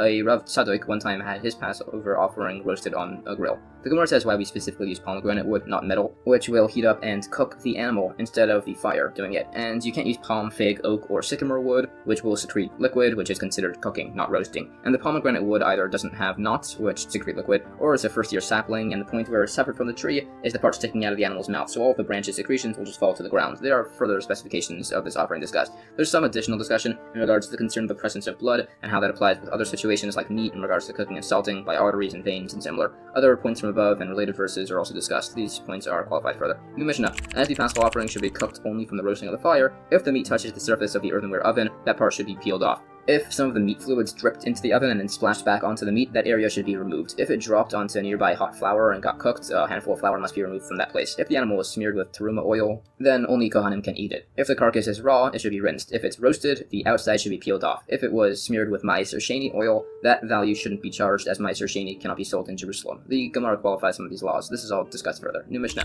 5 offerings can be brought while communally impure, but may not be eaten while impure. The Omer offering, the 2 loaves offering, the panim bread, the communal shlamim offering, and the chatas he-goat by Rosh Chodesh, the new month. A Paschal offering that's brought while communally impure can be eaten while impure, as it's only brought in the first place for eating. The Gemara excludes from this list the Chagigah offering brought on the first day of Passover, the 15th of Nisan. This is further discussed. The above points and others in regards to these offerings are further qualified. This is all discussed a bit further. There are a few other points in regards to these offerings and laws of purity and impurity in regards to them being brought. There are some more additional points which go on about this for a bit. New Mishnah. If the meat of your Paschal offering became impure, but the fats on the altar are still fine, you don't throw blood on the altar. In the opposite case, if the fats became impure but the meat is fine, you do throw the blood. By other types of offering, if the meat is impure and the fats are fine, you would still throw the blood. The Gemara has an opinion. If the case is where the meat of the offering became impure, but you still threw the blood, it's fine, it works. It's disputed on the necessity to eat the offerings, or if that's just a mitzvah, not a main part of the acceptance of the offering. These points are discussed further. There's some further argument on the discussed cases. New Mishnah. If the community or its majority became impure, or the kohanim were impure but the community was pure, they could make the Paschal offering in this state. If a minority of the community was impure, the majority of the community makes the Paschal offering, and the impure minority has to wait for the second opportunity by the second Paschal offering on Pesach Sheni a month later. The Gemara cites some sources which discuss these cases. These points on impurity and similar are further discussed. There are some additional cases. Some say if exactly half of a community is pure and exactly the other half is impure, one person should become impure so that way they could all just bring the offering. This is discussed in regards to its logic and methodology. There's another case. What if a third of the community is pure, a third is impure from an emission, and a third is impure from corpses? Some say the corpse impurity ones don't get to make either Paschal offering, not the first time, as the other impurity type and the pure groups join, making the corpse impurities the minority, who don't make the offering, and then with the second Paschal offering opportunity, the other impure groups join together with the corpse group, making them a majority who don't get to make the Pesach Sheni offering. New Mishnah. In regards to a Paschal offering that the blood was thrown and afterwards you find out that it was impure, the tzitz renders it permissible. If the owner himself was impure, then this doesn't work, and the logic is explained. The Gemara discusses these principles. Points on laws of purity on this topic are qualified further. There are some sources on this topic discussed, and some points on additional further laws of impurity. New Mishnah. If the offering or its majority became impure, they burn it before the temple with wood from the altar pyre. If the minority of it became impure or its leftover meat, they burn them in their own courtyards or roofs with their own wood. Some misers would anyways burn it before the temple to use their pyre wood, so they wouldn't need to use their own wood. The Gemara says that the reason that the impure offering must be burnt before the temple in such a manner is that presumably it became impure due to negligence, so we want them to have to do something in a slightly embarrassing manner so that way they're discouraged from doing this again. The point is further discussed. New Mishnah. A Paschal offering that was taken out of Jerusalem or became impure on the 14th should be immediately burnt. If the owners became impure or died, it must be left overnight so its appearance changes, and is burnt on the 16th of Nisan. Others say it should be burnt immediately because nobody's eating it. The Gemara cites some sources. These are discussed further. It also says that the dispute in regards to if the owner became impure or died applies after the throwing of the blood. If it was before, meaning the meat is never fit to be eaten, everyone says that it should be burnt immediately. The opinions are further debated. New Mishnah. Bones, sinews, and leftover flesh from the Paschal offering must be burnt on the 16th of Nisan. If that date was a Shabbos, they're burnt on the 17th, as this doesn't override the Shabbos. The Gemara discusses some additional rulings in regards to the bones of these offerings. This is all discussed further. There's some points in the classification of sinews. Some say only sinews from the neck are considered flesh in this regard, which is debated. Others disagree, saying the discussion is about the gid hanasha, the sciatic nerve, which is forbidden to be eaten. This is further debated with some additional points. New Mishnah. When a group registers to eat a Paschal offering, there must be enough meat for everybody to get in all its volume. Anything edible by a grown ox is considered fit to be eaten by a young kid, including the ends of the shoulder blades and other cartilage. The Gemara cites some related points in regards to different classifications as to what's considered sinew. New Mishnah. The verse says, "And you shall not break a bone on it," in regards to this offering. So if you break the bone of a pure Paschal offering, there was a penalty of 40 lashes. There's no such punishment by doing this with an impure offering or by leaving over a pure Paschal offering. The Gemara discusses the verse's implication of this point and related discussion. There's a bit more lengthy qualification on these topics. It speaks on some of these laws a bit further, and there are some related points. New Mishnah. If part of the limb of a Paschal offering was stuck slightly outside of Jerusalem, you cut to the bone, peel until it joins joint and cut off the bone. With other offerings, you just cut it off there, as there's no prohibition with the other offerings against breaking the bone. From the door jamb inward is deemed to be inside in regards to the border of Jerusalem. From the door jamb outward is considered to be outside. The windows and the thickness of the wall is considered to be inside. The Gemara says that these dimensions also apply by prayer in regards to which room you're in. Others disagree, saying a metal barrier doesn't block you from God. We said that the door jamb inward is considered inside, implying that the door jamb itself is considered to be outside. Then we said that the door jamb outward is considered outside, implying that the door jamb inward is inside. So we said the second part refers to the gateways of the courtyard of the temple, which are considered to be inside the temple, and the first part refers to the gateways of Jerusalem, which are considered to be outside Jerusalem. And we bring sources. Some say the rooftops and upper stories of Jerusalem and the temple courtyard are not consecrated. There's debate on this in regards to them saying the Hallel prayer on the rooftops, but we say that that wasn't the time of eating. The point is debated, and we seem to imply that this is the ruling, that the rooftops are not consecrated like the courtyards, and this is discussed. New Mishnah, if two groups were eating the same Paschal offering in one house, they don't need to face each other to show that they're part of the same group, and their kettle can be placed between them. To avoid concern of looking like you're eating in the second location, a waiter who is pouring wine must keep his mouth closed and must turn to face his group. A bride looks away from her group and eats. The Gemara discusses the source of these opinions. These opinions are discussed. Some say a bride looks away as she's embarrassed. There are further points on a group eating together in general. Some say they start eating when three are ready to start, but they can leave one at a time as long as they're entering at a typical time and the waiter is aware of their intentions. Some say that all pay the waiter's wage and the last one should pay extra, but that's not the law we hold like. And that's the end of chapter 7. Chapter 8 of Tractate Pesachim discusses some additional laws of the Paschal offering from the Taanis in the temple. The first Mishnah says, to fulfill this obligation, you must be registered for an offering. In some cases, someone could make a registration for you. A woman's husband and father can register her. If they both did, she eats of her husband's offering. If she went to her father's house, as was the custom on the first holiday after her marriage, and both made the offering on her behalf, she can eat of whichever one she wants. An orphan, whose guardians both offered a Paschal offering on her behalf, she can eat of whichever one she wants. A slave who is owned by two people cannot eat of either of their offerings. Someone who is half slave, half free, he cannot eat of his master's offering. The Gemara tries to suggest, based on this, validity to the concept of Bereira, retroactive determination in regards to picking an offering, but we say she is choosing an offering at the time of the actual slaughtering. There are some verses cited which compare the Jewish people to a married woman and speak some of the greatness of certain prophets. Specifically in regards to the prophet Hosea, there is lengthy interpretation on many of the verses discussed in that regard and to several of the listed kings. There are also points on the exile of the Jewish people, why specifically to Babylonia. Some say that they were less cruel than the other nations, some say because their language is similar to Hebrew. A number of suggestions are offered. The remaining topics from earlier are further qualified. New Mishnah, if someone tells their slave to slaughter a Paschal offering for him, he can eat it whether it's a kid or a lamb. If both a kid and a lamb were offered, he can eat whichever was brought first. If the slave forgot which one he was told to offer, he should slaughter both the kid and the lamb, and specify that whichever one the master had said will be his and the other one will be mine. If the master also forgot which one he said, they just have to burn it, but they're exempt from having to bring a second one. The Gemara qualifies a few of these points, including a suggestion that as a normal person cannot be registered for two Paschal offerings at once. Some suggest the case is actually with a king and a queen, and proofs are brought. The remaining points are also qualified. This is discussed further. New Mishnah. If someone tells their sons, I'm going to bring a Paschal offering, and it's going to include the first one of you that makes it to Jerusalem, it goes to the first son to put his head and majority of his body into Jerusalem, and he gets all of his brother's portions too. The Gemara tries to suggest the existence of the principle of Bereira, again, retroactive determination from this case, but we see that here the father had already registered all of them. He was just trying to encourage his sons to run to do a mitzvah. We said a number of proofs, including a time where this actually occurred, where someone did this with his sons and daughters, and the sons were lazy, but the daughters ran ahead. New Mishnah. People can always be registered to a Paschal offering so long as there's at least an all-this volume of meat on it for each of them to eat. You can register to withdraw to or from an animal until it's slaughtered. Others say until the blood is thrown onto the altar. The Gemara says that this means that a group can register to an offering, withdraw, and then a different group can register to it. Some say the dispute at the end in regards to the timing applies to people trying to withdraw from this offering. We bring sources. New Mishnah. If one person of the group without permission from the others invites a guest to share his portion, they can share the portion. However, the inviter and his guest can be made to eat separate from the rest of the group. The Gemara discusses the allowance of if someone is just taking way too much food, if you can tell him to take his portion and eat separately. There are many proofs brought both ways. We found a source which says yes, you can, and this is discussed further.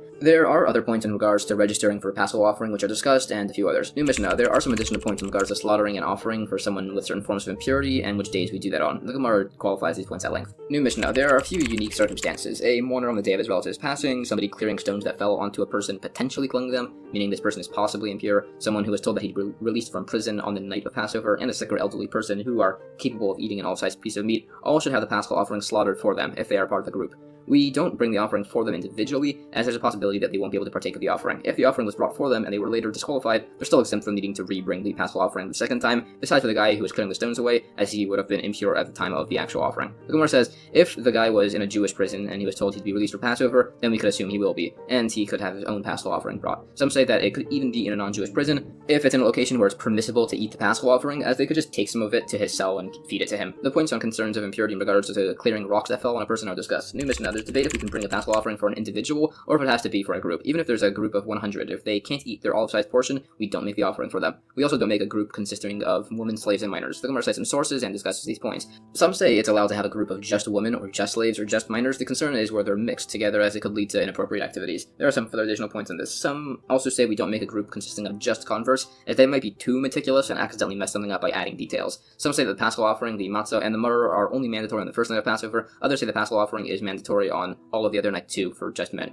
New Mishnah. A mourner on the day of his relative's passing cannot eat sacrificial foods by day. This is rabbinically extended to the night also. However, such a mourner should still immerse in the mikveh and eat the Paschal offering by night, but no other types of sacrifices. Someone who hears about the passing of a relative 30 days after their passing, or somebody who's reburying his parents in a new location to a permanent burial place, has a similar status, albeit rabbinically. They, however, can immerse and eat all types of sacrificial foods at night. A convert who converted on Passover Eve, Beis Shammai says he should immerse and eat the Paschal offering. Beis Hillel says he was just circumcised, so he's impure and he must wait. The Gemara qualifies further points by these cases. Also, in regards to laws of impurity, there's an issue here with walking through an unmarked graveyard on the way to bring the Paschal offering. Some say you should blow the dust to make sure there are no bone fragments. Others say it's actually considered to be a pure area if lots of people have walked through there, as we assume the bones were removed or broken. This leniency only applies by the Paschal offering, which is much stricter in its requirements to be brought. And that's the end of chapter 8.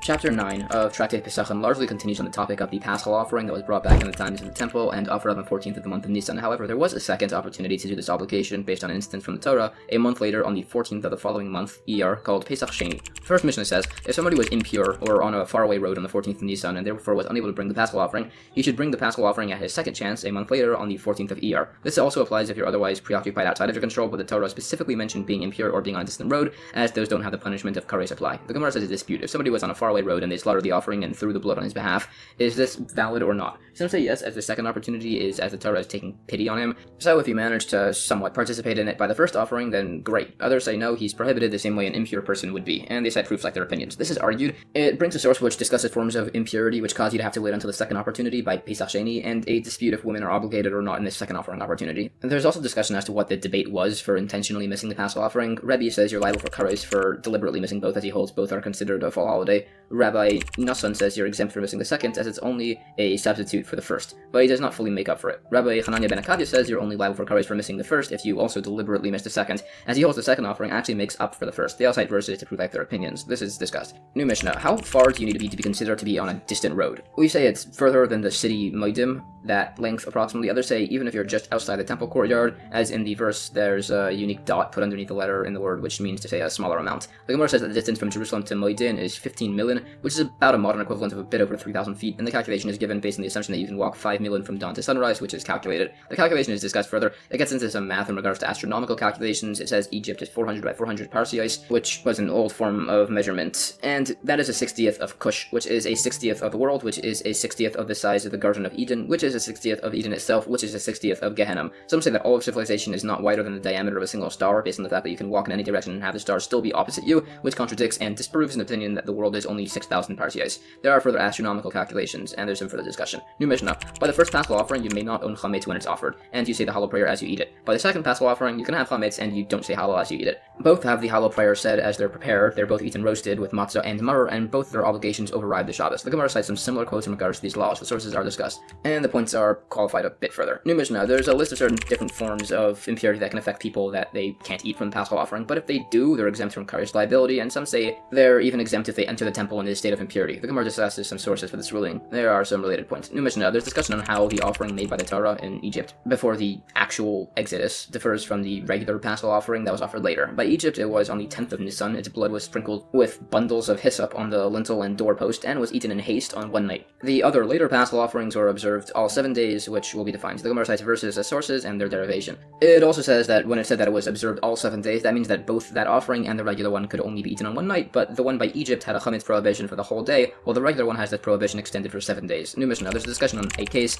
If an animal was designated as Paschal offering but was then lost, a new animal was designated, and then the original was found. If it was found before the slaughter or the replacement, the original is left to graze until it develops a blemish, is sold, and is then used to purchase shlamim offerings, and the same applies to its substitute. If it was found after the replacement offering was slaughtered, it's just offered as a shlamim offering, and the same applies to its substitute. The Gemara qualifies many of these points. This is discussed further, along with a few related topics. There are some additional points in regards to this offering. New Mishnah. If you designate a female offering as your Paschal offering, or a male, and its second year, that's not allowed for a paschal offering. It has to be a yearling male, so it should be left to graze until it develops a blemish, sold, and then the funds should go to the donation chest for the Shekalim offerings in the temple. If someone designates an animal for a paschal offering and he dies, his son should instead bring it as a Shekalim offering. The Gemara says, based on this, that living animals can be permanently rejected from the altar. Rejection at the initial time of consecration is a valid rejection, and you can only properly reject an offering if it has monetary sanctity. There's also discussion as to when exactly the father in the case died. Some say it refers to the bringing of the Pesach Sheni offering. Some say the father died at noon. Some say he died after noon, and the opinion holds that living animals cannot be permanently rejected. There are a number of answers. New Mishnah: if the paschal offering animal got mixed up with other offering animals, they all must be left to graze until they develop a blemish. The owner brings the value of the most expensive of them for both types, and the extra cost is forfeited. If it got mixed up with Bechar offering, some say if the group is only Kohanim who can eat such an offering, they can eat of the offerings. The Gemara discusses the opinion of the last case and says that some disagree and say that we should wait until they develop a blemish and bring an expensive animal of equivalent to the best and switch the paschal offering consecration to that one, and then they're all eaten in accordance with the laws of a blemished Bechar offering. New Mishnah: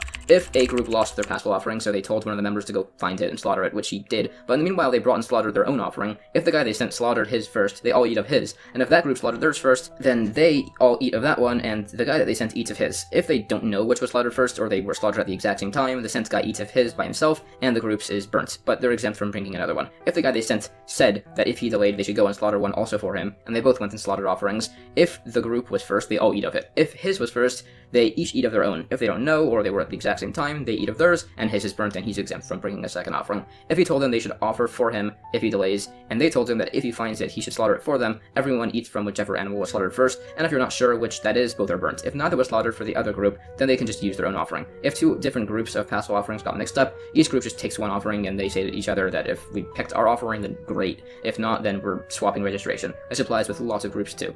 If two individual offerings got mixed up, they each pick one, register a random additional person to be a part of their offering, and they say that they're swapping registration if necessary. They need the extra guy, so they're not leaving the offering completely ownerless mid-transfer. The Gemara qualifies some of the points of these cases. There's additional discussion on these, and it just figures out exactly what's going on with each of these unique situations. And that's the end of chapter 9.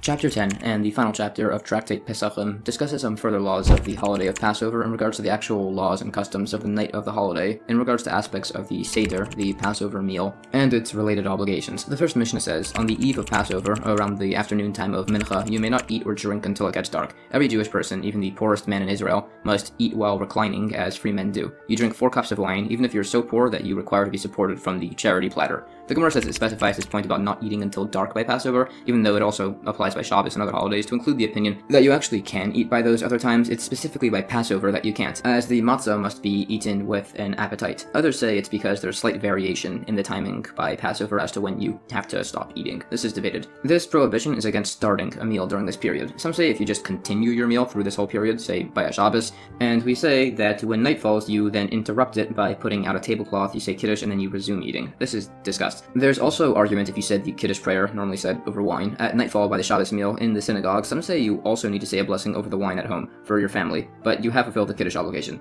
Others say you haven't even fulfilled the Kiddush obligation, and the reason it's said in the synagogue is for wayfarers who eat and sleep in the synagogue, and he holds that you have to say Kiddush where you eat. This is further discussed along with some related opinions. Some others do say it fulfills your Kiddush obligation and also covers for you making it at home, as he holds that a change of place does not require another blessing, but this is refuted based on a source. There are similar points qualified. There's also discussion in regards to the saying of the after blessings on this topic and some related points. This is discussed further. There's also debate about the sequence of the Havdalah prayer, which has a few blessings. In regards to the order of the blessings said, we say we follow the order of the wine blessing, the Kiddush blessing, the blessing on the flame, on the Havdalah service, and then Shehechianu last, if it's said. There's also discussion if we say the blessing over the fragrant spices before or after the flame. We say it's said before. There are related points in discussion on the order of these blessings. There are also points in the actual words of the Havdalah blessings which have been decided to be this. The exact precise text formatting is debated further. There's some additional discussion on the Kiddush and Havdalah prayers said by Shabbos. There are also points in regards to the timing. We show we cherish Shabbos by starting it early, by saying the Kiddush prayer on Friday night early, but we delay the Havdalah prayer on Shabbos night to delay the Shabbos' ending. There are some related points on this topic. There's further discussion on the blessings said by the ceremonies. Some say it's actually valid to say Kiddush over bread instead of wine. If you ate something prior to saying Kiddush or Havdalah, there's debate if you still say these prayers.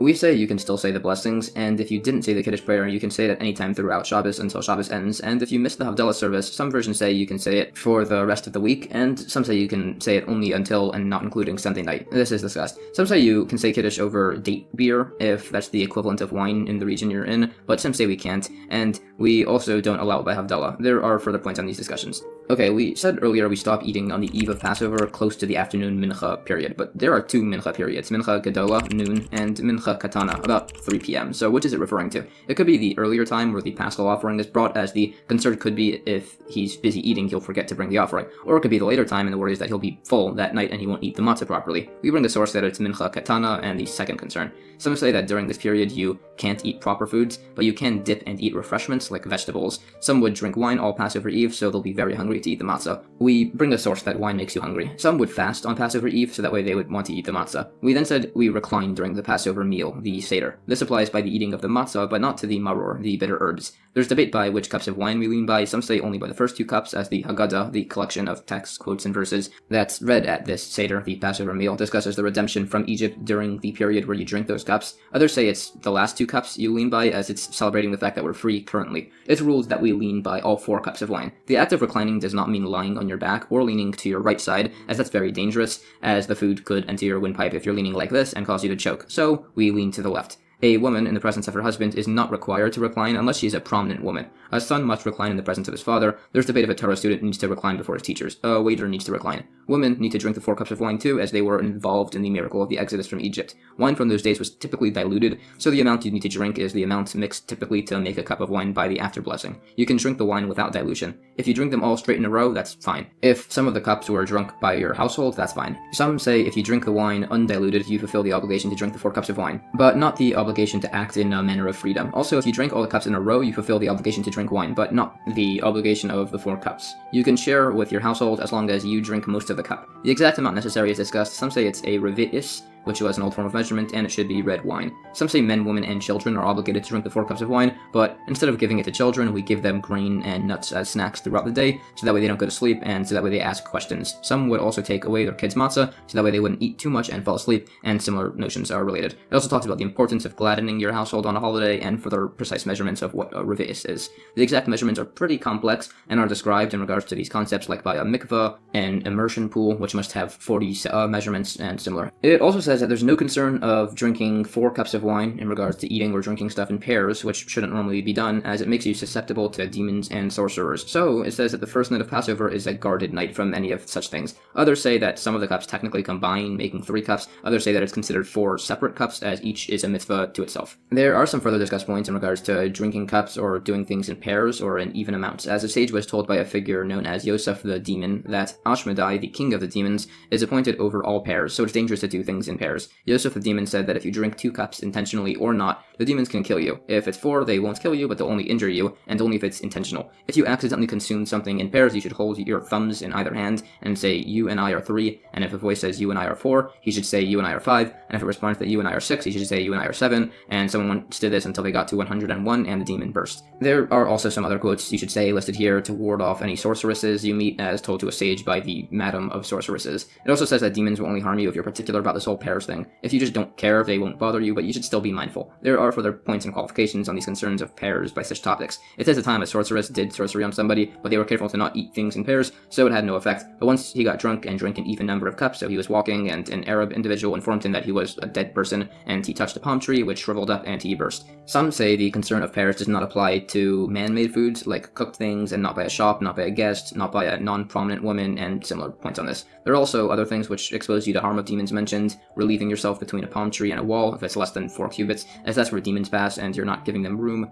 Passing between 2 palm trees if it's not a public thoroughfare, drinking borrowed water in a field if you are a minor, and passing over spilled water even if it was done by your wife, so long as there's no dirt spread on it, or if you didn't spit on it, and other qualifications. Some of these qualifications don't apply in a place where sorcery is common, as someone was riding a donkey and wearing shoes while passing over spilled water and his shoes shrank and his feet shriveled. There are also 3 things you shouldn't pass between: dogs, palm trees, and women. Some say pigs or snakes also. There are points on this, and it says that if 2 women are sitting by a fork in the road facing each other, they're doing sorcery, so you should use a different road. And if you can't, you should hold the hand of the person next to you, and if you can't, there's a quote you should say, mentioning a few demons by name so you won't be harmed. There are other concerns mentioned, like sleeping beneath the shade of a single palm tree in a courtyard, or beneath the shade of the moon, and similar. There are a bunch of other shades and demons it talks about that are around certain trees and plants. It says the one by caper bushes has no eyes, so by that one, it's a viable strategy to just run away. Once it chased after somebody, tripped, grabbed a palm tree, and burst. It says sorb trees were filled with demons. There's the ketev demons, which appear by certain dates, and similar. There's also a few other negative practices mentioned. It says blindness is caused by combing your dry hair, and also drinking wine that drips from a barrel, and putting shoes on while your feet are wet, and also other improper practices which will make you poor, and many similar points. There are other concerns: drinking from water from rivers or ponds at night because of the demon shabriri of blindness, and quotes you can say to get rid of him, and many other points. There are a number of other of these and other harmful practices to be avoided in regards to health practices and similar. There are also other demons mentioned: Agras Bas Machlas, who goes forth by evenings with 18 myriads of angels of destruction which harm people, but they respected the sage Rabbi Hanina ben Dosa, who decreed to all demons that they should never pass through populated areas.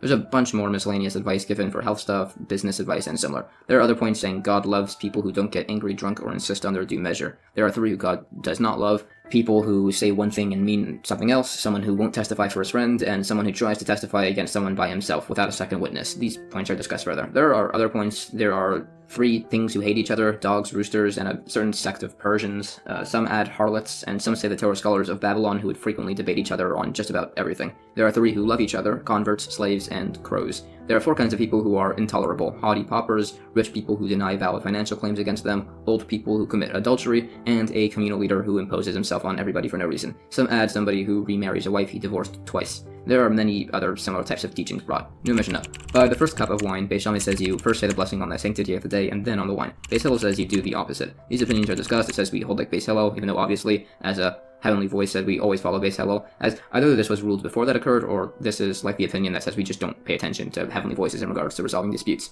New Mishnah. After the first cup of wine, we take a vegetable, which is dipped prior to the later matzah and maror. Afterwards, you have the matzah, maror, bitter herbs, chareses, an apple, nut, and wine dip for the maror, and 2 cooked dishes. Dipping the maror in chareses is not a mitzvah, but others say it is. When the temple stood, they would then eat the paschal offering. The Gemara discusses some of these points in regards to the intent necessary. Some say the cooked dishes could even be cooked beets and rice. Some say fish and an egg. Others say 2 meats, one to commemorate the paschal offering and one to commemorate the Chagigah offering. Others say you can have a bone and its broth. It also goes through the blessing said on the karpas, the dipped vegetable, and the maror. There's some additional points on this. There's argument if you can eat the matzah and maror together, as the matzah is a biblical obligation while the maror is rabbinic. We say we eat the matzah separately with a blessing and the maror separately with a blessing, and then the 2 together as a sandwich of a sort in commemoration of the way it was eaten in the temple without a blessing, according to Hillel. There's also points on dipping food in general in regards to ritual purity. Some say that any food dipped in liquid requires you to wash your hands first. There are some additional points. We don't fully dip the maror into the chareses as we want it to remain bitter. There are some additional points in regards to washing before eating some of these foods. It's valid to swallow without chewing matzah, but not maror, as you have to taste the bitterness. If they're swallowed together, you've only fulfilled the matzah obligation. If they're wrapped in bast and swallowed, you've fulfilled neither. We say we put the matzah and maror and chareses before those reciting the Haggadah. We also remove the table so the children will ask questions. A kid once did this, asking why they're removing the table before they're eating, and the sage Rabbah said that you've exempted us from needing to say the Manishtana, the 4 questions asked by kids at the Passover Seder. Matzah is called lechem oni, bread of affliction, some say as we declare onion things on it. We bring verses as support. Chareses isn't a mitzvah, but it's put on the maror to nullify any potentially dangerous sap on the lettuce, which can make you sick. The ones who say it is a mitzvah, it's either eaten as commemoration of the apple trees that the Jewish women in Egypt gave birth beneath, or as the clay that the Jewish people used to build buildings in Egypt. So we fulfill both by using apples and making it thick, like clay. We bring proofs. New Mishnah. The second cup of wine is then poured, and the son asks questions. If he can't, the father teaches him to ask the Manishtana, the 4 questions. Why is this night different from all other nights? On other nights we eat chametz and matzah, now we eat just matzah. On all the other nights of the year, we eat any greens, now we're just eating maror, bitter herbs. On all the other nights, we eat all types of cooked meats, now we eat just roasted meat. On all the other nights, we dip any vegetables once, now we do it twice. And the father answers by teaching him about the Exodus and the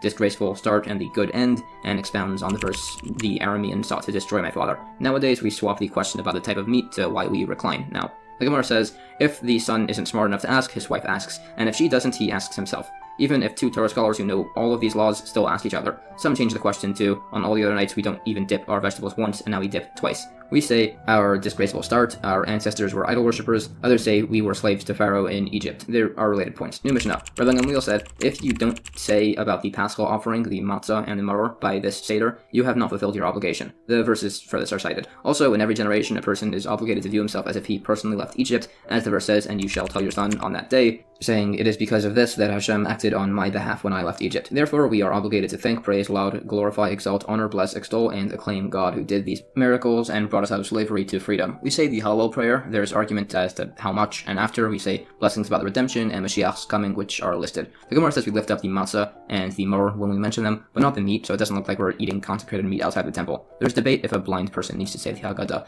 The verses are discussed, and it argues over who wrote the Hallel prayer and discusses several praises from Tehillim and related verses. There's also points on the benefit of joy, and more discussion as to who wrote the Hallel prayer. There are a number of other blessings discussed. New Mishnah. The third cup of wine is then poured. He says an after blessing, and they then pour the fourth cup, and you say the Hallel prayer and the blessing of the song. You can drink between cups of wine, besides for in between the third and fourth cup. The Gemara rejects the implication from this that the after blessing by food requires a cup of wine, as this was instituted as a mitzvah. The blessing of the song is defined. There are a number of other verses discussed that are said, which are expounded on, and the saying of the Hallel prayer. It also says how when Nebuchadnezzar tossed Hananiah, Michael, and Azariah into a furnace, different specific angels argued which one of them should save him, and God told Gabriel to do it. These verses are debated along with expansion on a number of verses from the Hallel prayer. There are verses explained about the Exodus, how the great wealth of the Jewish people leaving Egypt was passed down people to people until the Romans got it. It also says that there were 3 fortunes hid by Yosef. One was given to Korach, one to Antoninus, Marcus Aurelius, a good friend of the sage Rabbi Yehuda Hanassi, and one is stored for the righteous when Mashiach comes. There are some further verses discussed. New Mishnah. You don't eat anything further after finishing the Seder meal with the Paschal offering and concluding with the Afikomen. The Gemara says some say this means that you don't join another group, others say it means you don't eat types of desserts. There's debate if the rule that you don't eat anything after the Afikomen, a specific piece of matzah that acts as a dessert, if it still applies. This is debated further along with support that there's still a biblical obligation to eat matzah on the first night of Passover. New Mishnah. If people while eating the Paschal offering fell asleep, they can continue eating when they wake up. If everybody in the group fell asleep, then they can't continue to eat when they wake. Some say that if they only dozed off, they can continue when they wake up, but not if they fell into a deep sleep. After midnight, the Paschal offering contaminates you with impurity, as does pigul, rejected offerings, or nosar, leftover offerings. The Gemara defines dozing and a deep sleep. The remaining points are qualified. This is discussed further. New Mishnah. If you say the blessing of the Paschal offering, you're exempt from saying the blessing of the Chagigah offering. This doesn't apply vice versa. Others say that neither exempts the other one. The Gemara explains that the basis for this dispute is if the throwing of the blood of the sacrifice on the walls of the altar is included in pouring the blood on the wall, but not vice versa. One sage, Rabbi Simlai, attended the redemption of the firstborn son and was asked based on a verse if the Kohen or the father of the son says the blessing. He says, and we rule, that the father of the son says both blessings. That's the end of chapter 10 and the end of Tractate Pesachim. Alright, that was a lot of information, so here's a rough summary of a lot of the practical takeaways from this tractate. You cannot own, eat, or benefit from chametz, leavened bread, on the holiday of Passover. On the night before the holiday of Passover, we customarily search our homes for chametz using a candle and verbally nullify any potentially remaining chametz you may have missed from your ownership. On the eve of Passover, any found chametz is burnt. We eat matzah and maror and the Paschal offering on the holiday of Passover. Matzah is unleavened bread, eaten to commemorate how the Jewish people left Egypt in such a hurry that their bread did not have time to rise. Maror is bitter herbs, usually horseradish, eaten to commemorate the bitterness of the slavery of the Jewish people in Egypt. When the temple stands in Jerusalem, there's an obligation to bring and eat the Korban Pesach, the Paschal offering. By the first night of the holiday of Passover, you have the Seder meal. The Seder is essentially an ordered ceremony consisting of drinking 4 cups of wine, several quotes, blessings, and verses, and similar, which are recited, and the included eating of the matzah and maror and several other customs that's done on the first night of Passover. Tractate Shekalim, the tractate discussing the laws of the Half-Shekel coin tax that was required to be paid by Jewish individuals while the temple stood in order to fund many of the temple offerings and services, is a bit of a unique tractate, in that every other tractate has and will be a part of the Babylonian Talmud, the more typically learned variation of its counterpart, the Jerusalem Talmud. They largely discuss the same topics with similar tractates and similar conversations, but the Jerusalem Talmud has a few additional tractates in regards to tithes or laws that were specifically applicable in that region, like certain charities to be given from your produce and similar. One of those tractates from the Jerusalem Talmud is this one, of Tractate Shekalim. In comparison to the Babylonian Talmud, it has some unique formatting and discussions, and obviously the laws of the half-shekel tax are very particular, but still, it's considered to be linked with the Babylonian Talmud and has no Babylonian Talmud equivalent, unlike most of the other tractates, so this one is also uniquely learned as a part of the Babylonian Talmud tract. Chapter 1 will begin by discussing these laws of this tax. The first Mishnah says, on the first of the Hebrew month of Adar, announcements were made about the requirement to give this half-shekel tax, and also to be careful in regards to the laws of Kilayim, forbidden plant mixtures. On the 15th of the month of Adar, as will be mentioned later in Tractate Megillah, cities which had walls by the time of Yeshua have the Megillah scroll, the Book of Esther, read for them by the holiday of Purim, and they also start repairing roads, streets, and mikvahs, attending to the public needs and whatnot. They mark the graves, which will be explained, and they inspect the fields for forbidden plant mixtures. The Gemara says that the Shekalim tax announcement is made on the 1st of Adar, so everybody will have time to bring in their coins, which are then taken out from the temple on the 1st of the next month, Nisan. It cites some verses as source for this. Sometimes there's a leap year, in which case there are 2 months of Adar, Adar 1 and Adar 2, referred to as Adar Aleph and Adar Beis respectively. There's debate as to which of these 2 months the Shekalim announcement would occur on if there's such a leap year. It's said to be the 2nd month, in all regions due to concern of procrastination. It then talks about how the evil inclination coerces people into doing not good things related to the topic of procrastination, and it speaks about how it convinced people to donate their valuables to the golden calf, and it also brings the verses which source a lot of this discussion. It also clarifies points by the reading of the Megillah scroll on the holiday of Purim, that most people read it on the 14th of Adar, and people from walled cities read it on the 15th, but they can also do it on the 14th, and it's done on the 2nd month of Adar only during the leap year. Generally, in regards to these 2 months, mitzvahs that are done during the 2nd Adar are not done in the 1st, despite for eulogizing and fasting, which are prohibited on both the 14th and 15th of both months, even though Purim is only celebrated by the 2nd month. There's also argument by document that we write the 1st Adar by a 1st Adar and by a 2nd Adar. Some say you just write Adar, some say you write the 2nd Adar. It also goes through some of the public needs which were taken care of on this day also, trying monetary or capital cases, taking care of the Sota ceremony, purifying the Mitzvah, and many others. It also explains the points of marking gravestones with lime to mark locations of impurity, and it says some verses as source. It also says we don't mark just dead flesh that's lying around, as that decomposes. New Mishnah. We said previously that inspectors are sent out to find if there are improper plant mixtures in the fields. It says that originally the inspectors would just uproot the plants and give them to the farmers. Then it kept on becoming an issue, so they would just toss the plants onto the roads, and eventually they just made it that they declare the whole field ownerless. The Gemara explains this process that they just stopped pulling out the plants for them, as the farmers were just happy that they were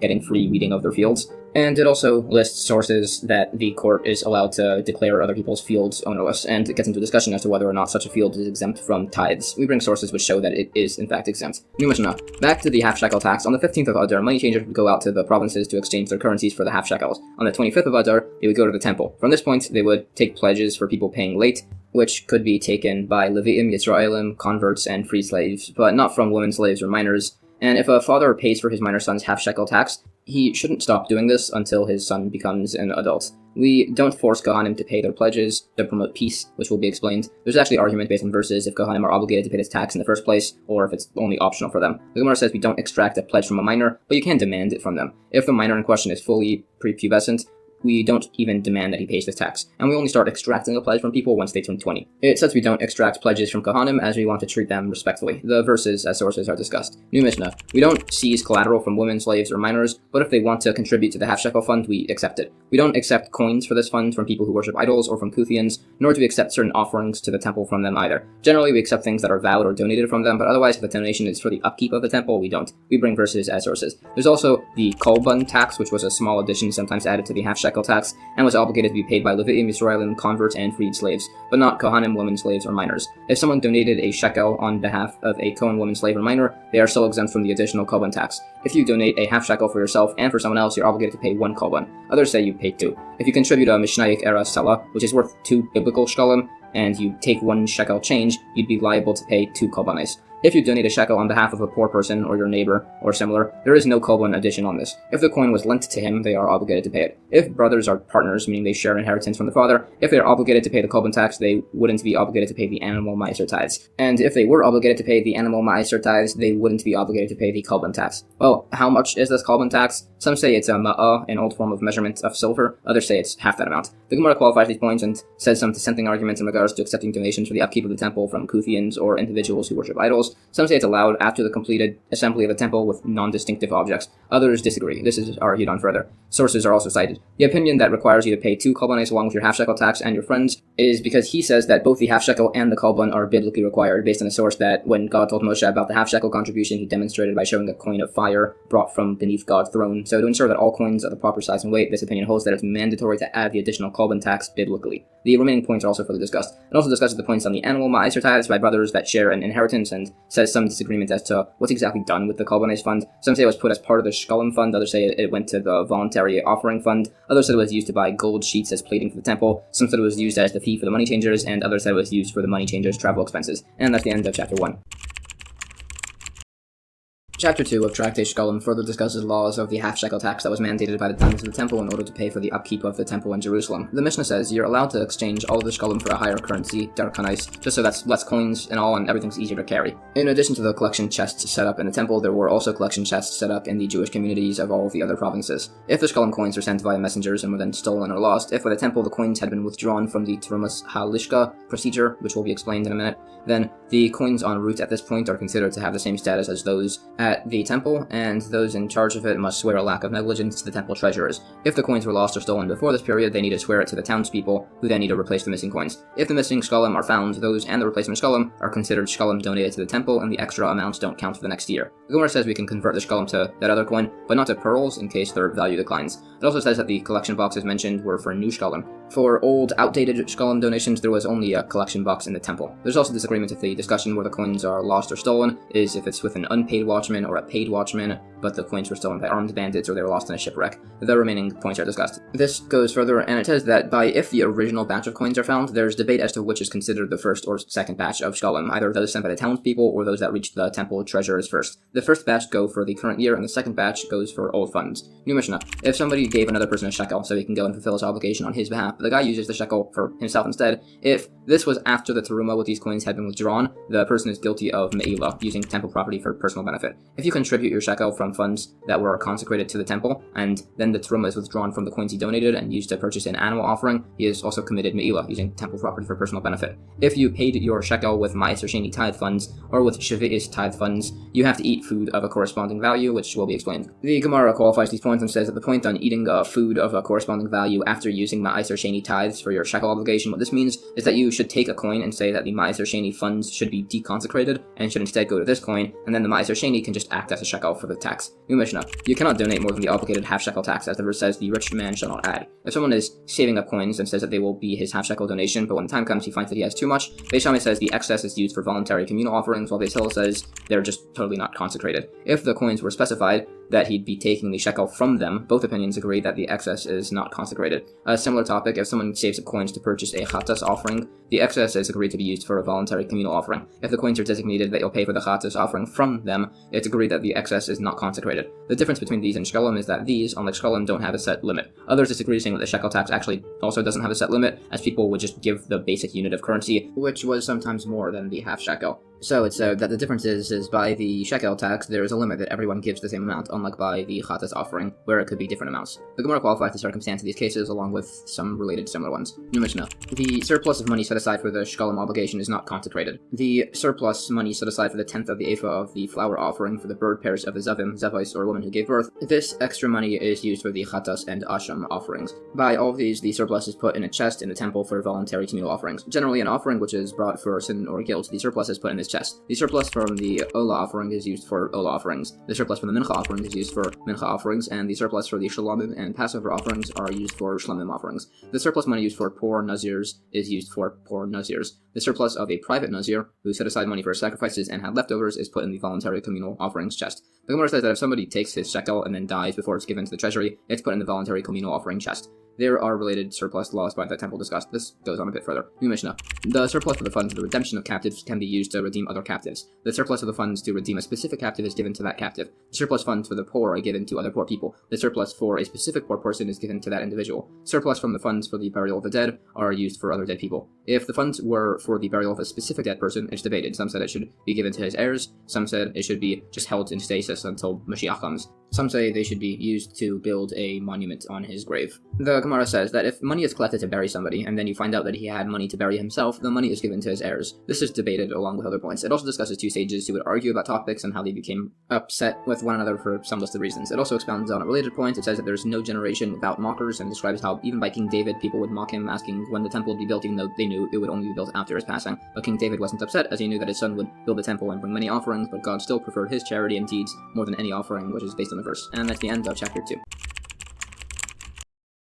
Chapter 3 of Tractate Shekalim further discusses the laws of the half-shekel tax on the Jewish people during the times of the temple. The Mishnah says that the coins were all deposited in a chamber in the temple, and portions were withdrawn at specific times during the year to purchase the communal offerings. Coins were withdrawn 3 times, 15 days before the holiday of Passover, 15 days before the holiday of Shavuos, and 15 days before the holiday of Sukkos. Some say these are also the dates of the separation of the animal ma'as for tithes, while others say that that's done on the 29th of Adar, the 1st of Sivan, and the 29th of Av.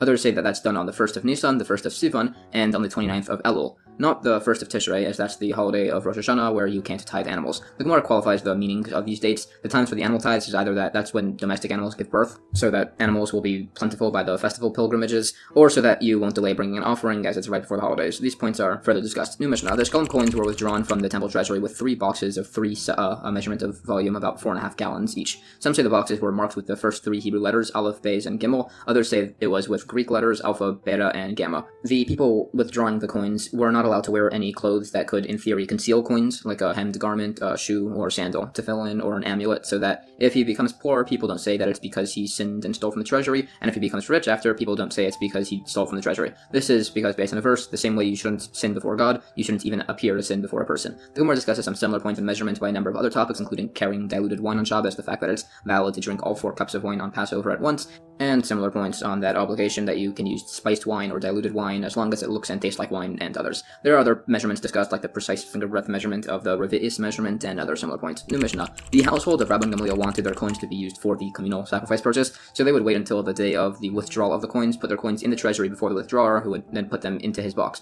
It also goes through the exact procedure of withdrawing. The withdrawer would ask before he did so, would be told he could, and in between withdrawals he would cover the remaining coins with a leather cloth, so that way he wouldn't accidentally take coins from funds he had already taken from. The first withdrawal was on behalf of the people of Israel, the second for its surrounding cities, and the third for Babylon, Media, and everywhere else. The Gemara further discusses this process and says teachings on the importance of diligence, which brings to purity, which brings to holiness, which brings to humility, which brings to fear of sin, which brings to piety, which brings to divine inspiration, which brings to the resurrection of the dead, which brings to the coming of Elijah the prophet, and the coming of Mashiach. It brings sources for this. It also says that somebody who lives in Israel should speak the holy language of Hebrew, eat his produce while pure, and he should pray with the Shema prayer in the morning and evening, and if he does that, he's worthy of the world to come. And that's the end of chapter 3.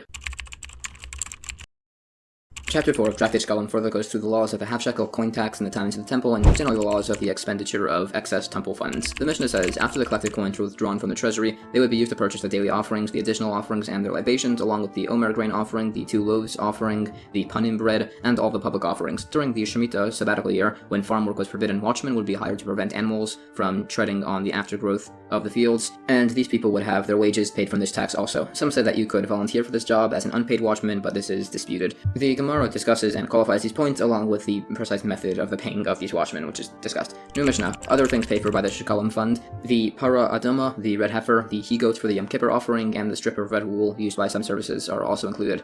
All of these so far have been main uses for these funds. If there are leftover funds, they're used to pay for the ramp which transports the red heifer, para adoma, and for the he-goat for the Yom Kippur service, and the strip of wool tied between its horns, the temple's water canal, the city walls and towers, the city's general needs, upkeep for wells and ditches, and streets are also included in this. Others say that the ramp which transported the para adoma was paid for by the Kohen Gadol with his own money. The surplus of the coins in the actual treasury chamber were used to buy wines, oils, and fine flowers, which were resold, and the funds would then go back to the temple. Others disagreed, saying you can't use such funds for commerce. The remaining supply of the withdrawn shekalim were used to buy gold sheets for the covering of the Holy of Holies, the holiest innermost part of the temple. Others say that the remainder from the fruits, which will be explained, were used to pay for the extra ola offerings while the altar wasn't being used, and the surplus from the shekalim was used for the service vessels. Others say that the surplus from the shekalim was used for the extra ola offering, and the extra meal offerings by the libations were used for the service vessels. Others say it was that the excess meal offerings by the libations was used for the extra ola offerings, while the extra shekalim was used for the service vessels. These last 2 views disagree that the extra ola offerings were paid for with the remainder of the fruits. The Gemara discusses the weights of red strips used for the offering. It also lists other communal needs paid for by these funds, along with sources which are discussed. It also discusses proofs that the Kohen Gadol would pay for the transport ramps of the paraduma himself, which were made with great wealth. The fund that we said was the remainder of the fruits. Some say this is profits earned from the sale of the consecrated wine, oil, and flour purchased with excess funds. Others disagree and list other excess funds. New Mishnah. If there was leftover incense in the temple for the coming year, they would deconsecrate it and give it as wages to the temple artisans. They would then repurchase it with the half-shekel funds, giving the artisans their payment, and the temple usable incense. The funds used the new half-shekel fund if it was brought in on time, before the 1st of Nisan. If it was brought after, they'd repurchase the incense from the old shekel tax withdrawals. The Gemara discusses opinions on this practice in regards to its allowance and permissibility. New Mishnah. If you consecrated your possessions without specifying what they're for, and among them were items that could be used for communal offerings, they should be given to the temple artisans as wages. Others disagree and say you should do the same deconsecration shekel fund swap to pay for them. If among the consecrated possessions were animals suitable for the altar, male and female, some say the male offering should be sold for the needs of the Ol offering, and the female should be sold for the needs of the Shlamim offering, so everything's going towards the temple upkeep. Others say that they should actually use them for the actual offerings. Others say that you would only do this if he didn't specify what the possession should be used for, and if he did, you'd allow the first opinion. If you have things among the consecrated items which weren't animals but are suitable for the altar, things like wine, oil, or birds, some say they should be sold to bring the Ol offering, and everything else should be for the temple upkeep. The Gemara discusses the opinions on these cases. They're debated for a bit longer, and this discussion brings us to a new Mishnah. In regards to the temple treasury's purchases of wines, oils, and flowers for certain offerings, the prices would be set and agreed on every 30 days. If someone accepted upon himself to supply fine flour to the temple at a rate of 4 se'ah weight per selah coin, and the price of flour rose, so now it was 3 se'ah per selah, you pay it at its original price of 4 se'ah per selah. If it was at 3 per selah and the price fell, so it was 4 per selah, he needs to supply the flour at the new lower price, as the temple treasury always has the upper hand in these deals. If the flour got wormy or the wine soured, the seller covers the loss, as the seller doesn't get fully paid until the goods are actually offered on the altar. The Gemara says that the Kohanim would offer these goods immediately so they wouldn't go bad and the seller would be able to be paid in full. And that's the end of chapter 4. Chapter 5 of Tractate Shekalim further goes through the laws of the half-shekel tax, and also lengthily discusses the practices, funds, and offices of the temple. The Mishnah lists the 15 different administrators of the temple, their names and identities, and what exactly they were in charge of. For instance, Achia presided over the flour and oil offerings by the libations. Pesachim, who some say was actually Mordechai from the Purim story, presided over the collection chests for the pairs of bird offerings. Ben Gever was in charge of locking the gates. The house of Avitnas produced the incense. Pinchas would dress the Kohanim, and many others. The Gemara says that obviously over the 420 years that the Second Temple stood, there were many different people in charge of all these positions. Some say that these men listed were singled out as they were the most upright of all of them. Others say it's just a list of those who were in charge at the time of the writing of this Mishnah. It also says some praises of the other great sages, such as Rabbi Akiva and his teachings, and all of those that taught and ordered the Torah. It also says how, compared to the scholars of earlier generations, the scholars of this one were far inferior, some saying that they were not even comparable to the donkey of the sage, Rabbi Pinchas ben Yair, about which a story is told that it was stolen but refused to eat, so it was left, came back, and would only eat food that was properly tithed. It also talked about Pesachim, possibly Mordechai, who is renowned for speaking 70 languages,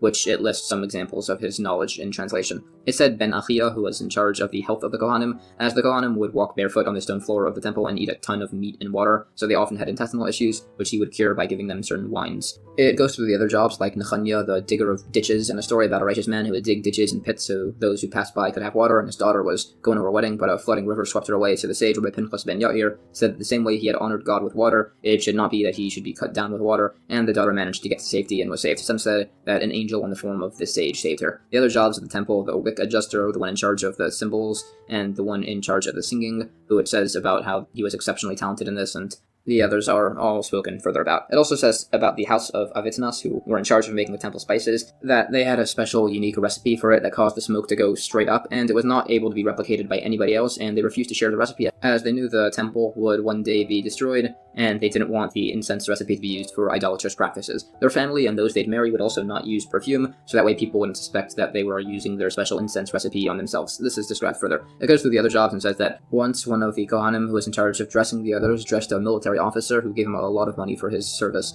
New Mishnah, in the temple there can be no less than 7 supervisors and 3 treasurers, and no less than 2 officials in regards to financial authorities, besides for Ben Achia, the individual in charge of the health maintenance of the Kohanim, and Elazar, who was in charge of the curtains. Both of them worked by themselves, but that was fine as majority of the public accepted this. The Gemara gives the source for these points, and it goes over the exact process of the sealing of the treasury's money in its chamber, which is sealed by the treasurer, then the supervisor, then the Kohen Gadol, and they all have to inspect their seals when they want to open it up. It also says that Moshe was extremely wealthy. Some say as he was allowed to keep the fragments remaining from the carving of the second tablets, which were made of sapphire. Some say it was because God made a quarry of gems and pearls in his tent, and this is discussed. New Mishnah, there are 4 types of tokens given in the temple: a small piece of parchment with a stamp on it, given as proof of payment for an offering, which was then provided to those in charge to receive an actual offering. They were marked calf, ram, kid, and sinner, depending on the type of offering purchased. Some say there were actually 5 types, the last 2 being for poor sinners and rich sinners. The calf token was used for the libations accompanying a cattle offering, the kid token was used for libations accompanying a kid offering, the ram token was used for libations accompanying a ram offering, and the sinner token would be used for libations of the animals of the Mitzara leper.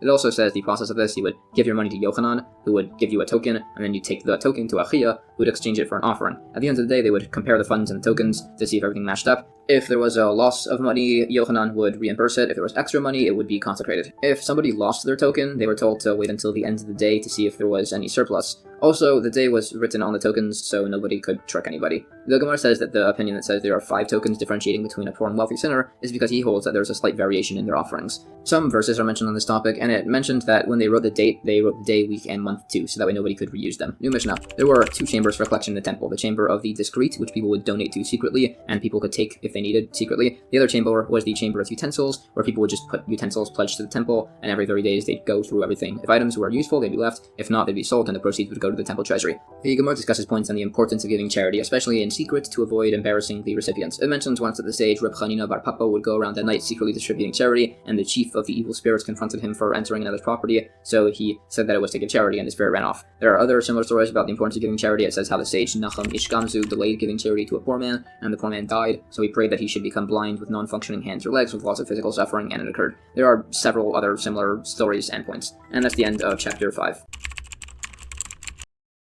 Chapter 6 of Tractate Shekalim further discusses the different laws and arrangements of the different collection funds in the temple. The Mishnah says there were 13 collection chests in the temple, 13 tables, and 13 places of prostration. Some said there were 14 places of prostration, the extra one being opposite the wood chamber, as they had a tradition that that's where the ark was hidden underground. There's a story where one Kohen was working in the wood chamber, saw that there was an odd variance in one of the stones on the floor, wanted to tell others about what he had found, and passed away before he could finish. So they figured that that's around where the ark was stored. The Gemara describes the collection chest. They said that they were shaped wide on the bottom and narrow on top, so that way nobody could try to steal the coins. There's also debate as to what happened to the ark based on verses. Some say it was taken to Babylonia by Nebuchadnezzar, some say it was hidden in its place. It also says that the Kohen who found the shapen stone tried to pry it open with a hammer, but a fire emerged and incinerated him. It also discusses some points on the uses of the ark. Some say that there were actually 2 arks, some say only one. It's debated based on some verses. There's a bit more discussion on the ark and on the usage of the anointing oil, and some laws in regards to the anointing of kings. It also discusses how the 4 tablets fit into the ark, along with the Torah scroll, by using the measurements of the ark, which is debated. It also discusses the making of the ark. Some say it was 3 boxes, one inner of gold and an outer one of wood, then another outer one of gold with a rim of gold above to cover the top. Some say it was 1 box that was coated with gold. It also discusses the tablets of the 10 commandments. Some say it was 5 commandments per tablet. Some say it was 10 on both. Some say 20 per tablet, with the commandments being written twice on each one. Some say it was 40, with 4 sets of commandments on tablets. The opinions cite verses, which imply their opinions. Some say on the 10 commandments, besides for the commandments, there was also all of the related commandments of the Torah written next to them. Their replacement in the ark is further debated, and it says a teaching that the 10 commandments were given to Moshe as white fire inscribed with black fire, made and crafted totally of fire. As the verse says, from his right hand he presented the fire of the Torah to them. New Mishnah. The different locations of prostration in the temple were done: 4 in the north of the courtyard, 4 in the south, 3 in the east, and 2 in the west. It also lists the names and locations of all the temple gates. The Gemara further discusses their placements and says that by Mashiach, based on verses, a spring of water will come from the temple, and it describes its placement and uses. There are other points. It talks about how fast trees and grains will bear their produce by this time, and related discussions. It also says that when Nebuchadnezzar came to Jerusalem, he asked for their leader, so the king Yehoiachin went to the roof of the temple and returned the keys to the temple to God. Some say he threw them up, and they have yet to come down. Some say that the likeness of a hand came from heaven and took them, and when the noblemen of Judea saw this, they all went to the roofs and jumped off, and this is based on a verse. New Mishnah. There were 13 tables in the temple, 8 of marble in the butchering place, which were used to wash the animal innards. 2 were west of the ramp of the altar, 1 of marble and 1 of silver. The marble one they would place the animal limbs on, and the silver table was used for the service vessels. 2 were in the antechamber near the temple doorway, 1 of marble for the lechem hapanim, the showbread, when it was brought in, and a gold one for when it was brought out, because you always want to go up in manners of sanctity. Finally, there was 1 last table of gold in the temple, where the lechem hapanim bread stayed continually. The Gemara says, some say that the first bread table was actually silver, but others say no, as it would heat up from the bread and ruin it, and this is debated. It also goes through the placement of everything in the temple and some other measurements. New Mishnah. There were 13 collection chests in the temple. They were marked for new shekel coins, old shekel coins, which were the new or old half-shekel tax as described, bird pairs, young ola birds, which were for certain bird offerings, turtle doves, and young pigeons, respectively, although there's disagreement on the offerings. Wood, which was a 2-block donation minimum. Levana, frankincense, which had a koimetz, a unitative handful, as a minimum. Gold for service vessels, which had a golden dinar minimum, and the 6 other were for voluntary communal offerings, where the related uses and verses are described. The Gemara further qualifies these points. There are some additional points on these donation chests, and that's the end of chapter 6. Chapter 7 of Tractate Shekalim further qualifies the laws of the collection chests in the temple in regards to the collections of the half-shekel temple tax. The Mishnah says if there were coins found between the collection chest and the temple marked Shekalim and the chest marked for voluntary communal offerings, we put them in whichever box that they're closer to. If the coins are right in the middle, they go into the voluntary communal offering box. If the coins are between the wood and the frankincense chest, they go to the one that they're closer to. If they're right in the middle, they go to the frankincense box. If the coins were found between the bird pairs and the young Ola birds collection boxes, they go to the one they're closer to. If they're right in the middle, they go to the young Ola birds box. Generally, if coins coins are found outside of the temple, in between a regular pile of coins and a pile of Ma'aser Sheni type coins, they're a part of whichever they're closer to. If it's right in the middle, it goes to the Ma'aser Sheni pile. Generally, we put it wherever it's closer to, even if it results in leniency, and if it's right in the middle, we go like the more stringent option. The Gemara explains that these cases are possible as the chests were arranged in a circle. The cases are further qualified. New Mishnah, coins found in front of animal dealers in Jerusalem are presumed to be Ma'aser Sheni. Coins found on the Temple Mount are assumed to be non-sacred. If they were found elsewhere in Jerusalem, they're assumed to be non-consecrated, except on pilgrimage holidays when they're assumed to be Ma'aser Sheni. Meat found in the temple courtyard, limbs are assumed to be from the Ola offering, while slices are assumed to be from Chatas offerings. If the meat was found elsewhere in Jerusalem, it's assumed to be from a Shalamim offering. With both these cases, the meat must have its appearance changed before it can be burnt. Meat found outside of Jerusalem, limbs are assumed to not be kosher, while slices are. If it's the time of a holiday pilgrimage when meat is plentiful, even limbs would be allowed. The Gemara qualifies these cases and also cites some related incidents. This is discussed a bit further. New Mishnah, if an animal is found between Jerusalem and Migdal Eder, or at that distance in any direction, male animals are assumed to be Ola offerings, and female offerings are assumed to be Shlamim offerings, and some say that if the animal is fit for it, it's treated like a Paschal offering, if it's found within 30 days before Passover. Originally, what they did was, when such an animal was brought to the temple, they would take collateral from the finder until he brought libations for the offering, but then people just stopped returning these animals, so they started paying for the libations with communal funds. There were 6 other institutions besides for this. If a non-Jewish person from overseas sent an Ola offering to be brought in the temple, if he paid for libations, we use that, and if he didn't, then we cover the libation payment with the communal fund. Similarly, if a convert passed before he could bring his offerings, if he had funds from his estate designated to pay for the libation, we use that, and if not, the communal funds pay for it. Another institution, some say if a Kohen Gadol passes away, his mincha offering is paid with the communal funds. Others say it was paid for by his heirs. Also, this offering was brought whole. Another institution, the Kohanim could personally benefit from the temple's salt and wood. There was also an institution that there was no Megillah with the ashes of the Para Aduma. Lastly, some said that replacements for disqualified bird offerings were paid for by the communal funds. Others said it was paid for by the original guy. The Gemara further qualifies these institutions, and this is all discussed further. And that's the end of chapter 7. Chapter 8, the final chapter of Tractate Shekalim, discusses some additional laws in regards to finding objects of questionable sanctity and where they fell based on their location. Here, specifically in regard to laws of purity and impurity. The Mishnah says, spittle found in Jerusalem is presumed to be pure, unless it's found in the upper marketplace. Others say that if it's found in the middle of the street, it's assumed to be impure, but not if it's by the sides of the street. And if it's a holiday, it's the opposite, as people in a minority move to the sides of the street. Utensils found in Jerusalem, if found on the way to a mikvah, they're assumed to be impure. If on the way back, they're assumed to be pure, as they use different paths on the way there and back. Others said that they're always assumed to be pure, besides for a basket, shovel, or hammer that are designated for graveyard use. If a knife is found on the 14th of Nisan, you can assume it was immersed and use it to slaughter a Paschal offering. If it was the day before, you have to immerse it yourself. You would need to immerse a meat cleaver yourself on either day. If the 14th of Nisan fell out on a Shabbos, and you found the meat cleaver on the 13th, you can assume it was immersed and use it to slaughter. If you found the cleaver on the 15th of Nisan on Passover itself, you can slaughter with it immediately. If the cleaver was found tied to a knife on the 14th on a weekday, you can assume it's like the knife, so both are assumed to have been immersed. The Gemara says that the upper marketplace is unique, either as there was a non-Jewish laundromat there, so there was a concern that the spittle there could have been impure, or that they used to spear wild donkeys up there. There are some related laws on this topic discussed. New Mishnah. If the parochas, one of the curtains of the temple, became impure, they would immerse it in a mikvah in the temple courtyard, and if it was immersed outside, it could be brought in immediately. If it became impure from a main central source of impurity, it would be immersed outside the temple courtyard. It would be spread out to dry in the chel, and had to wait until nightfall to be brought inside. If it was a new curtain, it would be spread out on the roof covering the benches on the temple mount to show off its beauty. It describes the curtain, saying it was a handbreadth thick. The intricacy of its weaves and dimensions are listed. It says it had cost 820,000 gold denarim, and 2 were made per year, and it required 300 kohanim to immerse it in a mikvah. The Gemara further describes its weaving. It says that the great cost of the curtains and amount of kohanim required to immerse it are an exaggeration. New Mishnah. Meat of kodshe kodshim, most holy offerings, which became impure. Beis Shammai says they should be burnt inside the courtyard unless it became impure from a main central source of impurity outside of the courtyard. Beis Hillel says it should be burnt outside the courtyard unless it became impure from a derived source of impurity inside the temple. Rabbi Eliezer says that if it became impure from a main source of impurity, it should be burned outside the temple, and if it became impure from a derived impurity, it should be burned inside the temple courtyard. Rabbi Akiva just says that it should be burnt wherever it became impure. The Gemara discusses these laws further. New Mishnah. The limbs of the Talmud offering were placed on the lower half of the ramp on the western side. The limbs of the Musaf offering were placed in the lower half of the ramp on the eastern side. The limbs of the Musaf offering on Rosh Chodesh, by a new month, were put on the karkov of the altar, which will be defined. The mitzvahs of Shekalim and Bikurim, giving your first fruits to the Kohanim, apply only when the temple exists, unlike the grain tithe, the animal tithe, and the laws of the Bechor offerings. If there's no temple standing at the moment, and somebody designated coins as Shekalim or fruits as Bikurim, they are consecrated, and others disagree. The Gemara says that the karkov of the altar was the strip between the altar horns where the Kohanim would walk. It gives further definition as to many of these offerings. In regards to consecrating coins when there's currently no temple standing, it's not really done, and if you did, the coins should be thrown into the Dead Sea, so you don't have any problems of them accidentally being used. It also debates this in regards to the Half-Shekel offering,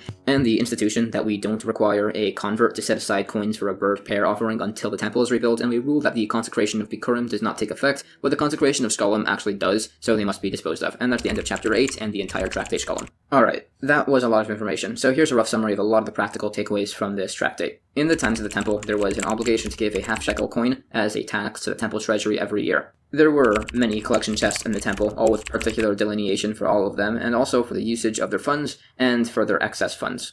Tractate Yoma discusses the laws of Yom Kippur, the Day of Atonement. Interestingly, very little of the tractate deals with the actual laws of Yom Kippur as it's celebrated today, with fasting, repentance, and prayer. All of that is delegated to the last chapter. Before that, it spends the entire time discussing the special service of the Kohen Gadol, the high priest in the temple, that was performed on this day.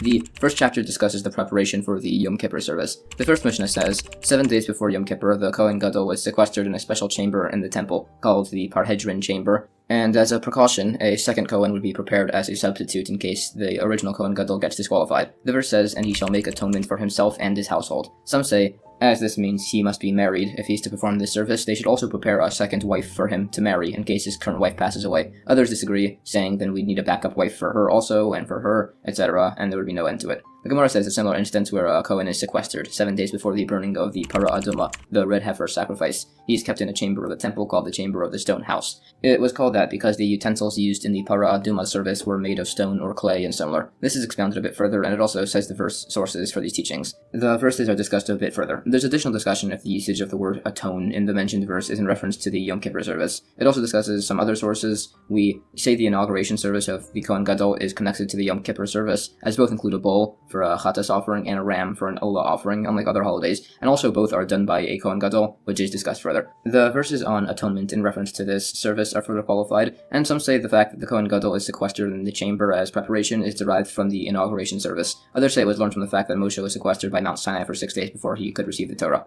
This debate is discussed further. There are reasons mentioned why Moshe was sequestered. Some say it was to honor him. Some say that way all the foods would be cleared from his system after this period, making him like an angel. Some said so that Moshe would have fear and awe. The dispute on the days of this event is mentioned as to whether the Torah was given on the 6th or 7th of the month of Sivan, and when the sequestering was relative to that, and how it works with the dates. Some include the 40 days by the mountain with the 6 days of sequestering. There are related points. It also learns a few things out from the verses, that according to some, God seized Moshe and brought him into the cloud. Some say a path was cut for him through it, and we learn that you should only talk to someone if you first call their name from this. There's further debate if we learn about the sequestering of the Kohen Gadol before the Yom Kippur service from the inauguration service of the Kohen Gadol. We also say in opinion that everything mentioned about the inauguration service is an essential aspect of its service. According to this, smicha, leaning on the offering, would be an essential practice of the service, otherwise it wouldn't be. Also, according to the opinion that everything mentioned about the service is essential, the practice of waving would also be essential, otherwise not.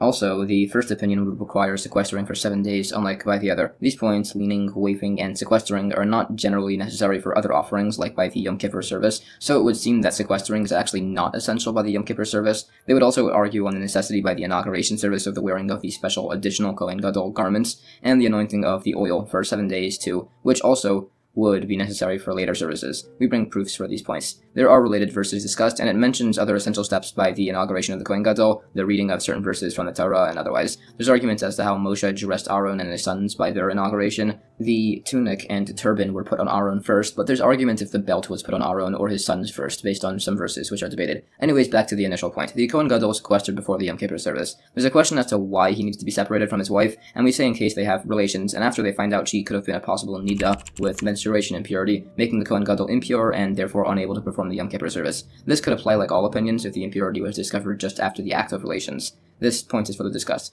There's also some points on if somebody who has relations with a nida, a menstruating woman, when exactly he immerses. We bring a proof which says it's by day. It also says while this form of impurity is an issue, there's no concern about impurity from contact with a corpse, and that doesn't affect a communal service like the Yom Kippur offering, or possibly it is not allowed. It's just not a concern here due to its rarity. There are other points in regards to impurity in regards to a community. This and its sources are further discussed. This is further qualified, and in regards to the unique capacity of the tzitz to affect acceptance of offerings in spite of certain impurities, that doesn't function if the tzitz is broken, and there's disagreement if it's not being worn and it's just hanging on a peg if it still works based on some verses. There are other points like similar to tefillin, you should never divert your attention from the tzitz. There's further points on this and more on impurity in regards to offerings. There are some additional points. Anyways, the Kohen Gadol was sequestered in the Parhedron chamber. It It was originally called the Chamber of Balvate, meaning aristocrats, but then the office of the Kohen Gadol became corrupted, and wicked people would bribe their way in, and every year they would remodel the chamber when a new one was appointed. So they started calling it the Parhedron Chamber, meaning appointees, superintendents of the king, a position which was switched out every 12 months, similar to these Kohanim. There are additional verses discussed, and I mentioned the verse, the fear of God will increase days, but the years of the wicked will be shortened. This is in reference to the first temples. The first, which stood for 410 years, had only 18 Kohanim Gedolim serving throughout it, as so few died, while by the second temple, which stood for 420 years, the office was corrupted as mentioned, so they would just keep on dying, and over 300 Kohanim Gedolim served there. The great sage and Kohen Gadol, Shimon HaTzadik, was one of those, and he served for 40 years. And the sage Yochanan the Kohen Gadol did 80 years, and Yishmael ben Pabi did 10 years, and some say Reb Elezer ben Charsom did 11. Those were the righteous ones. So if you do the math, the remaining Kohanim Gedolim all each didn't even survive a year in office. It also says that the tabernacle was destroyed in Shiloh because of immorality and irreverence for sacrifices. We bring sources as proofs. It also mentions a mistaken belief that, as the verse says, seemingly, that Eli the Kohen Gadol had committed adultery. It actually means that his sons had delayed the women's bird offerings, delaying their return to their husbands, so it considers it as if he had done this sin. It says the first temple of Jerusalem was destroyed because of idolatry, immorality, and bloodshed, and verses are discussed. The second temple was destroyed in spite of the Torah, mitzvahs, and kindness that were done. It was nevertheless still destroyed due to sinas chinam, baseless hatred, which is just as bad as idolatry, immorality, and bloodshed. There are further points on this and about how much greater the earlier generations were. It also discusses the provinces of certain regions. It says the Persians are descended from Yafes, whose sons are Goimer, which is Germania, Mogog, or Candia, which is either Crete by Greece or possibly Russia, possibly the Scythians, and possibly, according to a more obscure source, possibly the Mongols, as there are Arab writers who had written of the Great Wall of China as the Wall of Al-Magog. There are also Madia, or Media, the Medes, Yavon, which is Macedonia, Tubal, which is Base Unike, possibly Bithynia, Meshech, which is Mysia. Tiras is debated. Some say it's Base Trike or Thrace. Some say it was Persia. Some other nations from the sons of Cush, Safta and Saftecha, which are inner and outer Sakistan. Babel is Babylon. Erech is Orekhus or Uruk. Akkad is Baskar. Kalna is Nefer-Ninfi, which is Nippur, which is near Babylonia. Ashur is Silak or Assyria. Nineveh is Ninveh of Assyria, and a few other cities are mentioned with their modern equivalents listed. It also says that Rome is destined to fall to the Persians based on a verse. This is discussed. Others say that actually Persia will one day fall to the Romans, and it's debated. There are other points discussed on the topics of a mezuzah, which isn't required by a sukkah, as it's a temporary residence according to some, although others disagree. There's also argument if the Parhedron chamber required a mezuzah, as it's not considered a residence, but it has one rabbinically, so that way people don't think the Kohen Gadol's being locked in a prison. There's also discussion on the mezuzahs that were placed by the temple on the city gates. For instance, we say a mezuzah is put on in an inhabited house, and this would exclude a straw storehouse, a barn, woodshed, and storage houses,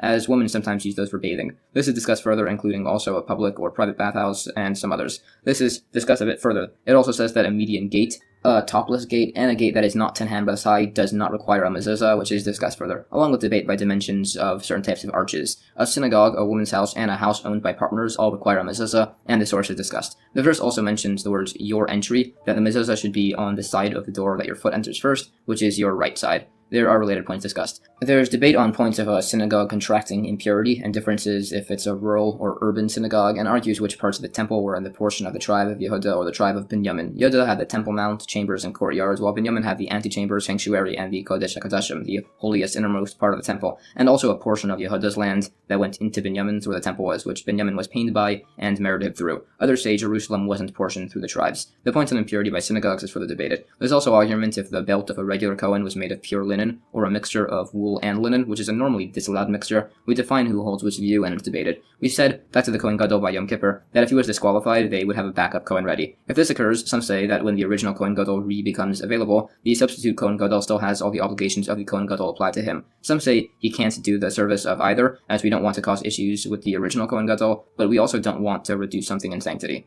This is what we rule like, that he can't do either, but we say that if he does do the service while dressed like the Kohen Gadol, it's nevertheless a valid service. If the original Kohen Gadol passes away, then the substitute can fully swap in, and there's no concern of the original Kohen Gadol viewing him as a rival while he's alive. We said we have a substitute wife, and we're not concerned about corpse impurity in case somebody dies. We have a substitute wife in case the wife dies, which isn't super uncommon, but not a substitute wife, as that's pretty uncommon for both to die. Others say that actually that is a concern. These opinions are debated, and there's very lengthy discussion as to how to properly set up the backup wife in such a situation. We finally get to a valid resolution that covers any potential issues. We say he marries the other wife too, and then gives wife 1 a divorce document which will take effect if the other wife doesn't die, and the other wife 2, gets a divorce document which will take effect if he enters a synagogue over Yom Kippur. So, if one dies, he's still married to the other. There's no concern of him being married to both, making him have 2 households. If wife 2 dies during the service, as now, if he sees she's about to die, he can just go into a synagogue, activating the divorce retroactively, thus making him only ever have married 1.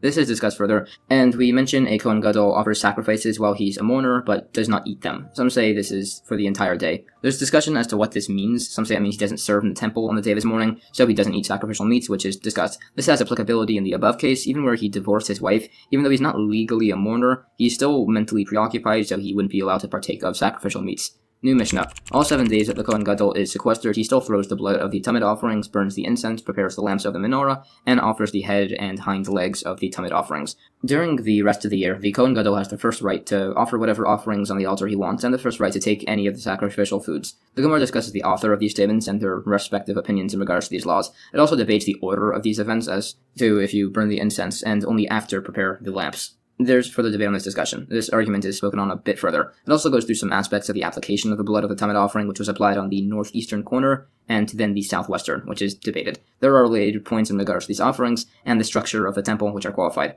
Points on the precise measurements and dimensions of the temple regarding heights and lengths are further discussed. This goes further for a bit. It also discusses the structure and locations of specific chambers within the temple, and their usages. This is all discussed further. New Mishnah. The Kohen Gadol would be provided sages from the court, who would read him the Torah portion of the order of the service, and then tell him to read them himself in case he had forgotten points or hadn't learned them at all. On the morning of the eve of Yom Kippur, they stand at the eastern gate of the courtyard and lead before him oxen, rams, and sheep, so that way he'll have a better understanding of the Yom Kippur service. During his 7-day period of preparation, he can eat and drink, but on the eve of Yom Kippur until nightfall, they don't let him eat a lot so that way he doesn't get tired and sleep. The Gemara says the concern of the Kohen Gadol not knowing these laws applies, as mentioned, that by the Second Temple, the Kohanim Gadolim were very often unworthy people who had bribed their way into office. They don't lead before the Kohen Gadol he-goats as they come to atone for sin, and we don't want to remind the Kohen Gadol of such things before the service, in case it makes him despondent. The Chatos bowl is brought before him, as that comes to atone sins from Kohanim or the Kohen Gadol, which the Kohen Gadol would already be aware of and not be sad because of. There's agreement as to what foods you feed the Kohen Gadol. We don't feed him esrog, eggs, or aged wine. Some say fatty meat instead of eggs, some say no white wine, which all could bring to impurity. There are other foods debated.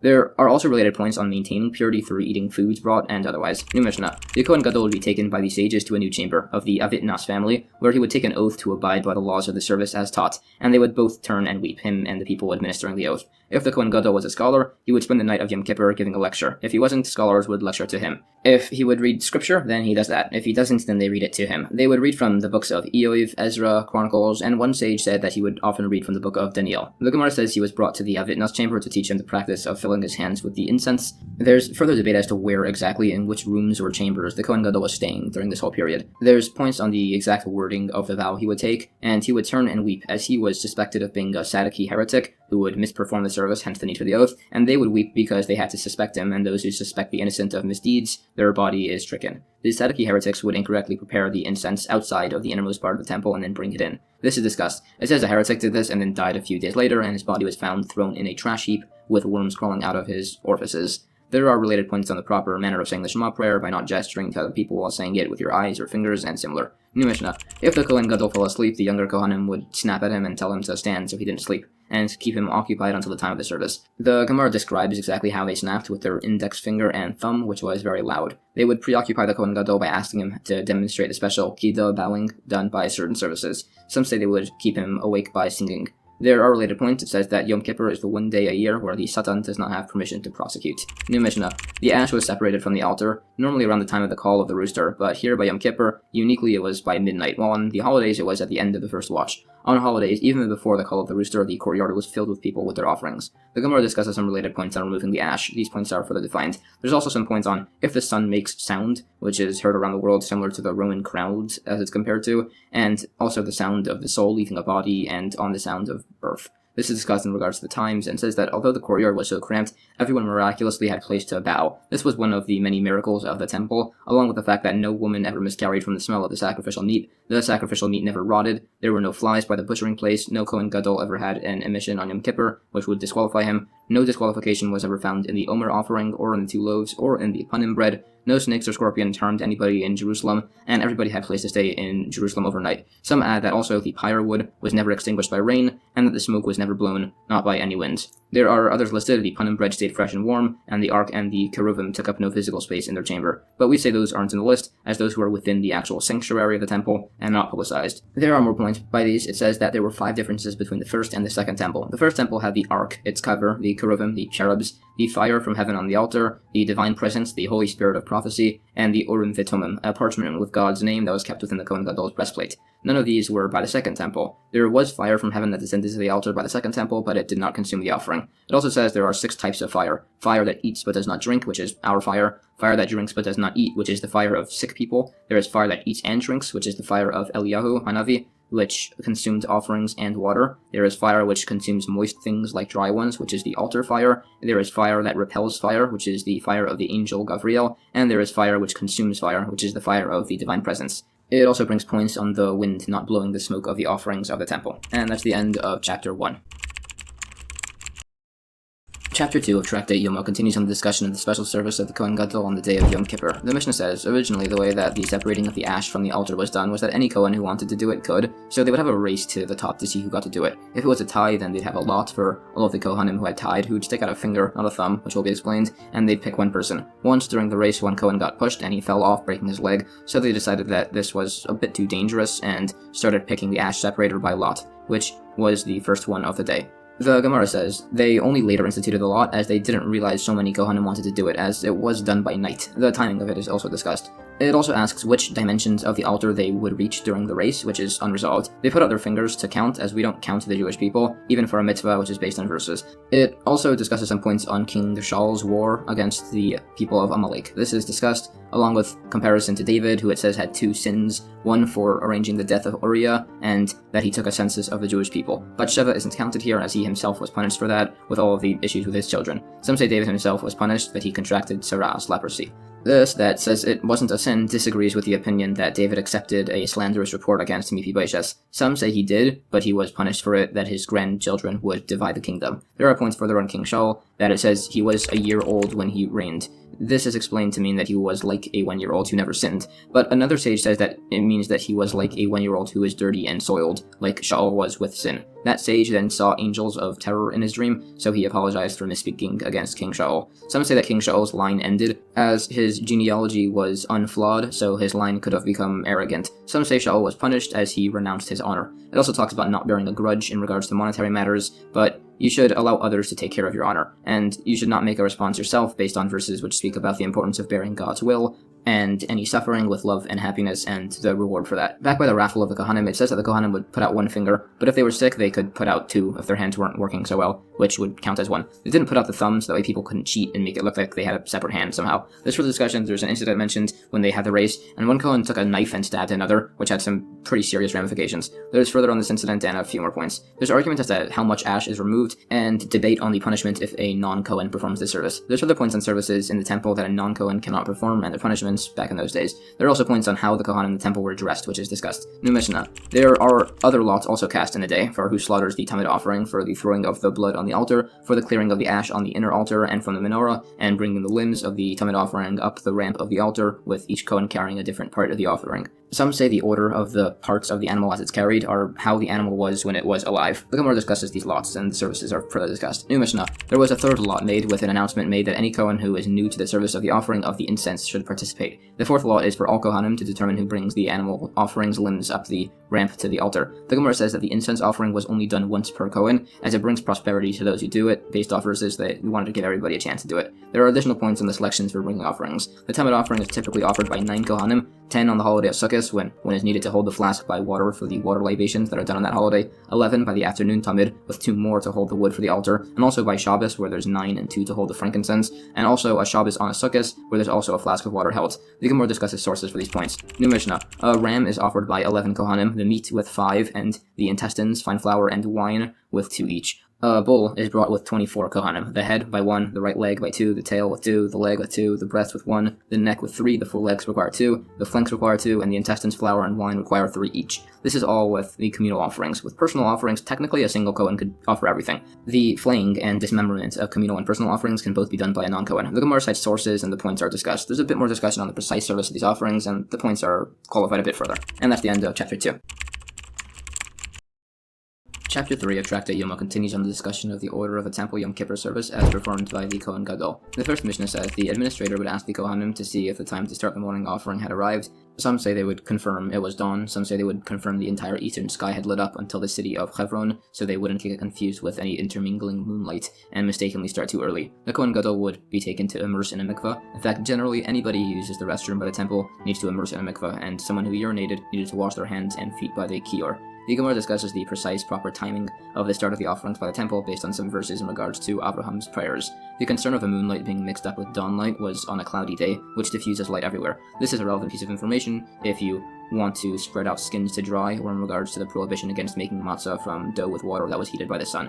This is discussed further along with expansion on other related verses. There are related points in regards to the order of the offerings by the temple. The points on washing your hands after using the restroom are further qualified. New Mishnah. No one was permitted to enter the temple courtyard for a service, even if they were pure, unless they had immersed in a mikveh. Throughout the Yom Kippur service, the Kohen Gadol would have to immerse himself 5 times and wash his hands and feet 10 times. This was done above the parva chamber, which had a mikveh on its roof, besides for the first immersion of the day. He was blocked off by a linen sheet during this, and he would wash his hands and feet after the first immersion. The Gemara discusses the punishment for doing the immersion in the improper location. There are further points on immersion, such as when and how a metzora, somebody with leprosy, would immerse to be purified. There are further points on these laws. A linen sheet is used as a reminder to the Kohen Gadol that the service of the day is done with linen garments. New Mishnah, the Kohen Gadol would immerse in the mikveh and dry himself after. He wore all garments of the Kohen Gadol, he'd wash his hands and feet, he'd start the slaughtering of the Tamid offering, which would be completed by a different Kohen, so he could also receive and throw the blood. They then went into the sanctuary to burn the incense and prepare the menorah lamps and offer the head and limbs of the Tamid offering, along with the chavitin meal offering and the wine libation. The morning incense was offered between the blood part of the Tamid offering in the morning and the burning of its limbs.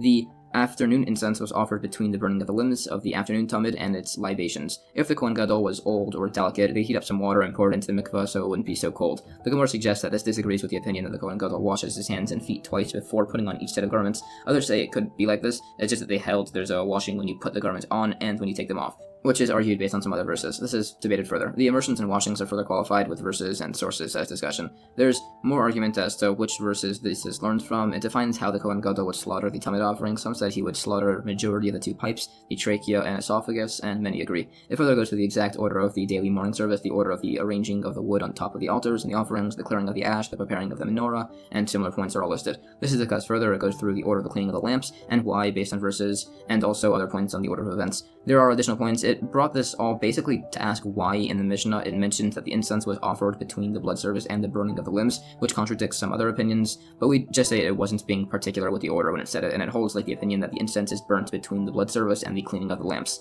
There are other verses brought for the other teachings. There are further points. It also mentions that some would heat the mikveh by putting in heated iron bars, which wasn't an issue on this day of hardening the iron, as either they weren't made that hot, or it was allowed as it's an unintentional act, which is here only a rabbinic issue. New Mishnah, the Kohen Gadol was brought into the parva chamber for a second immersion. The linen sheet was put up, he'd wash his hands and feet and undress, although some said he undressed first and then immersed in the mikveh, dried himself, wore white garments, and washed his hands and feet. It also goes over the make and worth of these linen garments, which were paid for by the temple treasury, although the Kohen Gadol could add to the funds himself if he wanted. The Gemara says that the parva chamber was named after the sorcerer who had built the chamber after he had given up that forbidden practice. Again, a linen sheet is used to remind the Kohen Gadol that the service is done with linen garments. It also says to not decrease the total value of the garments worn, but you could increase the value of one and decrease the other accordingly. The mourning garments must be better, based on verses where the word linen is mentioned 4 separate times. This is discussed, and it covers more points on the make of the garments, and mentions especially fine garments that were paid for by the extremely wealthy Rabbi Eliezer ben Charsom, but they wouldn't be used as they were so fine that it was basically just transparent. There's a related point. It says that when you pass, you're asked questions about what you did. A poor person is asked why he didn't study Torah, and if he says because I was poor, they ask him, were you any poorer than Hillel, who was so poor he had to split half his paycheck to feed his family, and the other half to pay to enter the study hall? But one time he was so poor he couldn't even afford that low entrance fee, so he climbed up on the roof and listened in through the skylight to hear the teachings of the sages Shemaiah and Avtalion. It snowed overnight while he was up there, and they eventually saw the figure of a person blocking the skylight, so they went to the roof and found Hillel buried underneath 3 cubits of snow, so they brought him in and heated him up. If you were wealthy when you passed and didn't study Torah, they'll ask, were you any wealthier than this Rabbi Eliezer ben Charsam, who it says inherited 1,000 cities and 1,000 ships for each city, yet each day he would walk around with a sack of flour to go from town to town to study Torah, which he did all night, so much so that his servants didn't even recognize him, and once he was walking and not recognize him, they took him to do some work for himself. Also, if you pass and try to say you didn't learn Torah because you were handsome, you'll be asked if you were any handsomer than Yosef, who it says about how much effort the wife of Potiphar went into to try and seduce him. New Mishnah, the Kohen Gadol would then go to the bull offering between the antechamber and the altar, which had its head to the south and facing west. The Kohen Gadol stands to the east, facing west, leans his hands on the bull, and confesses. It lists the words he says. The Gemara argues of the exact placement and location this would occur as to the dimensions of the courtyard of the temple. There's further points on this and on the act of leaning by other animal offerings. There's further discussion on these laws. It also goes over the blessings he'd say. New Mishnah, the Kohen Gadol would go to the eastern part of the courtyard, to the north of the altar, with his deputy, the Sigan, to his right, and the head of the family group to his left, to go to the two he-goats along with a chest with two lots. They had originally been made out of wood, but a Ben Gamla had remade them out of gold, and he's recalled with praise for this. Some other nice contributions to the temple that people had donated. Someone added 12 spouts to the Kippur from its original 2, along with a mechanical device that lowered its water into a spring-fed well, so that way the water wouldn't become impure overnight. Others made the Yom Kippur service utensil handles out of gold. Others made a golden candelabrum which was hung over the entrance to the Heichal, along with a golden tablet that had the verses for the Sota service written on it. Nicanor donated the doors, which was a miraculous event, which will be mentioned. All of these were mentioned with praise. The Gemara discusses more points on the placement and in regards to the order of standing, and it mentions that somebody should not walk to the right of his teacher or behind. It goes through the remaining points and further describes the donations. It also says that the sun would reflect off the golden candelabra that was donated, and everybody in Jerusalem would know there was time to say the Shema prayer. It also discusses how the Sota verses were inscribed on the tablet. The incident with Nicanor's doors, which he donated to the temple, were shipped from Alexandria by boat, but there was a severe storm and they needed to lighten the ship, so they threw one door overboard, and then they were about to throw the second, but Nicanor, the guy who was donating these doors, held onto it and said he'd have to be thrown in too, and the sea calmed down. Then, when the ship arrived in Israel, the first door floated along with the ship. Some say a sea creature swallowed it and spat it onto dry land. All the other doors of the temple were eventually replaced with gold ones, but not Nicanor's, which was made of refined copper and shone like gold. New Mishnah. There were those people who donated to the temple, and there were some in the temple who refused to share their knowledge. The house of Garmu, who did not teach others how to make the panim bread. The house of Avitnas, who did not teach others how to make the incense. Hogras, one of the Levium, did not teach others his special singing method. And Ben Kamsar did not teach others his special writing method. The Gemara speaks of the special bread made by the Lechem Apanim, which did not spoil, and the family was very righteous in that they never gave refined bread to their children, so that way nobody would ever suspect that they were giving the Lechem Apanim bread to their kids. Similarly, the special incense, which would only burn straight up, was not shared by the family because they knew the temple would one day be destroyed, and didn't want the recipe to be used for idolatry. They were praised in the fact that they, and those they'd marry, would not use perfume, so people didn't suspect that they were using the incense recipe. Eventually, one member of the family shared the recipe with a sage in private, so it was all good. It talks about the special singing of this Levi, and how Ben Kamsar would uniquely write with 4 pens at once to write all of God's name in one stroke, and he was the only one who didn't have a valid excuse as to why he didn't teach this method to anybody. There's a few other points discussed. It mentions that God spread out the righteous across the generation, as there were so few of them, and the world would only continue even for the sake of one righteous man. Some say if you don't sin for most of your life, you won't start, and some say if you have 2 opportunities to do a sin, and you don't, then you won't do it. There are other points on the righteous and how wrong it is to sin, and that's the end of chapter 3. Chapter 4 of Tractate Yoma continues on the discussion of the Yom Kippur service as performed by the Kohen Gadol in the temple. The first Mishnah says, in regard to the drawing of the lots of the 2 he-goats, one lot is designated for God, and the other for Azazel. If the lot, which is for God, is in the Kohen Gadol's right hand, the deputy Kohen Gadol to his right tells him to lift that hand. If it's in his left hand, the head of the family who's to his left tells him to lift his left hand. The lots are placed on the respective goats. They're then dedicated as a sin offering, although some say you didn't need to specify this. It just says it's for God. Everybody responds with the Baruch Hashem. The Gemara says he grabs the lots from the box, so he doesn't feel around. It also gives description of the type and size of the box used. It was not consecrated, so it could be made out of wood, but not excessively expensive. There's a bit more debate on the exact steps of this process. Once the sage Shimon HaTzadik said by the Yom Kippur service that he'd die that year, as he said normally. When he entered into the innermost part of the temple to perform the service, he would meet an old man dressed in white, who would enter and exit with him. That year, he met an old man dressed in black, who did not exit with him, and he passed away a few weeks later. It also discusses some of the miracles of the temple and related points. There's more discussion on the lots. This is further debated in regards to points on the service with the goats. There's additional conversation on if the drawing of the lots is strictly essential, based on sources. We bring one which says it is. This goes further for a bit. There are some more additional points. New Mishnah, the designated he-goat has a strip of red wool tied to it, and he positions it to where it's going to be sent, and the other to where it's going to be slaughtered. He then goes to the bull again and leans and confesses by it, and it lists the words he'd say. The Gemara qualifies these points. They're discussed further along with points on the para aduma, red heifer heifer offering. There's debate if this service is permissible to be done by a non-Kohen, which we say is not. The verses are also discussed. All of the verses on this topic are further discussed and as to what each part teaches us, which is essentially summarized as the following list here. The remaining points are qualified. New Mishnah. The Kohen Gadol then slaughters the bull offering and receives the blood in a bowl and hands it to be stirred, so that way it won't congeal. He then takes a shovel to the top of the altar and clears the coals to the side, taking a shovelful from beneath and takes it to the fourth row of stones in the courtyard. Normally the shoveling would be done with a silver shovel and deposited into a gold shovel. Here it was done with a gold shovel and brought into the innermost part of the temple. It's also a smaller shovel, the size and type is discussed. Uniquely, he also offers the incense offering, which is ground to be the finest of the fine, not just fine. Other differences between the Yom Kippur service and the regular one is that normally the Kohanim would go up the sides of the ramp to the altar, while here the Kohen Gadol went up the center of the ramp. Others say they would normally go up in the center. Some said normally the Kohen Gadol washed his hands and feet with the kippur, but on this day he'd use a golden flask. Others said he always used a golden flask. There's also disagreement as to how many pyres were on the altar normally versus Yom Kippur. Some say 4, now it's 5. Some say 3 versus now it's 4. Some say 2 versus now 3. The Gemara cites a number of verses as sources. These points are discussed. There's also discussion as to where the services were done and additional points. A silver shovel is normally used, so it's not too expensive. He only uses one shovel on Yom Kippur, so that way he's not too tired. Therefore, the additional points discussed in regards to the make and type of the shovel and the different types of gold that exist and which was used. The points on the different pyres are also discussed. This is qualified further. There's additional points on the service. It also discusses points on the laws of the extinguishing of the pyres, which are qualified for a bit. And that's the end of chapter 4. Chapter 5 of Tractate Yoma continues discussing the laws of the special temple service on the day of Yom Kippur. After the Kohen Gadol scoops the coals from the altar and puts them on the fourth row of stones in the courtyard, he's brought a ladle and shovel, takes a cupped hand full of incense, which is placed into the ladle, depending on how much his hands can hold, and takes a shovel full of coals, the shovel in his right hand and the ladle in his left. The Gemara states that it says that they bring him a shovel, as the first time was the coal shovel, and here it's the incense shovel, which he scoops from to fill the ladle. It says sources and describes why this is necessary with the ladle and shovel, so he can carry things in once and properly. There are some verses discussed. It mentions a time one Kohen Gadol mid-service became impure, as somebody talked to him in a market and accidentally got spittle on him, so his brother took over, and some related points. The scooping of the incense, a service known as chafina, there's a debate if this needs to be done actually with your hands, or if that's just a measurement. We bring proofs both ways, but it's left unresolved. There are verses discussed, and the incense should not be overflowing in your hands, so there's debate in regards to incense bits that are stuck directly between your fingers. They're said to have a questionable status, and it says they should be burned after. To be safe, they arranged that fat Kohanim should do this service, as they have thicker fingers and incense wouldn't fall between.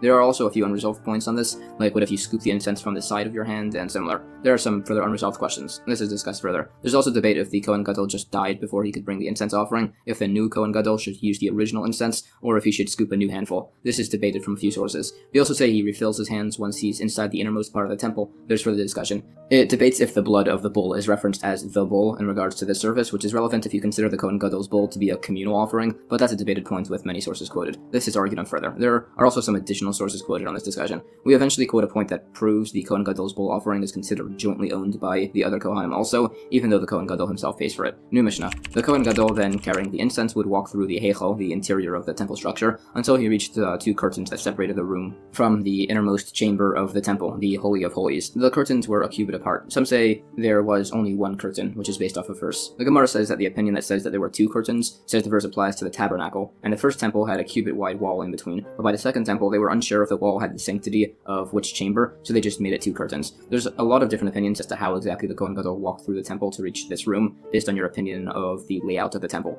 If further debates the curtain as to the sanctity of which chamber it should hold, there are some verses quoted on this topic. There are also a few other verses quoted in regards to their punctuation. New Mishnah. The outer curtain was pinned to the south side of the sanctuary, and the inner courtyard was pinned to the north side. The Kohen Gadol walked through the corridor between the curtains until he reached the poles of the ark, where he put a shovel full of coal between them, and then the incense on top of the coals, so that way the whole room filled with smoke. He then walked backwards out the way he had came, and said a quick prayer in the outer chamber. Quick, so that way the Jewish people didn't get afraid. The Gemara debates which temple this is referring to based off the mention of the ark, which was only by the first temple, but it says it's referring to the second temple, and it's referring to the location of where the ark was. This was a discussion on the remaining points. It says in regards to not turning around when leaving the chamber, a person should similarly not turn his back when leaving his teacher, and there are some instances of this given. Similarly, at the end of your prayer of the Amidah, you should take 3 steps back and say Shalom. This is discussed. It says the instances of the brief prayer said by the Kohen Gadol after, like in regards to rain, which there are a few examples given, and he was very quick about it, as there was a tradition that all the Kohanim Gadolim that passed away during this service, it was during a misperformance of the incense service, and the Jewish people were concerned on his behalf.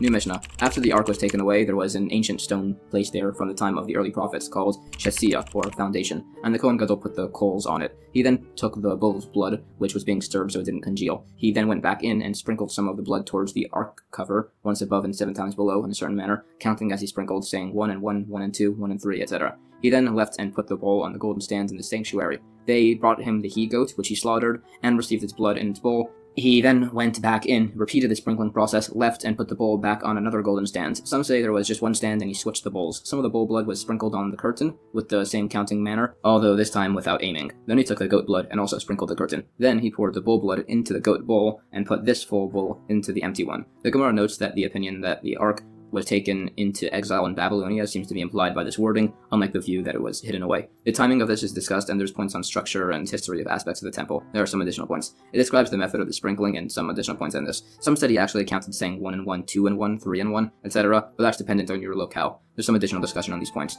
There are points on the different donation chests in the temple mentioned, and these are qualified further. There's some additional discussion about the different sacrifices and their blood sprinkling. It also goes through how the blood was sprinkled on the curtains, with one sage saying he went to Rome to see the displayed looted curtains to see if the blood was actually still on them. There are further points on this as to which blood from the animal they use, and there's debate if they actually mix the bloods together. It also debates if he actually stacked the bowls. Some say that it means he poured the liquid between the bowls to mix them. Others say that based on the source it wasn't an issue of there being an interposition, and the bowls were actually stacked. There's debate if palm bast in the bowl acts as an interposition based off whether it's porous. We bring a source which says it's too thick and it creates an interposition for blood, but not by water. The Kohen Gadol then dabbed the mixed blood on the golden altar on the corners downward from the northeast to northwest, southwest, then southeast. As is discussed, some say he put all the blood from bottom to the top, besides with the corner in front of him, which he did from the top down. He then sprinkled it on top of the altar 7 times, and the rest of the blood was poured on the western base of the outer altar. The remainder of the blood of sacrifices from the outer altar were poured by its south side. The blood would mix, flow out, and was sold as fertilizer, and if misused, made you liable for Megillah, which is impermissibly using consecrated objects for personal benefit. The Gemara discusses points on the sequence as to the way the Kohen Gadol would rotate around the altar and similar. These points are further qualified and goes on for a bit further. And there are also some additional verses discussed on this topic. New Mishnah. With all the listed sequences of the Yom Kippur service, they're invalidated if done out of order. If the blood spilled before he could finish their application, you must get new blood and start the applications again. And the same applies by all the sprinkling by all the locations. Others say he just picks up where he stopped. The Gemara discusses these points. There's qualification in regards to doing certain steps out of order, which are discussed further. There are a few additional points as to what to do with what mistakes made. We said a second animal is slaughtered for its blood if the blood spills. So you'd also need another adjoining Azazel goat too, along with its lottery. There's a bit of debate as to if you end up having multiple Azazel goats, which one you should use. Some say it's the first, some say it's the last. It's debated from sources. And that's the end of chapter 5. Chapter 6 of Tractate Yoma continues going through the Kohen Gadol's Yom Kippur service in the temple, specifically in regards to the offering of the 2 he-goats. The Mishnah says both he-goats should preferably be similar in height value and should be purchased at the same time. If they're not, they're still valid though. If one of them dies before the Kohen Gadol casts lots to figure out which one it's assigned to, you just get a new one. If it died after you cast lots, you have to get a new pair and then redraw the lots and assign the replacement to the previous one's spot. The other leftover he-goat should be left to graze until it develops a blemish and then be sold, with its proceeds used to buy voluntary communal offerings. This is because a communal chatas offering should not be left to die, but others say it should. According to this opinion, if the blood of the goat assigned for God, you spilled the blood accidentally before you sprinkled it, the other goat should be left to die. If the other goat died, the blood of the other one should just be poured out. The Gemara cites sources for this about the animals being similar from certain repetition of words in the Torah, and gives a number of similar instances. This is discussed further. The verses and related points are further spoken on. There's also discussion on the designation of premature goats for the Azazel assigned offering, meaning under 8 days old. We bring sources that it must be older than this, and also that it is disqualified through blemishes. There's debate if, through the sequence described earlier, if there ends up being an extra goat, which of the 2 goats is kept, based on if you hold that living things can be permanently rejected from the altar. They cite proofs like their opinions. This is further discussed in regards to who holds like their opinions. There are some additional points along with some verses to prove the other earlier points which are discussed. This goes further. It also goes through the logics as to why the extra goat or bull need to be put to death according to that other opinion. We finally bring the answer that we can't leave it around in case it's misused as it's fit for offering. So you might offer it before the next Yom Kippur, which would be impermissible, and we bring sources. New Mishnah. The Kohen Gadol then goes to the other goat, the one which will be sent out, leans his hands on it, and confesses. What he says is listed. The Kohen Gadol would say God's name in this, and everyone would bow and say Baruch Shem. The goat for Azazel was then led away. It could have been done by a non-Kohen, but it was established to be done by a Kohen. They had an elevated ramp for it to leave the temple courtyard so nobody could harass the guy bringing the offering as he walked. The Gemara discusses some of the blessings he says. It brings a source that technically anybody could bring the goat, and it says from a source that if the goat is sick, it can be carried on Shabbos, possibly disagreeing with the opinion that a living creature carries its own weight, possibly not, as a sick animal could uniquely not. Also, based on this, the laws of Eruv and transfer apply by Shabbos, but not on Yom Kippur. If you're impure, you can still enter the courtyard to send the animal out. This is discussed further along with some verses about the golden calf. Some say the people harassing the guy leading the goat were Babylonians, some say Alexandrians, and they were telling the guy to hurry up because the sins of the generation were many. New Mishnah. There were 10 booths set up from Jerusalem to the cliff for this goat. Some eminent men from Jerusalem accompanied them to the first booth. The distance from Jerusalem to the cliff was 90 ris, which is about 12 mil. At each booth, they would give food and drink, and he would be escorted from booth to booth, besides the last booth, to the cliff, who would just watch him from a while away. Anyways, he took the strip of wool from the goat, tore it in two, half was tied to a rock and half between the horns of the goat, and he then shoved the coat backwards off the cliff, where it would be torn apart before it was halfway down the cliff. The guy would then sit by the shade of the last booth until it gets dark. Some say that he and his clothes become impure from when he leaves Jerusalem, some say it's when he shoves the goat off the cliff. Okay, very briefly, as an aside, why was this done? It's a lengthily debated point in later teachings. The answer of Maimonides essentially explains that obviously you can't just shove a goat off a cliff to magically take away all your sins. He says it was a symbolic service, with the intent being to induce the Jewish people to repent after seeing this whole ceremony. This is similar to the Kapparos ceremony, which is a somewhat similar concept in that sense, meaning that the intent of the ceremony isn't to just magically wipe away your sins through just doing an action. Rather, the intent is more of to be like a wake-up call to induce people to repent. The Gemara debates exactly how many booths there were and how they were spaced apart. It also said that he never took the food and drink that he was offered by the booths. That was just given to make him feel better, as was technically an option for him to take. He ties the strip to the rock and the goat. As if the strip turns white, it meant that everybody was atoned. So, if it was just on the rock and it turns white, you might not push the goat, and if it's just on the goat, you might not be able to see it. The wool used to be by the temple, but people would check to see if it turned white and be happy or sad based off the results, so they just decided to put it with a goat. There's debate if you can benefit from the torn limbs of this goat. There are additional points it describes based off the verse that the cliff in question must be harsh and rugged and in the wilderness. This goes a bit further. New Mishnah, the Kohen Gadol then went to the bull and the he-goat that were to be burned, opened them, removed the parts, put them in a bowl, and burned them on the altar. Their limbs were intertwined in braids and taken to the burning place outside Jerusalem. Some say them and their clothes were impure when they left the temple courtyard. Some say when the fire caught on the greater part of the limbs. The Gemara further describes this process. There are verses and qualified further. This goes on for a bit. New Mishnah, the Kohen Gadol was informed that the he-goat had reached the wilderness based off of watchmen and a flag system that was set up. Some say he knew the timing based on how long it took to walk, and some say they just had a strip of red wool in the temple also, which would turn white. The Gemara says that the Kohen Gadol could go to the next stage once the goat reached the wilderness, which means that opinion holds that the wool would turn white when it entered the desert, not when it was pushed off the cliff. And that's the end of chapter 6. Chapter 7 of Tractate Yoma finishes the discussion of the service of the Kohen Gadol by the temple in Yom Kippur. After the events listed in all the prior chapters, after the Kohen Gadol has been informed that the he-goat has been brought to the desert, he goes to the woman's courtyard and is handed a Torah scroll. He can read from it wearing his current clothes, or he could change beforehand. He read certain select portions and says the blessings on the Torah, for the service, for the thanksgiving, for forgiving the sins, for the temple, and for the Jewish people in Jerusalem and the Kohanim, and then for the rest of prayer. Also, it was impossible to see the Kohen Gadol reading the Torah and the burning of the bull and the he-goat at the same time, as they were done at the same time and far apart. The Gemara says that the act of reading the Torah is still a part of the Yom Kippur service, even though we said he could wear whatever he wants during it. It also asks if the Kohanim could have personal benefit from the priestly garments. It's discussed from a few sources. There are sources brought as questions if the Kohanim put the garments under their heads when they slept as like a pillow of sorts, or only next to their heads, and if the issue is of benefiting off priestly garments, or of kilayim, benefiting from forbidden mixtures due to the cloth makeup of these garments. We finally bring the source which says you can personally benefit from these garments. However, there's a famous story wherein on the 25th day of the month of Teves, on a day on which it's not permissible to fast, the Kuthians had spoken to an Alexander the Macedonian, being Alexander the Great of course, requesting if they could conquer Jerusalem and destroy the temple. So the Kohen Gadol of that time, the sage Shimon HaTzadik, wore the garments of the Kohen Gadol and set out with an entourage of the most prominent members of Israel to meet Alexander the Great. The Kuthians claimed that the Jewish people had rebelled against Alexander, so he approached to meet the delegation, and when he saw Shimon HaTzadik, he stepped off his chariot and bowed to the ground, explaining that before he ever won a victory on the battlefield, he saw an image of this man being Shimon HaTzadik. So they chased away the Kuthians, and as is mentioned later, Alexander the Great actually spoke at length with the sages and discussed many interesting topics. Anyways, Shimon HaTzadik here used these garments, so either it wasn't the actual priestly garments, it was garments fit to be priestly garments, or they were the priestly garments, it was just an emergency, so he was allowed to use them. It discusses points on the order of the reading and blessings, and says a very interesting story that the sages in the time of the first temple cried out to God concerning the fact that man had an evil inclination to serve idolatry, and it caused so much suffering for the Jewish people because of it, so they prayed that the evil inclination should be removed along with the reward for overcoming it. A note then fell from heaven which said truth, and some say from this that God's signet is truth. Anyways, so they fasted for 3 days and nights, and the desire within people for idolatry appeared before them, in the form of a fiery lion cub coming from the innermost part of the temple. They subdued it, although a hare managed to slip out of its mane, and it roared loud enough to be heard over 400 parseos. So they decided to stuff it into a sealed lead cauldron. So that was it. They had removed the wicked desire within people people to serve false idols, and they decided while they were at it to remove the desire within people of immorality. So that inclination too appeared before them, and it told them that if they killed it, the world would become desolate. So they just imprisoned it anyways for 3 days, and all the people and animals in the world during this period lost interest in procreation, and there were no eggs being laid, so they decided to compromise by blinding it and then releasing it, thus removing the desire within humanity of having forbidden relations with your relatives.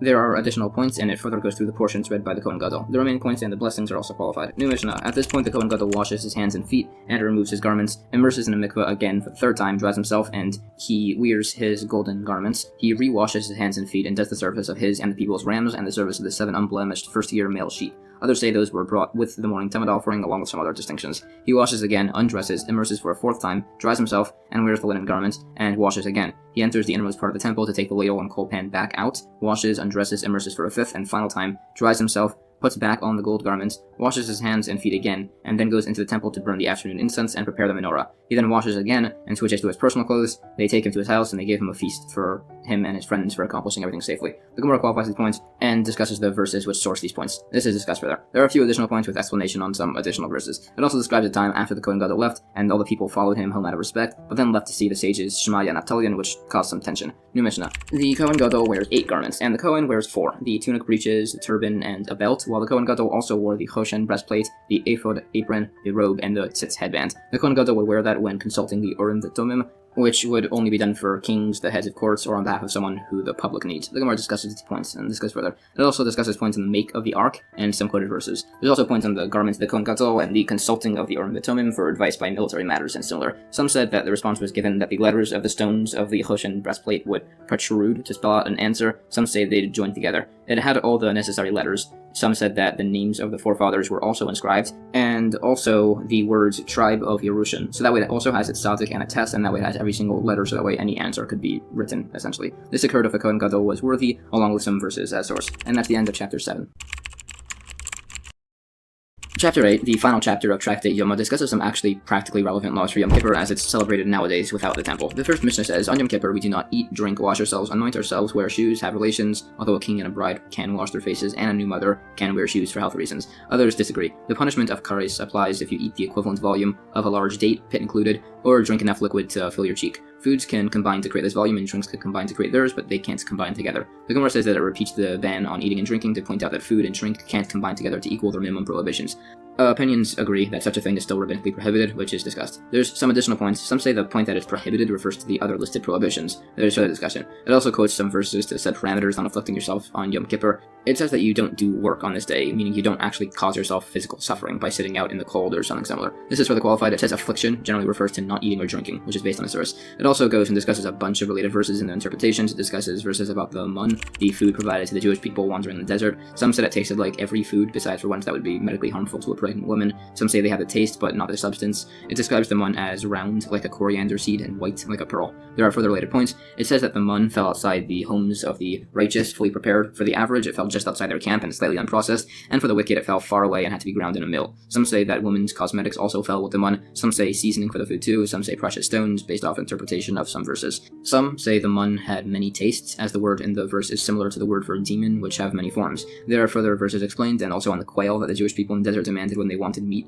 There are further points, such as that the mun wasn't excreted, and others. This is discussed further along with other verses. There are further points on the definition of certain words related here, and otherwise. There's also a lengthy exposition from the book of Daniel on the angel Gabriel fighting against the Persian kingdoms, along with other verses giving definition and sources to the prohibition on Yom Kippur. Now, about not wearing shoes. The remaining prohibitions, like not washing your hands, are qualified, with exceptions like if you're going to visit your teacher or someone greater than you. Some say you can walk through a stream up to your neck if it's calm water, which is discussed. It also speaks about a stream that flowed from the temple and the vision of Yechezkel, such as that the angel of death would not be able to cross it and similar. There are related points. There's a prohibition of sitting on mud on Yom Kippur related to this to cool yourself off, but there are some permissible methods of cooling yourself, such as with a fruit or a cup or similar. There are related teachings. There's also even more qualifications of these prohibitions. It also discusses points on laws of impurity and on the size mentioned earlier of a large date as to how big exactly this is. Some say it's larger than an egg volume, which is discussed. We bring many proofs. We finally get to one that says an egg-sized volume of food satisfies a person, so clearly the date volume in question as to how much you can eat on Yom Kippur must be less than this amount. There are further verses and sources debate in regards to legal measures. and this is discussed further. It also brings some sources for the fact that eating and drinking can't combine to form the minimum forbidden amount, as it says partial food and drink in those amounts won't satisfy a person. New Mishnah: if you ate and drank on Yom Kippur in a single period of unawareness, you're only liable to bring one chatas offering. If you eat and perform work on Yom Kippur, you're liable for 2. If you eat or drink foods or drinks that are unfit to be eaten, like fish, brine, or fat, you're not liable. The Gemara discusses some of the verses which source these points. There are further qualifications, and it discusses which foods exactly are considered inedible or not. Vinegar, for instance, cannot be drunk. We don't need to make children fast, but we have them fast a little bit, a few hours as practice, a year or 2 prior to them becoming adults, so they know what's going on. The Gemara says that 2 years is by a healthy child, 1 year is by an unhealthy one. There's debate as to how old the kid needs to be when he starts practicing to fast. Some say 8 and 9, some say 9 and 10, some say 11 and 12. It's debated. There are further points. New Mishnah: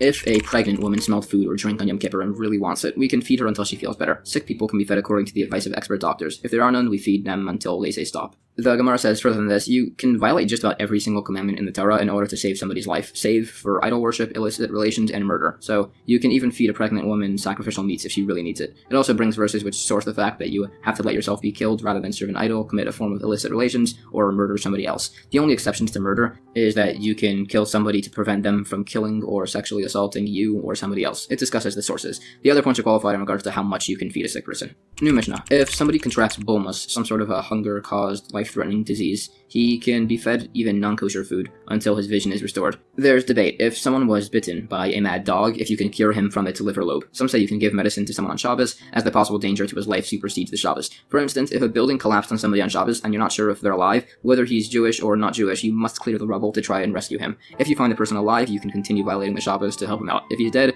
you have to leave him there. The Gemara says you'll be able to know when somebody afflicted with the bulmus disease can see again, if his taste is also restored. There's some related points on this illness as to what normally forbidden foods you can feed him. This is discussed further along with some medical advice for healing this disease. There are some related stories, including one where a number of sages stayed at an inn, and one sage didn't give in his purse for safekeeping because the host's name was Kippur, which has a negative connotation based on the verse, and instead left it by his host's father's grave. The host saw this in a dream and mentioned it to them, so the sage took his purse back. Anyways, after all this, the sages wanted their purses back from safekeeping, but the host denied ever having received them, so they went to his wife instead, and told her that her husband, the host, had told her to give them the purses, and as proof they said what he had eaten that day, which was lentils, because they just saw the guy had lentils all over his face. Anyways, they confronted the host with their purses, and the guy then killed his wife. There are related points. It also describes a mad dog that its mouth hangs open with saliva, its ears droop, its tail rests between its legs, and other points. Some say this is caused by sorceresses messing with it, some say this is an evil spirit possessing it. This has relevancy, as if it's an evil spirit, you'd want to kill the dog with a ranged projectile. They also say if it touches you, you're in danger, and you should remove your clothes and run, which happened to one sage. It also gives medicinal methods to deal with it biting you. There's further points on medical practices. These and further points are discussed. The point on saving a person from falling rubble is also discussed, saying even if it has him live for just a moment longer, it's allowed, and further points. There's also points on saving your life from a home invader who's tunneling into your house, as you can presume the person will try to kill you if you catch him, as he's breaking into your house. New Mishnah: the Chatas offering and the definite Asham offering were brought in the temple as atonement for sin. Death and Yom Kippur, along with repentance, also atone for sin. Repentance alone atones for lesser transgressions, be it positive or negative commandments. Severe transgressions, their punishments are suspended until repentance by Yom Kippur. If somebody preemptively says that he's going to sin and then repents again, that is not allowed, and his repentance won't work. Similarly, you can't sin and just say Yom Kippur will atone for it. Yom Kippur can atone for sins between you and God, but it does not atone for your sins between you and another person, which is based off the verse. You actually need to go and get their forgiveness for that. It also says a verse that says we're very fortunate that God cleanses us, similar to immersion in a mikvah. The Gemara discusses points on these offerings. It also discusses the sin of desecration of God's name, which generally just means acting rude or disrespectful in public. Some said for them it meant not to be rude to a shopkeeper by not giving them their money fast enough. Some said for them it was not walking 4 cubits while studying Torah or wearing tefillin. Some say it refers to embarrassing your friends with your bad reputation, for instance, where somebody's friends need to ask other people for forgiveness for their friend.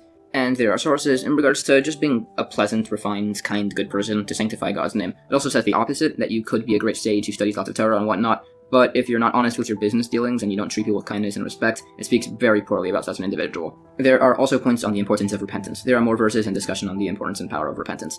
These points are further discussed, and also how to request forgiveness from somebody you hurt, such as that if you owe him money, you should first pay him, or ask friends to ask him for you, and if you ask him 3 times and he still won't forgive you, that's enough. There are points in this one stage, if somebody upset him, he would often walk before them, making himself very accessible to be asked forgiveness. There's also a point on a butcher, who the sage Rav had issue with, so he went to him before Yom Kippur to try and reconcile things, The butcher, as he was working with animal bones, told him to leave him alone, and a shard of bone shot out of the skull as he was breaking it went through his throat and killed him. There are other points on forgiveness, when to say the confessional prayers by Yom Kippur, and a long list of such prayers are given. It also discusses points on the makeup of the Ne'ilah prayer. This is discussed further. It also goes through what happens if somebody has a nocturnal emission by Yom Kippur. He should clean himself and go to a mikveh. Some say if this occurs, and you don't die during the following year, you're assured a place in the world to come, and some say you'll have a long life and have many children and grandchildren. And that's the end of chapter 8 and the entire Tractate Yoma. Alright, that was a lot of information, so here's a rough summary of a lot of the practical takeaways from this tractate. In the Taanis of the temple, the Kohen Gadol, the high priest, would perform the special day-long Yom Kippur service, featuring several offerings, services, and prayers. On Yom Kippur nowadays, we fast, pray, and repent. There are many prohibitions on Yom Kippur, the main ones being to not eat and drink all day, to not wash or anoint yourself, to not have relations, to not wear leather shoes, and others. Prior to Yom Kippur, you must ask any person you may have wronged throughout the year for forgiveness. On Yom Kippur itself, we spend the entire day in prayer, repentance, and contemplation.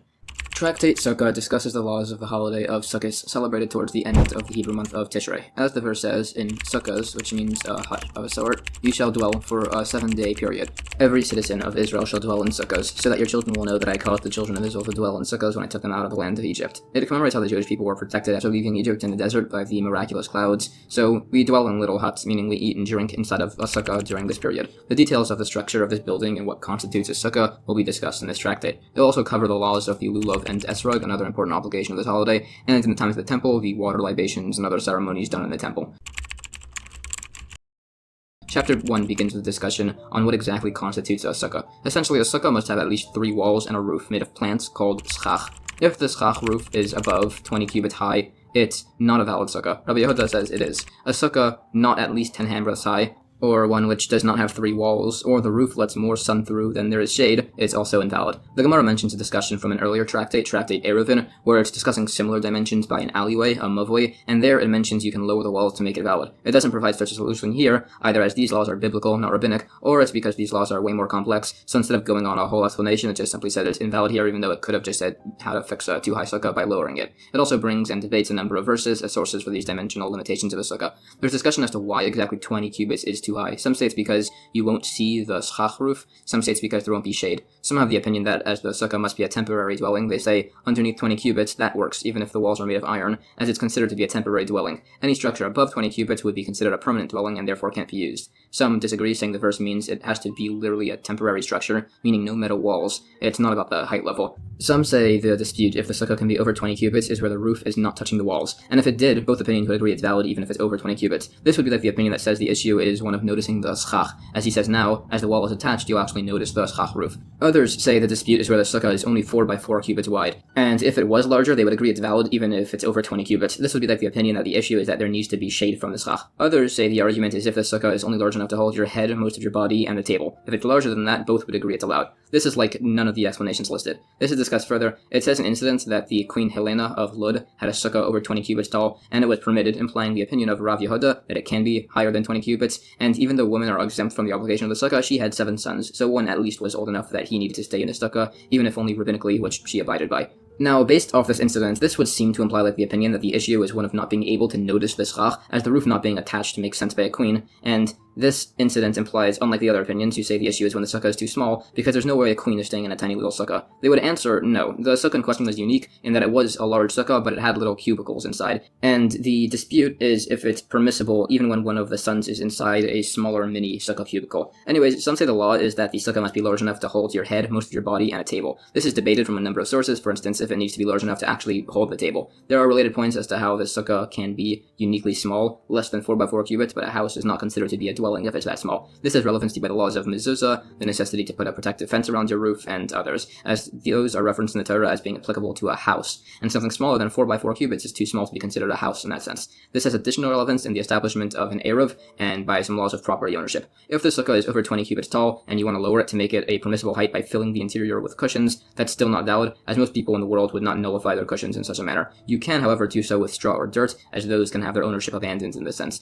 That's if you're explicitly abandoning the straw or dirt. If you just leave it there, and happen to not plan on using it for anything else, it's debated if this works, based on a source. Also, if the sukkah is exactly the minimum height, 10 handbreadths tall, and the leaves of the schach plant roof hang lower than the amount, some say it's valid if there's still more shade than sunlight. Others disagree, as it's an uncomfortable dwelling place and not a place you would normally dwell in. Also, if the sukkah is too high, you can have an elevated wall put on one of the sides that has its measurements be small enough that it's permissible for it to be valid. You can even put it to the side, like this, if there's under a 4-cubit gap between it and its opposite wall. This is relevant, as this third wall here is not valid, but the principle of a bent wall applies. That if the schach doesn't quite reach the wall, it's fine if the gap is under 4 cubits. Similarly, if you build a platform right in the middle of a too high sukkah, it's still valid if there's less than 4 cubits from the platform to the walls, due to the same principle, which can also apply in every direction at once. Also, if the sukkah is too low, under 10 handbreadths, and you dig a pit in the sukkah to make it a permissible height, it's valid if there's less than 3 handbreadths from the edge of the pit to the walls. This is different than the other case, where they needed only a 4-cubit distance, as those have legal walls that are just too high. Here, we require a stricter measurement. Another unique case, if the sukkah is too high, and there's a 10 handbreadth tall pillar inside, some say you should extend the partitions of the pillar to the schach above, making a sukkah on top of the pillar. Others say that those walls are just not noticeable enough to be valid.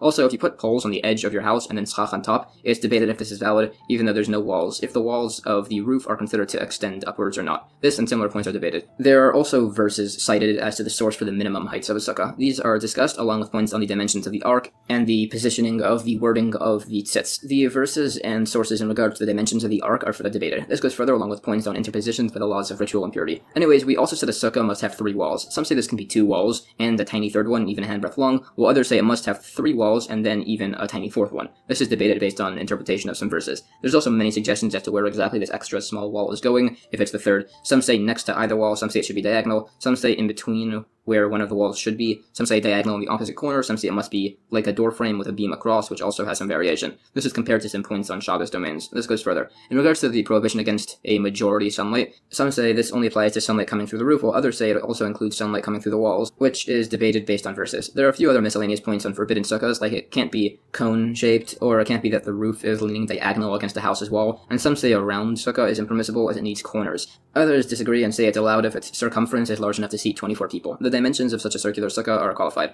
There are several other miscellaneous types of sukkahs that are discussed in regards to their permissibility, like certain types of huts used during the rest of the year now being used as a sukkah. New Mishnah. Beis Shammai says you cannot use an old sukkah. Beis Hillel says you can. An old sukkah is one built over 30 days before the holiday sukkahs. However, if it was built specifically for sukkahs, it's valid if it was built whenever throughout the year. The Gemara says the verses which source these opinions and some related points. New Mishnah. If the sukkah is built beneath a tree, it is as if it was built inside a house and is invalid. A sukkah built on top of the sukkah, where only the top one is valid. Rabbi Yehuda says that if no one is staying on the top one, the lower one is also valid. The Gemara says an opinion that the prohibition against building the sukkah beneath the tree is if the tree provides more shade than sunlight, hence the comparison to being built inside a house. The issue is if the tree branches are mixed with the schach roof. There are related points. It cites the sources for not staying in a stacked sukkah, and discusses a few possible cases where both sukkahs are valid, where the lower sukkah has more sunlight than shade, the upper one has more shade than sunlight, and the upper roof is within 20 cubits. Both could be invalid if both have more shade than sunlight and the upper roof is above 20 cubits. It could be that just the lower one is valid if its shade is greater than its sunlight and the upper one's roof sunlight is greater than its shade and both are within 20 cubits. Just the upper one could be valid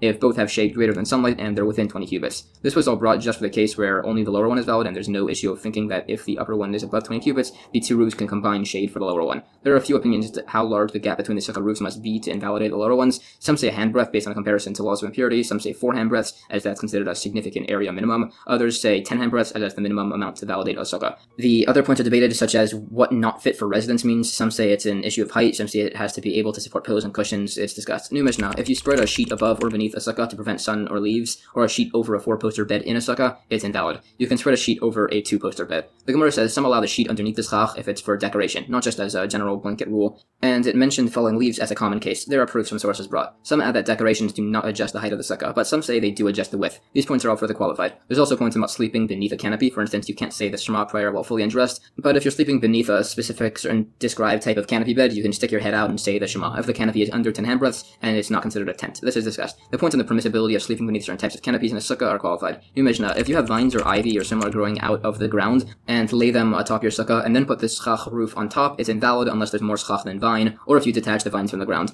Anything susceptible to impurity or something that doesn't grow from the ground cannot be used as schach. Otherwise, it can. The Gemara says an opinion that if you sever the vines from the ground, you still need to pick them up and put them back down. This is debated along with comparison to a similar concept by tzitzit strings, where they were made in an impermissible manner but are being cut in a manner that turns turns them into permissible tzitzis. These points are discussed along with sources for these parameters. There are further sources mentioned. New Mishnah. Bundles of straw, wood, or cane cannot be used as schach so long as they're bundled, but they can be used when they're untied. Any of the items which we've said were impermissible as the schach roof can be used as the walls. The Gemara says the source for these points, and they're discussed. There are particularities in regards to things which are susceptible for impurity being used as schach. For instance, there's variation by certain types of arrow shafts being used as schach, depending on if the shaft is connected to the arrowhead. If the shaft goes into the arrowhead, it'd be allowed. If it's hollow and the arrowhead has a part which goes into the hollowed shaft, it would not be allowed based on laws of impurity in regards to receptacles. Further, in regards to impurity, you can use unprocessed flax, not combed flax, and they're unsure if you can use partially processed flax. There are also certain herbs listed that you can use. There are other points in various forms of vegetation. It also defines a bundle. One thing bound is not a bundle. 3 things bundled are considered a bundle. The sources are also discussed. There are certain types of bundles which are permissible to be used as schach. Bundles from surah can be used, as those are only bundled to be sold in set amounts. Cone-shaped huts made of tied willow branches can be used if their knots are undone, but the braiding of the branches is still in place. Or possibly it's just the upper knots that were undone, but it's not considered to be a bundle as it's not made to be carried. There are other types of produce discussed as to whether you can use them as schach. There are other points also in regards to the laws of impurity, and these are discussed further. New Mishnah. There's a debate if you can cover the sukkah with boards as schach. If there's a board 4 handbreadths wide on the sukkah, it's still valid as long as you don't sleep right beneath it. The Gemara says the debate by boards is either where they're over 4 handbreadths, and the issue is whether they're allowed as they resemble a roof. Others say they're smaller than that, and they would both hold that if they're larger than 4 handbreadths, they're invalid, and also if they're under 3 handbreadths, they'd be valid, as they're just considered to be sticks then. The argument would be if they're between 3 and 4 handbreadths, based off if you hold this is considered to be a significant amount. We try to bring proofs from cases as to who is correct. There are several unique cases discussed to try and figure out what we hold, like a case where there are several boards laying across, a case where they're turned vertical, which is debated if this is allowed, and further. New Mishnah. If there's a roof over your sukkah structure already made of boards, if they're not plastered, one opinion says Beitzah would hold that you have to loosen the boards and also remove a board between every 2, while Beitzah would say you could just loosen them or remove a board between every 2. Others say you just need to take out the boards with no loosening being necessary. The Gemara debates the sources and these opinions. New Mishnah. If your sukkah's roof is made of an invalid schach, like a spit or bedsides, if the gaps between them is as wide as the item itself and the gaps are filled with schach, it's valid. If you hollowed out a haystack to make a sukkah, that's not valid. The Gemara discusses these opinions and some contradicting ones, saying our case is where the gaps are wide enough that you could easily put one of the items in between. Or they're actually the same size and the valid schach is being laid across them perpendicularly. It also discusses bedsides, which aren't susceptible to impurity and are still impermissible, which would possibly mean worn clothes are also impermissible, but we say the bed actually is considered a utensil, as it has a long side with 2 legs or a short side with 2 legs. How this exactly makes it a utensil and susceptible to impurity is explained from those points. It also discusses how worn clothes are impermissible to cover your sukkah with, and what constitutes worn clothes, saying patches less than 3 by 3 finger breadths. There are similar points. In regards to hollowing out a haystack as a sukkah, some would allow it if there was a cavity within a handbreadth high and 7 long that you widened, and proofs are brought. New Mishnah. If the walls of the sukkah are built from the top down, if the wall winds up being 3 handbreadths above the ground, it's invalid. By the inverse, if there's a gap between the wall and the schach when you built it from the bottom up, it's valid so long as the wall is above the minimum height. Others disagree, saying it's permitted even if there's a gap by the bottom. The Gemara says this latter opinion holds this, as he says a suspended partition is a valid partition. This is also discussed by the laws of Eruvin, by page 86a of Tractate Eruvin, in regards to a cistern between 2 courtyards, where exactly the partition needs to be within to act as a divider. This is further discussed. Some say a mat that is a bit over 4 handbreadths is valid as a sukkah wall, as you could suspend it midway between the ground and the roof, with only less than 3 handbreadth gaps between them. This is said to show that the principle of lovehood, that small gaps in walls being under 3 handbreadths are legally considered to be sealed off, and this could apply twice on a wall. This wouldn't work by a large sukkah, as you'd need a mat a bit over 7 handbreadths. There are further related points. New Mishnah. If the schach is 3 handbreadths away from one of the walls, it's invalid. If there was a hole knocked into the middle of your roof and you put schach inside, it's invalid if there's a gap of over 4 cubits between the walls and the schach. This also applies by a courtyard with a bunch of porches sticking into it that you put schach over. Also, if there's a large sukkah where the roof just has a surrounding square of stuff that can't be used as schach, with a schach in the middle, 4 cubits away from the roof, it's invalid. The Gemara says that it gave all of these different examples, as if it was just the breached house, you might have thought that it was unique as the walls were built for the house, so they could be considered connected, unlike by the porch case. So we need both of these. And we need the third case, is there the surrounding area is invalid as schach, so we bring it to establish that it's not unique and the above rules still apply. There's debate as to how wide an open space or strip of invalid material needs to be to invalidate the sukkah. Some say an open space needs to be 3 handbreadths and a forbidden material needs to be 4, which is debated based on their logics. Some say those different types of forbidden strips don't combine as they have different measurements. This point is debated. It also argues with the source of these opinions. Further proofs are brought and disproven. It also says if there's a gap in your schach 3 handbreadths wide, wide, it can be reduced with sticks or even spits, which are typically invalid. You cannot use spits by a small sukkah. This point is debated, and in regards to the laws of impurity and some related points. If the schach is placed across porches that have poles at their ends, they're valid. If they don't, it's debated. Possibly yes, as you could say the edge of the roof is considered to stretch downwards, but we say not here, as it's considered to be an open alleyway anyways, which is invalid. This is further discussed. These points are further debated, with several unique cases brought. New Mishnah. Some say a sukkah shaped like a cone or leaning against the walls is invalid, as it has no roof. Others say it is valid. The Gemara says, if the sukkah leaning against the wall is either a handbreadth off the ground or away from the wall, it's valid. The opinion that says it's valid either way is as they hold that sloped roofs are considered to be legally roofs. This is discussed citing some cases. New Mishnah. A large reed mat, if used for reclining, is susceptible to impurity and cannot be used to cover a sukkah. If it was made for covering a sukkah, it's not susceptible to impurity and can be used as schach. Others say this also applies to small reed mats. The Gemara discusses qualifications on these opinions. This is discussed further, along with some additional laws on impurity. These are further discussed along with the uses of different types of mats, and an opinion that you can use a mat that doesn't have a rim, which we have some sources for. And that's the end of chapter 1. Chapter 2 of Tractate Sukkah discusses some additional laws of the Sukkah, the special hut that's dwelled and eaten within on the holiday of Sukkos. The Mishnah says, as you eat, drink, and sleep in the Sukkah, although many have a custom not to sleep in a Sukkah nowadays, although that's a side point, it's invalid to sleep underneath your bed. Others say you could. We bring an opinion where a sage, Rabban Gamliel, heavily implied that it's not allowed. The Gemara says the bed is 10 handbreadths high, thus creating a barrier between it and the Sukkah. There are also points in the laws of impurity. There's some verses cited as source, and it discusses the points on impurity further. There are additional qualifications on this. New Mishnah. If your sukkah is built on top of bedposts, it's valid. Some say if the sukkah can't stand on its own, it's not valid. The Gemara says the opinion that disallows the bedposts, it's either as it's not fixed in place, or as they're susceptible to impurity. There's a practical difference by schach on top of iron stakes on the ground, which are fixed in place but susceptible to impurity. Based on this, some say if the schach is just resting on a frame above the bed, it's valid, as it's fixed and not susceptible to impurity. New Mishnah. A sukkah that is midovlulus, which is about to be defined. If the shade is greater than the sunlight, it's valid. If the sukkah is thickly covered, like a house, it's valid, even if you can't see the stars through it. The Gemara asks, what exactly is a midovlulus sukkah? Some say it means a sukkah with a very thin schach. Some say it means where each reed is a different height than the one next to it. Some say the Mishnah means that a thin schach sukkah is valid when its shade is greater than its sunlight. Some say it means it's that a staggered reed sukkah is valid as is a sukkah where its shade exceeds its sunlight. The point on the sukkah with the staggered reeds, the cases where there's less than 3 handbreadths of open space between reeds. If it's more, it's an invalid sukkah. Some say that even if it's higher than that amount, but the reeds are a handbreadth wide, it's still valid, as you can view it as if it's lower. This is based off a similar case by laws of impurity. There's a different case argued by laws of impurity, which seems to imply that this would be allowed even if the boards are less than a handbreadth wide, but this is disproven. We say if the sukkah's sunlight and shade are precisely equal, it's considered invalid if this equality level is at the level of the schach. They can be at the same level by the floor of the sukkah. We said a thickly covered sukkah is still valid if the stars can't be seen through it, but there's a debate if it's allowed if sunlight can't be seen through it. New Mishnah. If your sukkah is built on top of a wagon, meaning it's mobile or on a ship, it's still valid, and you can go up on it on the holiday. If the sukkah is built on a tree or on a camel, it's a valid sukkah, but you're not allowed to climb up there on a holiday due to other prohibitions. If 2 of the sukkah's walls are in a tree and 1 is man-made, or 2 are man-made and 1 is in a tree, it's a valid sukkah, but you can't go in it on the holiday. If there are 3 man-made walls and 1 on a tree, meaning it could stand even without the tree, it's valid and you can go up there on the holiday. Basically, if the sukkah can stand by itself without the tree, it's valid, and you can go up there and use it on the holiday of Sukkos. The Gemara mentions, based on a related case by building a boat on a ship, that this reflects the opinion of Rabbi Akiva, and Rabban Gamliel disagrees. They both agree that such a sukkah is not allowed if it can't withstand a typical land wind.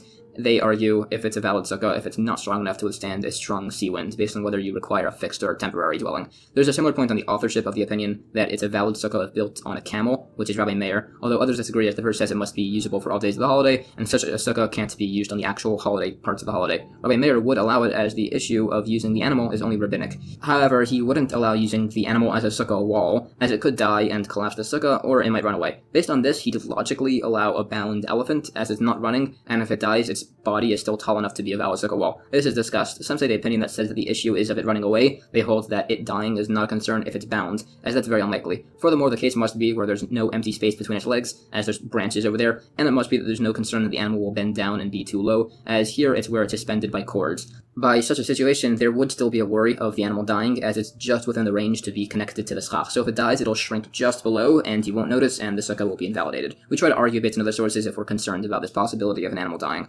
Whether or not such a thing is a concern is further debated from other sources. We end up actually disproving this, and we say that actually Rabbi Meir's issue with the animal wall is that he holds that a wall can't be something that stands due to it breathing, and others say it must be a man-made wall. There's a practical difference by a wall held up by an inflated wineskin. If you hold that breath is an issue, that's invalid. If you say it must be man-made, then it would be allowed. These points are further discussed. New Mishnah. If the walls of your sukkah are trees, it's valid. The Gemara says, but we say that a partition which can't withstand wind isn't a valid partition, so these trees must be really sturdy, and they won't sway, and the branches are woven together with other branches, and the point is that there's no concern of using the tree on the holiday, hence its permissibility. This is further discussed. The point on if something which sways in wind is an invalid partition is further debated. New Mishnah. If you're traveling on a mission to accomplish a mitzvah, a good deed of some sort, you're exempt from the obligation of sukkah. The sick and their attendants are exempt from sukkah.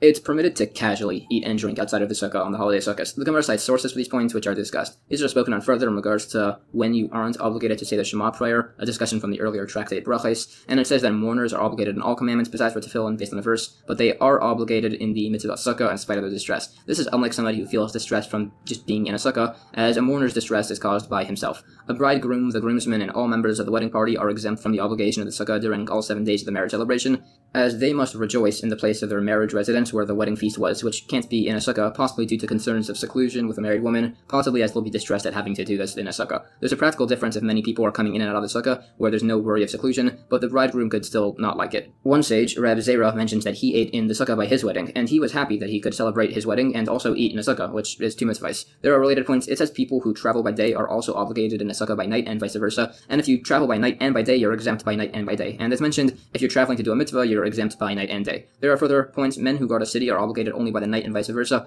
and people who guard day and night are always exempt, and people who guard gardens and orchards are always exempt. They don't just make a sukkah in the field to live in, either as you need to dwell in a sukkah like you live the rest of the year, and that'd be way too uncomfortable, or it's as he's not doing a very good job guarding the orchard if he can sleep in a sukkah, and someone's going to end up stealing. There's a practical difference if he's guarding a pile of fruit, which can be viably watched from inside of a sukkah. There's definition as to what qualifies as sick to be exempt from the sukkah, along with some unique exemptions, like to sleep under a canopy in the sukkah due to mosquitoes, or outside the sukkah due to the sand in the sukkah smelling poorly and causing distress. If the issue is distress, only the distressed person is exempt, not also his attendants, like by a sick person. We said you can eat or drink lightly outside of a sukkah. This is the volume of 2 or 3 eggs. Others say the amount a student eats before going to class. You cannot nap lightly outside of a sukkah in case you fully sleep. This is discussed as to why, and some say that it's because even a light nap is considered to be sleep. There's debate in regards to napping while wearing tefillin and what exactly constitutes a nap. This is further discussed, although it's all spoken on earlier in Tractate Brachos. New Mishnah. The sage Reb Yochanan ben Zakkai once brought food only for tasting into a sukkah to eat it, and Rabban Gamliel brought 2 dates and a pail of water into a sukkah, and Reb Tzadok ate food with a volume of less than a cloth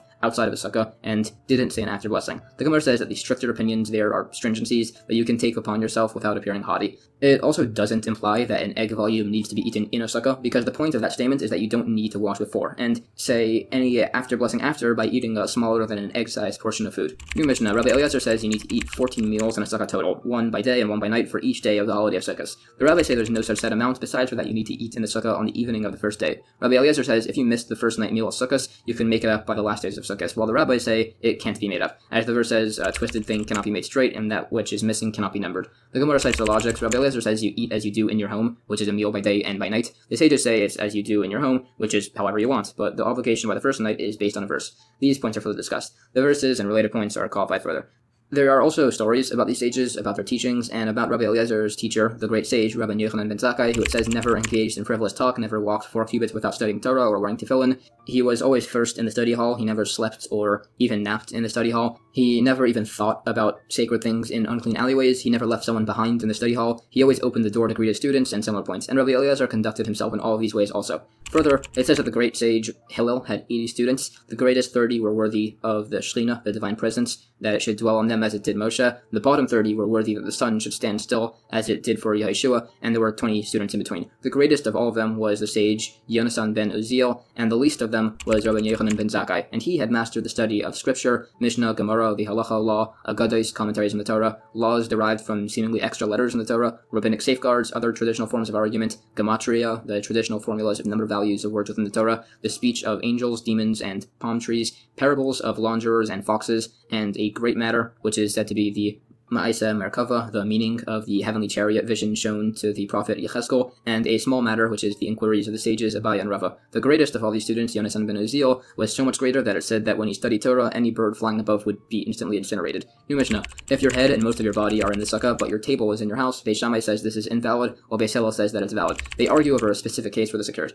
Women, slaves, and minors are all exempt from the obligation of the sukkah, but a minor who does not need his mother is obligated. Once Shammai's daughter-in-law gave birth and was stuck in bed, so Shammai removed the roof over her bed and put schach above for the child. The Gemara cites verses to source these points. These are further qualified. A minor who does not need his mother is defined as either a child who can use the restroom by himself, or that when he wakes up he doesn't incessantly call for his mother. The point is that Shammai is stringent by this incident, and holds that even minors who still need their mothers are obligated with the sukkah. New Mishnah. All 7 days of Sukkos, your sukkah is your fixed residence, and your regular house is considered your temporary residence. If rain was falling into your sukkah, you can leave if it's intense enough that your porridge gets ruined from the rain. This is comparable to a parable of a slave who brings wine to his master and the pitcher is poured on his face. The Gemara describes making the sukkah a fixed residence. You bring your nice utensils there along with your nice linens, and you eat, drink, and relax in the sukkah. The verses are cited. It also says drinking cups can stay in the sukkah, but eating utensils should be brought back inside. Earthenware jugs and pails of water should be kept outside the sukkah. A lamp should be kept inside a large sukkah, but not in a small one. It clarifies that the porridge being ruined by the rain is made of split beans, which spoils very quickly in water. Related points are discussed. Also, if it started raining while you slept in the sukkah, so you go inside and then it stops raining, you can just continue sleeping inside. The analogy of the slave bringing wine was that actually the master dumped the wine on the servant, saying, "I don't want your service."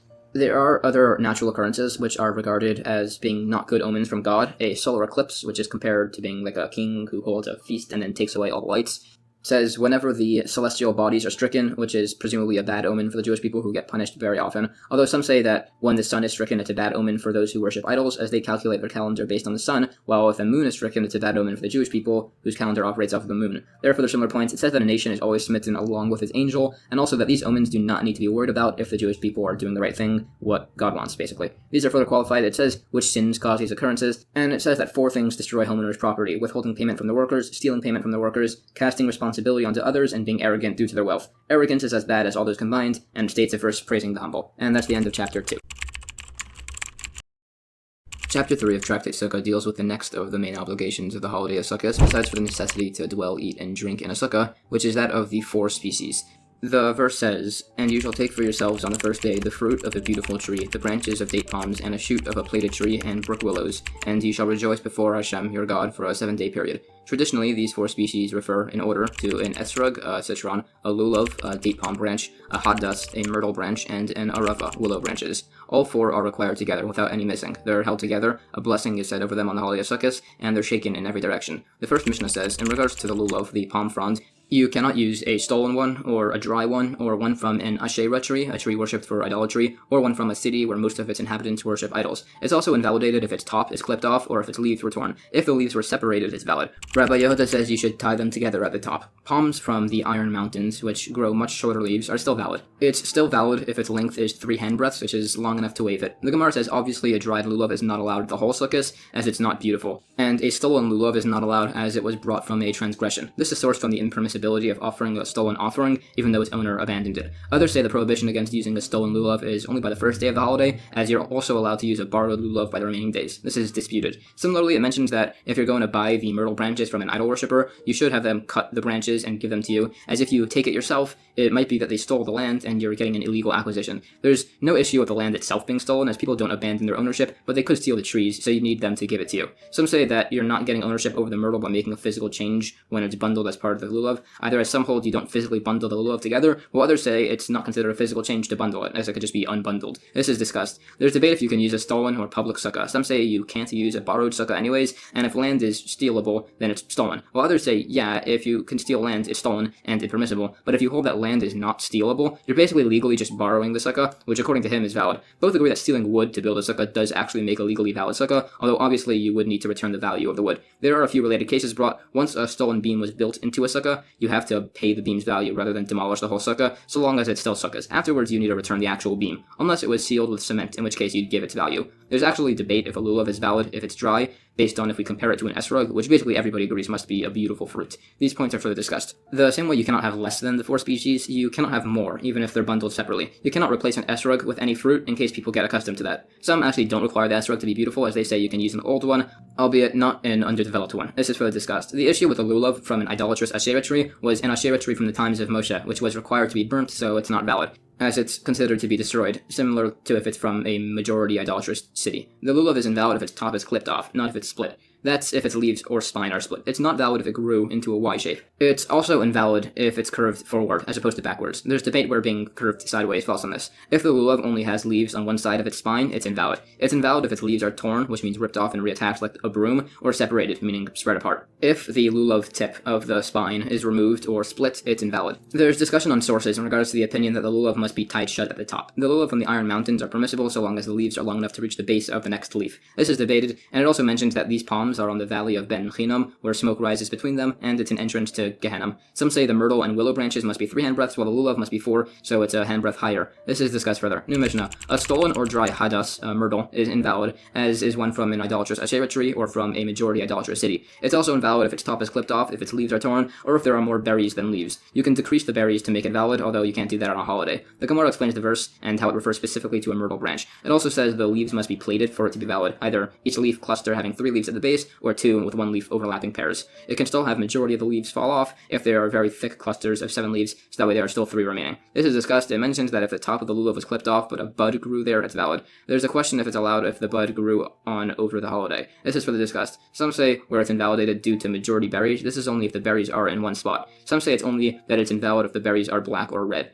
Some say it's permissible to remove the berries even after, when it was bundled to the lulav, as they say that the bundling is just to designate it for the mitzvah, so it's not yet rejected due to its unfitness. We said you can't remove the berries on the holiday, but if you did, it's valid, meaning the cases where they turned black before the holiday, meaning you can't learn anything from this in regards to where the article was originally fit and valid for use but then became rejected, if you can still fix and use it by other laws. This is further discussed. It also says if your lulav bundle gets undone on the holiday, you can't tie a knot, so some say to just wrap a strap around it and tuck it in, meaning they disagree with the opinion that you can make a bow knot on a holiday, and they disagree with the opinion that the lulav needs to be tied with a proper knot. New Mishnah. A stolen or dry arava willow is invalid, as is one from an idolatrous Asherah tree or from a majority idolatrous city. It's also invalid if the top was clipped off, its leaves were torn, or if its leaves were round. If it's withered, if a portion of its leaves fell off, or if it's from a field, it's still valid. The Gemara cites sources, specifically that it should be a brook willow, but based on verses, even field willows work. This is all discussed further. There are also physical descriptions of a valid willow, and points on the definition of several words. New Mishnah. You take 3 hadassim myrtle, 2 aravis willows, 1 lulav palm, and 1 esrog. The hadassim are valid even if only 2 are clipped. Some say they're valid if all are clipped. Some say only need 1 of each. The Gemara discusses these points. It says we follow the opinion that all of the hadassim can be clipped. The last opinion is actually stricter, as 1 unclipped myrtle is rarer than 3 clipped ones. New Mishnah. A stolen or dry esrog is invalid, as is one from an idolatrous Asherah tree or from a majority idolatrous city. It's also invalid if it's from a within 3-year-old tree, or if it's of teruma tithes, which are impure. If it's of pure teruma, you shouldn't use it, but if you did, it's valid. There's debate if it can be from questionably tithed produce. If it's from Meiser Sheni tithes within Jerusalem, it's better not to, but it's valid if you did use it. If there's a defect on the esrog, like boils over majority, or it's pitum, this part over here, was removed, or it's peeled, or split open, or punctured with a piece missing, it's invalid. It's valid if the boils are on the minority, if the stem is missing, or it was punctured, but no piece is missing. An Ethiopian esrog is invalid. There is debate if a leek green esrog is permitted. The smallest possible size of a valid esrog is debated, either a walnut or the size of an egg. The largest, some say that 2 of it can be held in one hand, others say that there is no maximum size. The Gemara cites sources for these points. Again, it cannot be from an Asherah tree, which would be destroyed, as would be the esrog. There's debate over why a 3-year-old tree esrog is invalid. Some say because those fruits can't be eaten. Some say because it has no monetary jurisdiction. This is discussed. The points on tithes are also qualified.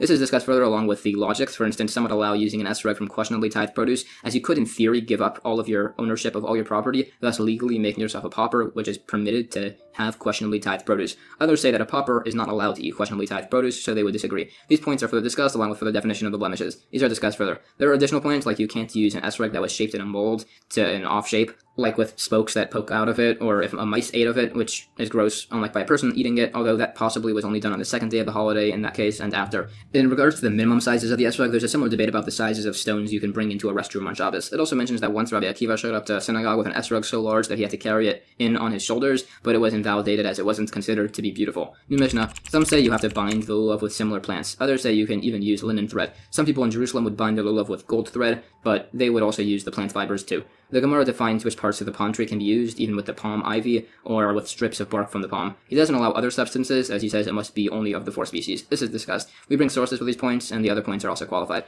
There are other points. Some say not to poke the lulav down into the bundle, which will tear off some leaves and create interposition. But others say that's not interposition, as it's of the same species. There are similar points. It also says that some hold you can't smell the myrtle in the lulav, as it's typically used for smelling, and it's been designated for a mitzvah, while lulav can be smelled, as it's normally designated for eating. However, normally on a typical Shabbos, you would be allowed to smell a myrtle attached to a tree, as you won't cut it off, but you can't smell an esrog attached to a tree, as you might end up cutting it off. Also, you hold the lulav in the right hand, as it has 3 of the parts of the mitzvah, and the esrog in the left hand, as that's just 1.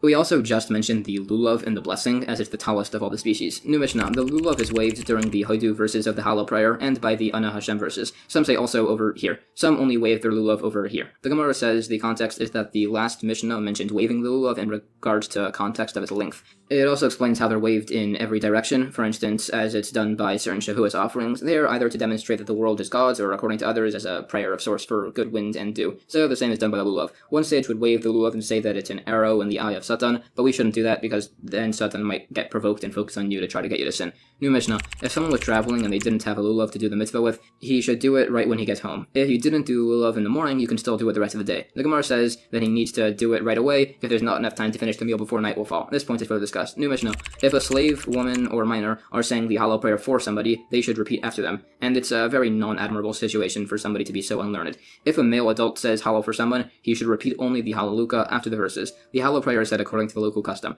The Gemara mentions similar points, like that it's improper for a person to have his wife or kids say their after blessings for him. It also lists the custom as to the exact wording of the Hallel prayer as it said. Some say that if you listen to somebody recite a text and you don't respond, you've still fulfilled your obligation based off some verses. There are further points on the proper reading of the Hallel prayer. These are further discussed. New Mishnah, during the sabbatical year, once every 7 years, where the crops cannot be farmed, if you purchase a lulav from someone ignorant, you should also have him give you the esrog as a gift, as you can't purchase it during the year. The Gemara says if the guy doesn't want to give it to you as a gift, you include the cost as part of the lulav. You can't just buy the esrog, as buying Shemitah produce from this year has the money attain a special status that it must be spent during this year, and the concern is that the ignorant individual will keep it until after, and we bring sources. The lulav in question is permissible to buy, as this lulav in question was one that was grown during the 6th year, before the Shemitah year, while the esrog goes according to the date that it was picked. This is debated. These points are discussed further. If further qualifies point on the sanctity of Shemitah sabbatical year produce. This goes on for a bit. New Mishnah. By the temple, the lulav and esrog were taken into the temple all days of Sukkos, and everywhere else it was just by the first day. But after the temple was destroyed, it was instituted by Rabbi Yochanan ben Zakkai to shake the lulav all 7 days of the holiday in commemoration, and similarly, by the day of the waving of the barley offering on the 2nd day of the holiday of Passover, they would not eat any of the new crop of grain. The Gemara cites verses as sources. These institutions were made as Mashiach could come at any moment and the temple could be rebuilt, and we don't want anybody to make any mistakes based on what they did in prior years. This is more precisely qualified, and this is discussed further. New Mishnah. If the first day of Sukkot falls out on a Shabbos, you don't shake the lulav and esrog. However, that was done in the times of the temple on Shabbos. So everybody would bring the lulav to the synagogue on Friday, and then they would make sure they got their correct ones on the Shabbos. As on the first day of Sukkot, you have to use your own lulav. If Shabbos was the first day of Sukkot, and you forgot it was Shabbos, so you carry your lulav in a public domain, which is not allowed, you're not liable as it was to do a mitzvah. The Gemara cites verses as sources for these points, and they're discussed. This is all further qualified. New Mishnah. A woman can take the lulav back from her son or husband and put it in water on Shabbos so it won't wilt. Some say you can actually add water on the holiday, and on the intermediate days of the holiday you can change the water. A minor who knows how to shake the lulav is obligated to do so. The Gemara says it mentions a woman doing this to clarify that it's not muktzah, impermissible, for her to touch on Shabbos, even though she's exempt from the commandment of lulav. It also says that a minor who knows how to wear tzitzis is obligated to do so. If he knows how to guard the sanctity of tefillin, his father should buy him tefillin, and if he knows how to talk, he should be taught Torah and how to say Shema. Torah here is the verse Torah Tzivah Moshe, and Shema is just the first verse of the Shema. There are other things in regards to laws of purity. For instance, if a minor knows how to deal with, he's obligated within them. It even says that if a minor knows how to slaughter an animal, that's permissible, as long as it's done with supervision. Also, you can have the paschal offering for a minor if he can eat in all his volume of it, or according to some, if he can differentiate between edible and inedible food. And that's the end of chapter 3. Chapter 4 of Tractate Sukkah further discusses the laws and obligations of the holiday of Sukkos. The first Mishnah says, the waving of the lulav and the arava can be done for 6 or 7 days by the temple. The obligation to say the Hallel prayer and to rejoice is for 8 days, and the obligation to dwell in the Sukkah and to bring the water libation in the temple is for 7 days. The playing of the flute during the water libation was for 4 or 6 days. Lulav could have been done for 7 days if the Shabbos is on the first day of Sukkot, and for 6 days if Shabbos is on any of the other days. The arava, the willow ceremony, would be 7 days if the last day falls out on Shabbos, and 6 if the Shabbos falls out on any of the other days of the holiday. The obligation of the lulav was fulfilled in the times of the temple by going to the Temple Mount on the first day. If it was a Shabbos, they would leave their lulavs there from Friday, and they would be arranged on benches, and the elderly would have them put in a special chamber for them. And just to be safe, as you have to use your own lulav, everybody would say that if somebody accidentally took their lulav, it should be given to them as a gift. Then, on Shabbos, they would pass out all the lulavs, and it got a bit too chaotic, so they instituted that on Shabbos, everyone would just shake lulav at home. The Gemara explains the issue with carrying the lulav on Shabbos to be as a preventative measure against people carrying it to an expert to learn how to use it. The qualifications of the stringency are further discussed. It also mentions that the Arava willow ceremony overrides Shabbos to publicize the fact that it's of biblical origin. This differs from the Lulav, where there's a concern of violating the Shabbos, as the Arava ceremony wasn't done by everybody. It was done as a service in the temple, unlike the Lulav and Esrog, which is done by everybody. These points are further discussed. There's some additional clarification on points of these laws. Nowadays, the Arava ceremony of saying a few additional prayers with some willow branches, along with a few other points, has a minimum amount. It's done with just a willow branch and not using a willow from the Lulav, meaning you can't wave the Lulav twice to fulfill this. Others say you can. The minimum of the willow is 3 twigs of a fresh, moist leaf. Others say even a single leaf on a branch works. These practices are further described. It also mentions how the benches were arranged in the temple. New Mishnah. The willow ceremony in the temple time was that there was a place below Jerusalem called Motza, where some would go down and gather willow branches. The Kohanim would then lay them against the altar with their tips bent over the top of the altar, and the trumpets would be blown. They would circle the altar by the first 6 days of Sukkot, saying select prayers which are mentioned. It was also done on Shabbos, but they would gather the willows beforehand and put them in gold barrels filled with water overnight so that way they wouldn't wilt. They would also bring palm branches and strike the ground around the altar. On the 7th day, they would eat the kids' esrogim as a joyous custom. The Gemara says the place was called Motza, as it was exempt from the king's tax. It further describes the process of the ceremony. This is all described further. It also goes through the blessings said on the lulav and esrog, which are these, and additional points. There's also debate as to when you can eat the esrog and similar points. There are additional qualification. There's further points on certain blessings and on certain waving offerings. New Mishnah. Continuing with the prior, the hollow prayer was said for 8 days, as is the obligation to rejoice, here in reference to eating the meat of the shalom offering,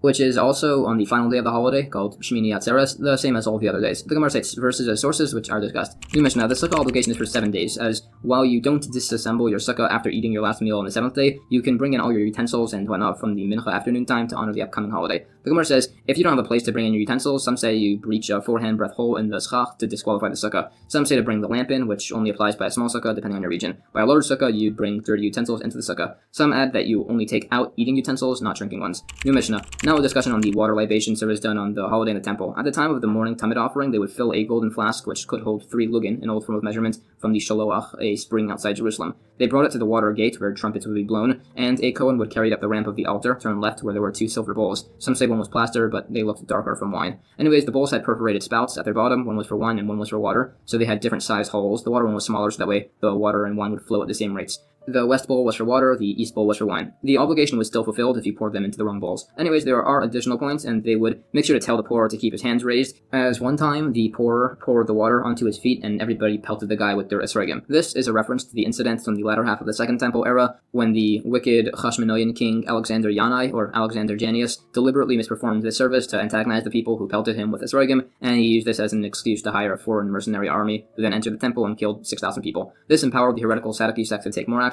and caused even greater issues. Anyways, the water libation was also done on Shabbos. Besides for that, an unconsecrated golden barrel was filled beforehand and stored in a chamber. If it spilled or was uncovered, they would fill more from the kior, which was outside the temple, as you can't use uncovered water or wine. The Gemara cites sources for these points and related discussion on verses. It describes how he went up the ramp and how the other steps of the service were done. It also mentioned that when they pelted the Sadducee heretic with a esrogim, one of the horns of the altar was damaged, so they patched it up with salt so it would look fine. And there are more points on the altar mentioned. This is discussed. It then expounds on several verses on the importance of charity more than any other offering, and that an act of kindness is greater than charity, and similar as to how important those two are. It further qualifies the sequence of the water libations. And that's the end of chapter 4.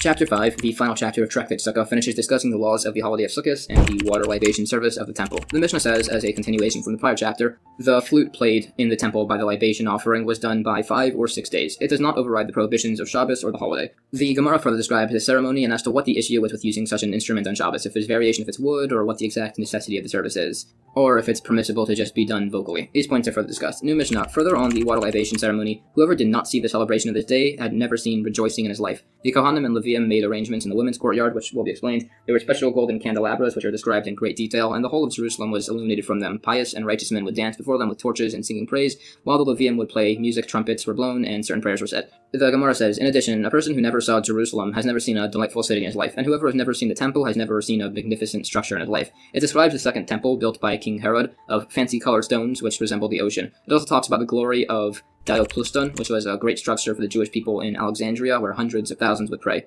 And it's described in great detail. It also says that all of them were killed by Alexander the Great, as they lived in Egypt, which is not allowed. It also says that when Alexander sailed to do this, it only took half the time. The arrangement made in the women's courtyard of the temple was that the women were in the balconies above and the men below, so that way they would celebrate separately without anything improper happening. It mentions a eulogy from the Torah, and some say it'll be in reference to the Mashiach from Yosef, who will precede the final Mashiach and will die in battle. Some say it's a eulogy for the evil inclination, which will be killed.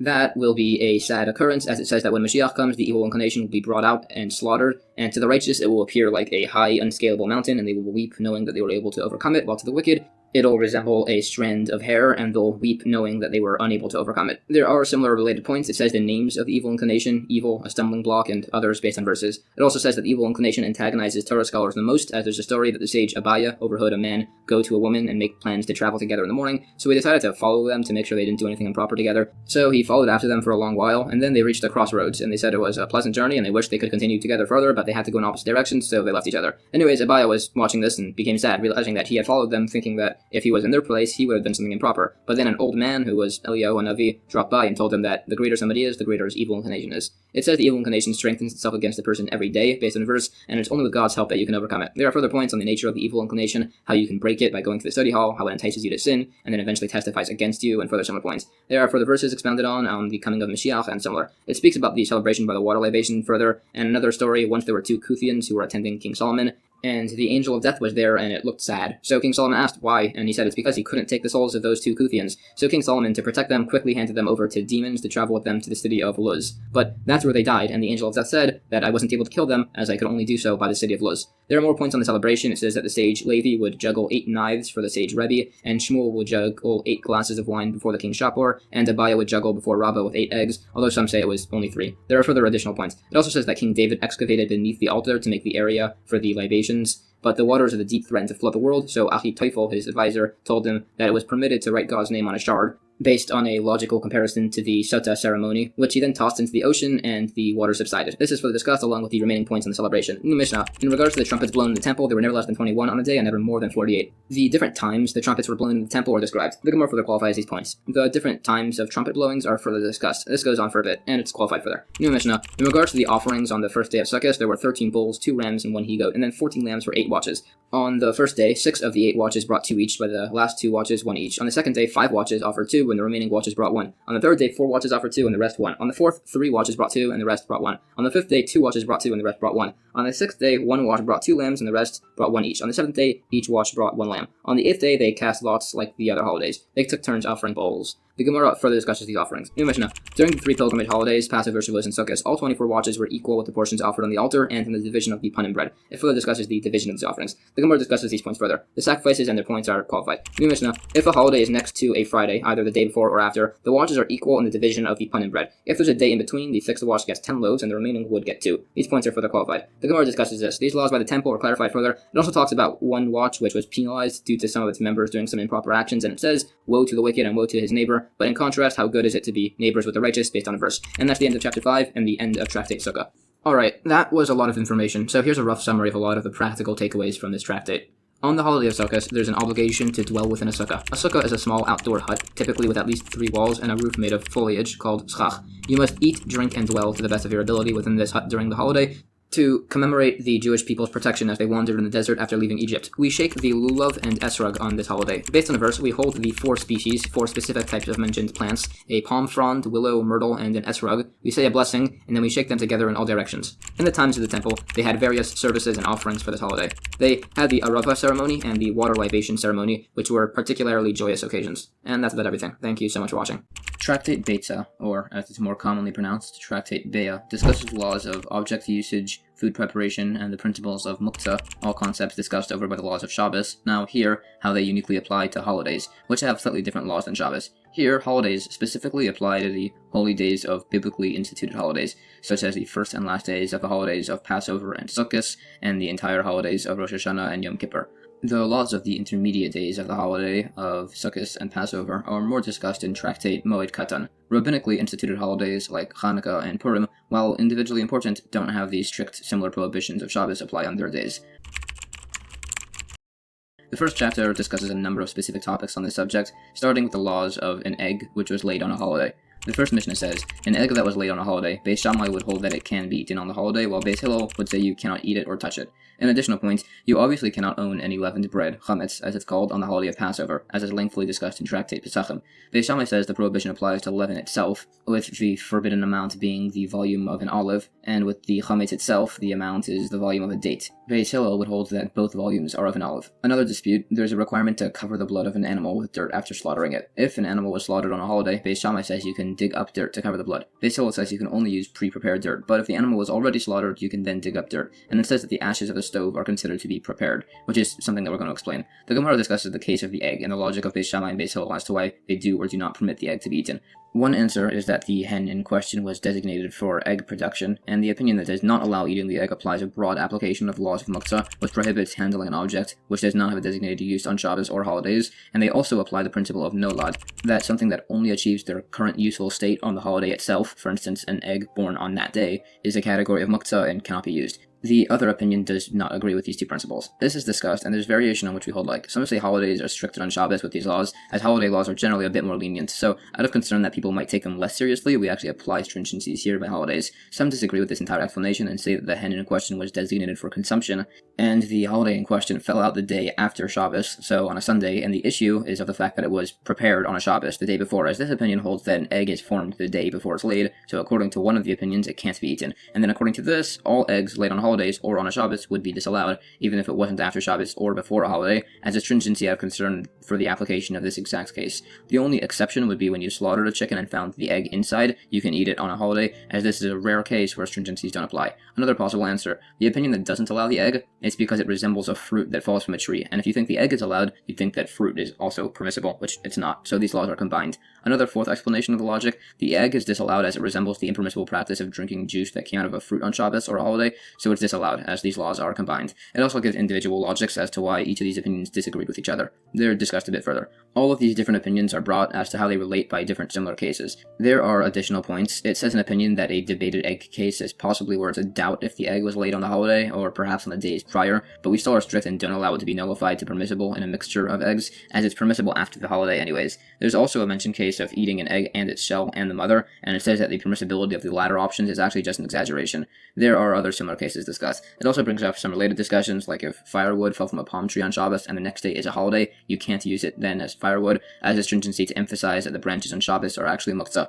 A related issue, if branches fall from a tree straight into an oven on a holiday, you can add pre-prepared wood and burn them. That's not a muktzah issue of moving the prohibited wood, as majority of the wood here is allowed, which is the wood you're moving. Deliberately nullifying the usability of an item which is prohibited, here the bottom wood, is not an issue, as this is only a rabbinic issue, so we don't need to be as strict. There are similar topics discussed onwards. There are also sources brought for this conversation. The sources are explained a bit, and it also discusses the permissibility of eating an egg that was laid on the first day of the holiday of Rosh Hashanah, to then eat it on the second day of Rosh Hashanah, depending on when the testimony for the new moon is accepted. Some say we disallow it to be safe, it's discussed. There's some points on burying a corpse on a holiday, some say we only postpone until after if the burial was not delayed and there's no issue of the body decaying. Others disagree. There are further points on the difference between the first and second days of holidays in regards to things like establishing an Eruv boundary and similar. There's also disagreement on an animal born in this period, and there are issues of muktzah. An opinion says that an egg is considered to be fully formed when it leaves the hen. There's debate as to what this applies to. We bring a number of suggestions, and it says that it's applicable by some laws of sales. The case of applicability would essentially be if somebody specifies that he wants an egg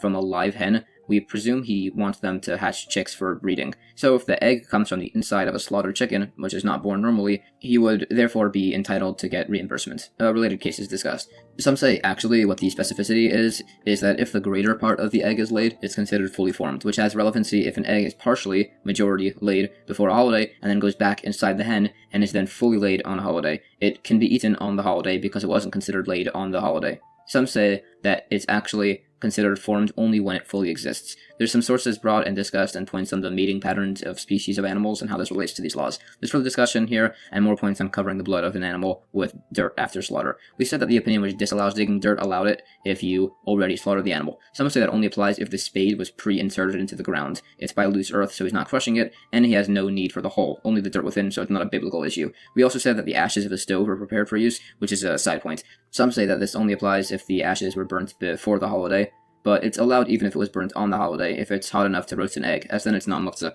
There are some related points discussed. There's sort of discussion on particularities in these laws of covering animal blood. There's also a point on the forbiddenness of separating challah on a holiday. According to one opinion, you can't do it anywhere on a holiday, as a measure of sanctity applies to them, based on a proof. New Mishnah, Beis Shammai says you cannot carry a ladder between dovecots on a holiday. but you can adjust the letter in a dovecot to reach a different window. Beitzah says you can move the letter between dovcots. The Gemara says that this applies in a public domain. Now, unlike by Shabbos, you're allowed to carry things in a public domain on a holiday, but here the opinion disallows carrying the letter in public out of concern that people will think you're carrying it to plaster your roof, which is not allowed. Beitzah says that's not a concern as the ladder is being moved against a dovecot. Both agree it's permitted to carry the ladder in a private domain, although this is disputed. Others say that the disagreement is on carrying the ladder in a private property, and the principal debate is whether we hold that we're concerned about people seeing you do something that looks like a wrongdoing even in privacy. According to this, both would hold that the ladder is disallowed in public. There's also disagreement if you can replace the dovecot ladder. Everyone agrees that an attic ladder can't be replaced, although there's disagreement if you can adjust it to a new window or shift it over by shuffling the ladder legs. These opinions are debated further.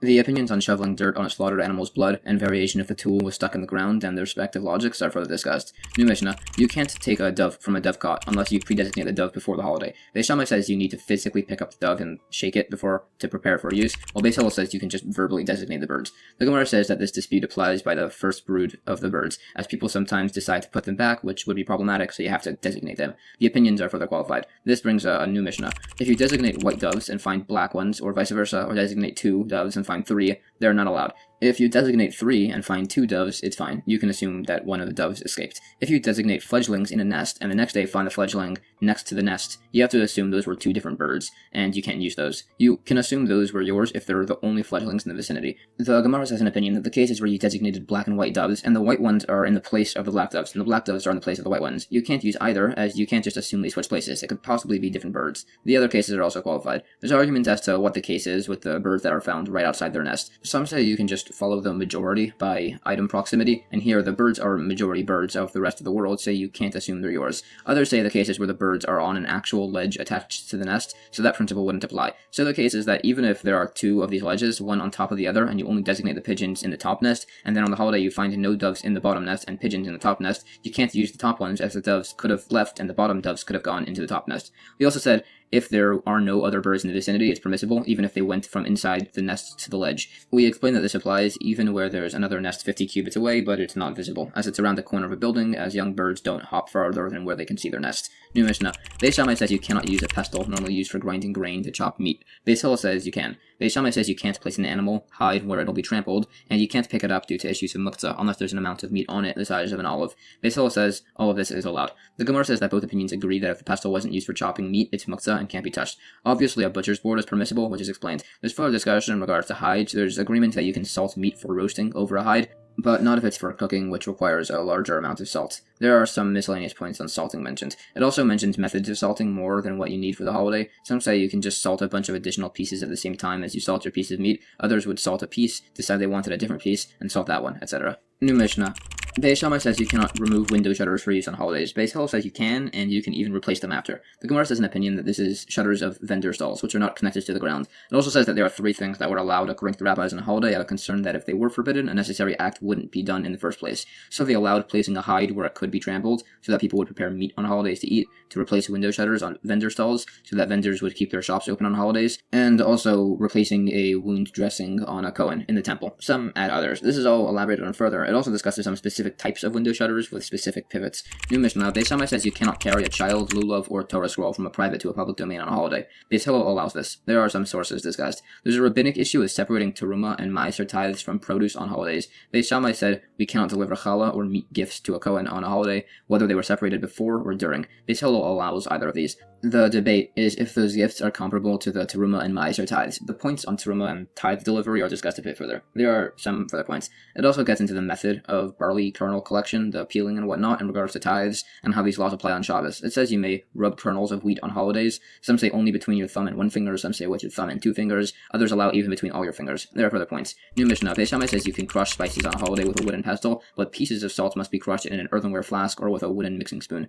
Beis Hillel says you can crush spices as you normally do with a stone pestle, and salt must be crushed with a wooden pestle. The Gemara says the difference between salt and spices is that cooked dishes need salt, but not spices, or that salt doesn't start losing its flavor after being crushed. There's a practical difference between the two by either where you know before the holiday which dishes you are cooking and it was that needed spices, or if you're crushing saffron, which also doesn't lose flavor after being crushed. Some say that anything, even salt, can be crushed in its normal manner. This is discussed further, and some would say to lean the mortar on its side when crushing, and differences between a small or a large mortar. There are related incidents listed. New Mishnah. In regards to sorting on holidays, one of the forbidden forms of work on Shabbos, we said there's a possible exception by separating the food from the waste by Shabbos. Beitzah says that also applies here, but Beitzah says you can separate, however, with removing the waste from the food, either in your lap or with a funnel or a large plate, but you can't use a board or a fine or a coarse sieve. Rabban Gamliel says you can rinse the food in water and skim off any rising impurities. The Gemara says the point on using water to float out impurities only applies when there's more food than impurities. There are related cases discussed. New Mishnah. Beitzah says that the only gifts you can send to somebody on a holiday are readied portions of food. Beitzah says you can even send alive or slaughtered animals, wines, oils, flowers, or otherwise. He prohibits grain, which can't be used on a holiday, but others don't. The Gemara says that Beitzah actually wouldn't allow sending the gifts with a large party with 3 or more people. It's unresolved if you allow 3 people with 3 different presents. The opinion that allows grain does so because he holds that there are uses for grain on holidays, like feeding your animals or similar. New Mishnah. Further, in regards to things that can be sent as gifts on a holiday, garments, whether sewn or unsewn, even if they contain kilayim, forbidden mixtures like wool and linen together, as they have holiday needs. No sending sandals with spikes due to an incident mentioned in Tractate Shabbos, page 60a, or various unusable garments like an unsewn shoe, some say an unblackened shoe. Generally, if it can be used on a holiday, it can be sent to somebody without issues. The Gemara brings a few suggestions as to the use of a garment with kilayim, forbidden mixtures, in reference to stiff clothes that can be sat on. There are related points. It says the whole issue with spiked sandals. An unsewn shoe is still not allowed even if it's partially attached with pegs. There's argument by an unblackened shoe in regards to the necessity of smoothing it to complete it. Some say that the Mishnah meant at the end that something that can be used even on a holiday can be sent on a holiday, like tefillin. There's some discussion on tefillin and how to protect it while traveling if Shabbos starts, like to bring it to a nearby safe house if it's protected from thieves. But if not, if it'll only be kept safe from animals but not thieves, even if most of the thieves are Jewish people, you can't really assume that a tefillin would be safe in such a case, and you should just take them home. And that's the end of chapter 1. Chapter 2 of Tractate Beitzah deals further with the laws of prohibitions and similar on holidays. The first Mishnah says, if a holiday falls out on a Friday, you can't cook on the holiday for Shabbos. You can cook for the holiday, and with leftovers, you can use those for Shabbos. There is, however, the concept of an Eruvin, a rabbinic institution, which is essentially a food that has been prepared before the holiday and set aside for Shabbos, which is a representative action which allows us to complete food preparation on the holiday for Shabbos. Beitzah says it's required for that to be 2 cooked dishes, while Beitzah says it should be 1 cooked dish. They agree that fish cooked with egg is sufficient, as it's considered 2 cooked dishes. If this Eruv Tavshilin was eaten or lost before you finished making your food for Shabbos, it's no longer effective, and you can't cook on the holiday for Shabbos. If any of it is left intact, it still functions. The Gemara brings sources for this concept of an Eruv Tavshilin, and it has some opinions on the logic. Some say it's so that he'll properly portion his foods between the holiday and Shabbos. Others say it's to show that if you can't bake on a holiday for Shabbos, you for sure can't bake on a holiday for a weekday, as it's to preserve the holiness of the holidays. Sources for the opinions are debated at length. It also brings a side point source that your income for the year is set on the holiday of Rosh Hashanah. There are also some additional points on the importance and holiness of Shabbos, which are largely repetitions of things said in earlier tractates. In regards to the cooked dish used as an Eruv Tavshilin, some said it could not be bread, as it cannot be a common dish, or possibly because it must be something that accompanies a main dish, not a main dish itself, like bread. Pounded grain, for instance, meets both these requirements and is allowed to be used. Also, you can use the lentils at the bottom of a pot or fat scraped off a knife as long as the volume is over the size of an olive. It also says that small salted fish can be used even if they were cooked by a non-Jewish person. Fish hash, on the other hand, cooked with flour. The flour is the main ingredient, so in such a case it can't be eaten. The amount of an olive is required, and that is enough for no matter how many people. That's the minimum amount. There's no maximum amount. However, the Eruv Tavshilin does require knowledge of its establishment, although some say it's only required for the person establishing it. Everybody else included within it is fine. And the proximity of this inclusion is said to be the Shabbos Techum, a concept from Tractate Eruvin, which basically just means a square area of 2,000 cubits around. There's a related incident listed. There's discussion if you can establish an Eruv Techumin or a Chatzeres, again, concepts from Tractate Eruvin, to expand the area you can walk in on Shabbos. If the establishment is on the holiday, that's the day before. After brief debate, we say you can't. There's also discussion on the proper formatting of the Amidah prayer, the Shemona Esrei, if a holiday falls out on a Shabbos. You can just open out a standard prayer book to see the exact formatting that's decided on. If there's a 2-day holiday, which was something instituted, as we're not 100% certain which of 2 days a holiday is, so to be safe, we celebrate 2 days in a row, just so it's definitely covered. On both days, you can establish an Eruv Techumin to expand your walking boundary on Shabbos, and an Eruv Tavshilin to allow yourself to cook on the holiday for Shabbos, so that way it's definitely established on one of the correct days, that's a weekday. An Eruv Techumin is stricter, meaning if you allow the Eruv Tavshilin, you might not also allow the Eruv Techumin, because acquiring a residence on a holiday is not really allowed. Further, in regards to a 2-day holiday, you cannot cook from one day of the holiday to the next, but it says that you can cook a whole oven full of meat when you only plan on using one piece for that day. It also allows similar concepts by other cooking, not just by baking. Others say you can fill your oven full of bread when you only just needed one piece, as bread bakes better when the oven is full, which is the opinion we hold. Like, there's a question: in the event you didn't make an Eruvin Half-Shekel, can others use your flour to bake for you, which has a practical difference if you need to transfer the ownership of your flour to others before they bake for you? We say you would have to do this, as your flour is prohibited. A further point: if somebody doesn't make an Eruvin Half-Shekel and bakes for Shabbos anyways, that wasn't allowed, but can they eat that food? It's argued. We try to bring a number of proofs, but it goes unresolved. We also say we hold like our base Hillel that you only need one cooked dish. It is worth noting that many nowadays use 2 cooked dishes when doing this practice just to be safe. If your Eruvin Half-Shekel is eaten while you're in the middle of preparing dough for Shabbos on the holiday, you can finish the baking. New Mishnah: if the holiday fell out on the Shabbos, Beitzah says that any necessary immersions, whether for people or utensils, must be done before. Beitzah says that utensils must be immersed before Shabbos, but a person can immerse himself on Shabbos. They do agree that you can make impure waters purified in a stone utensil lowered into a mikvah, but you should not immerse the water, which will explain to me not doing this in a wooden utensil. We may also immerse utensils from purpose to purpose and from group to group, which will be explained.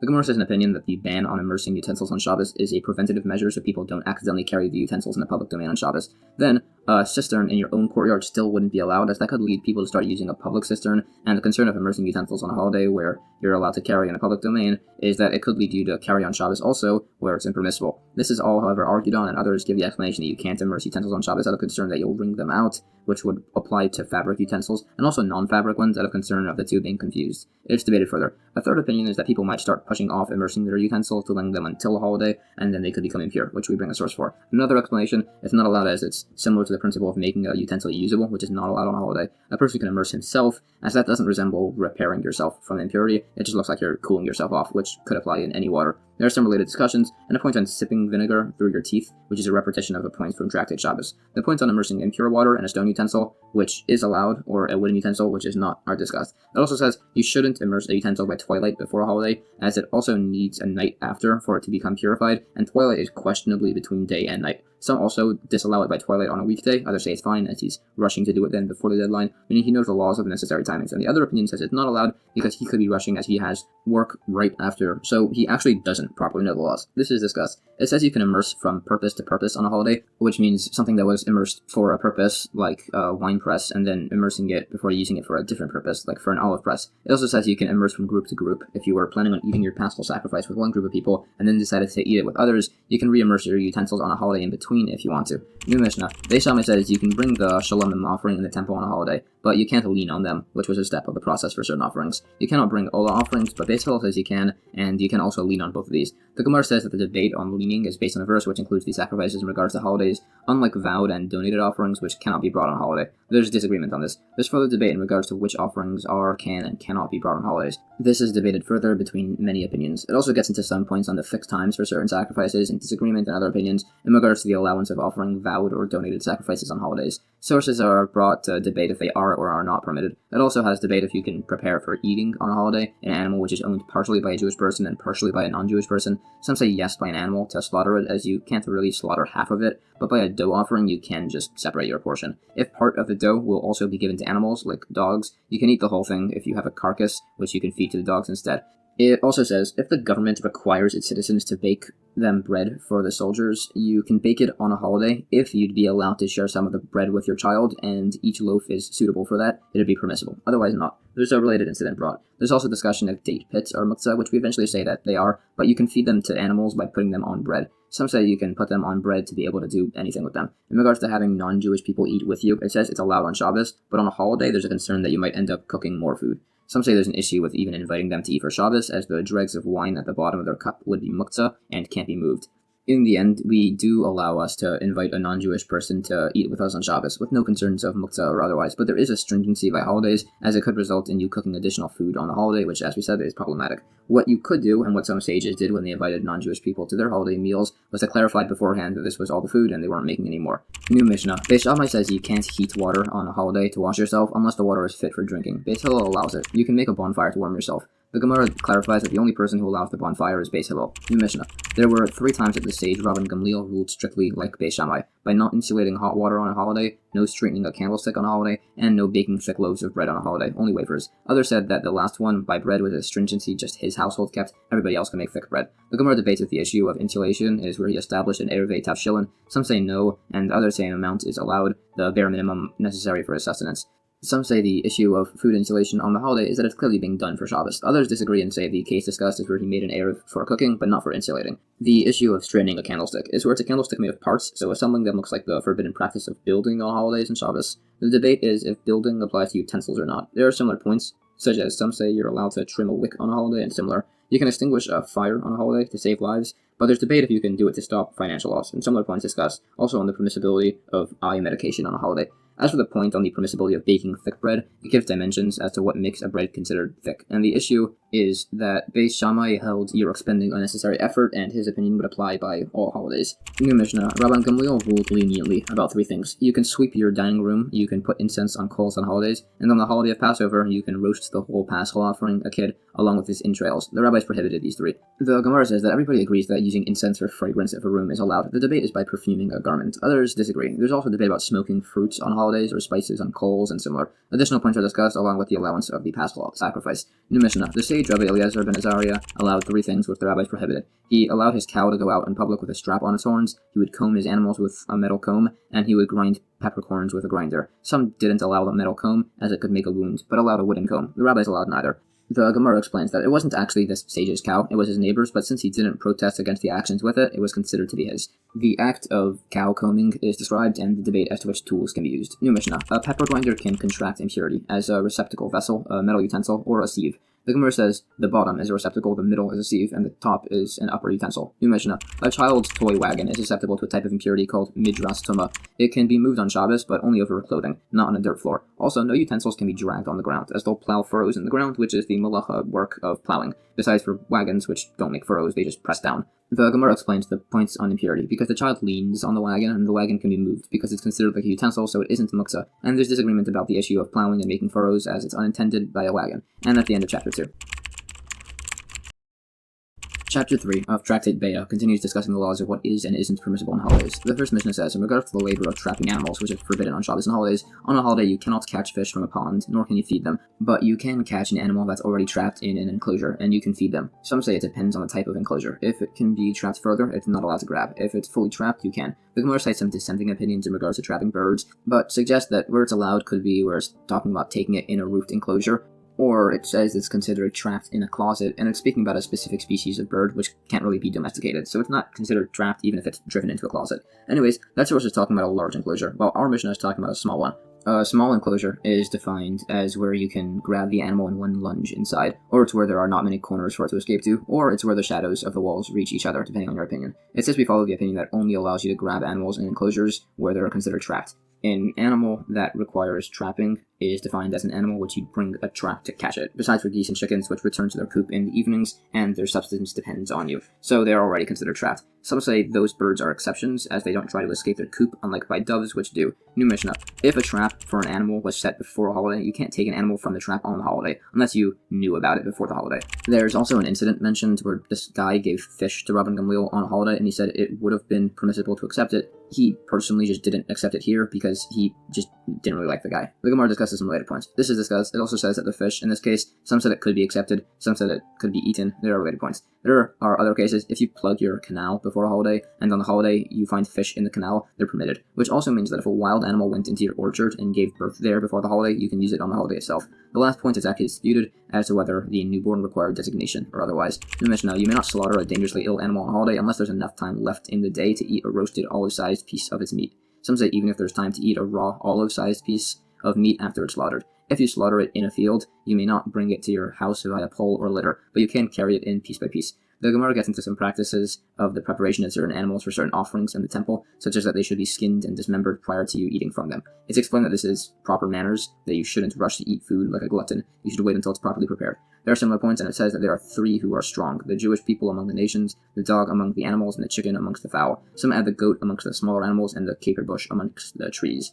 Beyond not carrying animal parts on poles or litters, there's points on a person not being carried in such a manner on a holiday, and unique times it's permitted to carry a person on your shoulders, such as when there's a public need. New Mishnah. If a firstborn animal fell into a pit on a holiday, an expert can go in and examine it. If it's found to have a permanent blemish, it can be brought up to be slaughtered. Elsewise, no. Some say that even if you find the blemish, if it's found on the holiday, it can't be slaughtered on the holiday, as it's not considered to be prepared. The Gemara says the dispute is about the allowability of having an expert examine animal blemishes on a holiday, but It brought the case of a pit to show that according to the opinion that says you can't remove it, you can't use an expert to remove it as a trick to get the animal out of the pit, even though it's in pain. It discusses how the unique wording of a Mishnah fits like this. There are similar cases discussed, and some say if a firstborn animal was born with a permanent blemish, it can be examined on a holiday, but others disagree. There's also discussion on if something, in general, by the laws of Muktzah, was fit to be used, and then became unfit on Shabbos, and then became fit for use. Some say that once an item becomes muktzah, it's muktzah for the rest of Shabbos. Others say otherwise. It's a debated topic. There's further debate on who we follow in regards to being allowed to examine a firstborn animal on a holiday. There are further proofs brought, along with the related incident. New Mishnah. If an animal died on a holiday, you cannot move it. Once Rabbi Tarflein asked if this was permissible, and also about challah that became impure, and the rabbi said that they couldn't be moved. The Gemara says that some say that the prohibition against moving the animal, as its muktzah, applies to consecrated animals, and we bring sources. New Mishnah. Before refrigerators were invented, people wouldn't slaughter an animal until they had a group of people that had committed to purchasing most of the cuts of the animal's meat. So, people cannot be counted into such a group on a holiday, but they can't be counted prior to the holiday, or they can just slaughter the animal and portion it there on the holiday. The Gemara says that some say the prohibition of forming these groups forbids initially fixing a price to an animal on a holiday. In the event that they decide to slaughter the animal and portion it right there on the holiday, you would take a similar animal for comparison, and after the holiday, the value and measurements would be assessed using that one. New Mishnah. Some say on a holiday you can weigh meat on a balance against a utensil or cleaver. Others say you can't use a scale. The Gemara says the opinion that disallows using the scale on a holiday, that would even disallow storing the meat on a scale for safety, as long as the scale is actually set up on its ring. Some say a professional butcher can't weigh meat in his hand or in water on a holiday. It also says you can't make a handle in the piece of meat on a holiday. That was something that was done so that way the customer could carry the meat home. But some say you can make the hole by hand. You also can mark your meat on a holiday by cutting it into a custom shape, for instance. There's further discussion on using scales on a holiday as to which opinion we hold like. New Mishnah. No sharpening a knife on a holiday, but you can scrape it against another knife. The Gemara qualifies, using a whetstone is not allowed. You can only use it to remove the grease, but you can use a wooden sharpening board to sharpen the knife. Other variations disagree with this. This opinion is in dispute with the opinion that permits preliminaries for food preparation on holidays. Therefore, the discussion on sharpening knives, and it says you cannot straighten out a bent spit, even by hand. There's also argument if a spit that was used to roast meat on a holiday can be handled. Some say you can, even when there's no meat on it, as it's a hazard, so it must be moved out of the way. There are further points. New Mishnah. You cannot tell a butcher to weigh you a certain amount of meat, but you can slaughter and divide the meat between people. The Gemara gives a list of the different terminologies depending on your location of different meat weights. New Mishnah. You can ask someone to fill a vessel for you on a holiday as long as you don't specify a measure. You can't use a measuring cup. Some would measure their goods prior to the holiday and sell them like that, and others said that's a good practice always to pre-measure, so that way it settles and gives you a more accurate measurement. The Gemara says that some disallow a measuring cup for all opinions, and the second opinion would even disallow a vessel that can be used to measure. Some say it means you can't verbally specify a measurement, and the second opinion says you can't use a measuring cup. This is debated on. It also says that the individual who would pre-measure his goods before holidays did so because he wanted to spend more time in the study hall on the holiday. It describes how he did this and related points. There's disagreement if you can sift flour a second time on a holiday, but everyone says it's allowed if like a rock fell inside or something. There are related instances brought. New Mishnah, you're allowed to go to a store that you're accustomed to going and asking for a specific number of eggs or nuts, and that's how people typically talk in regards to these produce, even outside of commercial transactions. The Gemara says a number of similar instances, and says this is allowed as typically people set a measurement, not an amount of produce. So this is allowed as long as you don't mention the sum of money you're spending. And at the end of chapter 3. Chapter 4 of Tractate Beitzah further goes through the laws of prohibitions and muktzah on holidays. The first Mishnah says, on a holiday, if you're carrying jugs around, you can't carry a large number of them in a basket or a tub as you typically do, as it's viewed as disrespectful to the holiday. You can carry one or two on your shoulders or in front of you. Similarly, if you're carrying a tub of straw on a holiday, you should have it in front of you, as a different manner of doing things. Even if you didn't designate the straw before the holiday, you can take from it, but not so from a woodshed. The Gemara clarifies, if you can't carry something in a deviated manner from the rest of the week, you can just carry it in the normal way. If something is normally carried on your shoulders on the holiday, you'd carry it in a pitchfork. If it's normally carried with a pitchfork, you could carry it on a pole, resting on the shoulders of two people. If it's normally carried like that, carry it on a handheld pole. If it's normally carried like that, then you should cover the item with a kerchief, and if you can't do that, just carry it in the normal manner. Generally, basically, you just make a deviation, but women filling up water from a river should do it so normally, because if they used smaller buckets, they'll end up walking more, and if they used a larger bucket, it'll be a larger load. And they can't put a lid on, as then they might tie it, which is not allowed. And they can't put a kerchief over the bucket, as it could get soaked and they'll squeeze it out, which is also impermissible on a holiday. There are related points on not rebuking people for violating biblical law if we know they won't listen. It says the point on taking straw or wood is like Reb Shimon, who holds a more lenient view on muktzah. So straw is allowed, but the wood is not, as it's types of cedar wood, which are muktzah for monetary loss. Others say the inverse, that it's like Rabbi Yehuda, who holds a broader, more strict view of muktzah, but he allows the straw as it's decayed straw with thorns in it, so it can't even be used for cement. New Mishnah, you cannot detach wood from a hut on a holiday besides for that which adjoins it. The Gemara explains that removing wood would be demolishing the structure, which is not allowed on Shabbos or holidays. The adjoining wood that we said you could take off, some said that's where it's part of the walls or the roof if it was tied in bundles, so they're only there for storage and can be removed. There's debate if it's permissible to remove wood by a Sukkah on Sukkos. Some say only if you stipulated you were going to use the wood beforehand, others say you can use it. Some clarify this is only if the Sukkah collapsed on the holiday. There's further discussion on this on Sukkos and the Esrog. New Mishnah. On the holidays, we can bring wood from a field from a pre-gathered wood pile. You cannot bring it from an enclosure, even from wood that's scattered about. What's defined as an enclosure is debated. Some say if it's near the town, others say if you need to enter with a key, even if it's within the Shabbos Tichon boundary. The Gemara says that others disagree, saying you can only bring gathered wood in from an enclosure. Also, leaves of reeds or vines, if they're gathered, you still can't bring them in on a holiday, as if wind would blow, they would scatter, so they're considered to be scattered. The only way they're not muktzah is if you put a utensil on them to hold them down before the holiday started. The Gemara explains that if the enclosure is near the town, but unlocks, we're lenient, and if it's away from town, we're lenient, which is the opinion we hold like. New Mishnah. No chopping wood on a holiday, not from a beam, not if the beam broke on the holiday. No chopping wood with an axe, saw, sickle, or otherwise, but you can use a cleaver. The Gemara clarifies that you can use a cleaver on a beam that broke before the holiday. The issue normally is one of muktzah. Some say that the wide end of an axe blade is not allowed, but you can use the narrow end. Others say that this actually applies to the cleaver, that you can only use its narrow end. These statements are explained. New Mishnah. If a room was filled with produce and sealed before a holiday and was then breached on the holiday, you can take produce from the breach. Others say you can even breach the wall yourself and then take produce. The Gemara clarifies that this is a wall made of a pile of bricks, which can be used on a holiday, although not on Shabbos, as if there's piled bricks that are being used for future construction and are muktzah. Related concepts of demolishing are discussed. There are things like an opinion that you can't cut ropes on Shabbos, but it's allowed on a holiday, and you can't use undamaged utensils for firewood at all. New Mishnah. No hollowing out a lamp on a holiday, as that makes a vessel. You also can't make charcoal or cut a wick in two, but some say you can cut it with a flame. The Gemara says the source for the point on lamps. It was said by Rabbi Meir, and a small lamp can't be used as it's a utensil, which could be used to hold coins, which is discussed further. It also says no making charcoal for a bathhouse, as there's a rabbinic issue with using a sweat room. No using a knife to separate two wicks, but you can cut the wick in half with a candle, as long as the wick's two ends are in a lamp, so it appears as if you're just lighting a candle. You can trim a wick on a holiday to remove the charcoal residue at the top, which messes up the illumination. Some other rulings of a wick on a holiday, you can't twist one or singe it with a flame or cut it in two, but it is allowed to press it together by hand, soak it in oil, or cut it in half with a flame when it's in two lamps, as mentioned. There are some other points mentioned about the importance of giving charity and similar. New Mishnah. You cannot break a shard or cut a piece of paper to roast a salted fish on it. You cannot shovel out an oven or a double stove, but you can press down on the ashes inside to level them. You cannot position two barrels next to each other and put a pot on them, and you cannot support a pot with a piece of firewood or a door. There's disagreement if you can drive an animal with a stick on a holiday. The Gemara says the issue with breaking a shard or cutting the paper to cook a fish on it is that you're perfecting a utensil, which is not allowed on a holiday. There are other related points discussed. Unlike by positioning barrels, you can align stones of an outhouse next to each other on a holiday, as the issue with a temporary structure is rabbinic, which can be overrode by an outhouse for the sake of dignity. You cannot stack logs from the bottom up, but you can do it from the top down by holding the top ones in place. This also applies to eggs, a pot, a bed, and barrels. We clarify that you can't support a pot or a door with firewood. The issue with driving an animal is that it looks like you're traveling with it to the market. There's argument about using a dry pointed branch as a spit, which we say is allowed, just not a moist one. Some also say on a holiday, you can't take wood from a woodshed to be used as a poker, and you can't kindle with a designated poker that broke, as you can't use a broken vessel. We bring the source to show that this opinion holds like Rabbi Yehuda's opinion of a stricter, broad application of muktzah. New Mishnah. An opinion says you can use a sliver of wood that's before you as a toothpick on a holiday, and you can gather slivers of wood from your courtyard to kindle, as if it's in your courtyard, it's considered to be prepared. Others say you can only kindle with wood that's in your house. No making fire on a holiday, not from wood, stones, earth, tiles, with water when used as a magnifying glass, and you cannot heat tiles to roast on them. The Gemara says that the prohibition of perfecting a vessel doesn't apply to things that could be used as food for animals. The other points are also expounded on and discussed. Kindling fire from one candle to another is allowed on holidays for food preparation. The issue with igniting a fire is because you're creating it. Heating tiles is problematic by new tiles, some say because they're untested and can break, some say because it hardens them, which is not allowed. Related points are discussed along with some other miscellaneous forbidden things on holidays. New Mishnah. You can stand next to muktzah food on Friday during a sabbatical year and declare that you'll eat from it tomorrow. Others say you're also required to mark off the portion. The Gemara further explains these points. There are related points on laws of purity and muktzah food and also how they relate to certain types of tithes. The remaining points on the necessity to tithe these particular produce are clarified. And that's the end of chapter 4. Chapter 5 of Tractate Beitzah further expands on the laws of holidays. The first Mishnah says you can lower produce through a skylight on a holiday, but not on Shabbos.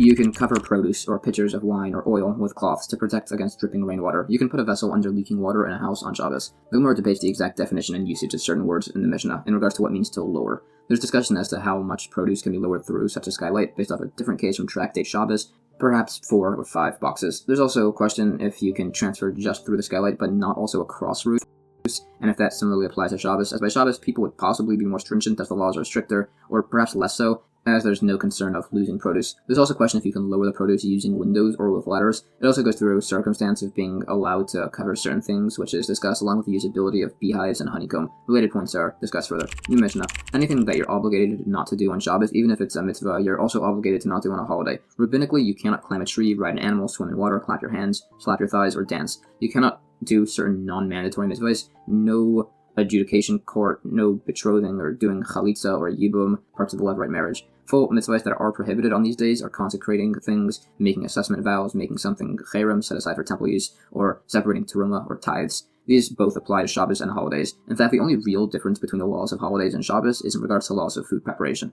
The Gemara explains, climbing a tree is not allowed out of concern that you'll tear something off, which is an issue of reaping. Riding an animal is not allowed out of concern that you'll leave your tachum boundary, or possibly because you'll cut a branch off a tree to use as a whip. No swimming, as you might construct a swimmer's tube by weaving reeds, which is not allowed. The issues with clapping and dancing and whatnot is that it could result in you repairing a musical instrument. The mitzvahs listed, which were non-mandatory, are because he betrothed a second wife, and it's a younger brother doing yibum in those cases. And the concern by all of those is that you'll wind up writing. The full mitzvahs that were disallowed was because they are similar to commerce. No separating tithes for Kohanim applies to separating the tithes to give them on that day. This doesn't apply if the produce became tevel, unconsecrated, on that day, and the remaining points are further qualified. New Mishnah. In regards to the laws of the Techum boundary, which are spoken about more by Tractate Eruvin, people and objects have a Techum, a 2,000 cubit limit that you cannot walk outside of on Shabbos and holidays. If you have two cities' Techum, and their Techums overlap, people and items can go into the overlap, but somebody from the first city cannot take things from the second city from the overlap into his city's Techum. Livestock and utensils have their Techum boundary go according to their owner. If you entrust your animal to somebody else, its Techum goes according to theirs. If many people own a utensil, its Techum is limited to an area common to all of them. If you borrow a utensil, if it was before the holiday, its Techum is the same as yours. If you borrowed it on the holiday, it goes according to the lender. If you borrow cooking things like water and salt, it goes only between your overlap Techum. Some exempt water from this. The Gemara disputes who exactly we hold like by this. It also discusses a garment being shared by two people to be used on different times of the holiday. It can only be within their shared Techum area. If there is no overlap between their Techums with the garment right in the middle, it can't be moved at all. Some people say if two people bought and divided wine and meat before the holiday, the wine can be brought to their respective Techums, but the animal can only be within their shared Techum. Others even allow the animal to go through, depending on what your logic is. It's debated in regards to the principle of berera, meaning retroactive clarification, and how it applies here. It's discussed further. Some say that we hold like the opinion that those laws don't apply to biblical laws, but they do by rabbinic laws, like the Eruvin Techonin. Some say that the ox of a fattener goes according to the individual who purchased it, while the ox of a shepherd goes according to the residents of its city. The remaining points are further discussed. We said that the Techum by water and salt is limited. We try to offer an answer that the water and salt don't become nullified. It's that their ownership was established before the holiday, but that's rejected. Some say the issue is that they might come to make a partnership, so this is a preventative measure. Others say that these are added for taste, so they don't become nullified into the mixture. Others say it's not nullified because it becomes permitted. We said water is an exception, and others add specific types of salt. The water is only considered nullified and no longer discernible by thick food, where it's been absorbed. New Mishnah. A burning coal has a techum, like its owner, but a flame can be transported anywhere, as it's a non-tangible object. If a coal is consecrated property, it's possible to misuse it for private purposes, called Megillah. This is not possible by a flame. The same applies on Shabbos. You can't carry a burning coal to a public domain on Shabbos, but you're exempt if you carry a flame, again, as it's non-tangible. The Gemara lists some other distinctions between the two. There's no decree against using the flame from an idol, because obviously no one's going near that one anyways. There are further discussed. The way you would carry a flame between domains is by holding it right by the edge between domains and waving it so it passes over. New Mishnah. Water drawn from a water hole has a techum, like the person who drew it. Water from a water hole that belongs to a city has a techum like the city. Water from water holes from those traveling from Babylonia to Israel on the holiday festivals have a techum like those who drew the water. The Gemara clarified that our Mishnah refers to collected water. There's disagreement if you draw water from one of the wells on the way from Babylonia to Israel and give it to your friend. Some say it retains your techum, others say it switches to your friends based on if you hold that those water holes are ownerless or owned by every Jewish person. This is debated. New Mishnah. If your produce is in another town and the people of that town establishes an Eruvin techum, a process which extends your Eruv, again, please see Tractate Eruvin for more details, they cannot use that to bring you your produce. But if you made the Eruv, the produce is going like its owner, so you can go get it. If you invited guests from that town, they can't bring your produce with them, unless you had transferred some of its ownership to them before the holiday. The Gemara debates if you deposit your produce by somebody as to if its techum is by the depositor or the depositee, which has basis by the laws of liability to be discussed in a later tractate of Bava Kama. Some say that these discussions are not correlated. The topic is debated, along with some related incidents about hanging meat and whose techum it accords by. New Mishnah. You cannot draw water or slaughter range animals on a holiday. They are considered to be muktzah, but you may do this with domesticated animals. Domesticated animals are those that pass the night in the town Range animals are those that pass the night in the pasture. The Gemara discusses watering your animals and then slaughtering your animals, just to inform you to water your animals before slaughter, so that way they're easier to skin after. Some have a different definition for range or domestic animals, saying it depends on where and when they pasture. One Rebbe says that range animals are those that graze in pastures and don't return to settlements in the summer or winter, and he would not hold a strict broad application of the laws of Muktzah, unlike the other opinion, who says they disagree by animals which graze by Passover time and return by the first rains. Rebbe says that those are domesticated, while the other opinion says that those are range animals. And that's the end of chapter 5 and the entire Tractate, Beitzah. Alright, that was a lot of information. So here's a rough summary of a lot of the practical takeaways from this tractate. Holidays are holy days of rest, in many ways similar to Shabbos. A holiday, a Yom Tov, here refers to one of biblical institution, meaning the holidays of Rosh Hashanah, Yom Kippur, Passover, Sukkos, and Shavuos, and excluding rabbinically instituted holidays such as Chanukah and Purim. The holidays of Sukkos and Passover are both over a week long, and the actual holiday parts of the holiday are the first and last 2 days. The days in between are intermediate days, and while also having the obligations of the general holiday, they don't have the same strict prohibitions and laws as Shabbos. On these holidays, nearly every single prohibition that applies on Shabbos applies here also. The only main exceptions are in regards to laws of food preparation and carrying things in a public domain, which is permissible on a holiday. If you want to prepare food from a Friday holiday to a Shabbos, this is permissible through an Eruv Tafshilin. Typically, you cannot prepare food for a following day on a holiday. However, if the following day is a Shabbos, it's permissible to create an Eruv Tafshilin, which is essentially 2 cooked foods prepared prior and set aside, which are representative of the fact that you're designating yourself permissibility to prepare food for the Shabbos. A blessing is also said on this ceremony. Tractate Rosh Hashanah is the tractate dealing with the laws of Rosh Hashanah, the Jewish New Year's, the laws of the sanctification of the new moon, and of the blowing of the shofar.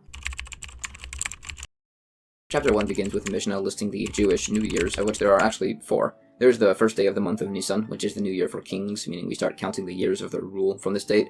This date is also the new year of festivals and their order. The first day of the month of Elul is the new year for the counting of animal tithes, although others hold it's on the first of the month of Tishrei. The first of the month of Tishrei is the new year for the years, and also for the sabbatical and Yovel year, and for planting trees and tithing vegetables. And then there's the first of the month of Shvat, which is the new year for trees, according to Beis Shammai. Beis Hillel says that's on the 15th of the month of Shvat.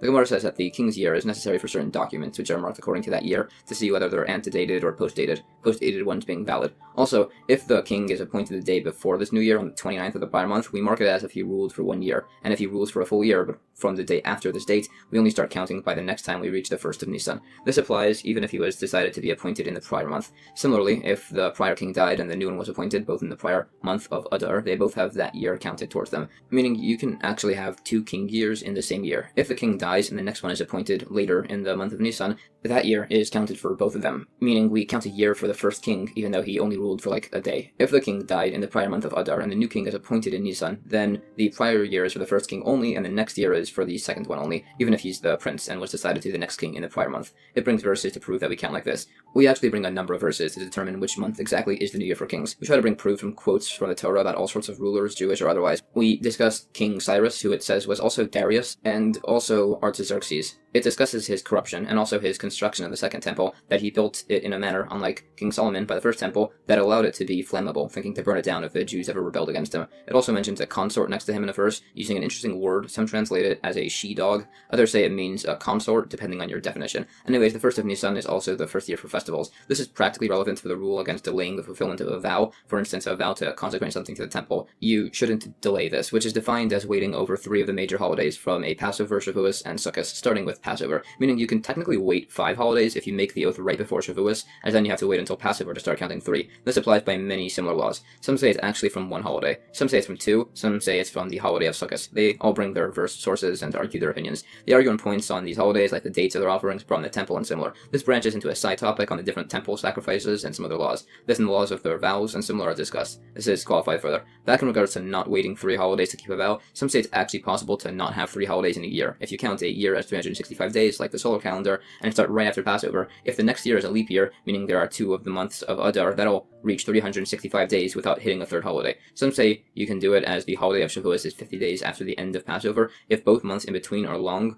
Nisan and Iyar with 30 days each. Shavuos can wind up on the 5th of the month of Sivan, so you can make your vow on the day after the 6th, and the following year, if both months are short, 29 days each, Shavuos will wind up on the 7th of the month, meaning a full year passed with only 2 holidays. This is argued on further, and there are other listed prohibitions of delaying oaths. There are further points. Some say that the 1st of Nisan is also the new year for counting months of the year, for leap years, and for the collection of shekel coins for the temple. Some say it's also the new year for renting houses. We bring a number of verses to prove that it's the 1st for months. When we say the 1st of Nisan is the new year for leap years, it means that at that point you can no longer declare a year to be a leap year. We bring sources for the remaining points on the shekel tax. There's a bit more on that. Also, the reason the renting season starts there is that's when it stops raining, when people rent until. We said the 1st of Elul was the new year for annual tithes. We bring the names of the people with this opinion along with others. Their exact opinions are discussed. Their individual opinions and their verses they say as sources are discussed further. We also said the 1st of the month of Tishrei is the new year for years, which as mentioned is relevant for certain documents. Here in regards to for non-Jewish kings, unlike by the 1st of Nisan, which we said was for the rulings of Jewish kings. Some say the 1st of Tishrei is the new year in regards to the calculations of the sun and moon, as the opinion says that the world was created in the month of Tishrei. It also says this is the day of judgment. This is based on a source where it says the whole world is judged on this day, and the Jewish people are judged first. There are explanations brought according to different opinions, either that it's improper for them to wait for everybody else, or so that God doesn't have any built-up anger from previous judgments that will result in a harsh judgment for them. We also say it's the new year for sabbatical years based on verses, and for the Yovel year, and their requisite laws and customs. These are also discussed a bit. It mentions a teaching from a similar topic that if you eat a large meal before the fast of Yom Kippur, it's considered as if you fasted on that day also. Further points in the Yovel year are discussed along with verses cited. This and laws about planting around this period are discussed. The exact qualifications are debated. It also brings a source which says that the world was created in the month of Tishrei. The patriarchs were born and passed in the month of Tishrei. Yitzchak, Isaac passed away on Passover. Sarah, Rachel, and Hannah were all remembered by God on Rosh Hashanah and conceived on Rosh Hashanah. Yosef was freed from prison on Rosh Hashanah. The Jewish people's slavery ended, and the Exodus occurred in Nisan. And in the future, the Jewish people will be redeemed in the month of Tishrei, with Mashiach's coming. Others disagree, saying that the world was created in Nisan, as were the patriarchs were born and passed then. The other points are the same, but he holds that the Jewish people will be redeemed by Mashiach in the month of Nisan. The verses are all brought which teach these, along with some expansion on the teachings.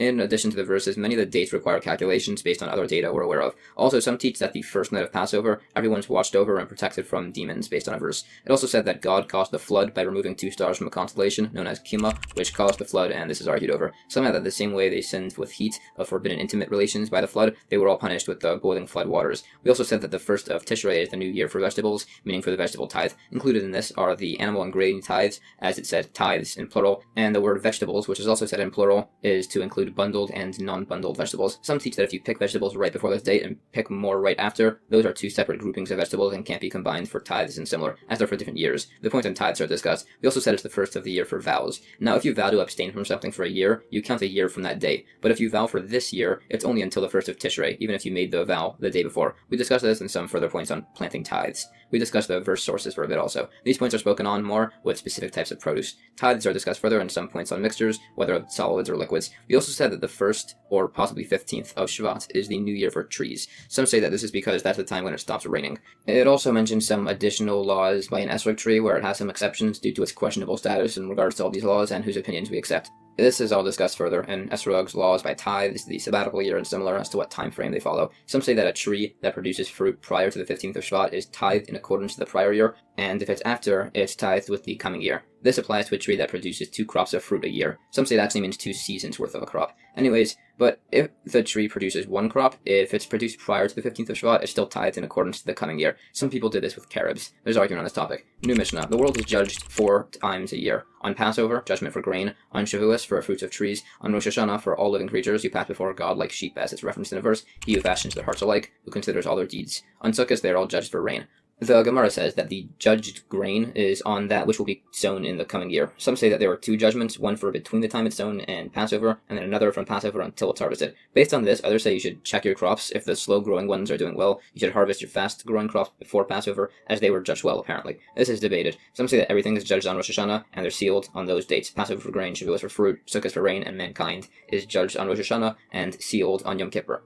Some say a person is judged every day, some say every hour, based on verses. This is discussed further. It also says that this is the reason why we offer the Omer offering on Passover for blessings for grain, and the 2 loaves offering on Shavuos for the fruits, and the water libations on Sukkos for the rain. And of course on Rosh Hashanah we say verses of kingship as we crown God king over ourselves. We say verses of remembrance that we should be remembered for good, and shofaros of the shofar, which is blown to commemorate the binding of Isaac, Yitzchak, and the ram that his father Abraham offered in his place. It also asks why we sound a tekiah, which is the name for the single long blast of the shofar, and then a teruah, which are the 9 short blasts, and then repeat them during the Amidah, and it's said to confuse the Satan when he brings his accusations in the heavenly court. And if you don't do this, the next year will not go well. Some say the year that starts off not good will end very well based off verses. Another teaching, God only judges people as they are now, and not by what they will do, as we see by Yishmael, whose prayer was answered when he was young, even though he would do some poor things when he was older. It also is taught there are 3 things that cause your sins to be brought up and examined: doing something dangerous, like sitting by a wall that's about to collapse, expecting your prayer to be accepted, and praying for God to pass judgment on someone else. It's also taught that your sentence is torn up for 3 things: charity, prayer, changing your name, and changing your deeds. Some say also changing your residence. This is all based on verses.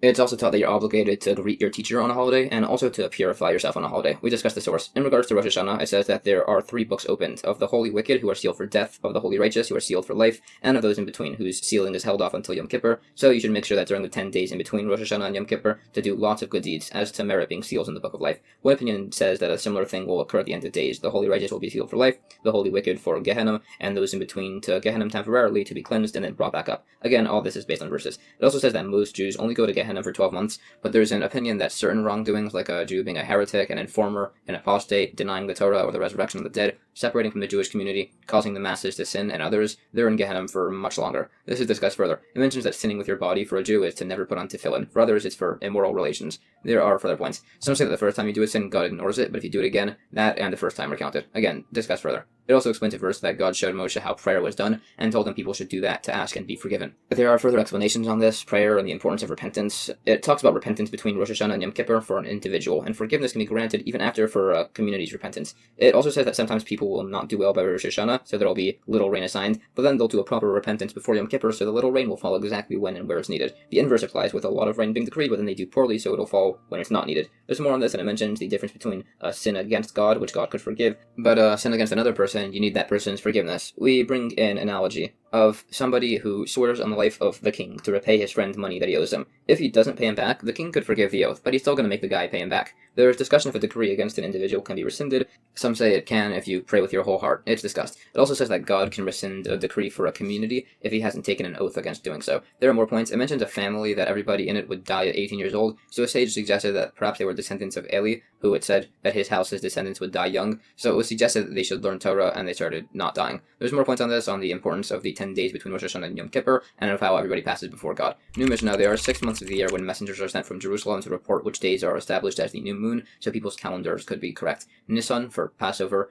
Av for Tisha B'Av, Elul for Rosh Hashanah, Tishrei for all the other holidays of Tishrei, Yom Kippur, Sukkos, etc., Kislev for Hanukkah, and Adar for Purim. When the temple stood, they would also send the messenger in Iyar for the second, smaller Passover of Pesach Sheni. The Gemara says that we don't send messengers during the other months with fasts, as those aren't strictly obligatory. Tisha B'Av is different, as it had so many not good things happen on it. The 2 temples were destroyed on that day, the city of Beitzah was captured, and Jerusalem was plowed over. It also discusses some of the other fasts, like the death of Gedaliah, the 10th of Teves, when Jerusalem was besieged by the Babylonians and others, and what they're referred to. Some say that the Megillah's Taanis, a list of minor holidays on which we don't fast or eulogize, is no longer done. Others disagree. There's debate on if this is done, if the holiday of Hanukkah should be annulled, which it was decided not to, and some further points on this topic. It also says that the Syrian Greeks forbade people saying God's name, so when the Maccabees defeated them, they made it that they'd even write God's name on official documents, but then decided against that in case people threw out such documents. Anyways, the date that that whole thing occurred was a minor holiday when the temple stood. There's more on this. It mentions some further points on the fast of the death of Gedaliah. It mentions another minor fast when some sages were advised to protest against the Romans' bans against Jewish practices like Torah study, Shabbos, and circumcision, and it worked.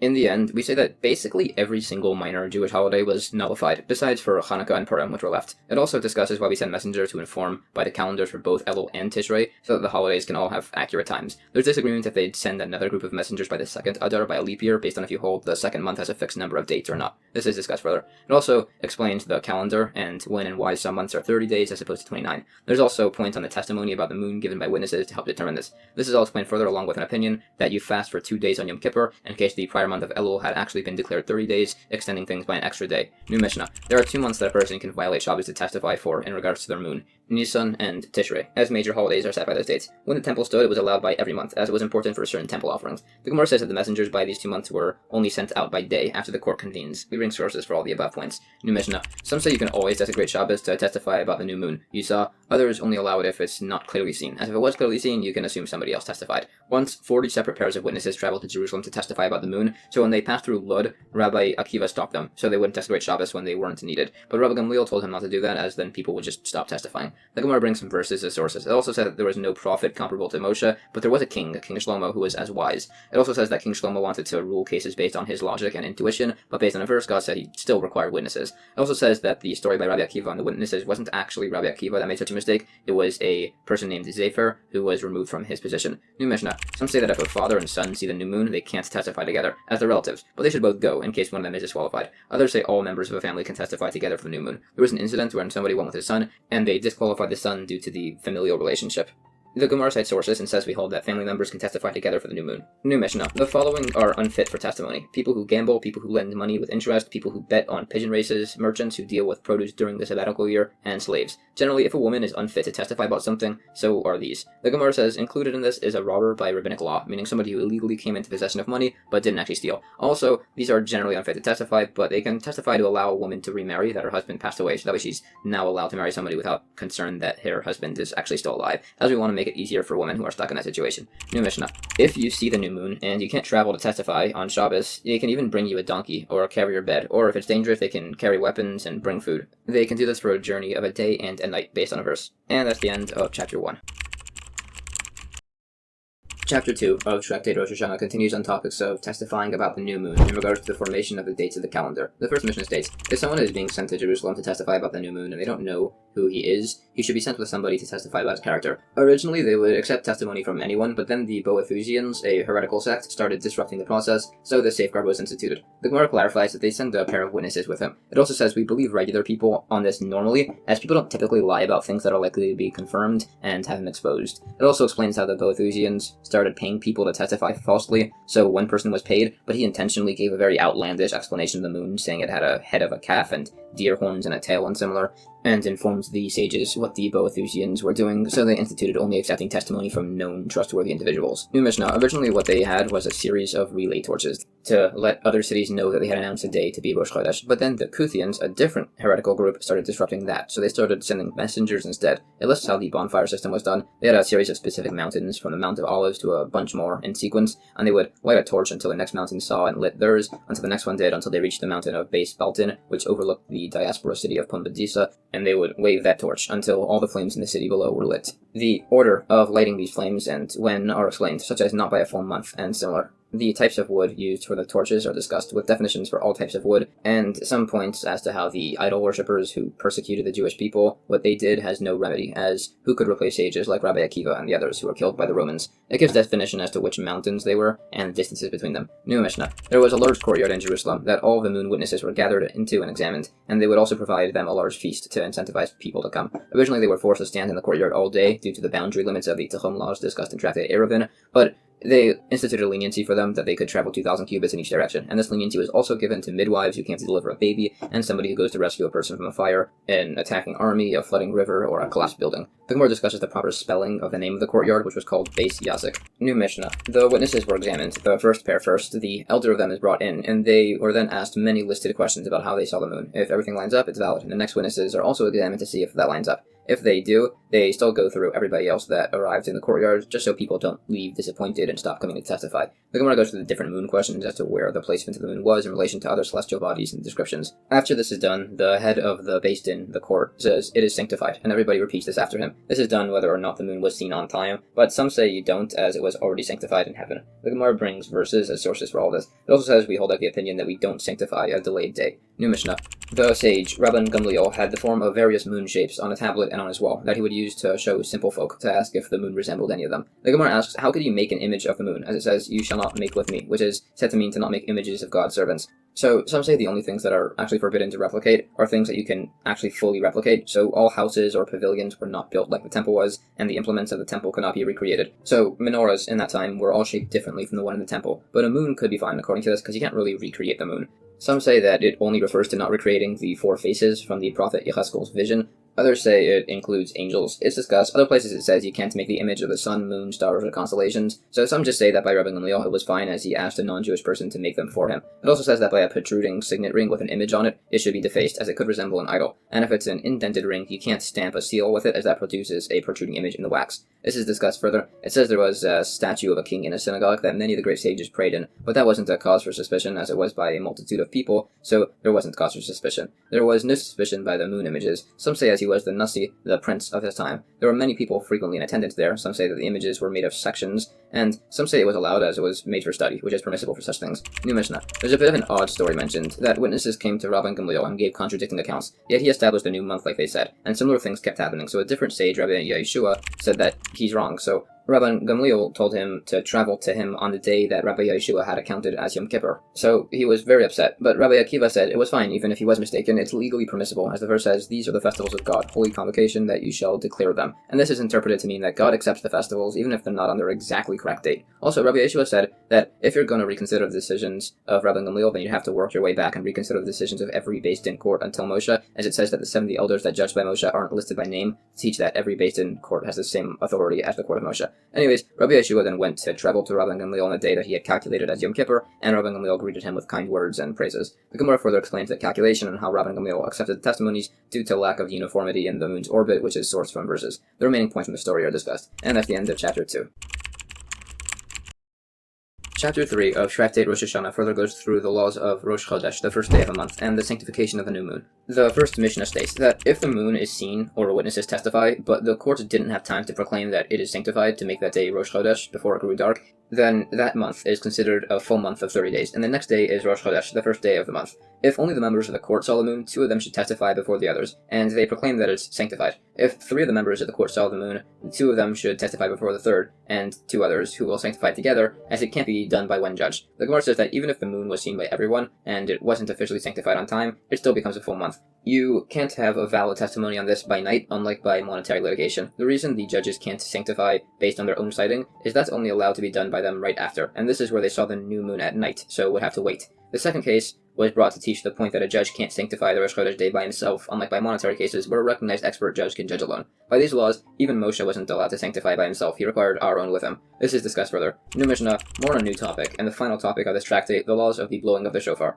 All shofars can be used on Rosh Hashanah, besides for a cow's horn, which is only ever referred to as a keren, which is a different word than shofar. Others disagree, saying all shofars are also called by the name keren, based on a source. The Gemara answers that point, as all other animals are also called keren, but a cow's horn is never referred to as a shofar. This is argued over, and that source would not allow a cow's horn anyways, from a different reason, the same reason the Kohen Gadol does not wear gold on the services of Yom Kippur. We don't want any reminders of the golden calf. Although they do bring the blood of a bull offering there, as it's different. Specifically, he shouldn't wear clothes made of gold. The golden implements of the temple were fine. The shofar blowing isn't done inside the innermost chamber of the temple, like by the Yom Kippur service, but it's blown for a remembrance, so it's like it's done in the innermost chamber of the temple. This is explained further. Some say that the issue of the cow's horn is that it looks like multiple shofars, which is not allowed, as it appears segmented. Others disagree, as it's still one horn, and for the other reasons mentioned. It also gives the translation for a word for ram, and then gives the explanation for many words that had difficult translations then, particular to specific regions, such as the words selling, bride, rooster, and others. There are other unique words listed and their uses. New Mishnah.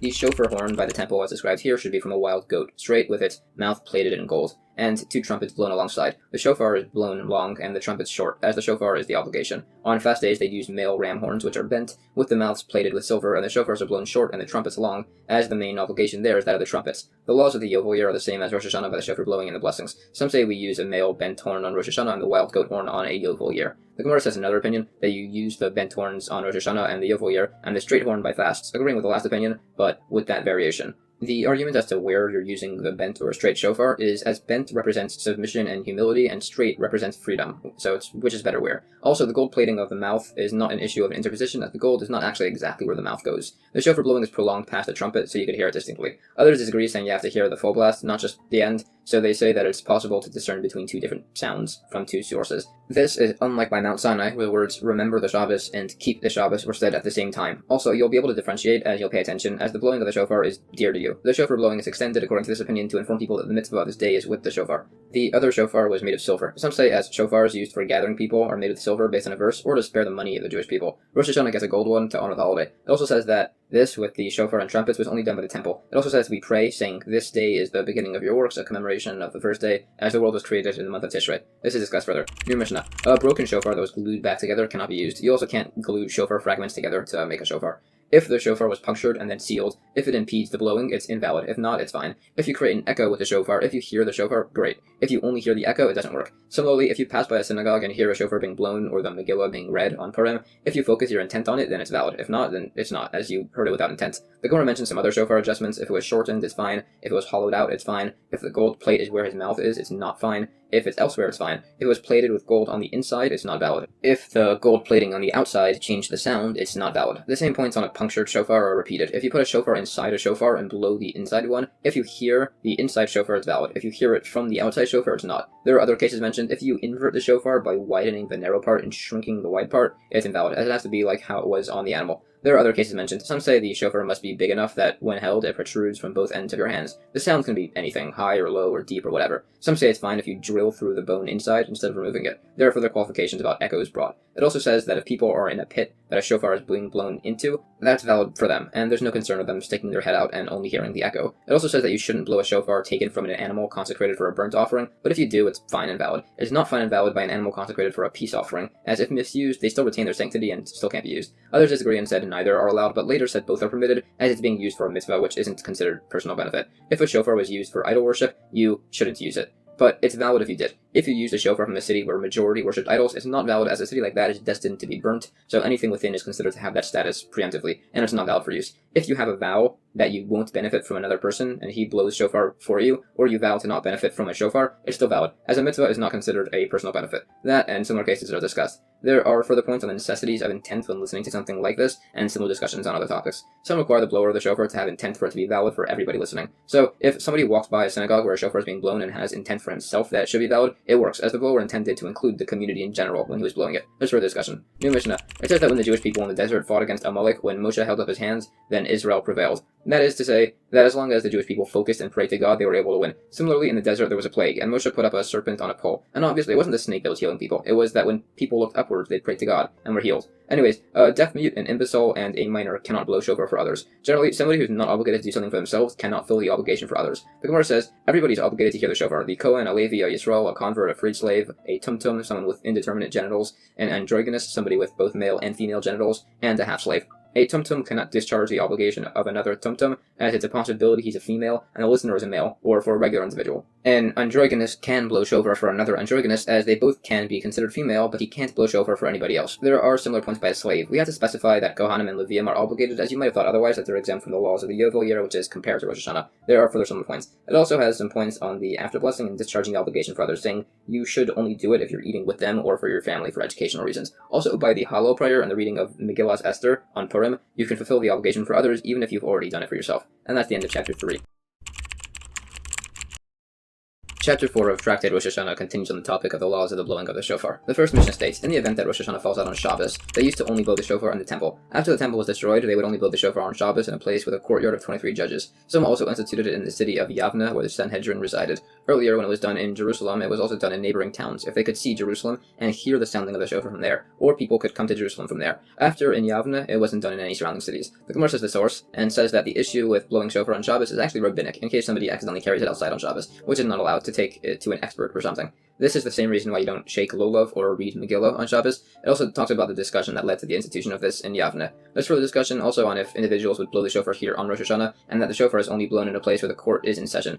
And some say only before the court. By the neighboring cities around Jerusalem, they would also blow shofar on Shabbos. Excluded are cities that are in a valley, so you can hear but not see Jerusalem, or on a mountain, so you can see but not hear Jerusalem. It can't be outside the Shabbos boundary limit of the city, and it's not allowed if there's a river in the way. New Mishnah. When the temple still stood, the lulav was taken out on all days of Sukkos, and in other areas only on the first day. After the temple was destroyed, it was instituted to be taken out on all the days of Sukkos. Also, new grain was forbidden during the day of waving with the Omer barley offering. The Gemara brings sources. The reason that the grain isn't eaten is that Mashiach could come at any time, and you're not allowed allowed the new grain until this Omer offering is brought, so people might get confused if the prior year they didn't abide by this to an extent, assuming the temple is being built before sundown on the 15th of the month, or the night of the 16th, as this could delay the Omer offering and the allowance of the new grain. So the grain is forbidden the whole day of the 16th, or it's based on a verse, which is discussed. New Mishnah. Also, in regards to the testimony for the new moon, they originally accepted testimony all day, but once the witnesses were delayed and they messed up the Levium's daily singing, so they made it that they would only accept witnesses until the time of Mincha.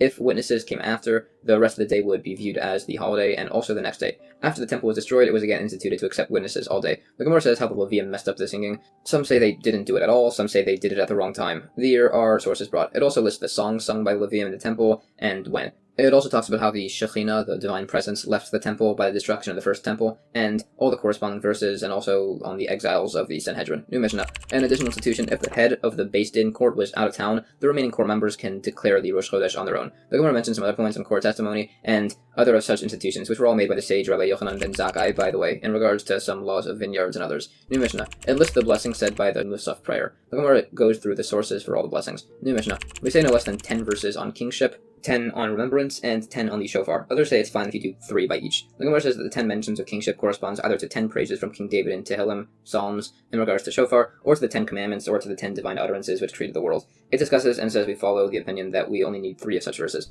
New Mishnah. We don't mention any of such verses that deal with punishment. You say Torah verses before verses from the books of prophets, but others say it's fine either way. The Gemara says examples of verses that deal with punishment, and also says that we don't say verses that deal with a private individual, and there's further discussion. New Mishnah. The prayer leader on Rosh Hashanah, the second one by the additional Musaf prayer, has the shofar blown, but the Hallel prayer by other holidays is said by the first mourning prayer. The Gemara says that the shofar blowing was delayed as it was during the time that the government banned shofar blowing and would have spies during the morning prayer. We don't actually say the Hallel prayer on Rosh Hashanah as it's filled with songs and praises, which would be pretty inappropriate on the Day of Judgment. New Mishnah. To get a shofar on Rosh Hashanah, you cannot walk beyond the city's Tichum boundary, or clear rubble to get it, or to climb a tree, or to ride an animal, or to swim, or to repair it with a rabbinic or biblically forbidden utensil. You can rinse the inside with water or wine, which enhances its sound. Children can be encouraged to blow the shofar, just so that way they learn how. If you blow the shofar without intent, like accidentally, it's invalid, and also invalid if you hear it without intent. The Gemara says the reason you can't do all those things to get a shofar is that shofar is only a positive commandment, but doing a labor on a holiday is in violation of a positive and negative commandment. The remaining prohibitions are also discussed.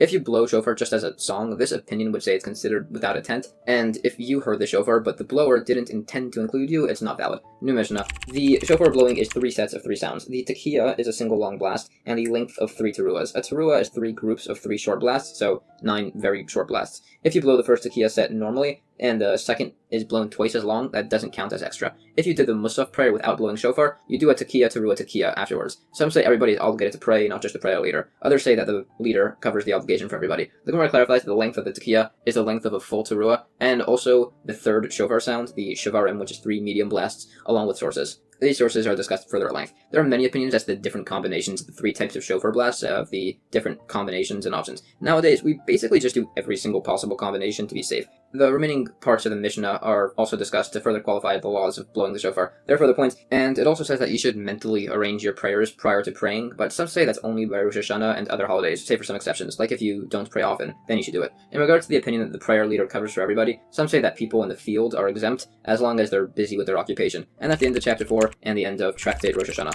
Alright, that was a lot of information, so here's a rough summary of a lot of the practical takeaways from this tractate. There are several Jewish New Years, the most relevant of which is Rosh Hashanah. Rosh Hashanah falls out on the first day of the year, of the first Hebrew month, Tishrei. It is the day on which all living creatures are judged, so the entire day is spent in prayer and contemplation. Particularly, the 10 days between Rosh Hashanah and Yom Kippur, the Aseret Yemei Teshuvah, the 10 days of repentance, are of particular significance in regards to repentance. It's said that on Rosh Hashanah we are inscribed, and on Yom Kippur we are sealed. The shofar is blown on Rosh Hashanah. The shofar is a hollowed ram's horn of particular make. It's blown in particular listed sequences with a blessing to commemorate the binding of Isaac, and is a spiritual wake-up call for reflection and repentance. The first day of every Hebrew month is a sanctified day. In the temple times, it was a whole lengthy process, as they didn't have calendars like we do now, so people would need to testify that they had seen a new moon, signifying the start of a new month. They would be questioned before a court, and if it was deemed valid, the day was declared sanctified, and messengers would be sent to all the other cities. Nowadays, we have everything set up with calendars. However, the first day of every month is still special, called Rosh Chodesh, and there are some additions to prayers made on these days. Tractate Taanis is a pretty interesting tractate. It's officially about fast days, however, it spends a good while discussing rain, its significance, the blessings you say for it, and just generally its importance. Chapter 1 will begin by discussing these points. The first Mishnah begins by discussing the 2 additional prayers added to the Amidah for rain. The first one, the prayer of Ma'ashiv Haruach U'Morid HaGeshem. Rabbi Eliezer says we start adding it to prayer from the first day of the holiday of Sukkot, while Rabbi Yeshua says to start from the last day of Sukkot. Now, praying for rain from the first day of the holiday of Sukkot might be a bit problematic, as you're meant to stay and eat outdoors in a sukkah, so Rabbi Eliezer would say that you don't say a prayer for rain, rather the prayer is one that mentions rain, that it should fall in its due season, starting after Sukkot, and you don't say such a prayer even during the summer, as it should only be close to the rainy season. A third opinion, Rabbi Yehuda, says that we start adding this rain prayer on the last day of Sukkot, but specifically only starting from the additional Musaf prayer, and you similarly end the recital of this prayer on the additional Musaf prayer of the holiday of Passover. The Gemara says that it's bringing this point on laws of prayer in the section of Tractate involving holidays, as a prior Tractate of Rosh Hashanah mentioned that by the holiday of Sukkot, people are judged in regards to the rain that will fall. So now we're continuing on this topic here. The Mishnah referred to rain as the powers of rain, because based on some verses, rain descends with the power of God. It also brings the source for saying rain in the Amidah. Another teaching based on some verses, God has 3 keys that, say for some rare exceptions, are basically never entrusted to an agent. The key of rain, the key of childbirth, and the key of the revival of the dead. Some add the key of sustenance, some say that's included in rain. There's argument of whether Rabbi Eliezer derives his opinion from the mitzvah of lulav or of the water libation service, which will determine whether we start saying the rain prayer by day or by night. And we bring the source that it's learned from the lulav service, which would mean it starts by day. Some hold, the same way we mentioned the resurrection of the dead all year, even though it'll only occur in its due time, we also say the prayer for rain all year, even though it'll only happen in its due time. Others disagree, saying that the rain season has a specific time, but the resurrection of the dead can happen any day. Others hold we do learn the prayer from the water libations, which would actually mean, according to that opinion, we would start on the 2nd day of Sukkot. Others say the water libations are actually on the 6th day. We bring some sources for the water libations. We also argue over the days of the performance of the water libation, and which opinion it implies. Like, we say we have a tradition that it was done on all 7 days of the holiday of Sukkot. There are further arguments on this topic. There's also a separate prayer for dew and winds, which we do say, however, it says that they're not obligatory. It's based on a source by Eliyahu and the wicked king Achav. The world could not survive without dew, so it's definitely going to fall. We also bring a source that the world cannot survive without wind, based on a comparison of the wind to the Jewish people, that the world cannot exist without either of them. Based on this, during the summer, if you accidentally say the blessing for wind, it's fine. But if you accidentally say the rain blessing, you have to say it again without it. The inverse applies in the winter. If you forget to pray for wind, again, it's fine. But if you forgot to pray for rain, you have to say it again. The same as wind applies to dew. We also say clouds and wind are not withheld, specifically with early clouds and ordinary clouds. Extraordinary winds are not strictly necessary for things like separating chaff, as you can use a sieve for that. Some other points, clouds and winds that come after rain are secondary to rain. Rain that falls forcefully can raise dust and cause issues. If it falls gently, it's beneficial. It continues to discuss the benefits of winds and clouds after a rainfall and sunshine between patches of clouds. Snow is great for mountains, heavy rain is good for trees, gentle rain is good for produce. It also compares a Torah student to a seed which sprouts, and if he gets heated, it's from Torah, which is compared to fire. Torah scholars are also compared to iron, some say because they must be steadfast, some say because they support the world with their study. Anyways, in spite of those points, a person should train himself to be calm. A bit of a new topic. 3 people made improper requests, and 2 were answered properly, and 1 was not. The first was Eliezer, Abraham's servant, who prayed that the first girl who offered his camels and him water would be a wife for the forefather Yitzchak. And things worked out. It was the foremother Rivka, but it could have been problematic by someone lame or blind. The next person with an improper prayer was King Shaul, who said that whoever killed Goliath would get great wealth and marry his daughter. Again, it could have been someone problematic, like a slave or a mamzer, an illegitimate child.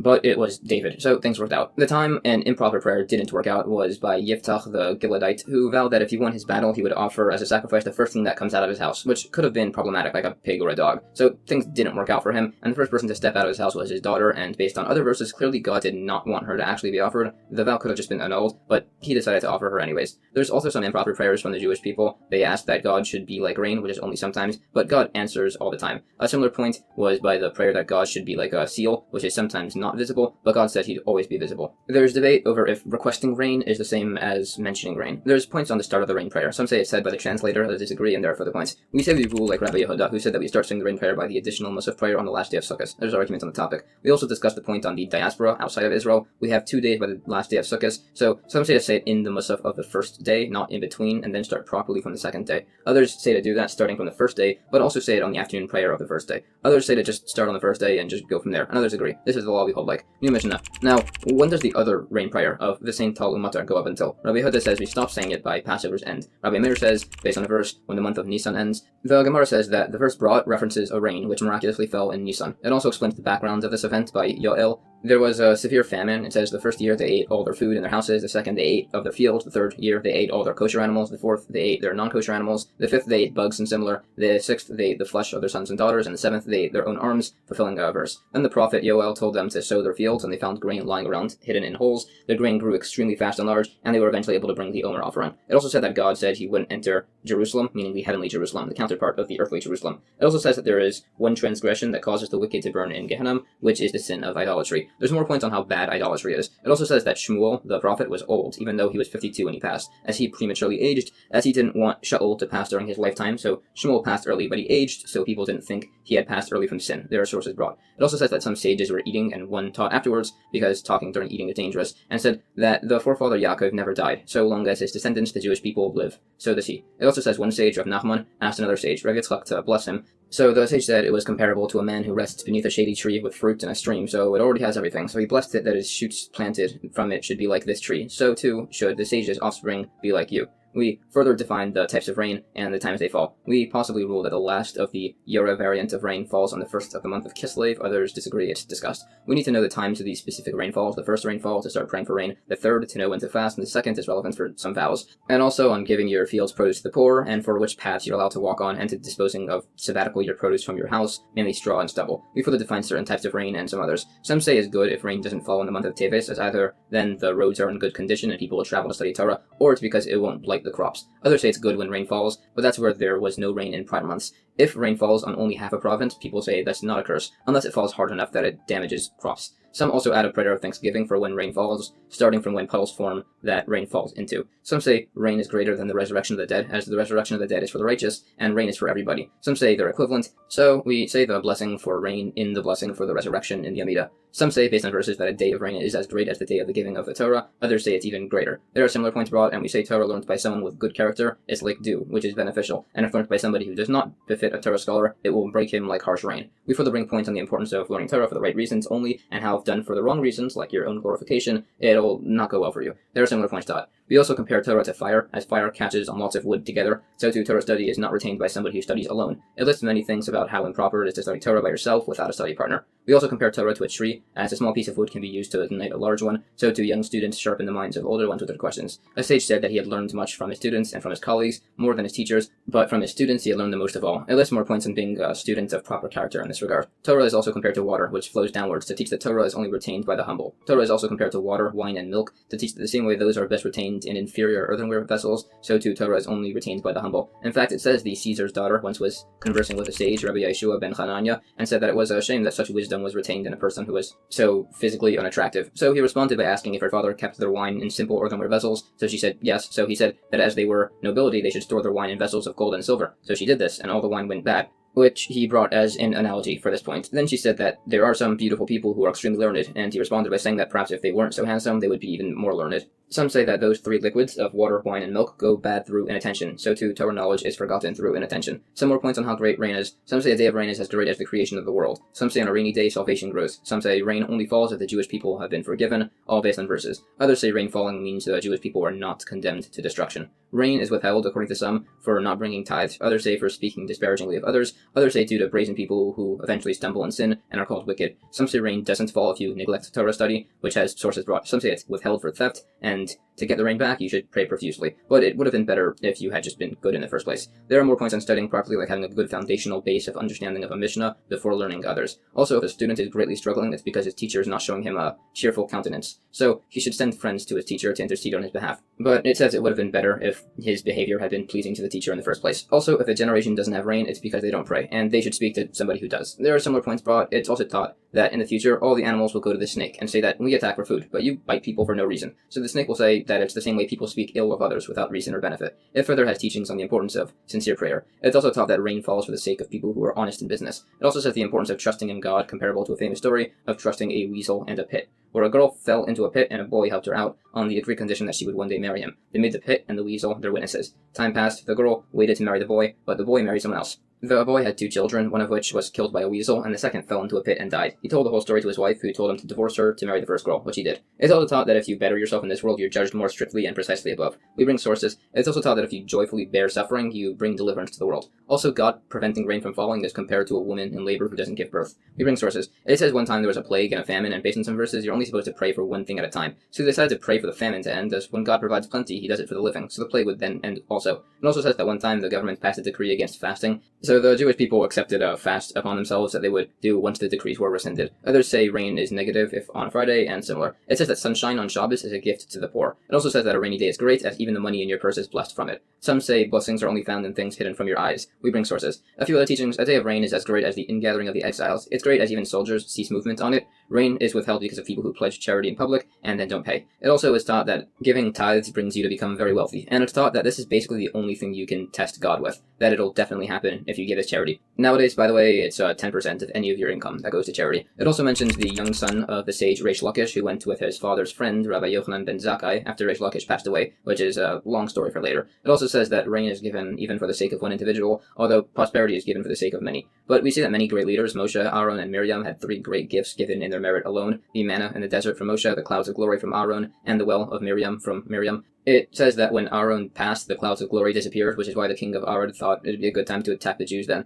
It says, however, that all 3 of these gifts returned in the merit of Moshe alone, and all disappeared in the same month that Moshe passed. So we see prosperity on behalf of one man, so we say no, as Moshe prayed on behalf of many, so he's regarded as many people. It also says a story that the sage Rav Papa would teach a class, and 3 sages who would attend the class. If they didn't get a teaching and disagreed with the logic, they would signal their disapproval to one another. The teaching sage, Rav Papa, would notice and got upset, so he had a dream where a verse was read to him, implying that those sages would pass away. So the next morning he went over to them and told them they should go in peace. A different sage also attended his class and would regularly challenge his teacher, Rav Papa, and he overheard Rav Papa during prayer asking God to help with his sage and his questions, so he stopped challenging him. There's more points on who rain falls for, and it says that one sage would go out to his garden, say certain rows needed water, and then rain would fall, watering those exact rows. There's more similar teachings. It also teaches that if there's gentle rain followed by heavy rain, it means sustained rainfall is coming, compared to a sieve. If there's heavy rain, then gentle rain, it means it's going to stop raining soon compared to goat feces. It also says that Babylonia's clouds are not accurate for determining when rain comes, and they're liars, just like the Babylonians. It also says a sage went to Babylonia, saw a basket of dates for an extremely low price, and said he was shocked people in Babylon didn't learn all the time with such food available. He ate it and became very sick, and then said it's a wonder anybody at all can learn Torah here with food like this. There's also teachings as to where rain comes from the ocean to the clouds, which removes the salt from the water, and similar. It brings sources. It also says Israel was created first, and rain is brought there first by God, and not through an agent. It also brings sources with points on salt being removed during this rain process, and similar.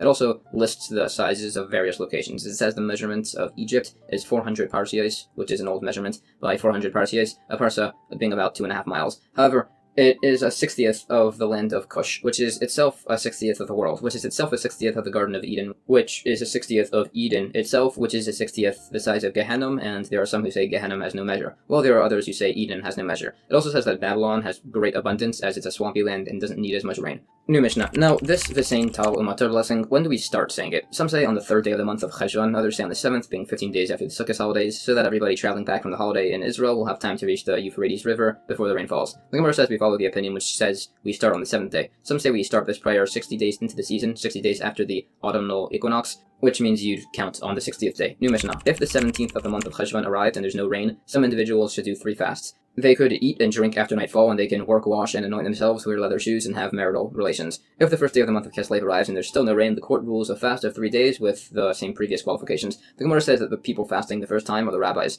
and they should fast on Monday, Thursday, and the next Monday, which applies by community and apparently by individuals. Also, students should consider themselves able to fast in this regard. Others disagree if you should do this, if people should consider themselves able to fast over here. It's also taught that if you fast for somebody's health and he gets better mid-fast, you should still finish the fast. Also, if you're not fasting, but you travel to a place where people are fasting, you should fast with them. If you accidentally eat, don't appear in public, and don't eat more after that. If your community is fasting and you travel to a place where they aren't fasting, you should still finish your fast. It also teaches the importance of learning Torah as you travel, and also not to take large strides, as they're bad for your eyesight, and you should travel with the light. Also, when traveling, it says to eat little. Some say for health reasons, others say to provision. There's a practical difference if you're on a trip or you're traveling between merchant inns. It also says that during a famine, you should eat very little, and the reward is to be saved from unusual death. Also, don't have marital relations during a famine unless you don't have kids. It also says that it's a very negative thing to separate yourself from your community when they're in distress. There are several teachings on this. It also says that the wicked are punished even for minor transgressions in the next world, while the righteous are punished for minor transgressions in this world. It also says that when somebody passes, all his deeds leave him, and ask him if he did each of them, and they tell him to sign, which he does, and then he certifies his own judgments, saying he was judged correctly. Some say that a person who fasts by himself is a wrong thing. Others disagree. Some say it depends if you're able to. Some say if you fast, you're called pious. Some say a student shouldn't fast. Some say the only public fast day is the fast of Tisha B'Av.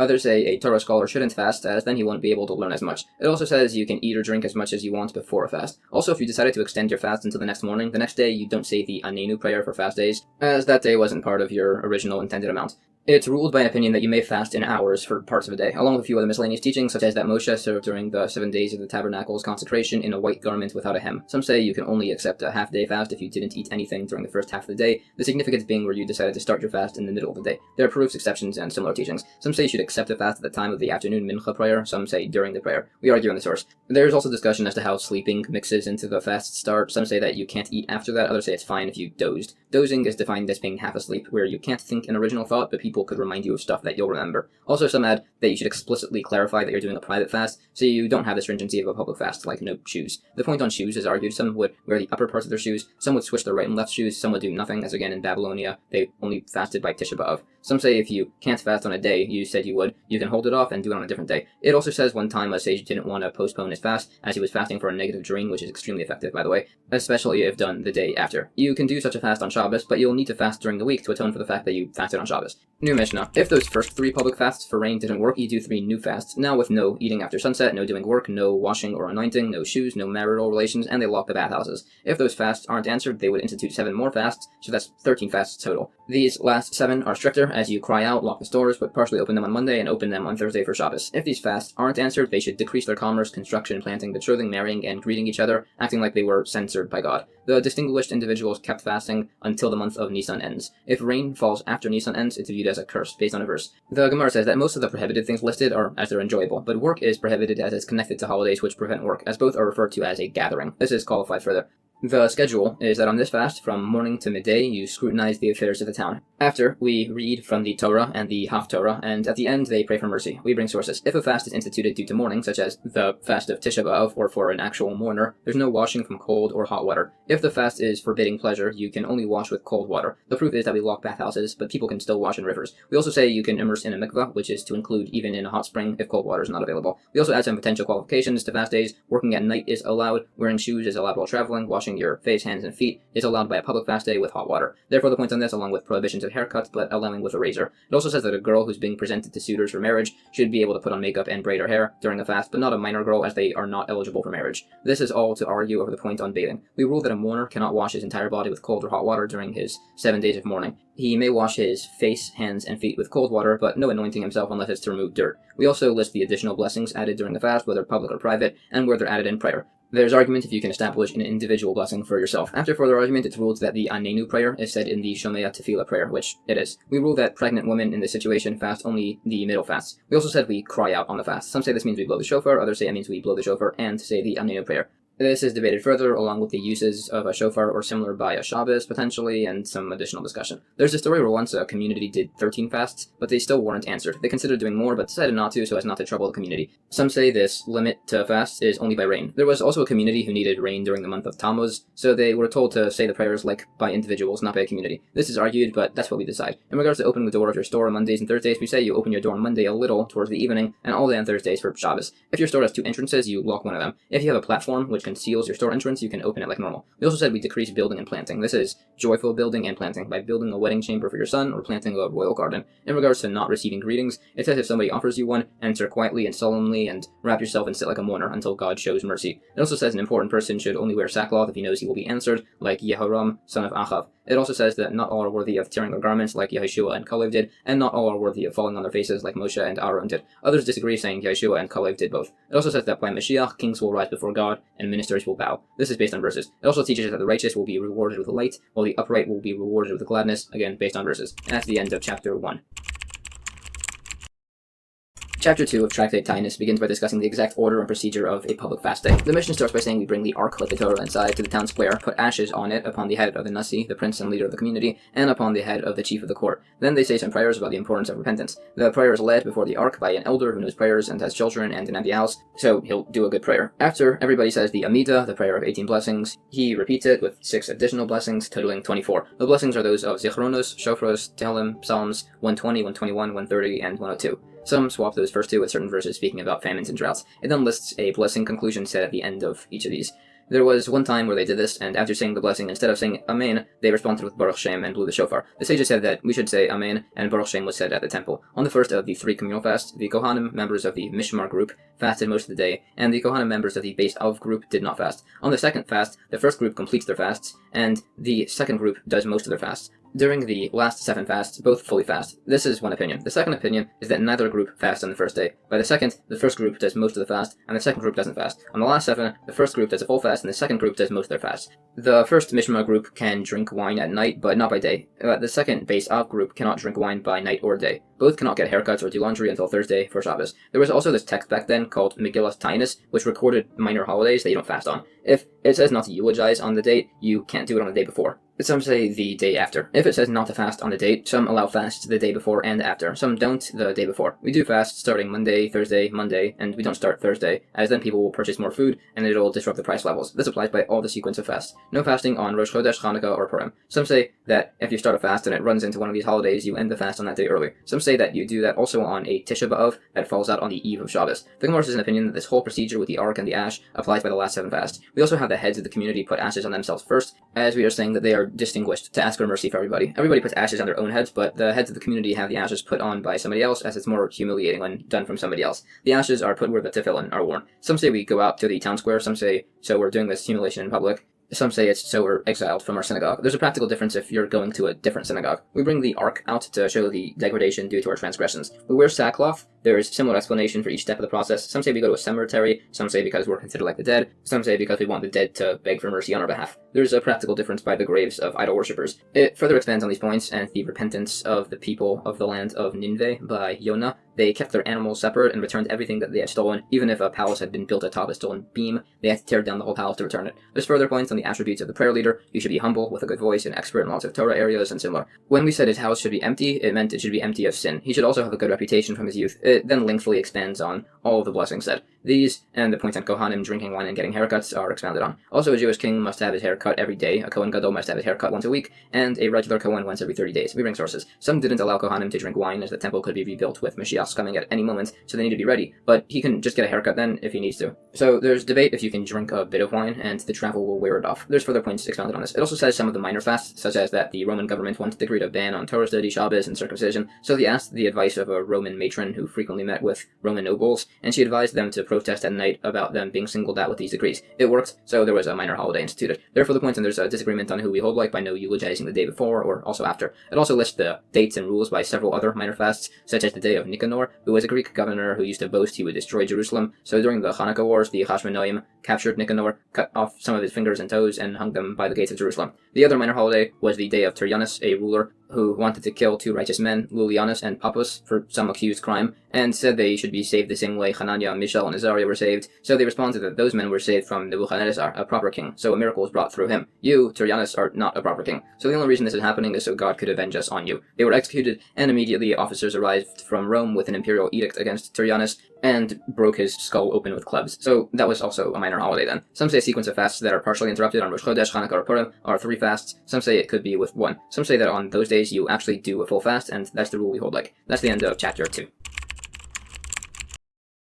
Chapter 3 of Tractate Taanis begins with a Mishnah going through some unique variations on fast days. The previous points were on typical rain delays. In the event that the crops change, growing abnormally, we immediately do the full lengthy 7 fast day sequence, and this is also done if the first rains fall, but the second don't, as this will cause a food shortage. We also begin with the full sequence of fasts if rain fell for trees but not for crops, or vice versa, or if rain fell for trees and crops but not for waterholes, ditches, and caves, or if a city was singled out without rain, they fast and cry out, and the surrounding cities do just a regular fast. Some say the surrounding cities cry out but don't fast. The same, and its argument applies by a city singled out with disease, or a building collapse. Disease is considered that within a population of 500 able-bodied men, 3 people die once per day over 3 days. The following calamities, everywhere that hears about them cries out as they spread. Wind blasts, drought that causes grain to wither and yellow, a specific species of plant-devouring locusts, dangerous beasts that are attacking people, and invading armies. Some examples are given. There was a fast instituted for wind blasts the size of an oven's mouth, which will be explained, and for wolves in an area. Some say that ate 2 kids. Others say they were just seen. Some negative events that we say, the Anenu prayer even on Shabbos, a city being attacked attacked by hostile non-Jewish people, a river that's threatening to flood, or a ship that's in danger of sinking. Some say we don't add the prayer, we only call for assistance. Some add disease into this list, others disagree. Basically, we cry out on behalf of the community for most calamities, besides for excessive rain. There's a famous story where there was no rain, so the people went to this sage, Chani Hamagil, Chani the circle maker, due to this story. So they asked him to pray, which he did, but there was no rain. So what he did was he went out, drew a circle in the ground around him, and said he would not leave it until the rain fell. So it began to rain a little, but he said that it wasn't as he requested. So it began to rain extremely hard, and he said, again, that's not what he requested. So the rain fell normally. They asked him later to pray for the rain to end, and he said he'd do that once a stone in the temple that served as the lost and found marker was covered with water.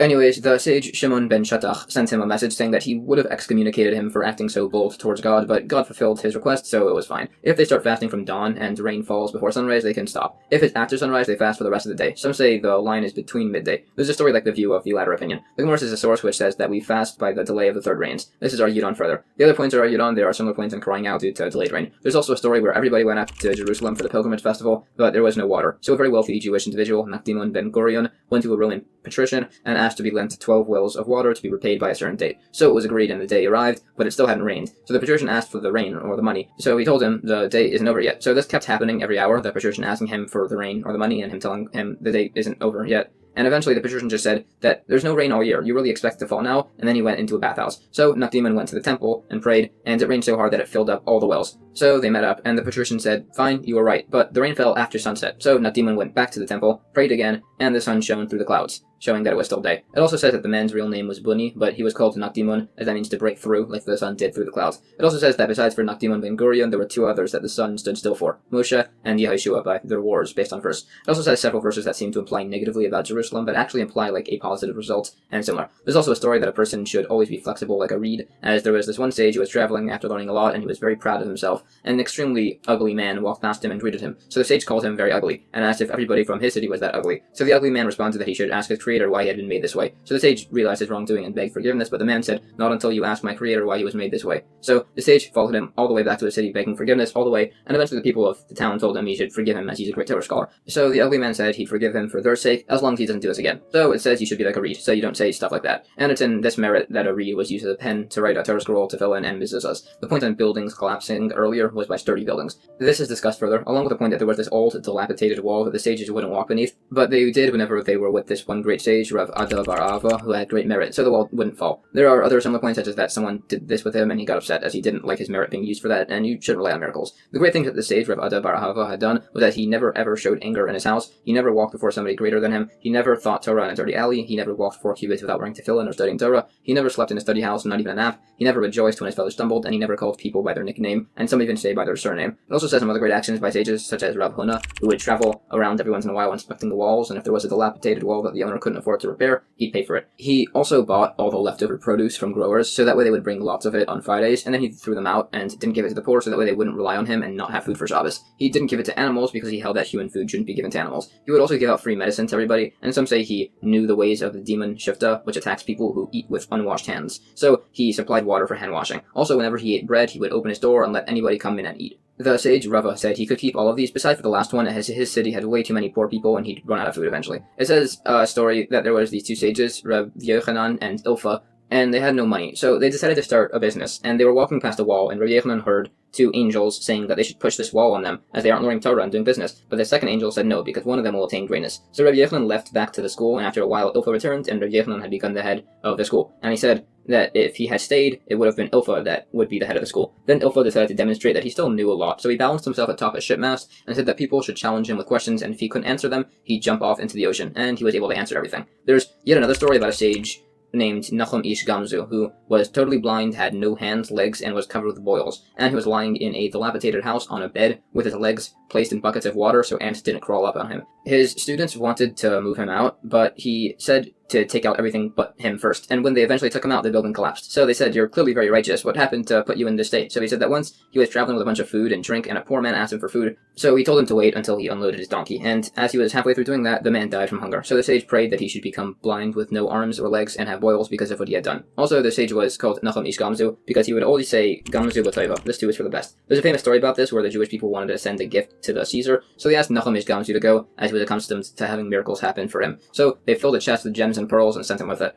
Along the way, he stayed at a place whose owners snuck on over to the chest, emptied it, and filled it with dirt. The next day, he saw the dirt, said, "This too is for the best," and traveled on. It was brought to the Caesar, who was very upset when he opened it, thinking the Jews were mocking him. So Nachum said again, "This too is for the best." So Eliyahu the prophet appeared as a Roman official and said, "Avraham, the forefather, threw dirt and straw at his enemies, and it turned into swords and arrows to defeat them. So perhaps this is the same." So the Romans tested the dirt on a city they were unable to conquer, and they used the dirt, and it worked, and they conquered the city. So, as thanks, they filled up the chest with gems and pearls, and gave it to Nachum, and sent him away with great honor. Anyways, Nachum traveled back the same way, staying at the same place he had before, and told what had happened to his host, the men who had stolen from him. So they took all their dirt, brought it to the Caesar, and it didn't work, and they were executed. It further qualifies as what counts as a disease for this fasting severity. It gives some instances and discusses some similar points. It also says one town which was spared from plague, and the merit of a man who lent out his hoe and shovel for burials. Similarly, there was one town that was spared from fire, as there was a woman who heated her oven and let her neighbors use it. It further gives examples of when fasts were instituted. It also says that there was a surgeon named Abba who merited to be greeted by the Heavenly Academy every day, as he would run his clinic in a very modest manner, and also he let people pay whatever they wanted without him knowing, and he would never charge a Torah scholar, and would give them some coins as they left. Some sages wanted to test him, so they took his rugs, and the next day tried to sell them back to him, and he didn't accuse them of stealing, so they asked him what he had thought had happened, and he said that he assumed that somebody had been kidnapped and they needed to raise money to ransom the individual, but they were embarrassed to ask him. So they tried to return the rugs, but he didn't take them, saying that he had already assigned them to charity. A different sage, Abaya, received heavenly greetings every Shabbos Eve, and the sage Rava received greetings once a year on Yom Kippur, so he was a bit distressed about this, but he was told it's enough that your city is protected through your merit.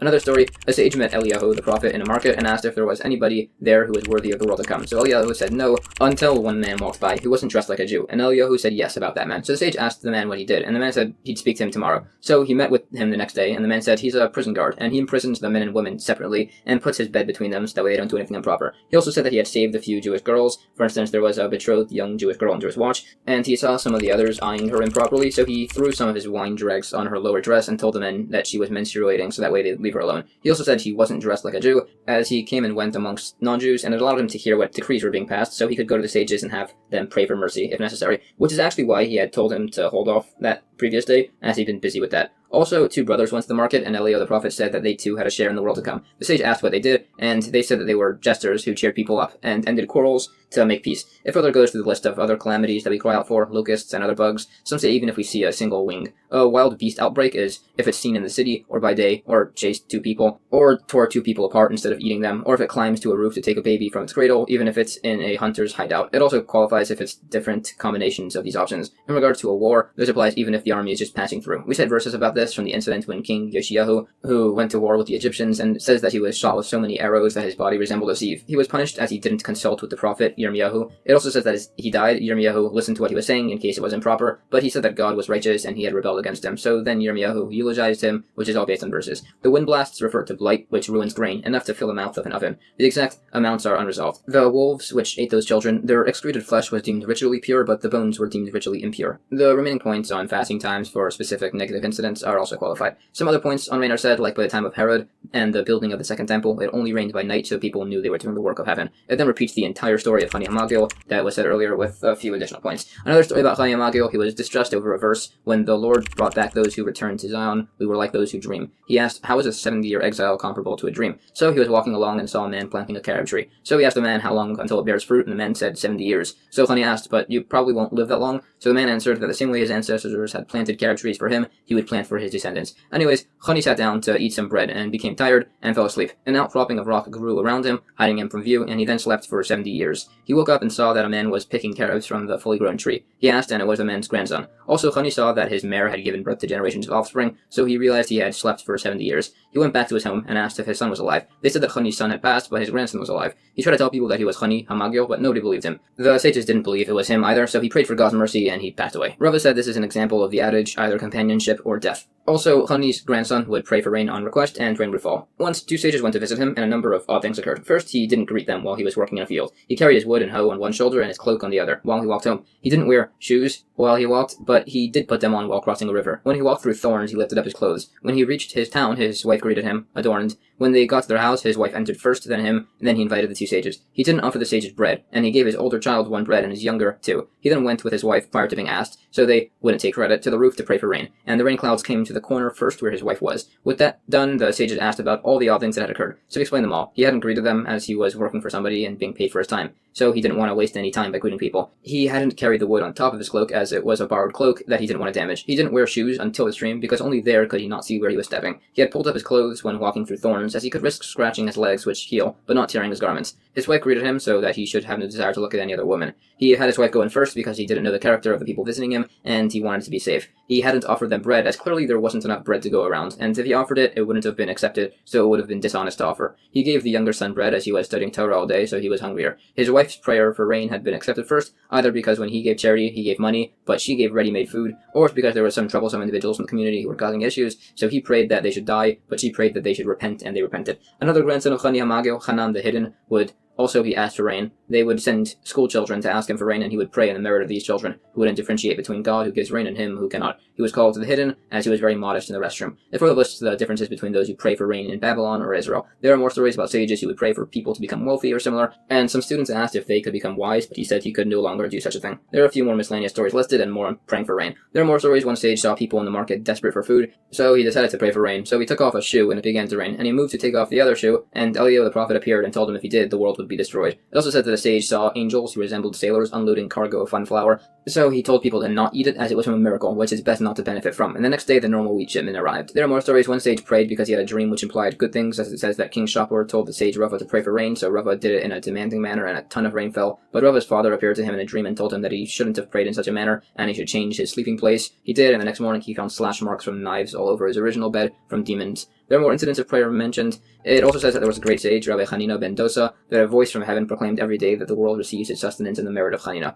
He and his wife were very poor, so his wife would just put a smoke-causing substance in her oven so people would think they had food. They had this one neighbor who wanted to find out what was going on. So the neighbor knocked, and Rabbi Hanina's wife, embarrassed, hid in an inner chamber, and a miracle appeared, and the oven appeared to be full of bread. So the neighbor called her out, saying that your bread's going to burn. So she said, yes, that's why I went to this inner chamber, to get a baker's shovel. Once, Rabbi Hanina's wife was upset over their poverty, so Rabbi Hanina prayed, and a hand appeared giving them the leg of a golden table. But Rabbi Hanina said that he had seen in a dream that the righteous eat from tables with 3 golden legs, and now ours only have 2. So she said they should return it. So he prayed, and it was taken back. It says that the taking back of the leg was a greater miracle, as there was a tradition that things aren't taken back by heaven. Another story, Rabbi Hanina's daughter was sad on a Friday night, as she had lit Shabbos candles with vinegar instead of oil accidentally. So he said that the same way God had commanded oil to burn, he could make vinegar burn. The flame then burnt over the entire Shabbos until the Havdalah prayer. Another story, once people complained to Rabbi Hanina that his goats were damaging their fields, so he said if that's true, bears should eat them. But if not, the goats should come back in the evening carrying bears on their horns. And that's what happened. Another story, Rabbi Hanina's neighbor was building her house, but her beams were too short, so he said that the beams should grow longer, and they did.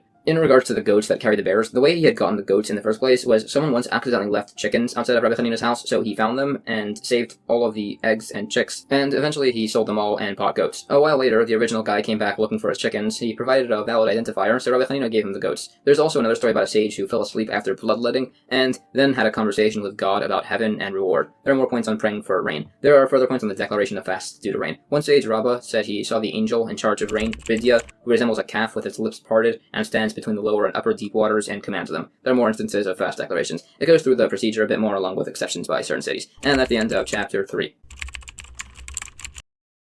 Chapter 4 of Tractate Taanis goes further into the laws of fasting. It speaks about several of the major fasts done, and also about a minor holiday, which we'll get to. The first Mishnah starts by saying that there were 3 times the Kohanim would raise their hand to bless the Jewish people. 4 times by the morning, additional afternoon, and Megillah prayers. By fast days, by the Ma'amades, and by Yom Kippur. The Ma'amades was basically a system in place back by the temple that 24 groups, called Ma'amades, represented people in attending the communal offerings in the temple as instituted by the earlier prophets and acting as emissaries to the temple. The Kohanim and Leviim of groups would go to Jerusalem, and the Yisraelim would stay in their towns and read about the creation of the world from the Torah. The members of the Ma'amades would fast from Monday to Thursday, not on Friday to honor the Shabbos, and not on Sunday, so they don't go from relaxation on Shabbos into fast and therefore become sick. It lists the verses about the creation of the world that are read by the morning and additional prayers. The longer paragraph was read by 2 people and the shorter paragraph by 1. By the afternoon prayer, they said it by heart, and they didn't do it by the afternoon prayer on Friday so they could prepare for Shabbos. Some say there is no Ma'amad service by the morning prayer if the hallow prayers are said. If the Musaf offering is brought in the temple, then there's no service by the afternoon prayer. And if there's a wood offering brought, there's no service even by Ne'ilah. It lists the dates of all the 9 wood offering festivals by the temple. There were 5 tragic events that occurred on the 17th of the month of Tammuz. The tablets were broken, the Talmud offering was discontinued, Jerusalem's walls were breached by the Romans, Apostomus, a Greek general, burned the Torah and put an idol in the temple. There were 5 tragic events that occurred on the 9th of the month of Av. The Jews wandering in the desert were decreed that they would not enter Israel. The first and second temple were destroyed on this day. The city of Beitzah was conquered, and the city of Jerusalem was plowed under. So when the month of Av begins, we lessen our joy. So, during the week of the fast of the 9th of Av, the fast of Tisha B'Av, there's no cutting your hair, laundering your clothes, except on Thursday for Shabbos. On the eve of this fast, there's no eating two cooked foods, no meat, and no wine. One sage said that we should make some variants, which we'll explain, and one sage said we should turn over our beds, and others disagreed. However, there was also a very festive day celebrated back then in Jerusalem, which was Yom Kippur, and also on the 15th of the month of Av. All of the unmarried girls on this date in Jerusalem would wear borrowed white garments, so nobody would be embarrassed if they had none. The garments were immersed in a mikveh, and they would all go out to dance in the vineyards. The unmarried boys would go out, be told to not pay attention to beauty and pay attention to family, and they would all get married. There are related verses expounded on. The Gemara has an opinion that the priestly blessing is also said every day. Others disagree. Some say on fast there's no priestly blessing by the afternoon or Ne'ilah prayer, as that's the time people drink alcohol the rest of the year. Others exclude the Ne'ilah prayer from this. We hold we say it by Ne'ilah and not by the afternoon prayer. We do say it by the afternoon prayer nowadays, as it's done close to sunset by the time of Ne'ilah. We know a Kohen can't give the priestly blessing while intoxicated based on a linkage to a Nazir, but unlike a Nazir, the Kohen can eat grape seeds based on a different source. This is discussed further along with the points on the Ma'amodes. It discusses their historical background, which families participated, and similar. The Ma'amodes read from the portion of the creation, as it said that without the Ma'amodes, the heaven and earth will not exist. It also said that Abraham asked God what the Jewish people will do once the temple was destroyed, and they could no longer do any of this, and God said that he established the scriptural section of the sacrifices, and when they're read from, he'll consider it as if the Jewish people had brought offerings in the temple, and he will forgive their sins. The Ma'amodes fasted Monday for sea travelers, Tuesday for desert travelers, Wednesday that children shouldn't contract a throat disease, Thursday that pregnant women won't miscarry and nursing women would be able to nurse, Friday and Shabbos they didn't fast because of Shabbos, and some say they didn't fast on Sunday as the Nazarenes had a holiday on that day, and they didn't want them to take offense. And Sunday is the third day from the creation of man, which happened on Friday, and some say it's because on Shabbos you receive an additional soul, and it leaves when Shabbos ends, which is difficult for you. It gets to the verses, which we said we read. The other points are discussed further. It also mentioned two specific families of the pestle smugglers and the fig cutters, which was that basically once the government decreed that no one could bring wood for the temple to Jerusalem, or the first fruits to the Kalanim, so what certain families did was bring their fruits and cover them with dry figs, and carry a pestle, so they could sneak everything past the guards, saying they were just making pressed figs. A similar thing happened to smuggle wood in. They brought in ladders, saying they were for dovecots, disassembled them, and gave them to the temple. It further goes to the identification of certain families and which tribes they were part of. The other dates are also discussed. We bring the sources for the events on the 17th of Tammuz, that Moshe wrote the tablets, and the others, some of which are tradition. We also bring sources for the things that occurred on the 9th of Av, and the calculation of dates. It also says what songs the Levium were singing when the Babylonians destroyed the first temple, and it was the same by the Romans destroying the second. It also says the story that when Tyrannus Rufus wanted to plow into the temple, he made a decree that Rabban Gamliel should be put to death. So a Roman official came to his study hall and loudly announced that the one with the prominent nose is wanted for execution. So Rabban Gamliel understood and went and hid. So that official then met up with him in secret and said, "If I save you from execution, will you bring me to the world to come?" So Rabban Gamliel said, "Yeah." So they swore it, and the Roman official went up to the roof, jumped off, ending his own life. So the decree was annulled as one of the council members had died, and a voice from heaven declared that the Roman official was going to the world to come. It also says that by the destruction of the first temple, that groups of young Kohanim went to the roof and told God that as they were not trusted to be caretakers of the temple, they should hand over their keys. So they all threw their keys up, and a hand of a sort emerged and grabbed the keys. So all the Kohanim then jumped into the flames of the burning temple. It also says the same way we limit joy by the month of Av, we increase joy by the month of Adar. So if you need to have a lawsuit, don't do it in Av, do it in Adar, when you'll have good luck. Some verses are discussed along with disagreement on doing laundry on this fast day. We hold the opinion that these restrictions apply only during the week of Tisha B'Av and only before. The timing of eating cooked foods is discussed. It also says that the restrictions of a mourner also apply by this fast, so no eating, drinking, anointing yourself, wearing leather shoes, and having marital relations, learning Torah. But you may learn Torah or Gemara in a place you're not accustomed to study. Some don't allow it, but say you can read from the sad passages of Iyov and Yirmiyahu. The points on eating meat or wine are qualified. Therefore, the points on this and discussion on overturning beds. On the festive day of the 15th of the month of Av, it also says that the tribes were allowed to intermarry on this day, and also Binyamin, after all the issues from the book of Judges. Some also say it was the day that those destined to die in the desert stopped dying, and once it stopped, God resumed communicating to Moshe. Some also say it was the day that Hoshea ben Elah, the last king of the northern kingdom of Jerusalem, removed the guards placed by an earlier king, Eruvin, that prevented the Jewish people from making the pilgrimage to the temple on holidays. Some say it was also the day that the dead of Beitzah were allowed to be buried, and some portions of the after-meal blessings were added because of it. Some add it was also the day they stopped cutting trees for the altar fire. It also says that if you learn Torah at night, you'll have a longer life. But if somebody doesn't, their mother will bury them, God forbid. By the girls dancing in the field on this day, they all borrowed white garments from each other, so nobody would be embarrassed if they didn't have nice clothes, which were immersed, as there's a question of impurity on clothes, even if they're folded in a chest, and the boys used this as a time to find a wife and get married. It also says that in the future, all the righteous will sit around God in a circle in the Garden of Eden, and everyone will point to God, as the verse says, "He shall say on that day, Behold, this is our God, we hoped to him, and he saved us. This is Hashem, to whom we hoped. Let us exalt and be glad in his salvation." That's the end of Chapter 4, and the end of Tractate Taanis. Alright, that was a lot of information, so here's a rough summary of a lot of the practical takeaways from this tractate. There were communal fast days done in times of distress or emergency. These had a bit of a particular ceremony involving public mourning and prayer, fasting by certain individuals, and several other prohibitions. This was typically done for a lack of rain, which is of extreme importance, and for other emergencies such as plague, war, famine, or otherwise. There are additions we make in prayer for rain.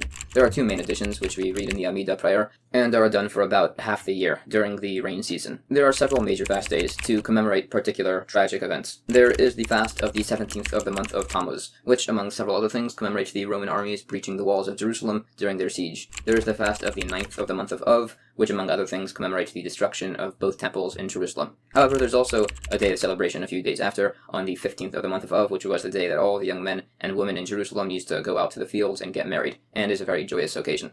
Tractate Megillah is the tractate which deals with the laws of the reading of the Megillah and the holiday of Purim, among other topics. The Megillah, or the Book of Esther, recounts the story of how a man named Haman attempted to destroy the Jewish people during the reign of the Persian king Ahasuerus between the times of the First and Second Temple, and with God's help was thwarted by Esther and Mordechai. So, the first Mishnah. The Megillah scroll can sometimes be read on the 11th, 12th, 13th, 14th, or 15th of the month of Adar, no earlier and no later. It's read on the 15th in cities that were walled by the times of Yehoshua bin Nun. Other cities read it on the 14th, and sometimes by smaller villages earlier on days of assembly on Mondays and Thursdays. So if the 14th of Adar falls out on a Monday, great, the small cities read the Megillah then, the big cities the following day. If the 14th falls out on a Tuesday, small villages will read the Megillah on Monday, other cities on Tuesday, and cities that were walled by the times of Yehoshua on Wednesday. The same applies on Wednesdays and Fridays. If the 14th falls out on Shabbos, villages and other cities read the Megillah on Thursday, and the walled cities on Sunday. If the 14th falls out on Sunday, the small villages read it on Thursday, the other cities read it on Sunday, and the walled cities on the 15th, on Monday. The Gemara explains the leniency by small villages to do the Megillah reading earlier is so that on the day of Purim they'll be able to give food to the other towns for the Purim feasts. It also brings the verses that allude to these dates, and verses which limit it to those. These specific verses are discussed or argued over. We also bring a verse that alludes to cities that were walled by Yeshua, as it says in the Megillah, therefore the Jews of unwalled places who dwell in unwalled cities celebrate Purim on the 14th, implying if it was walled, it's on the 15th, as was celebrated in the city of Shushan, the capital city of Persia. We also know we commemorate Purim with the reading of the Megillah on the same day the holiday is celebrated, as it says, these days shall be commemorated and celebrated, juxtaposing them. Others have the opinion that it goes by cities that were walled by the times of Ahasuerus, not Yehoshua, as it's like the same way the city of Shushan was walled at that time. The opinion that it's walled cities from the earlier time of Yehoshua bin Nun is based off of verse linkage of specific words, and Shushan has a special status that they celebrate Purim on the 15th because that's where the actual miracle happens.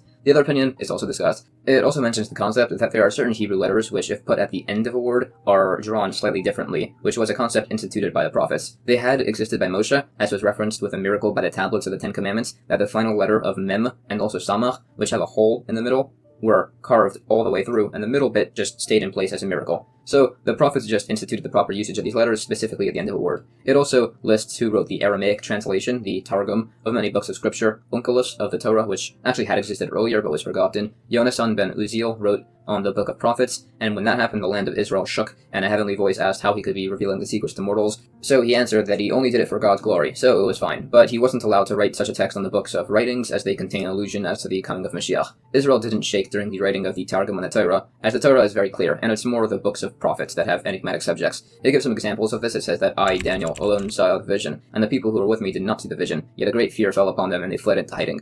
It said that the people with Daniel were the greater prophets, Chagigah, Zechariah, and Malachi, although less great in that they didn't see the vision. It also says that although they didn't see the vision, they fled in fear as their representative angel saw it. And it says that based on this, if you randomly become frightened, it's because your mazel saw something. If this happens, you should say the Shema prayer. If you can't, as you're in a dirty place, for instance, you should jump 4 cubits to the side. And if you can't do that, say, the goat at the slaughterhouse is fatter than me. Anyways, back to the hearing of the Megillah on Purim. Kohanim and Leviim must abandon their post at the sacrificial services in the temple to hear it, as must people who are studying Torah. It also gets into a related point about Yehoshua meeting an angel, which proves that Torah study is more important than offering temple sacrifices. It also says that Yehoshua greeted the angel with the word shalom, as he knew it wasn't a demon, where saying such a thing is not allowed, as the angel said, I am an officer in the army of God, and there's a tradition that demons don't say the name of God in vain. You have to interrupt studying the Torah for the Purim Megillah, but don't interrupt while you're honoring the Torah by mourning the death of a Torah scholar. Burying an unattended corpse also supersedes hearing the Megillah being read. There are more points on cities and villages. For instance, a city that was built but only later had a wall built around it, that's still considered to only be a village. Also, a city without 10 men from that city who are constantly in the synagogue is regarded only as a village. A city that was destroyed and then resettled is regarded as a city. Here, a city being destroyed means that the 10 men in the synagogue ceases and then later come back. It lists some cities that were walled during the time of Yeshua, cities like Lud, Gei HaCherashim, and others, along with a bit of their history. Also, women are obligated to hear the Megillah as they were also involved in the miracle of Purim. Another teaching, if Purim falls out on a Shabbos, meaning the Megillah is read earlier, we still teach about Purim on the Shabbos, which is also done by all holidays. It's just specified to say it's allowed, and there's no concern here about somebody carrying a Megillah over on Shabbos. Also, we read the Megillah on the night and the day of Purim, based on a few sources. As we said, small villages can have their Megillah reading on Mondays and Thursdays to allow them to give food to their neighbors on this day. This won't apply if the villagers don't actually gather on Mondays or Thursdays, or when the day falls out on a Monday or Thursday. It's not pushed off any further, as this leniency only applies when it benefits the residents. It also gets into some unique phrasing in the Mishnah where it lists dates in a specific order to avoid confusion. There's further discussion on this dates and the differences between walled cities, regular cities, and villages. In addition to the list of reasons we don't read Megillah on Shabbos, it's also not done as the poor receive gifts normally afterwards, which is brought from the source. Also, if you read the Megillah on an earlier date, you'd also give gifts to the poor on that earlier date, but the Purim feast would still be done at its proper time on the 14th. There's argument that you need a gathering of 10 men to read the Megillah before, and if this applies, if it's not at the proper time. We seem to rule that it's not required. New Mishnah. What constitutes a large town? If there are 10 men who are unemployed so that they can always be present at the synagogue during prayer. If there is less, it's only considered a village. By the Megillah reading, we could do it at an earlier date, but we don't postpone it to a later date. This is unlike the wood offering of the Kohanim, the fast of Tisha B'Av, the holiday Chagigah offering, and the Half-Shekel assembly, which can be postponed but not done earlier. If the Megillah is read on an earlier date, you can also eulogize, fast, and give the gifts to the poor on this date. You can only make the reading earlier if the villagers gather on Mondays and Thursdays, otherwise not. The Gemara brings sources for many of these points. We don't do the fast of Tisha B'Av early, as it's the commemoration of a calamity, which isn't advanced. The holiday Chagigah offering and the Half-Shekel assembly aren't done early, as they have a set time for their obligation, so doing it before that time doesn't really accomplish anything. We bring sources more on the Chagigah offering and the remaining points are discussed. Therefore, the points on this and whether the city of Tiberias is considered a walled city and other cities and how their laws relate to other concepts. It gives the definition of many more cities and why they're called by their names. There's more on this, discussing many other cities from the Torah and what their modern equivalent is, and details about them. For instance, it says that both Caesarea and Jerusalem will never be settled or destroyed at the same time, only one or the other, and other similar verses and points. It also references a location known as Germania and their interactions with the Romans, which is interpreted by many to be Germany, and says that if they go forth, they would destroy the world. Another teaching, if somebody says, I tried but did not succeed, don't believe him. If he says, I did not try and succeeded, don't believe him. If somebody says, I tried and succeeded, you may believe him. It clarifies this applies to Torah study. With business, that's dependent on God's assistance, and it's even dependent on God's assistance to retain your Torah knowledge. In addition, based off of verses, it says not to antagonize a wicked person who is enjoying good fortune. His endeavors will be successful, he will win in court, and he will witness the downfall of his enemies. This applies to personal affairs. With heavenly affairs, meaning to defend Torah and mitzvahs, then you should get involved. Some say it's only allowed to get involved if you're truly righteous. Some only don't allow it if the wicked individual is having good fortune. It also speaks of Italia, of Yavon, the great city of Rome, and speaks of its great size, markets, architecture, and geography. New Mishnah. If the Megillah is read on the first Adar, and afterwards is decided to make the year a leap year, meaning now it has 2 Adars, you have to reread the Megillah during the second Adar. In addition, the only obligations that you must do in the second Adar are reading the Megillah and giving gifts to the poor. The Gemara says that this implies that it's permissible to read the 4 special Torah portions of Adar in the first month, but it's debated. It's held that they must be done in the second month of Adar. The sources are also discussed. There are further points on this and on the institution of this holiday. For instance, some say it was originally instituted only in the city of Shushan and then later everywhere, and also some teach that Esther requested that this holiday be created and the sages said no, as then the nations might get upset thinking we're celebrating their downfall. But Esther said everything's already written in the history books, so it should be done. And there are other points, such as that the Megillah scroll doesn't make your hands impure, as while it was composed with the divine spirit, it was written for the purpose of reading, not fit for the purpose of being written as a part of scripture. There are sources. We said that we bring gifts to the poor on Purim. This means 2 gifts, 1 gift for each of 2 people. There are some stories about sages giving gifts to each other. It also famously says, as the sage Rava taught, that on Purim you're obligated to become so intoxicated that you can't tell the difference between cursed is Haman and blessed is Mordechai. Also another famous incident that's subject to a lot of discussion. The sages Rabbah and Reb Zera were once eating their Purim feast together. They got drunk and Rabbah slew Reb Zera. Rabbah then prayed and Reb Zera was revived. The next year Rabbah asked him to have another Purim feast and Reb Zera responded that not every time does a miracle occur. It also says that you have to have the Purim feast on the day of Purim, not by the night, and similar points on this. New Mishnah. By the way, at least for the rest of this chapter, while it does frequently discuss Purim in the Megillah, the actual Mishnahs being brought have little to do with the holiday of Purim, and are just being quoted as they have a similar phraseology to the last Mishnah. There is no difference between Shabbos and holidays except with regard to food preparation. The Gemara says, based on this, the laws of preliminaries to food preparation are the same. It's argued on based on verses, and an opinion holds that preliminaries on holidays are allowed if they could have been done prior. New Mishnah. There is no difference between penalties of desecrating Shabbos and Yom Kippur, except that for Shabbos, the punishments are given by the court, and by Yom Kippur, the punishment is kares, which is divine punishment from God. The Gemara explains that they have the same laws regarding a monetary obligation for repayment. We also bring sources. New Mishnah. There is no difference between someone who vows to not benefit from somebody and somebody who vows to not benefit with food from somebody, except in regards to entering his property and using utensils which aren't used for food. The Gemara clarifies that utensils which are used for food are forbidden for both. Entering somebody's property here is considered as a benefit, as this is like the opinion that included in such a vow is things like gratuities. New Mishnah. There is no difference between vow offerings and gift offerings, except that by a vow offering you're responsible for the animal's security, unlike by a gift offering. The Gemara clarifies that they both have the same laws in regards to not delaying the bringing of these offerings. This is defined. New Mishnah. There is no difference between a zov, a concept in regards to laws of impurity, somebody who has a gonorrheal emission, whether it's 2 or 3, except in regards to the requirement to bring an offering. The Gemara clarifies other similar laws by such rules of impurity and their sources. They're discussed a bit further. New Mishnah. There is no difference between a mitzora, someone with tsaras, leprosy, whether he's confined because he's suspected of having this or he's been actually confirmed, except in regards to letting his hair grow and tearing his garments. Also, there's no difference between their respective purification besides for the requirements to shave their hair and the procedure with the birds. The Gemara again clarifies the laws that are similar, like sending them out of a city and all the laws of impurity. Again, sources are brought which are discussed. New Mishnah. There is no difference between the laws of scrolls of scripture and the laws of the scrolls in tefillin or mezuzahs, besides that scripture can be written in any language, while tefillin and mezuzahs must be written in Hebrew. Some said that the only other language that books of scripture can be written in is Greek. The Gemara clarifies similar laws about sewing both with sinew and laws of impurity. The point about writing in different languages is argued on. There's a lot of discussion on this, and also why only Greek in reference to the time that the Torah was translated,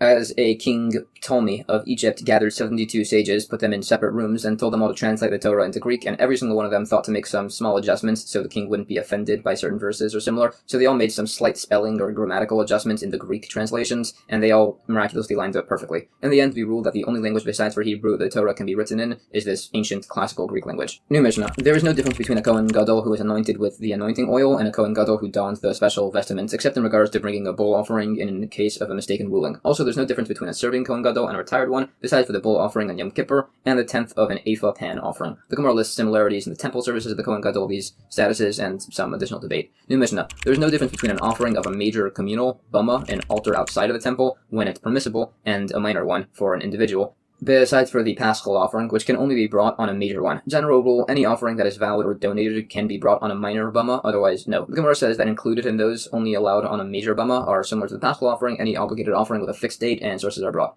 New Mishnah. There is no difference between the tabernacle at Shiloh and the temple in Jerusalem. Besides that, by the tabernacle you could eat offerings of lesser holiness and Meiser Sheni tithes within sight of the tabernacle. In Jerusalem you could only eat them within the walls of Jerusalem. Offerings of greater holiness both must be eaten within the curtains or walls of either structure. After the destruction of the Shiloh tabernacle, bamos, as mentioned, altars outside the temple were permitted, but not so after the destruction of the temple. The Gemara says that one opinion held it was allowed to make offerings at one other temple after the temple was destroyed, but he was disproven, so he retracted his opinion. There's argument in regards to the temple's sanctity after its destruction, which goes on for a bit. There's a bit more, and now this tractate is going to go through basically the entire text of the Megillah with little teachings and traditions on basically every verse and section in regards to the story of Purim. Again, as a very brief summary of the story, the Jewish people were in exile in Persia. The king Achashverosh was advised by his minister Haman to destroy the Jewish people. Achashverosh, after drunkenly ordering his first wife, Vashti, the descendant of Nebuchadnezzar, to be executed, held a beauty contest of a sort for a new wife, and wound up marrying Esther, or Hadassah, a relative of the sage and leader of the Jewish people of that time, Mordechai, who advised Esther to hide her religion, and together worked with God's help to foil Haman's plot. Haman was eventually hung on the gallows that he had built to hang Mordechai,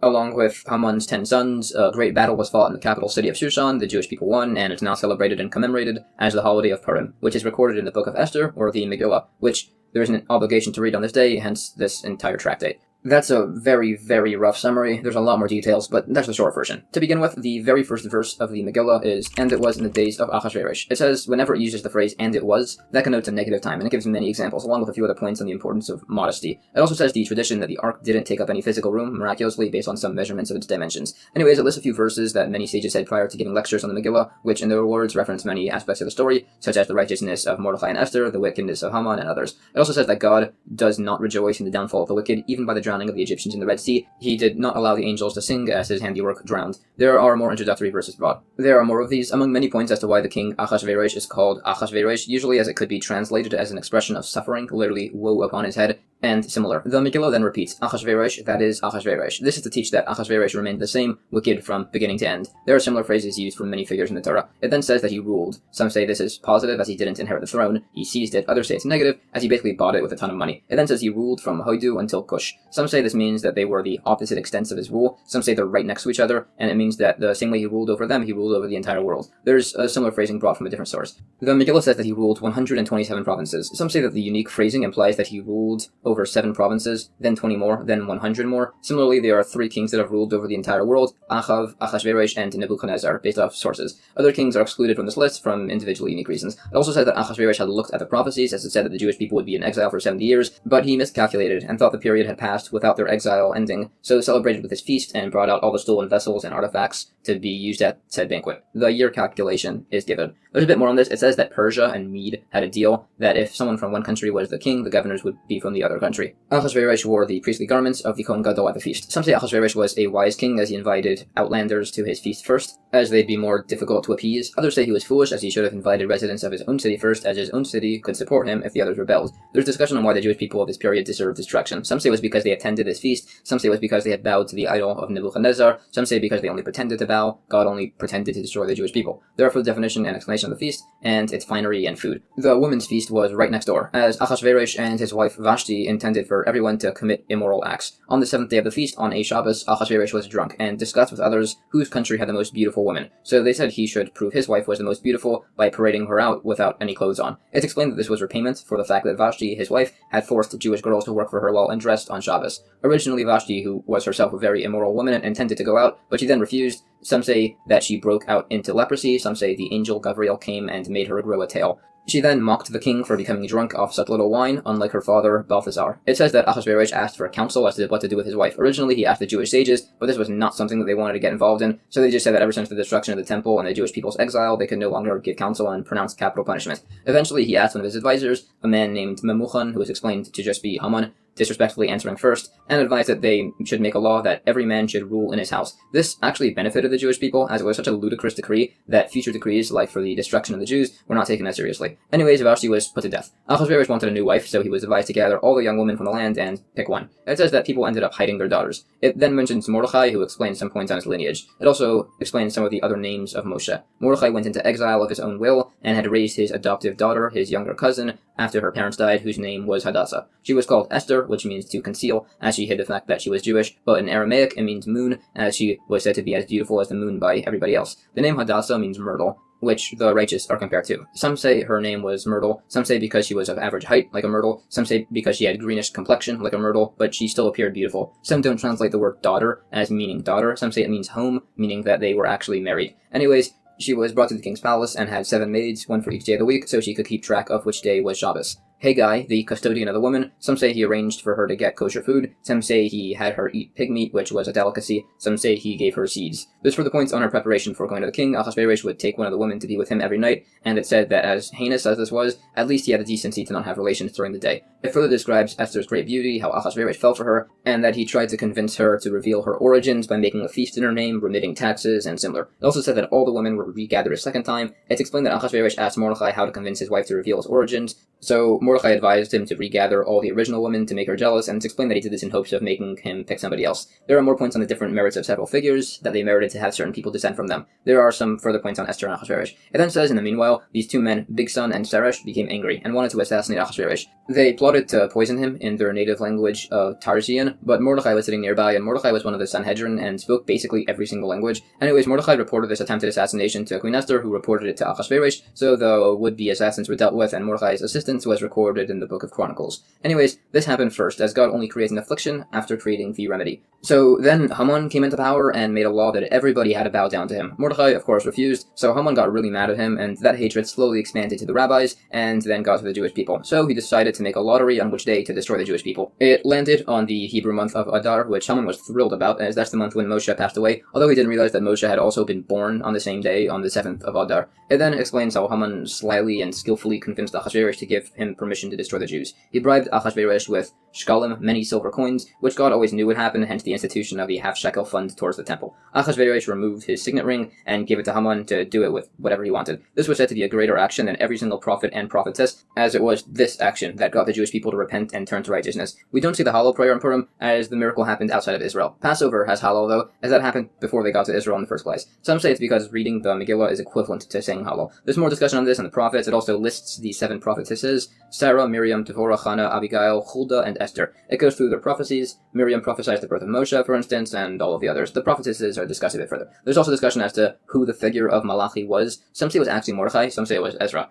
It also says that there were 4 women of exceptional beauty in the world. Sarah, Abigail, Rachav, and Esther. According to the opinion that Esther was green, they would replace her with Vashti, and there's points on the beauty of these women, particularly Rachav. There are more points. Some say that the officer Hasach was actually Daniel. Anyways, Esther requested of Mordecai to have all the Jewish people fast and pray, as she herself did before approaching the king and asking for his assistance. Also, as now she'd be approaching the king with consent, as opposed to all the previous times, according to the opinion that she was actually Mordecai's wife, this would mean that they could never be together again. Mordecai made a fast on Passover, and it says that Esther clothed herself in royalty, a reference to the divine spirit. A few miscellaneous teachings: never ignore the blessing or curse of even an ordinary person, based on a few verses, and it says how God is unlike a mortal, that a man places a pot and then fills it with water, while God places water and then surrounds it with a pot. There are further teachings. There are some other points on God judging the world. Anyways, Esther approached the king. It says 3 angels came. One raised her neck, one endowed her with charm, and one stretched the king's scepter towards her. Some say the scepter was originally 2 cubits and it became 12, some say 16, some say 24, as was done by the arm of the daughter of Pharaoh when she reached out to grab Moshe's basket. Achashverosh offered Esther anything, even half his kingdom. This is explained to be anything, but not the full kingdom, and not something that divides the kingdom, being the building of the temple. Esther instead asked Achashverosh and Haman to join her at a feast. There are many reasons. Some say she invited Haman so he wouldn't suspect her of being a Jew. Some say she did this so that the Jewish people wouldn't think she's Jewish and would stop praying. Some say it was so that if she convinced Achashverosh to execute Haman, it would be done immediately without time for anybody to change their mind. Some say it was to make the king jealous, and others. Haman had 10 sons, but some say he had much more. It was just 10 that were hanged, and the rest died or became beggars. That night, it says the king could not sleep. Some say this is a reference to God. Some say this was Achashverosh, who was worried that his wife and Haman were conspiring against him, so he wanted to see if there was anybody that had helped him that he had yet to reward. So he had the Book of Chronicles read to him. Some say, based on the wording, that the Book of Chronicles miraculously kept flipping to the page with Mordecai and read themselves. Some add that the king's scribe, Shimshai, was also a son of Haman, and he kept erasing the account of Mordecai saving the king's life, and the angel Gabriel kept on rewriting it. There are more points. It says that Haman had prepared a massively tall gallows to hang him, Mordecai, although in the end it was himself that was hung. Haman showed up then, and Achashverosh asked him what he should do to a man the king wished to reward. Haman, thinking he was referring to himself, said he should wear the king's clothes and crown, and be paraded around the city on the king's horse, while someone cries, "Thus shall be done to the man whom the king wishes to honor." Achashverosh then said to do just that to Mordecai the Jew who sits by the gate, to be very specific so Haman couldn't pick someone else. Haman then went to Mordecai, who was teaching a class on the laws of Kmitza, the flour offering, so Mordecai told everybody to get out of there as he was suspecting that Haman was coming to kill him, and then began to pray. When he was done, Haman told him that your fistful of flour has pushed away my 10,000 silver talents. So Mordecai said it doesn't really matter, as you're legally my slave, due to a way earlier incident, a long time earlier, where Haman had once sold himself as a slave to Mordecai for some bread. So technically all of Haman's property belonged to him anyways. Haman told Mordecai to wear the king's clothes, but Mordecai said not until I get a haircut, and Esther, in the meanwhile, had detained all of the bathhouse attendants and barbers in the entire city. So Haman was forced to give the haircut himself. Haman began whining that he had fallen so far, and Mordecai reminded him that he had once started out as a village barber anyway.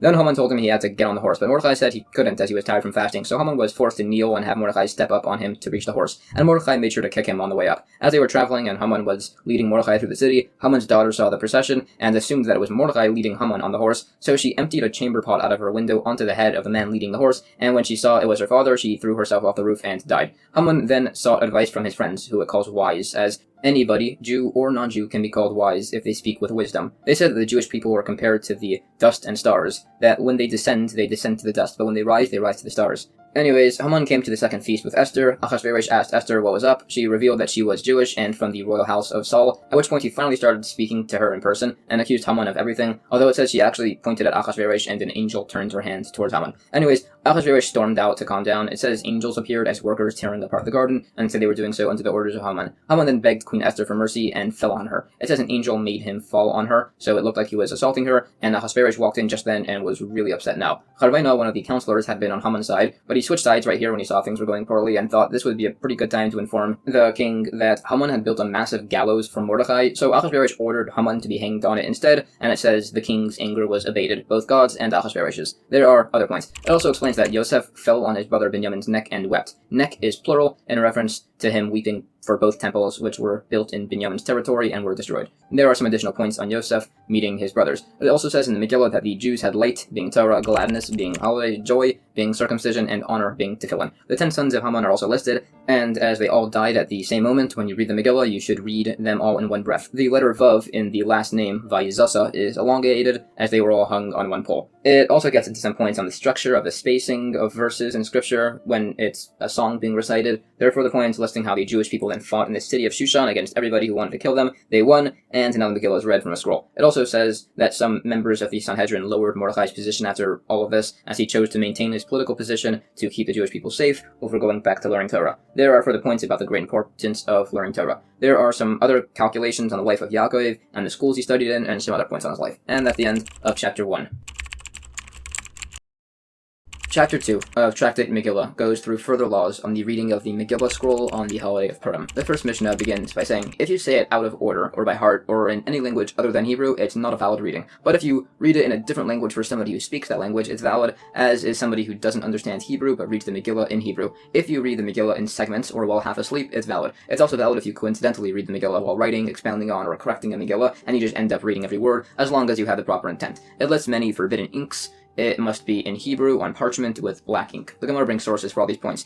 The sources are disputed by several opinions. It also gets into a side point on the Shemona Esrei prayer, the Amida, and the verse sources for their order, and some further explanation. There's a lot more on the explanation behind the order and sequence of many prayers. When we said that the Megillah could be read in other languages, that meant only in Greek. It lists other languages that you can't read the Megillah in. It also lists a few odd words in 4 languages that were difficult to define and their meaning and context. In regards to pausing in the middle of the Megillah, some say it's invalid if you wait the amount of time it takes to read the Megillah, others disagree. There are points on how many letters from a Megillah can be missing for it to be invalid. It gives definition as to what half asleep means, and when he's reading the Megillah while writing it, he's reading from a full Megillah while simultaneously copying it down. This is argued on. The other types of inks are also defined. New Mishnah. If someone from a town went into a large city, or vice versa, if you plan on returning to your original location, you read the Megillah on the day of your original place of residence. If not, you read Megillah according to where you are now. Some say you're required to read the entire Megillah, some say just from the verse Ish Yehudi, some say from the verse Achar Havarim Ha'ila. The Gemara says, somebody who won't be returning to his original town before the night of the 14th of Adar, he reads Megillah according to where he is now. Sources are brought. There are similar points and verses discussed, along with on some further points on the Megillah, how Mordechai refused to bow to Haman, as he had effectively made himself an idol, so the miracle occurred, and similar. We follow the rule that you must read the entire Megillah. There's also some quick points on the stitching of the Megillah scroll. There are also some additional points on the formatting of the writing of the Megillah and others. New Mishnah. Anybody is qualified to read a Megillah, besides for a deaf person, an insane individual, or a minor. Some allow a minor. Sources and explanation for all this is brought. The point on if a minor can read the Megillah is debated. New Mishnah. Until the sun rises, you may not read the Megillah. You also may not circumcise, immerse in mikvah for laws of impurity, or similar sprinkling with water after impurity. If any of this is done after the first ray of sunlight, it's still valid. The Gemara brings sources. The timing discussion is spoken about further. The sources and definitions of what constitutes dawn are brought. New Mishnah. You can read Megillah all day, as can you say Hallel, blow the shofar, shake the lulav, say the additional Musaf prayer, offer the Musaf sacrifice in the temple, or the confession with the bull offering, Ma'iser, or Yom Kippur. You can similarly slaughter sacrifices in the temple all day, do the waving of the sacrifices, and many other temple-related sacrifice actions during this time. You can reap the Omer offering all night, and burn sacrificial fat and limbs in the temple. Generally, a mitzvah that must be done through the day can be done all day, and if it must be done at night, it can be done all night. The Gemara brings sources for all these concepts and their proper timings. The general rule, we said, that the mitzvah should be done by day is to include the setting and removing of the spoons by the temple showbread. By doing the mitzvah at night, it's to include the eating of the paschal offering. And that's the end of chapter 2.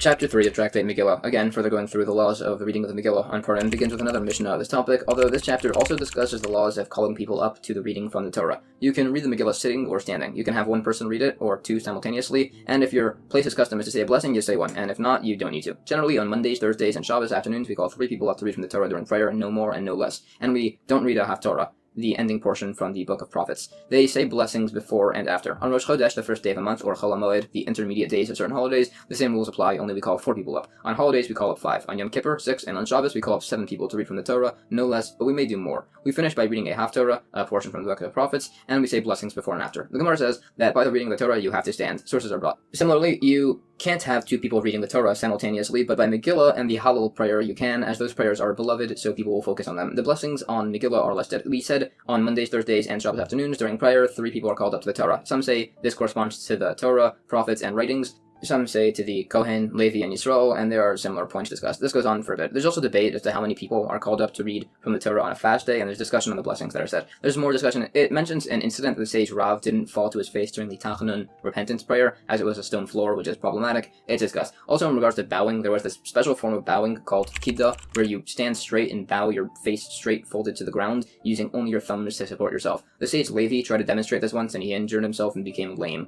The remaining holidays are also discussed with similar points points, and as to whether the Maftir Torah portion counts as one of the 7 read, which is debated. It's discussed. New Mishnah. There are many specific blessings and prayers that are only done before a minyan, a group of 10 adult men. Dividing the Shema, doing the repetition of the Amidah, the Kohanim giving the priestly blessing, reading the Torah or the Haftarah, making funeral tributes, standing or sitting, the mourner's blessing or the mourner's consolation, the wedding blessing, or saying God's name in the Zimun blessing after eating a meal. For the appraising of consecrated land or worth of a person, you would also need 10 men, one of which must be a Kohen. The Gemara brings sources, and all of these points are discussed. Obviously, you can't consecrate yourself like that. What it means is you're donating your worth, which is appraised to be the value you'd theoretically be sold as a slave for. New Mishnah. Someone who reads from the Torah may not read less than 3 verses. If there's a translator, he shouldn't read more than a verse at a time, otherwise the translator can get confused. With books of prophets, you can read 3 verses at a time. If they're from 3 separate paragraphs, those must be read one at a time. You can skip between sections when reading from prophets, but not from the Torah. The most you can skip by prophets is the amount of time that the translator would have to pause for. The Gemara discusses sources, and there's more points on the reading of the books of prophets. New Mishnah. The one who reads the Haftarah, the portion from the book of prophets, is the one who divides the Shema, does the repetition of the Amidah, and if he's a Kohen, gives the priestly blessing. If he's a minor, his father or teacher do it instead. A minor can read or translate the Torah, but may not do any of the above listed things. Someone who's not properly clothed, he's allowed to divide the Shema or translate, but he can't read from the Torah, do the repetition of the Amidah, or give the priestly blessing. A blind man can translate, and there's a debate if he can divide the Shema, as some require you to have at some point seen the luminaries as it's included in the blessing. The Gemara says that the Haftarah leader gets to lead all of the other services. Some say as an honor as he reads the Haftarah, some say to prevent argument. This is discussed further.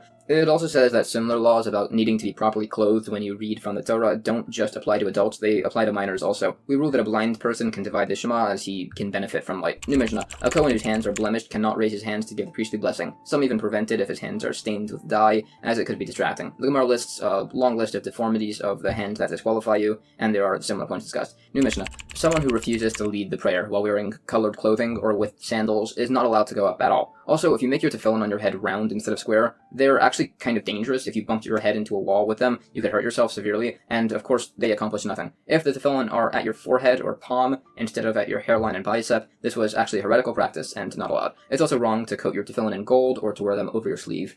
The Gemara explains the first rulings that you can't specify to not wear colored clothes or sandals, as then we suspect he's getting some strange heretical ideas. We bring sources for the fact that tefillin must be square only. New Mishnah. There are many forms of blessings listed that you can't say. Someone who tries to interpret forbidden forms of intimacy as metaphorical as opposed to literal, that's forbidden. Someone who interprets the verse to not give your children over to the idol Moloch as meaning you cannot marry an Aramean woman is condemned. The Gemara goes through the forbidden blessings and explains why they're forbidden. Things like the grammar implies you're blessing 2 people or similar. This is largely a repeat of a discussion in Tractate Brachos 33b on ways we don't say blessings, like not with too much redundant adjectives, not repeating certain words that imply you're speaking to 2 people, and similar. The other points are discussed. New Mishnah. When, in the Torah, you read the episode with Eruvin and his parents' beds, we read, but don't translate it as it's very frequently misunderstood. We do read and translate the incident with Tamar and the golden calf, but not the second repetition of those events. There's argument if the verses about the Merkava are read as a Haftarah, and the verses made known to Jerusalem, some say we don't read that one either. The Gemara goes through all of these and others as to why they are or are not read. We also read but don't translate the priestly blessing. It also says an opinion that indefinite verses from the Torah should be read delicately. It also says that all mockery is forbidden besides for the mockery of idolatry, and further points such as that you're allowed to tell an idolater to take his idol and place it up his... And that's the end of chapter 3.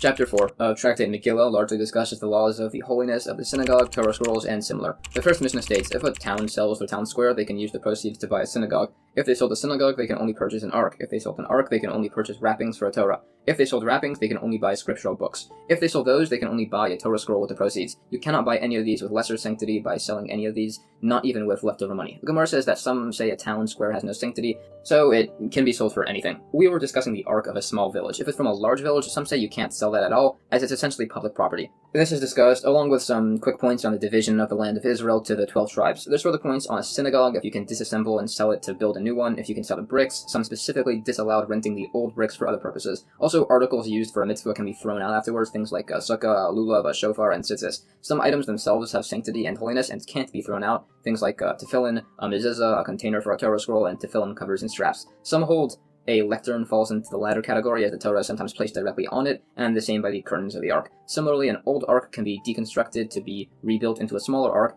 but not a lectern. An old ark's curtains can be reused as wrappings for a Torah scroll, but not for a scriptural book, like a chumash. There's more points on this and some laws of ritual impurity in a synagogue, if there's a corpse there for some reason, and how to remove it. Some say the wrapping cloths for a Torah scroll, when they're old, should be repurposed as burial shrouds. Some say an old, worn Torah scroll should be buried alongside a Torah scholar. All of this is discussed further, along with points on the proper manner of wrapping a scroll and text and similar. New Mishnah: a public synagogue may not be sold to an individual, as its level of holiness is then reduced. Others disagree, saying that then it should also be disallowed to sell a synagogue from a large city to a small city. The Gemara says that the response to that would be that there's still sanctity if it's by a smaller city, but not so by an individual. The answer to that would be, yeah, but there's still a clear reduction of sanctity, as the verse says, with the multitude of people is the glory of the king. New Mishnah: townspeople can sell a synagogue on condition that if they want, it could be returned back to them. Others say that they can sell it permanently, besides for it being used as a bathhouse, tannery, mikveh, or laundromat. Some say it could be sold to be used as a courtyard, and then the buyer could do whatever he wants with it. The Gemara says this point that you should sell a synagogue with the stipulation that it should be returned if you want, that's problematic, as if they use it in between, they're benefiting off of it. So it's essentially interest, which is not allowed. So we say that this is like the rule that interest is allowed if it's only in one aspect. This is discussed further along with points as to how far away from a place of prayer you need to be while using the restroom. It also talks about the importance of making kiddush, the blessing, over a cup of wine in a proper manner, and other good traits. There are further proper actions and traits listed that different sages said resulted in them having a long life. Things like giving charity, not showing anger, wearing tefillin, not looking at a wicked person, and others. New Mishnah: a synagogue that fell into ruin still has its sanctity, so you can't eulogize someone in it. Do labor like twisting ropes or spreading nets in it. You can't spread out fruits to dry on the roof, and you can't use it as a shortcut. A verse is brought as a source. If grass grows in a ruined synagogue, you shouldn't uproot it, so that way people will grieve. The Gemara clarifies these points and says that if the synagogue is desolate, you shouldn't take care of the synagogue to allow grass to grow. It also says not to make calculations in a synagogue, and the negative things that will occur if you do. It also says not to just walk into a synagogue to escape heat or rain, but if you need to call somebody out of the synagogue when you enter, you should say a verse of Torah while inside, or at least ask a child within to tell you what verse he's learning, or at least just wait a while inside. There are further points on eulogizing people and how these sages eulogize particular individuals. It also speaks on the great honor of learning Torah. This is spoken on further, and some specific synagogues that the Shekinah, the divine presence, rested on. Therefore, the points on the holy sanctity of synagogues, and not to use one as a shortcut, and some of the laws of respect that apply to a cemetery. New Mishnah: some points on readings from the Torah. There are 4 special readings done during the month of Adar. If the Rosh Chodesh, the first of the month, fell out on Shabbos, we read the portion of Shekalim. If it fell out during the week, we read that portion the prior Shabbos, with other caveats, and the next Shabbos we read the portion of Zachor, the next Shabbos we read the portion of the Para Adoma, the 4th Shabbos we read the portion of Achodesh Hazel Lachem, and the next Shabbos we go back to normal. We also read a special portion on any holiday that falls out on a Shabbos, including Rosh Chodesh, Chanukah, Purim, fasts, Ma'amodes, as discussed in Tractate Taanis, and on Yom Kippur. All of these individual portions are discussed along with their proper procedure. Details on which parts to read of the Shekalim portion are brought, and the proper times, along with also the Zachor portion and the others. Basically, the different possible combinations of dates by readings are essentially as discussed, these 4, depending on how the calendar works out. The other points are also discussed. New Mishnah: on Passover, we read the portion of the festivals. On Shavuos, we read the 7 weeks portion. On Rosh Hashanah, on the 7th month, on the 1st of the month. On Yom Kippur, after the death, on the 1st of Sukkos, the festival portion. The rest of the days, the portion on the festival offerings. On Hanukkah, the portion of the offerings of the 10 tribes princes to the tabernacle. On Purim, we read, and Amalek came. On Rosh Chodesh, and on your new moons. On Ma'amodes, we read about the creation. On fast days, the portion on blessings and curses. We don't interrupt that in the middle, and one person reads all of them. Mondays, Thursdays, and the preceding Shabbos afternoon, you read the regular Torah portion of the week, and then again on Shabbos. The source for all of this is, and Moshe proclaimed the festivals of God to the children of Israel, which means to read their portion at their proper time. The Gemara clarifies what to do on 2-day holidays. If you want to know the final result of every single one of the many Torah portions read, it should be in a standard prayer book. It also goes through the Haftorahs. The formatting for all of these are discussed. It also goes briefly through how to say the blessings, how to close the Torah scroll with positioning the seam in the middle, and to roll it out from the outer scroll and close it by tightening it from the inner roll. There are further points on this. The Torah should be read with the proper cantillation notes, or else you'll be buried bare of that mitzvah, and further points on the proper rolling of the wrappings of a Torah scroll. In addition to reading the portion on a holiday, Moshe decreed that you should study their laws too. The laws of Passover on Passover, the laws of Shavuos on Shavuos, and the laws of Sukkos on Sukkos. And with that, that's the end of Chapter 4 and the entire Tractate Megillah.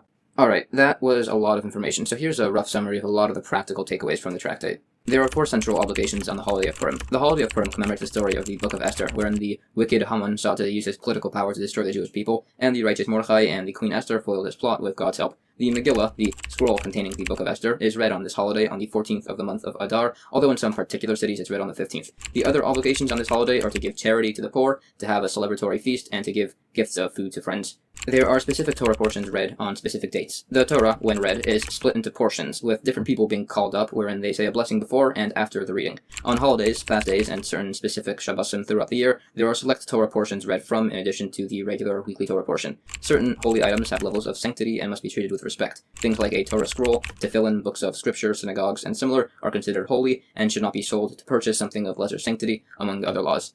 Tractate Moed Katan largely discusses the laws of intermediate days of holidays, specifically the biblical holidays of Sukkos and Passover, both of which are over a week long. However, the days of the holiday are split largely into two stores: the actual holiday parts, which are the first 2 days, and the last one, and have strict laws and prohibitions similar to the Shabbos, which are largely discussed in Tractate Beitzah. In between these days are what's known as the intermediate days of the holiday, or Chol HaMoed, as it's called. They are still a part of the holiday, but have much more relaxed prohibitions, and are very similar to common weekdays, save for a few exceptions. So this tractate will be discussing these laws.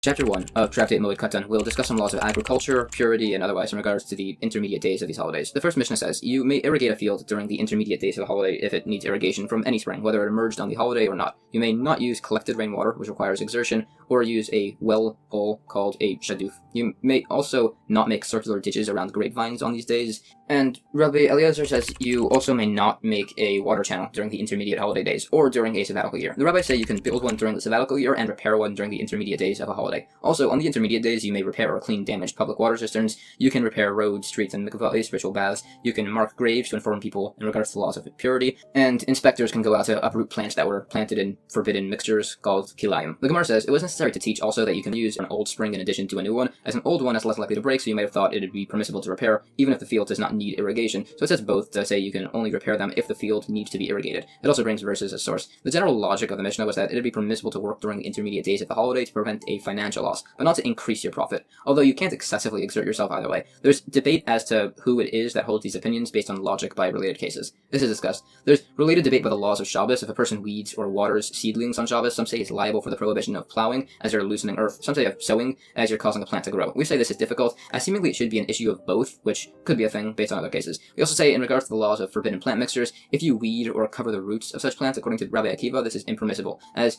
you're maintaining such plants. This is based off verses. Anyways, how is it permitted to irrigate a field during the sabbatical year when you're not allowed to maintain a field during such a year? So it says this refers to the sabbatical year of present times when the prohibition is only a rabbinic institution, and it brings a source. Some say it's because subcategories of forbidden farming labor are not biblically forbidden during the sabbatical year, save for the subcategories of pruning and grape picking, which are specified. This is further discussed with some qualifications like forbidding only certain types of hoeing, like to strengthen a tree and similar. There's also debate in regards to plowing on a sabbatical year based off verses. This is discussed along with the sources for other prohibitions. The points on the sabbatical year, their laws and timings are further qualified. The dates of this period are also discussed. We said you couldn't use a well pole, as that uses excessive effort. But what's the excessive effort with rain? Some say because it's just similar to a well pole. Some say because if you collect rainwater from a cistern, eventually you'll need to draw it with a bucket, which will take a lot of effort. They would argue over a stream which collects water from pools based on their respective logics. We say you are permitted to draw water from them on the intermediate days of a holiday, as they don't stop flowing, so the water level won't drop to the point where you'll need to expend effort by bringing it up with a bucket. You wouldn't be able to take water from temporary pools unless a water channel passes between them, and only when majority of the fields can be watered from the channel. Others say it can even be if only a minority of the fields can be watered from the channel, as it refills, so you can water it over a few days.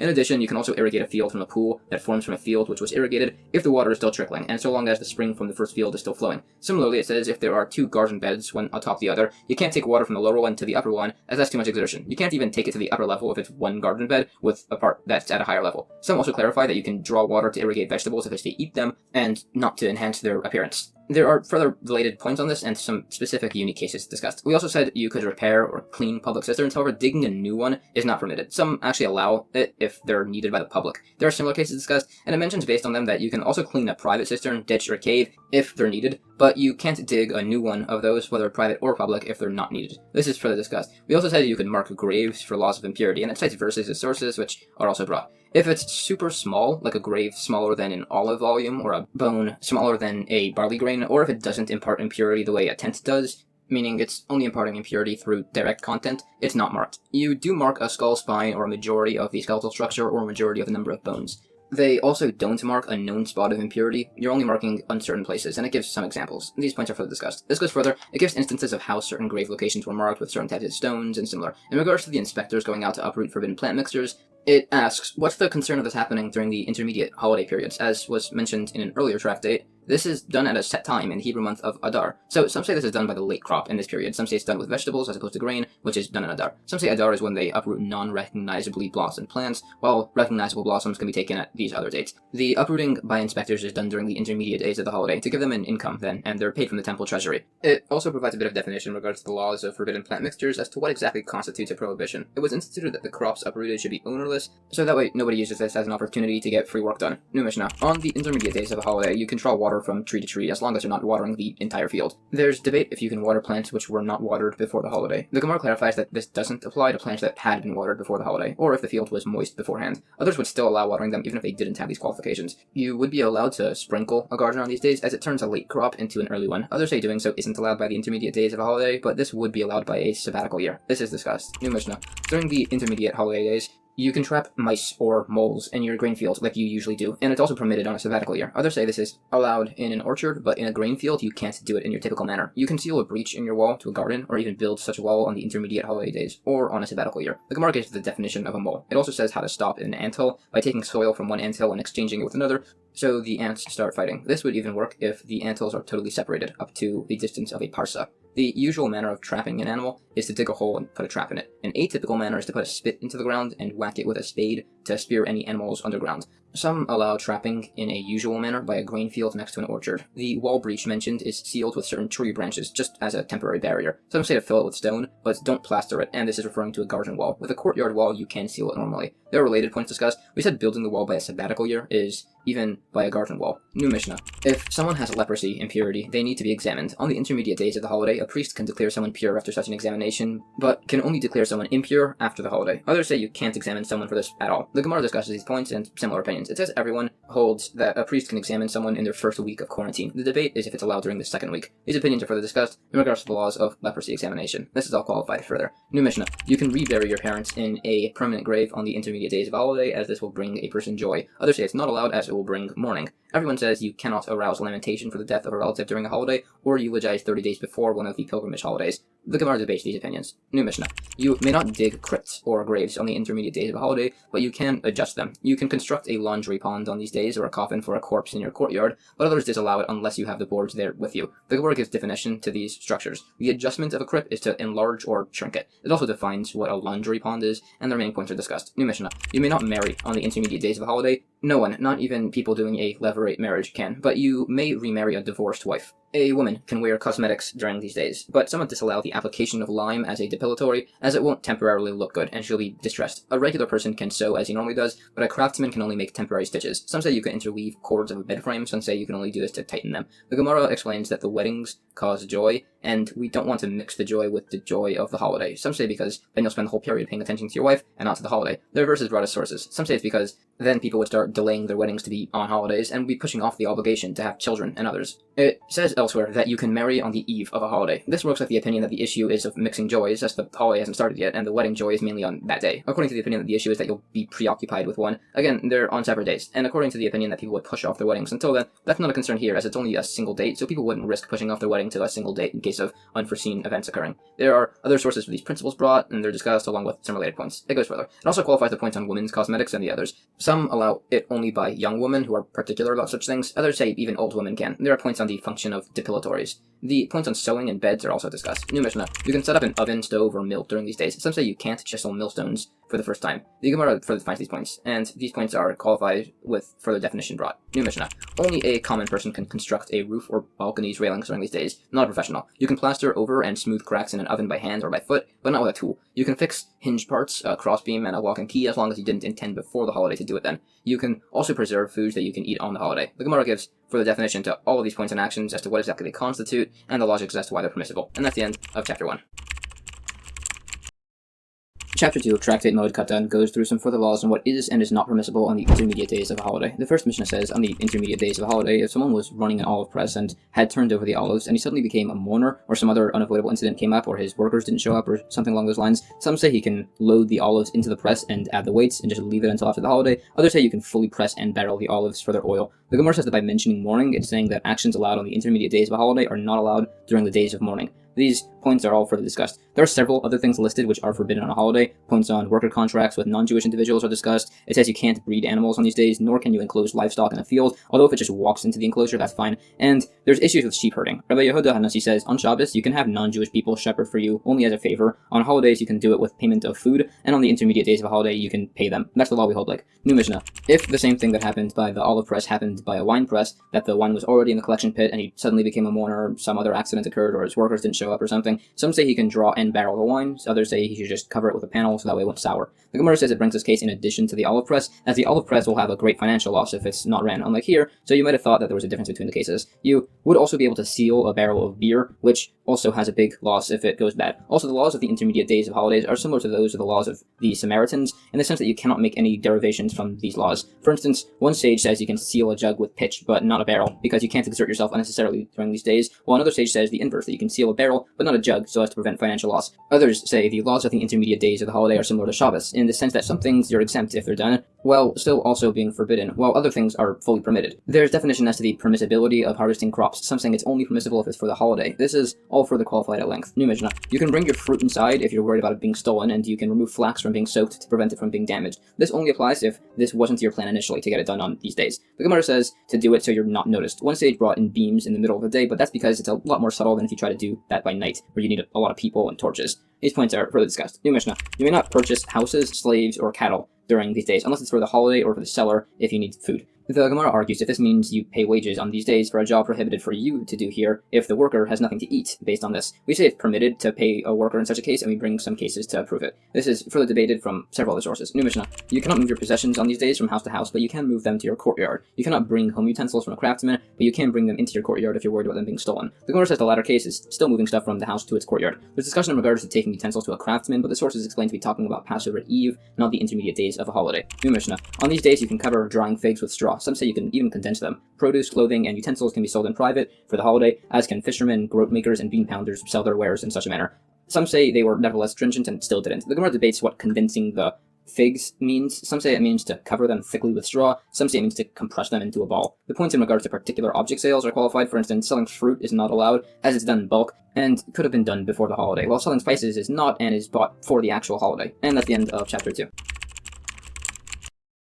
Chapter 3 of Tractate Moed Katan further discusses the laws and prohibitions of the intermediate days of select holidays, along with some discussion on the laws of ostracism and mourning. The Gemara says the following can cut their hair on the intermediate days of holidays: someone who comes from overseas, someone released from captivity or prison, someone released from ostracism, someone who had a vow not to take a haircut annulled on this day, and a leper as a part of the purification process. They can also launder their clothes after such situations on these days. You can launder hand towels, barber towels, and body towels too. People with various kinds of ritual impurity can also launder their clothes, but others can't. The Gemara says this is derived from the members of the watch who can't get haircuts or launder, save for on Thursday in honor of Shabbos. This is all done for the same reason as over there. We want to make sure people do these things before the Shabbos and before the holiday. There's a debate if you are preoccupied and couldn't get a haircut, if it would be allowed then. Proofs are brought from different cases, but it stands unresolved. Some disagree that you can get a haircut after travel, as there's issues with leaving Israel to travel, where it wouldn't be permitted to get a haircut after. If it was due to financial difficulties, it'd be allowed. If it was to increase your finances, that's worse debated. This is further discussed. Some allow cutting the hair of a newborn if it's bothering the child, as it just came out of a womb. This is discussed along with some qualification on the cases of ostracism and the leper. There's discussion on the laws of an ostracized individual in comparison to a mourner. Discussion if he can wear tefillin, greet others, learn Torah, and similar. It also discusses how this would apply to a leper. These points are further discussed if they can wear shoes, if they can have relations, if they can send offerings, and similar.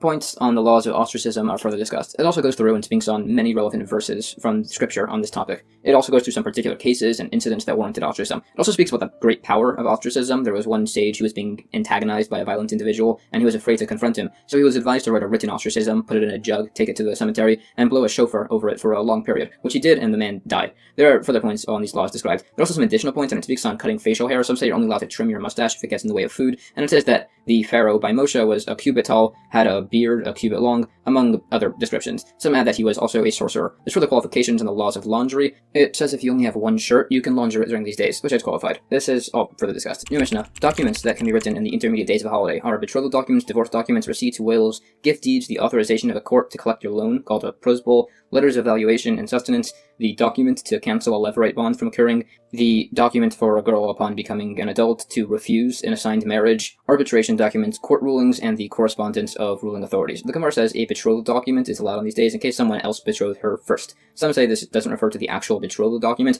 rather it's to the dowry stipulation document. These points are further discussed along with some related concepts. New Mishnah. On these days you may not write bills of debt unless the lender doesn't trust the borrower or the scribe in question has nothing to eat. You may not write tefillin scrolls, a mezuzah, a Torah, or or even correct a single letter in any Torah on these days. Some say you can write tefillin or mezuzahs for yourself. You can also spin tzitzis yourself, but without a spindle. The Gemara says you can write and sell tefillin or mezuzahs on these days, as you usually do, to provide for your livelihood. You can spin the tzitzis on your thigh, but there's debate if you can do it on a stone. Some say you can, and you can even use a spindle. New Mishnah. If you bury a relative 3 days before the pilgrimage holidays, the laws of the 7 days of mourning are nullified for him on the holiday. If you buried him 8 days before, the 30 days of mourning are nullified. The holidays interrupt the mourning, besides for Shavuos, which is like Shabbos and does not interrupt the mourning. Rosh Hashanah and Yom Kippur do interrupt them. Some say we actually hold that Shavuos is like the other holidays and interrupts the mourning period, and Rosh Hashanah and Yom Kippur actually do not and are like Shabbos. The Gemara lists several opinions as to the level of nullification of the days of mourning. These laws are further qualified, and it goes on a bit further on the laws of mourning by holidays. There's also some select incidents discussed where a sage was informed that his siblings had passed, from which we learned that a mourner removes his shoes, as he did, if he was informed of the unfortunate news from afar.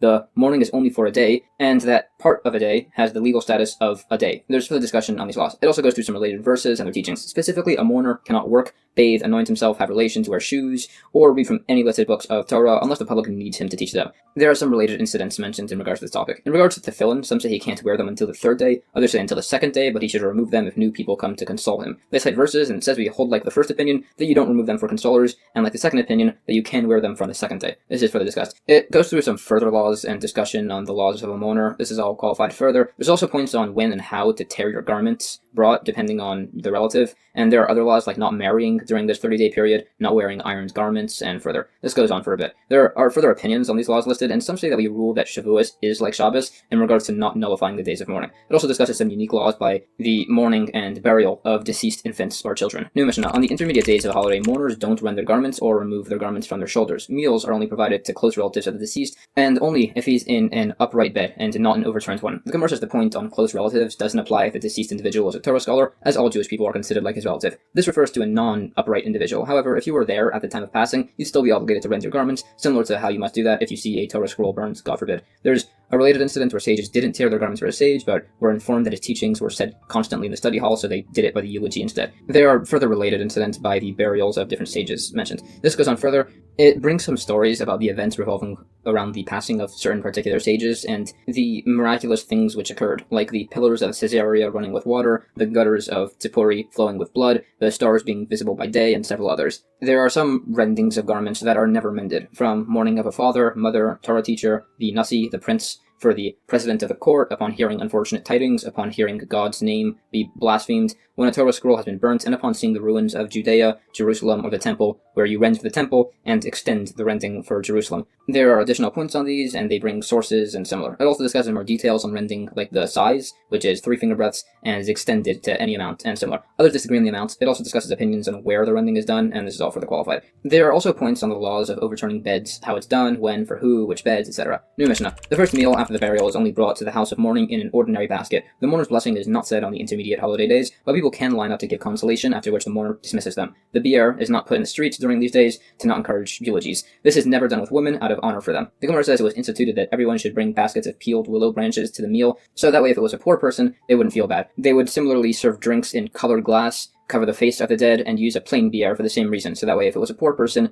they wouldn't feel bad for being unable to afford better accommodations. They would also put incense under everyone to help those who had intestinal disease to not be embarrassed. They also started immersing all the utensils, so women who were impure from menstruating would not be embarrassed, along with similar concepts. There are further additional laws of burial and mourning discussed. It also brings some verses and says why people die from certain illnesses for certain sins. It also speaks of many times sages prevented the angel of death from taking their souls, temporarily, at least, either as they were eating consecrated food or busy learning Torah, and others. New Mishnah. On the intermediate days of a holiday, women can wail in grief for the deceased, but not clap their hands in mourning. Some allow it if they're close to the bier. On new moons, Hanukkah, and Purim, you can do both of these, but you can't lament. You can't do these after the deceased has been buried by these times. Wailing is defined as one speaking and everyone repeating, based on a verse, but another verse is mentioned: he will destroy death forever, and the Lord God will wipe away tears from all these faces. The Gemara qualifies these points and discusses the different mourning customs of some different regions. There are related verses also discussed. It also says that one who departs from the living should say go in peace, and one who departs from the dead should say go to peace. It gives some verses as sources for this concept. Based on another verse, it also says whoever goes from the synagogue to the study hall merits to receive the divine presence. It also says that Torah scholars have no rest, even in the world to come. And that's the end of chapter 3 and the entire Tractate Moed Katan. Alright, that was a lot of information. So here's a rough summary of a lot of the practical takeaways from the Tractate. The intermediate days of holidays have lesser prohibitions than the main holiday days. The two holidays of Passover and Sukkos, both of which are over a week long, have the first 2 days and the last 2 days subject to more stringent prohibitions, similar to that of Shabbos, albeit with a few variations, as explained more in Tractate Beitzah. The intermediate days between those are called Moed, and have much more lenient laws than prohibitions, although still being subject to the general laws of the particular holiday. The remaining prohibitions are things like not excessively working yourself with agricultural work, not fasting, not getting a haircut, not having a wedding, and others. If, God forbid, someone's relative passes away, he abides by the laws of mourning. This generally includes various prohibitions against things that typically bring an individual joy, along with some requirements to rend your garments in certain circumstances. Tractate Chagigah discusses the laws of the special holiday offerings, called the Korban Chagigah, which was brought to the temple in Jerusalem on the 3 pilgrimage holidays, Passover, Shavuos, and Sukkos. The first chapter begins the discussion of these laws. The Mishnah says, everyone is obligated to appear in the temple courtyard on these holidays, besides for a deaf, mute, and insane person, a minor, a person of undetermined sex, a hermaphrodite, women, unfreed slaves, the lame, the blind, the infirm, the old, and someone who can't go by foot. The minor, which is exempt, is one who cannot ride on his father's shoulders to go up to the temple mount, according to Beis Shammai. Beis Hillel says it's a child who can't hold his father's hand to go to the temple mount. Beis Shammai says the Ola Re'iyah, the offering of you appearing there, must be worth at least 2 silver ma'os, and the Shalmi Chagigah, the peace offering for the holiday, must be worth at least 1 silver ma'ah. Beis Hillel says the coin amounts are switched. The Gemara says, when it said all are obligated to do this, what exactly does this include? We bring a few suggestions, but we say it's even a person who's blind in one eye, or possibly even a half-slave, which is discussed. It also says the deaf mute in question here is one who is not mentally competent, similar to an insane person or a minor. It's also someone who can't hear or speak. If you can do either, you're obligated to go. We bring sources, and this is further discussed.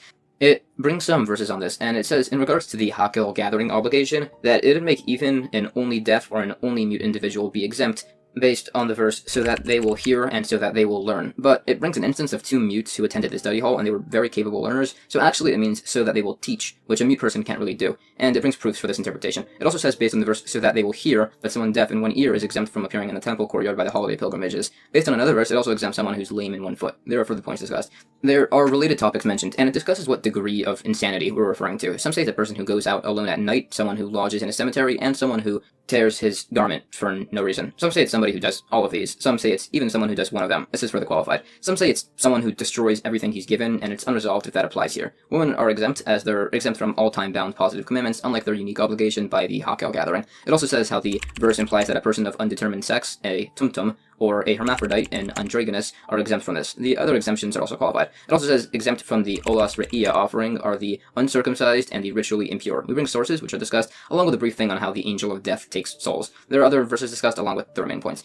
There are even further verses and incidents in regards to the importance of studying Torah, staying away from transgression, and similar. It also qualifies the argument about which minor is exempt from these obligations. It discusses a lame or blind minor who will be healed before adulthood, and it says that such a person would not be biblically obligated as an adult, so a minor with such a situation is not obligated rabbinically, which is a general rule. It also explains the dispute in regards to the worth of the offerings. Beis Shammai would say the Re'iyah is greater, as it's offered entirely to God, and there's more of this type by the Shavuos offering, while Beitzah would say the Chagigah offering is greater, as it was brought before Mount Sinai, and there are more of this type by the Prince offerings. Beis Hillel would argue with Beis Shammai, as he could say that the Chagigah offering is superior, as it has 2 consumptions on the altar and by people, and we can't compare the Re'iyah offering to Shavuos, as that's a communal offering, while the Re'iyah is an individual offering. Beis Shammai would argue saying that the Re'iyah was also brought before Mount Sinai, and it's not comparable to the Prince offerings, as those weren't done generationally. This is further discussed. This topic is argued on further for a bit, and there's further definition given to the practice of these offerings. New Mishnah. The Ola offering brought on the intermediate days of the holiday must come from unconsecrated property, but the Shalamim offering must come from Ma'aser Sheni tithes. The Chagigah offering brought on the first day of Passover, Beis Shammai says it must come from unconsecrated property. Beis Hillel says it can come from Ma'aser Sheni tithes.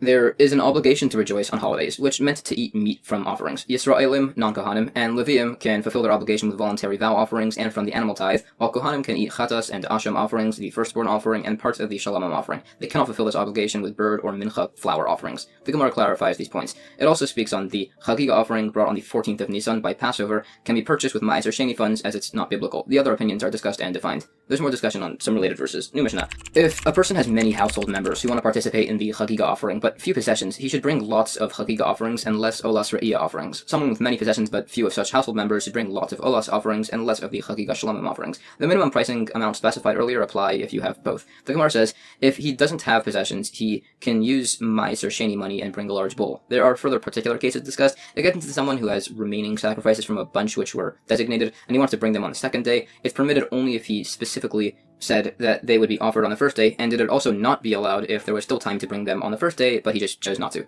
New Mishnah. Someone who did not offer the Chagigah offering on the first days of the holiday of Sukkos, or any holiday, he can bring it on any other day throughout the holiday. If the holiday ended without bringing it, he can't do it any longer. As the verse says, a crooked thing cannot be made straight. Some other examples of such a concept: someone who has a bastard child with someone he couldn't have relations with, which can't be repaired, unlike stealing, which can be repaid. Some say this refers to a Torah scholar who forsakes the Torah. The Gemara cites sources for these points, and they're discussed. This is all qualified further, and it speaks on the points of the importance of studying Torah. New Mishnah. The laws of being released from vows don't have scriptural source, and are taught from the oral tradition, as are the laws of Shabbos, the Chagigah offering, and Megillah, the prohibition against using consecrated objects. By those, they have a few verses referencing them, and from them there are hundreds of laws derived. Monetary laws, sacrificial service laws, purity laws, and laws of illicit relations have proper scriptural support and are fundamentals of Torah. The Gemara brings and discusses the verses which are these reference sources. It also lists the ones for the Chagigah and the Megillah concepts. The remaining points are further qualified. It also clarifies that all of these laws are fundamentals of Torah. And that's the end of Chapter 1. Chapter 2 of Tractate Chagigah continues on the topic of holiday offerings, starting with some points on teaching certain laws. The Mishnah says the laws of forbidden unions can't be taught with 3 or more people, the accounting of the creation can't be taught between 2 or more people, and the accounting of the Ma'aseh Merkava, the miraculous vision of the chariot, to one person, unless he's scholarly enough to figure out the understanding on his own. It also says there are 4 things that, if scrutinized, it'd be better if he had not been created: what is above, what is below, what was before, and what is after. Also, someone who has no honor for his creator. The Gemara explains that it means that the laws of forbidden unions shouldn't be taught to 3 other people, the creation to 2 people, and Ma'aser Merkava to 1 person. The verses which imply these are quoted and explained. The issue with 3 people learning is that 2 might start chatting privately and then mess up the laws, as this is a topic which people have an intense urge to do. The verse for not teaching creation to 2 people is cited, and it explains many points on this. It says that Adam was originally made from the earth to the sky, but was shrunk when he sinned. There are further points on this, and it says that there were 10 things created on the first day: the heaven, the earth, tohu and vohu, which will be defined, light and dark, breath and water, the length of the day and of the night. All the verses which imply these are listed. Tohu is said to be a line that encircles the world, which darkness comes from, and vohu is the stones of the deep that water comes from. It also says that the light created on this day was so bright that everyone could see across the world, but it was hidden after the flood. It also says that the world was created with 10 things, and it essentially lists the 10 sephiros, the 10 expressions, essentially, each of which refer to a different concept. There are verses and further points on the creation of the world. There's debate as to the heavens. Some say there are 2 based on a verse, some say there's 7, and it's said to refer to astronomical layers. They're all defined and what goes on in each one of them. For instance, the highest has righteousness, charity, and justice, the souls of the righteous, the spirits of those that will be created, the dew, which will be used to resurrect the dead, and others. It also speaks on not transmitting secrets of Torah, like the accounting of creation and the Ma'aseh Merkava, to people unless they're respected, a teacher of the wise, a comprehender of mysteries, and others. One sage is even of the opinion that you shouldn't go and teach Torah to a person who worships idols. There's points on the teaching of the Ma'aseh Merkava, and how the book of Yechezkel was almost not canonized due to apparent contradictions until a sage went through the whole thing and clarified everything. These points are further discussed, going through the verses and points and explanations on the Ma'aseh Merkava. There are further verses cited, and it goes further in regards to some incidents where these laws were actually taught. There are some other laws of purity discussed, and it speaks of a famous incident where there were 4 sages who entered the Garden of Eden. One sage, Elisha ben Avuya, who would come to be known as Acher, the other,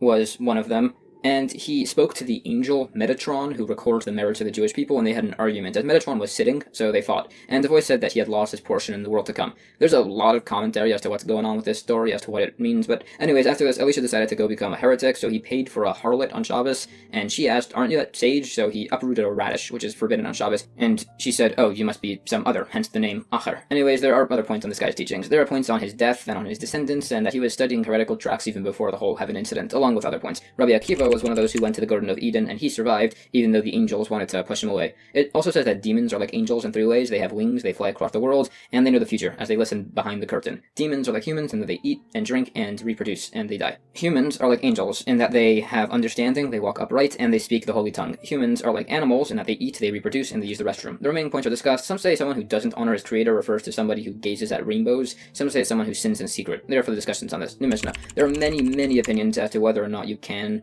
perform the semicha, leaning on an animal offering on a holiday. The Gemara discusses these opinions. Beitzah says on a holiday you can bring but not lean on shalom offerings, and you can't bring olah offerings. Beitzah says you can bring both and lean on both. If Shavuos falls out on a Friday, Beitzah says the holiday offering was slaughtered on Sunday, while Beitzah says that it can be done on the holiday unless it's on Shabbos, in which case it's done the day after. On such a day, the Kohen Gadol wears ordinary clothes, and people are allowed to eulogize and fast, to not give credence to the Sadducee heretics who said Shavuos was always on a Sunday. The Gemara brings sources for these points, which are discussed. These laws are further qualified, and there are some additional points. New Mishnah. It defines all the different levels of consecrated produce, which are these, and the purification requirements before handling them. The Gemara goes through all of them. The different levels of immersion are qualified. There's additional discussion and some further points. And it lists some final explanation on the particular laws of different types of consecrated produce in regards to the purification requirements. And that's the end of chapter 2.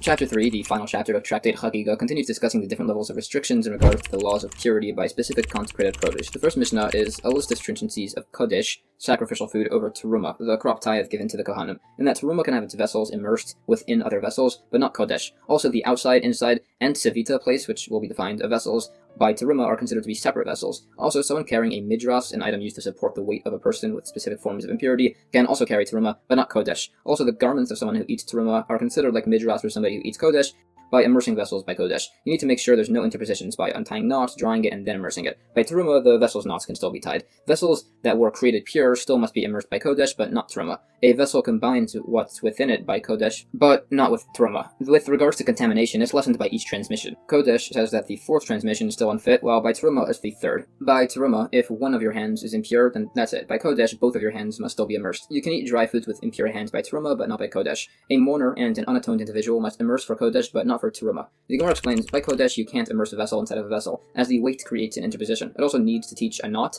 to say that also causes an interposition even though there's no weight. It also says that the first 5 of those stringencies also apply by unconsecrated produce that were made pure. Like Kodesh, the last 5 do not. This is because the first 5 have concerns of biblical law, while the last 5 deal with rabbinic concerns. Others disagree. This was a discussion on immersing vessels within vessels. There are further points. We also said by Teruma, the outside, inside, and Sevita, which is defined as a handle according to some, and according to others it was a cavity used for dipping, which is considered as a separate part. This is discussed. There are further points on these laws of purity. This goes further. There's additional discussion in regards to particulars by utensils, along with some additional explanation. New Mishnah, there are some stringencies the opposite way, of Teruma over Kodesh. In Judea, they trusted ignorant individuals in regards to purity of sacrificial wine and oil, and specifically during the wine and oil pressing season, they were trusted with the purity of Teruma also. So, if it's not during this season, a Kohen can't accept a barrel of Teruma wine from them, but it can be set aside to be given by the next wine pressing season. He can give a barrel of wine for Kodesh, however. If there's jugs of oil or wine with mixed Teruma, unconsecrated produce, and Kodesh, ignorant individuals are trusted regarding their purity during the wine and oil pressing season, and 70 days before the wine pressing season. The Gemara says this applies in Judea, but not in Galilee, as there was a strip of Kuthian land in between. This is discussed. The remaining laws are also qualified, and there are further points. New Mishnah.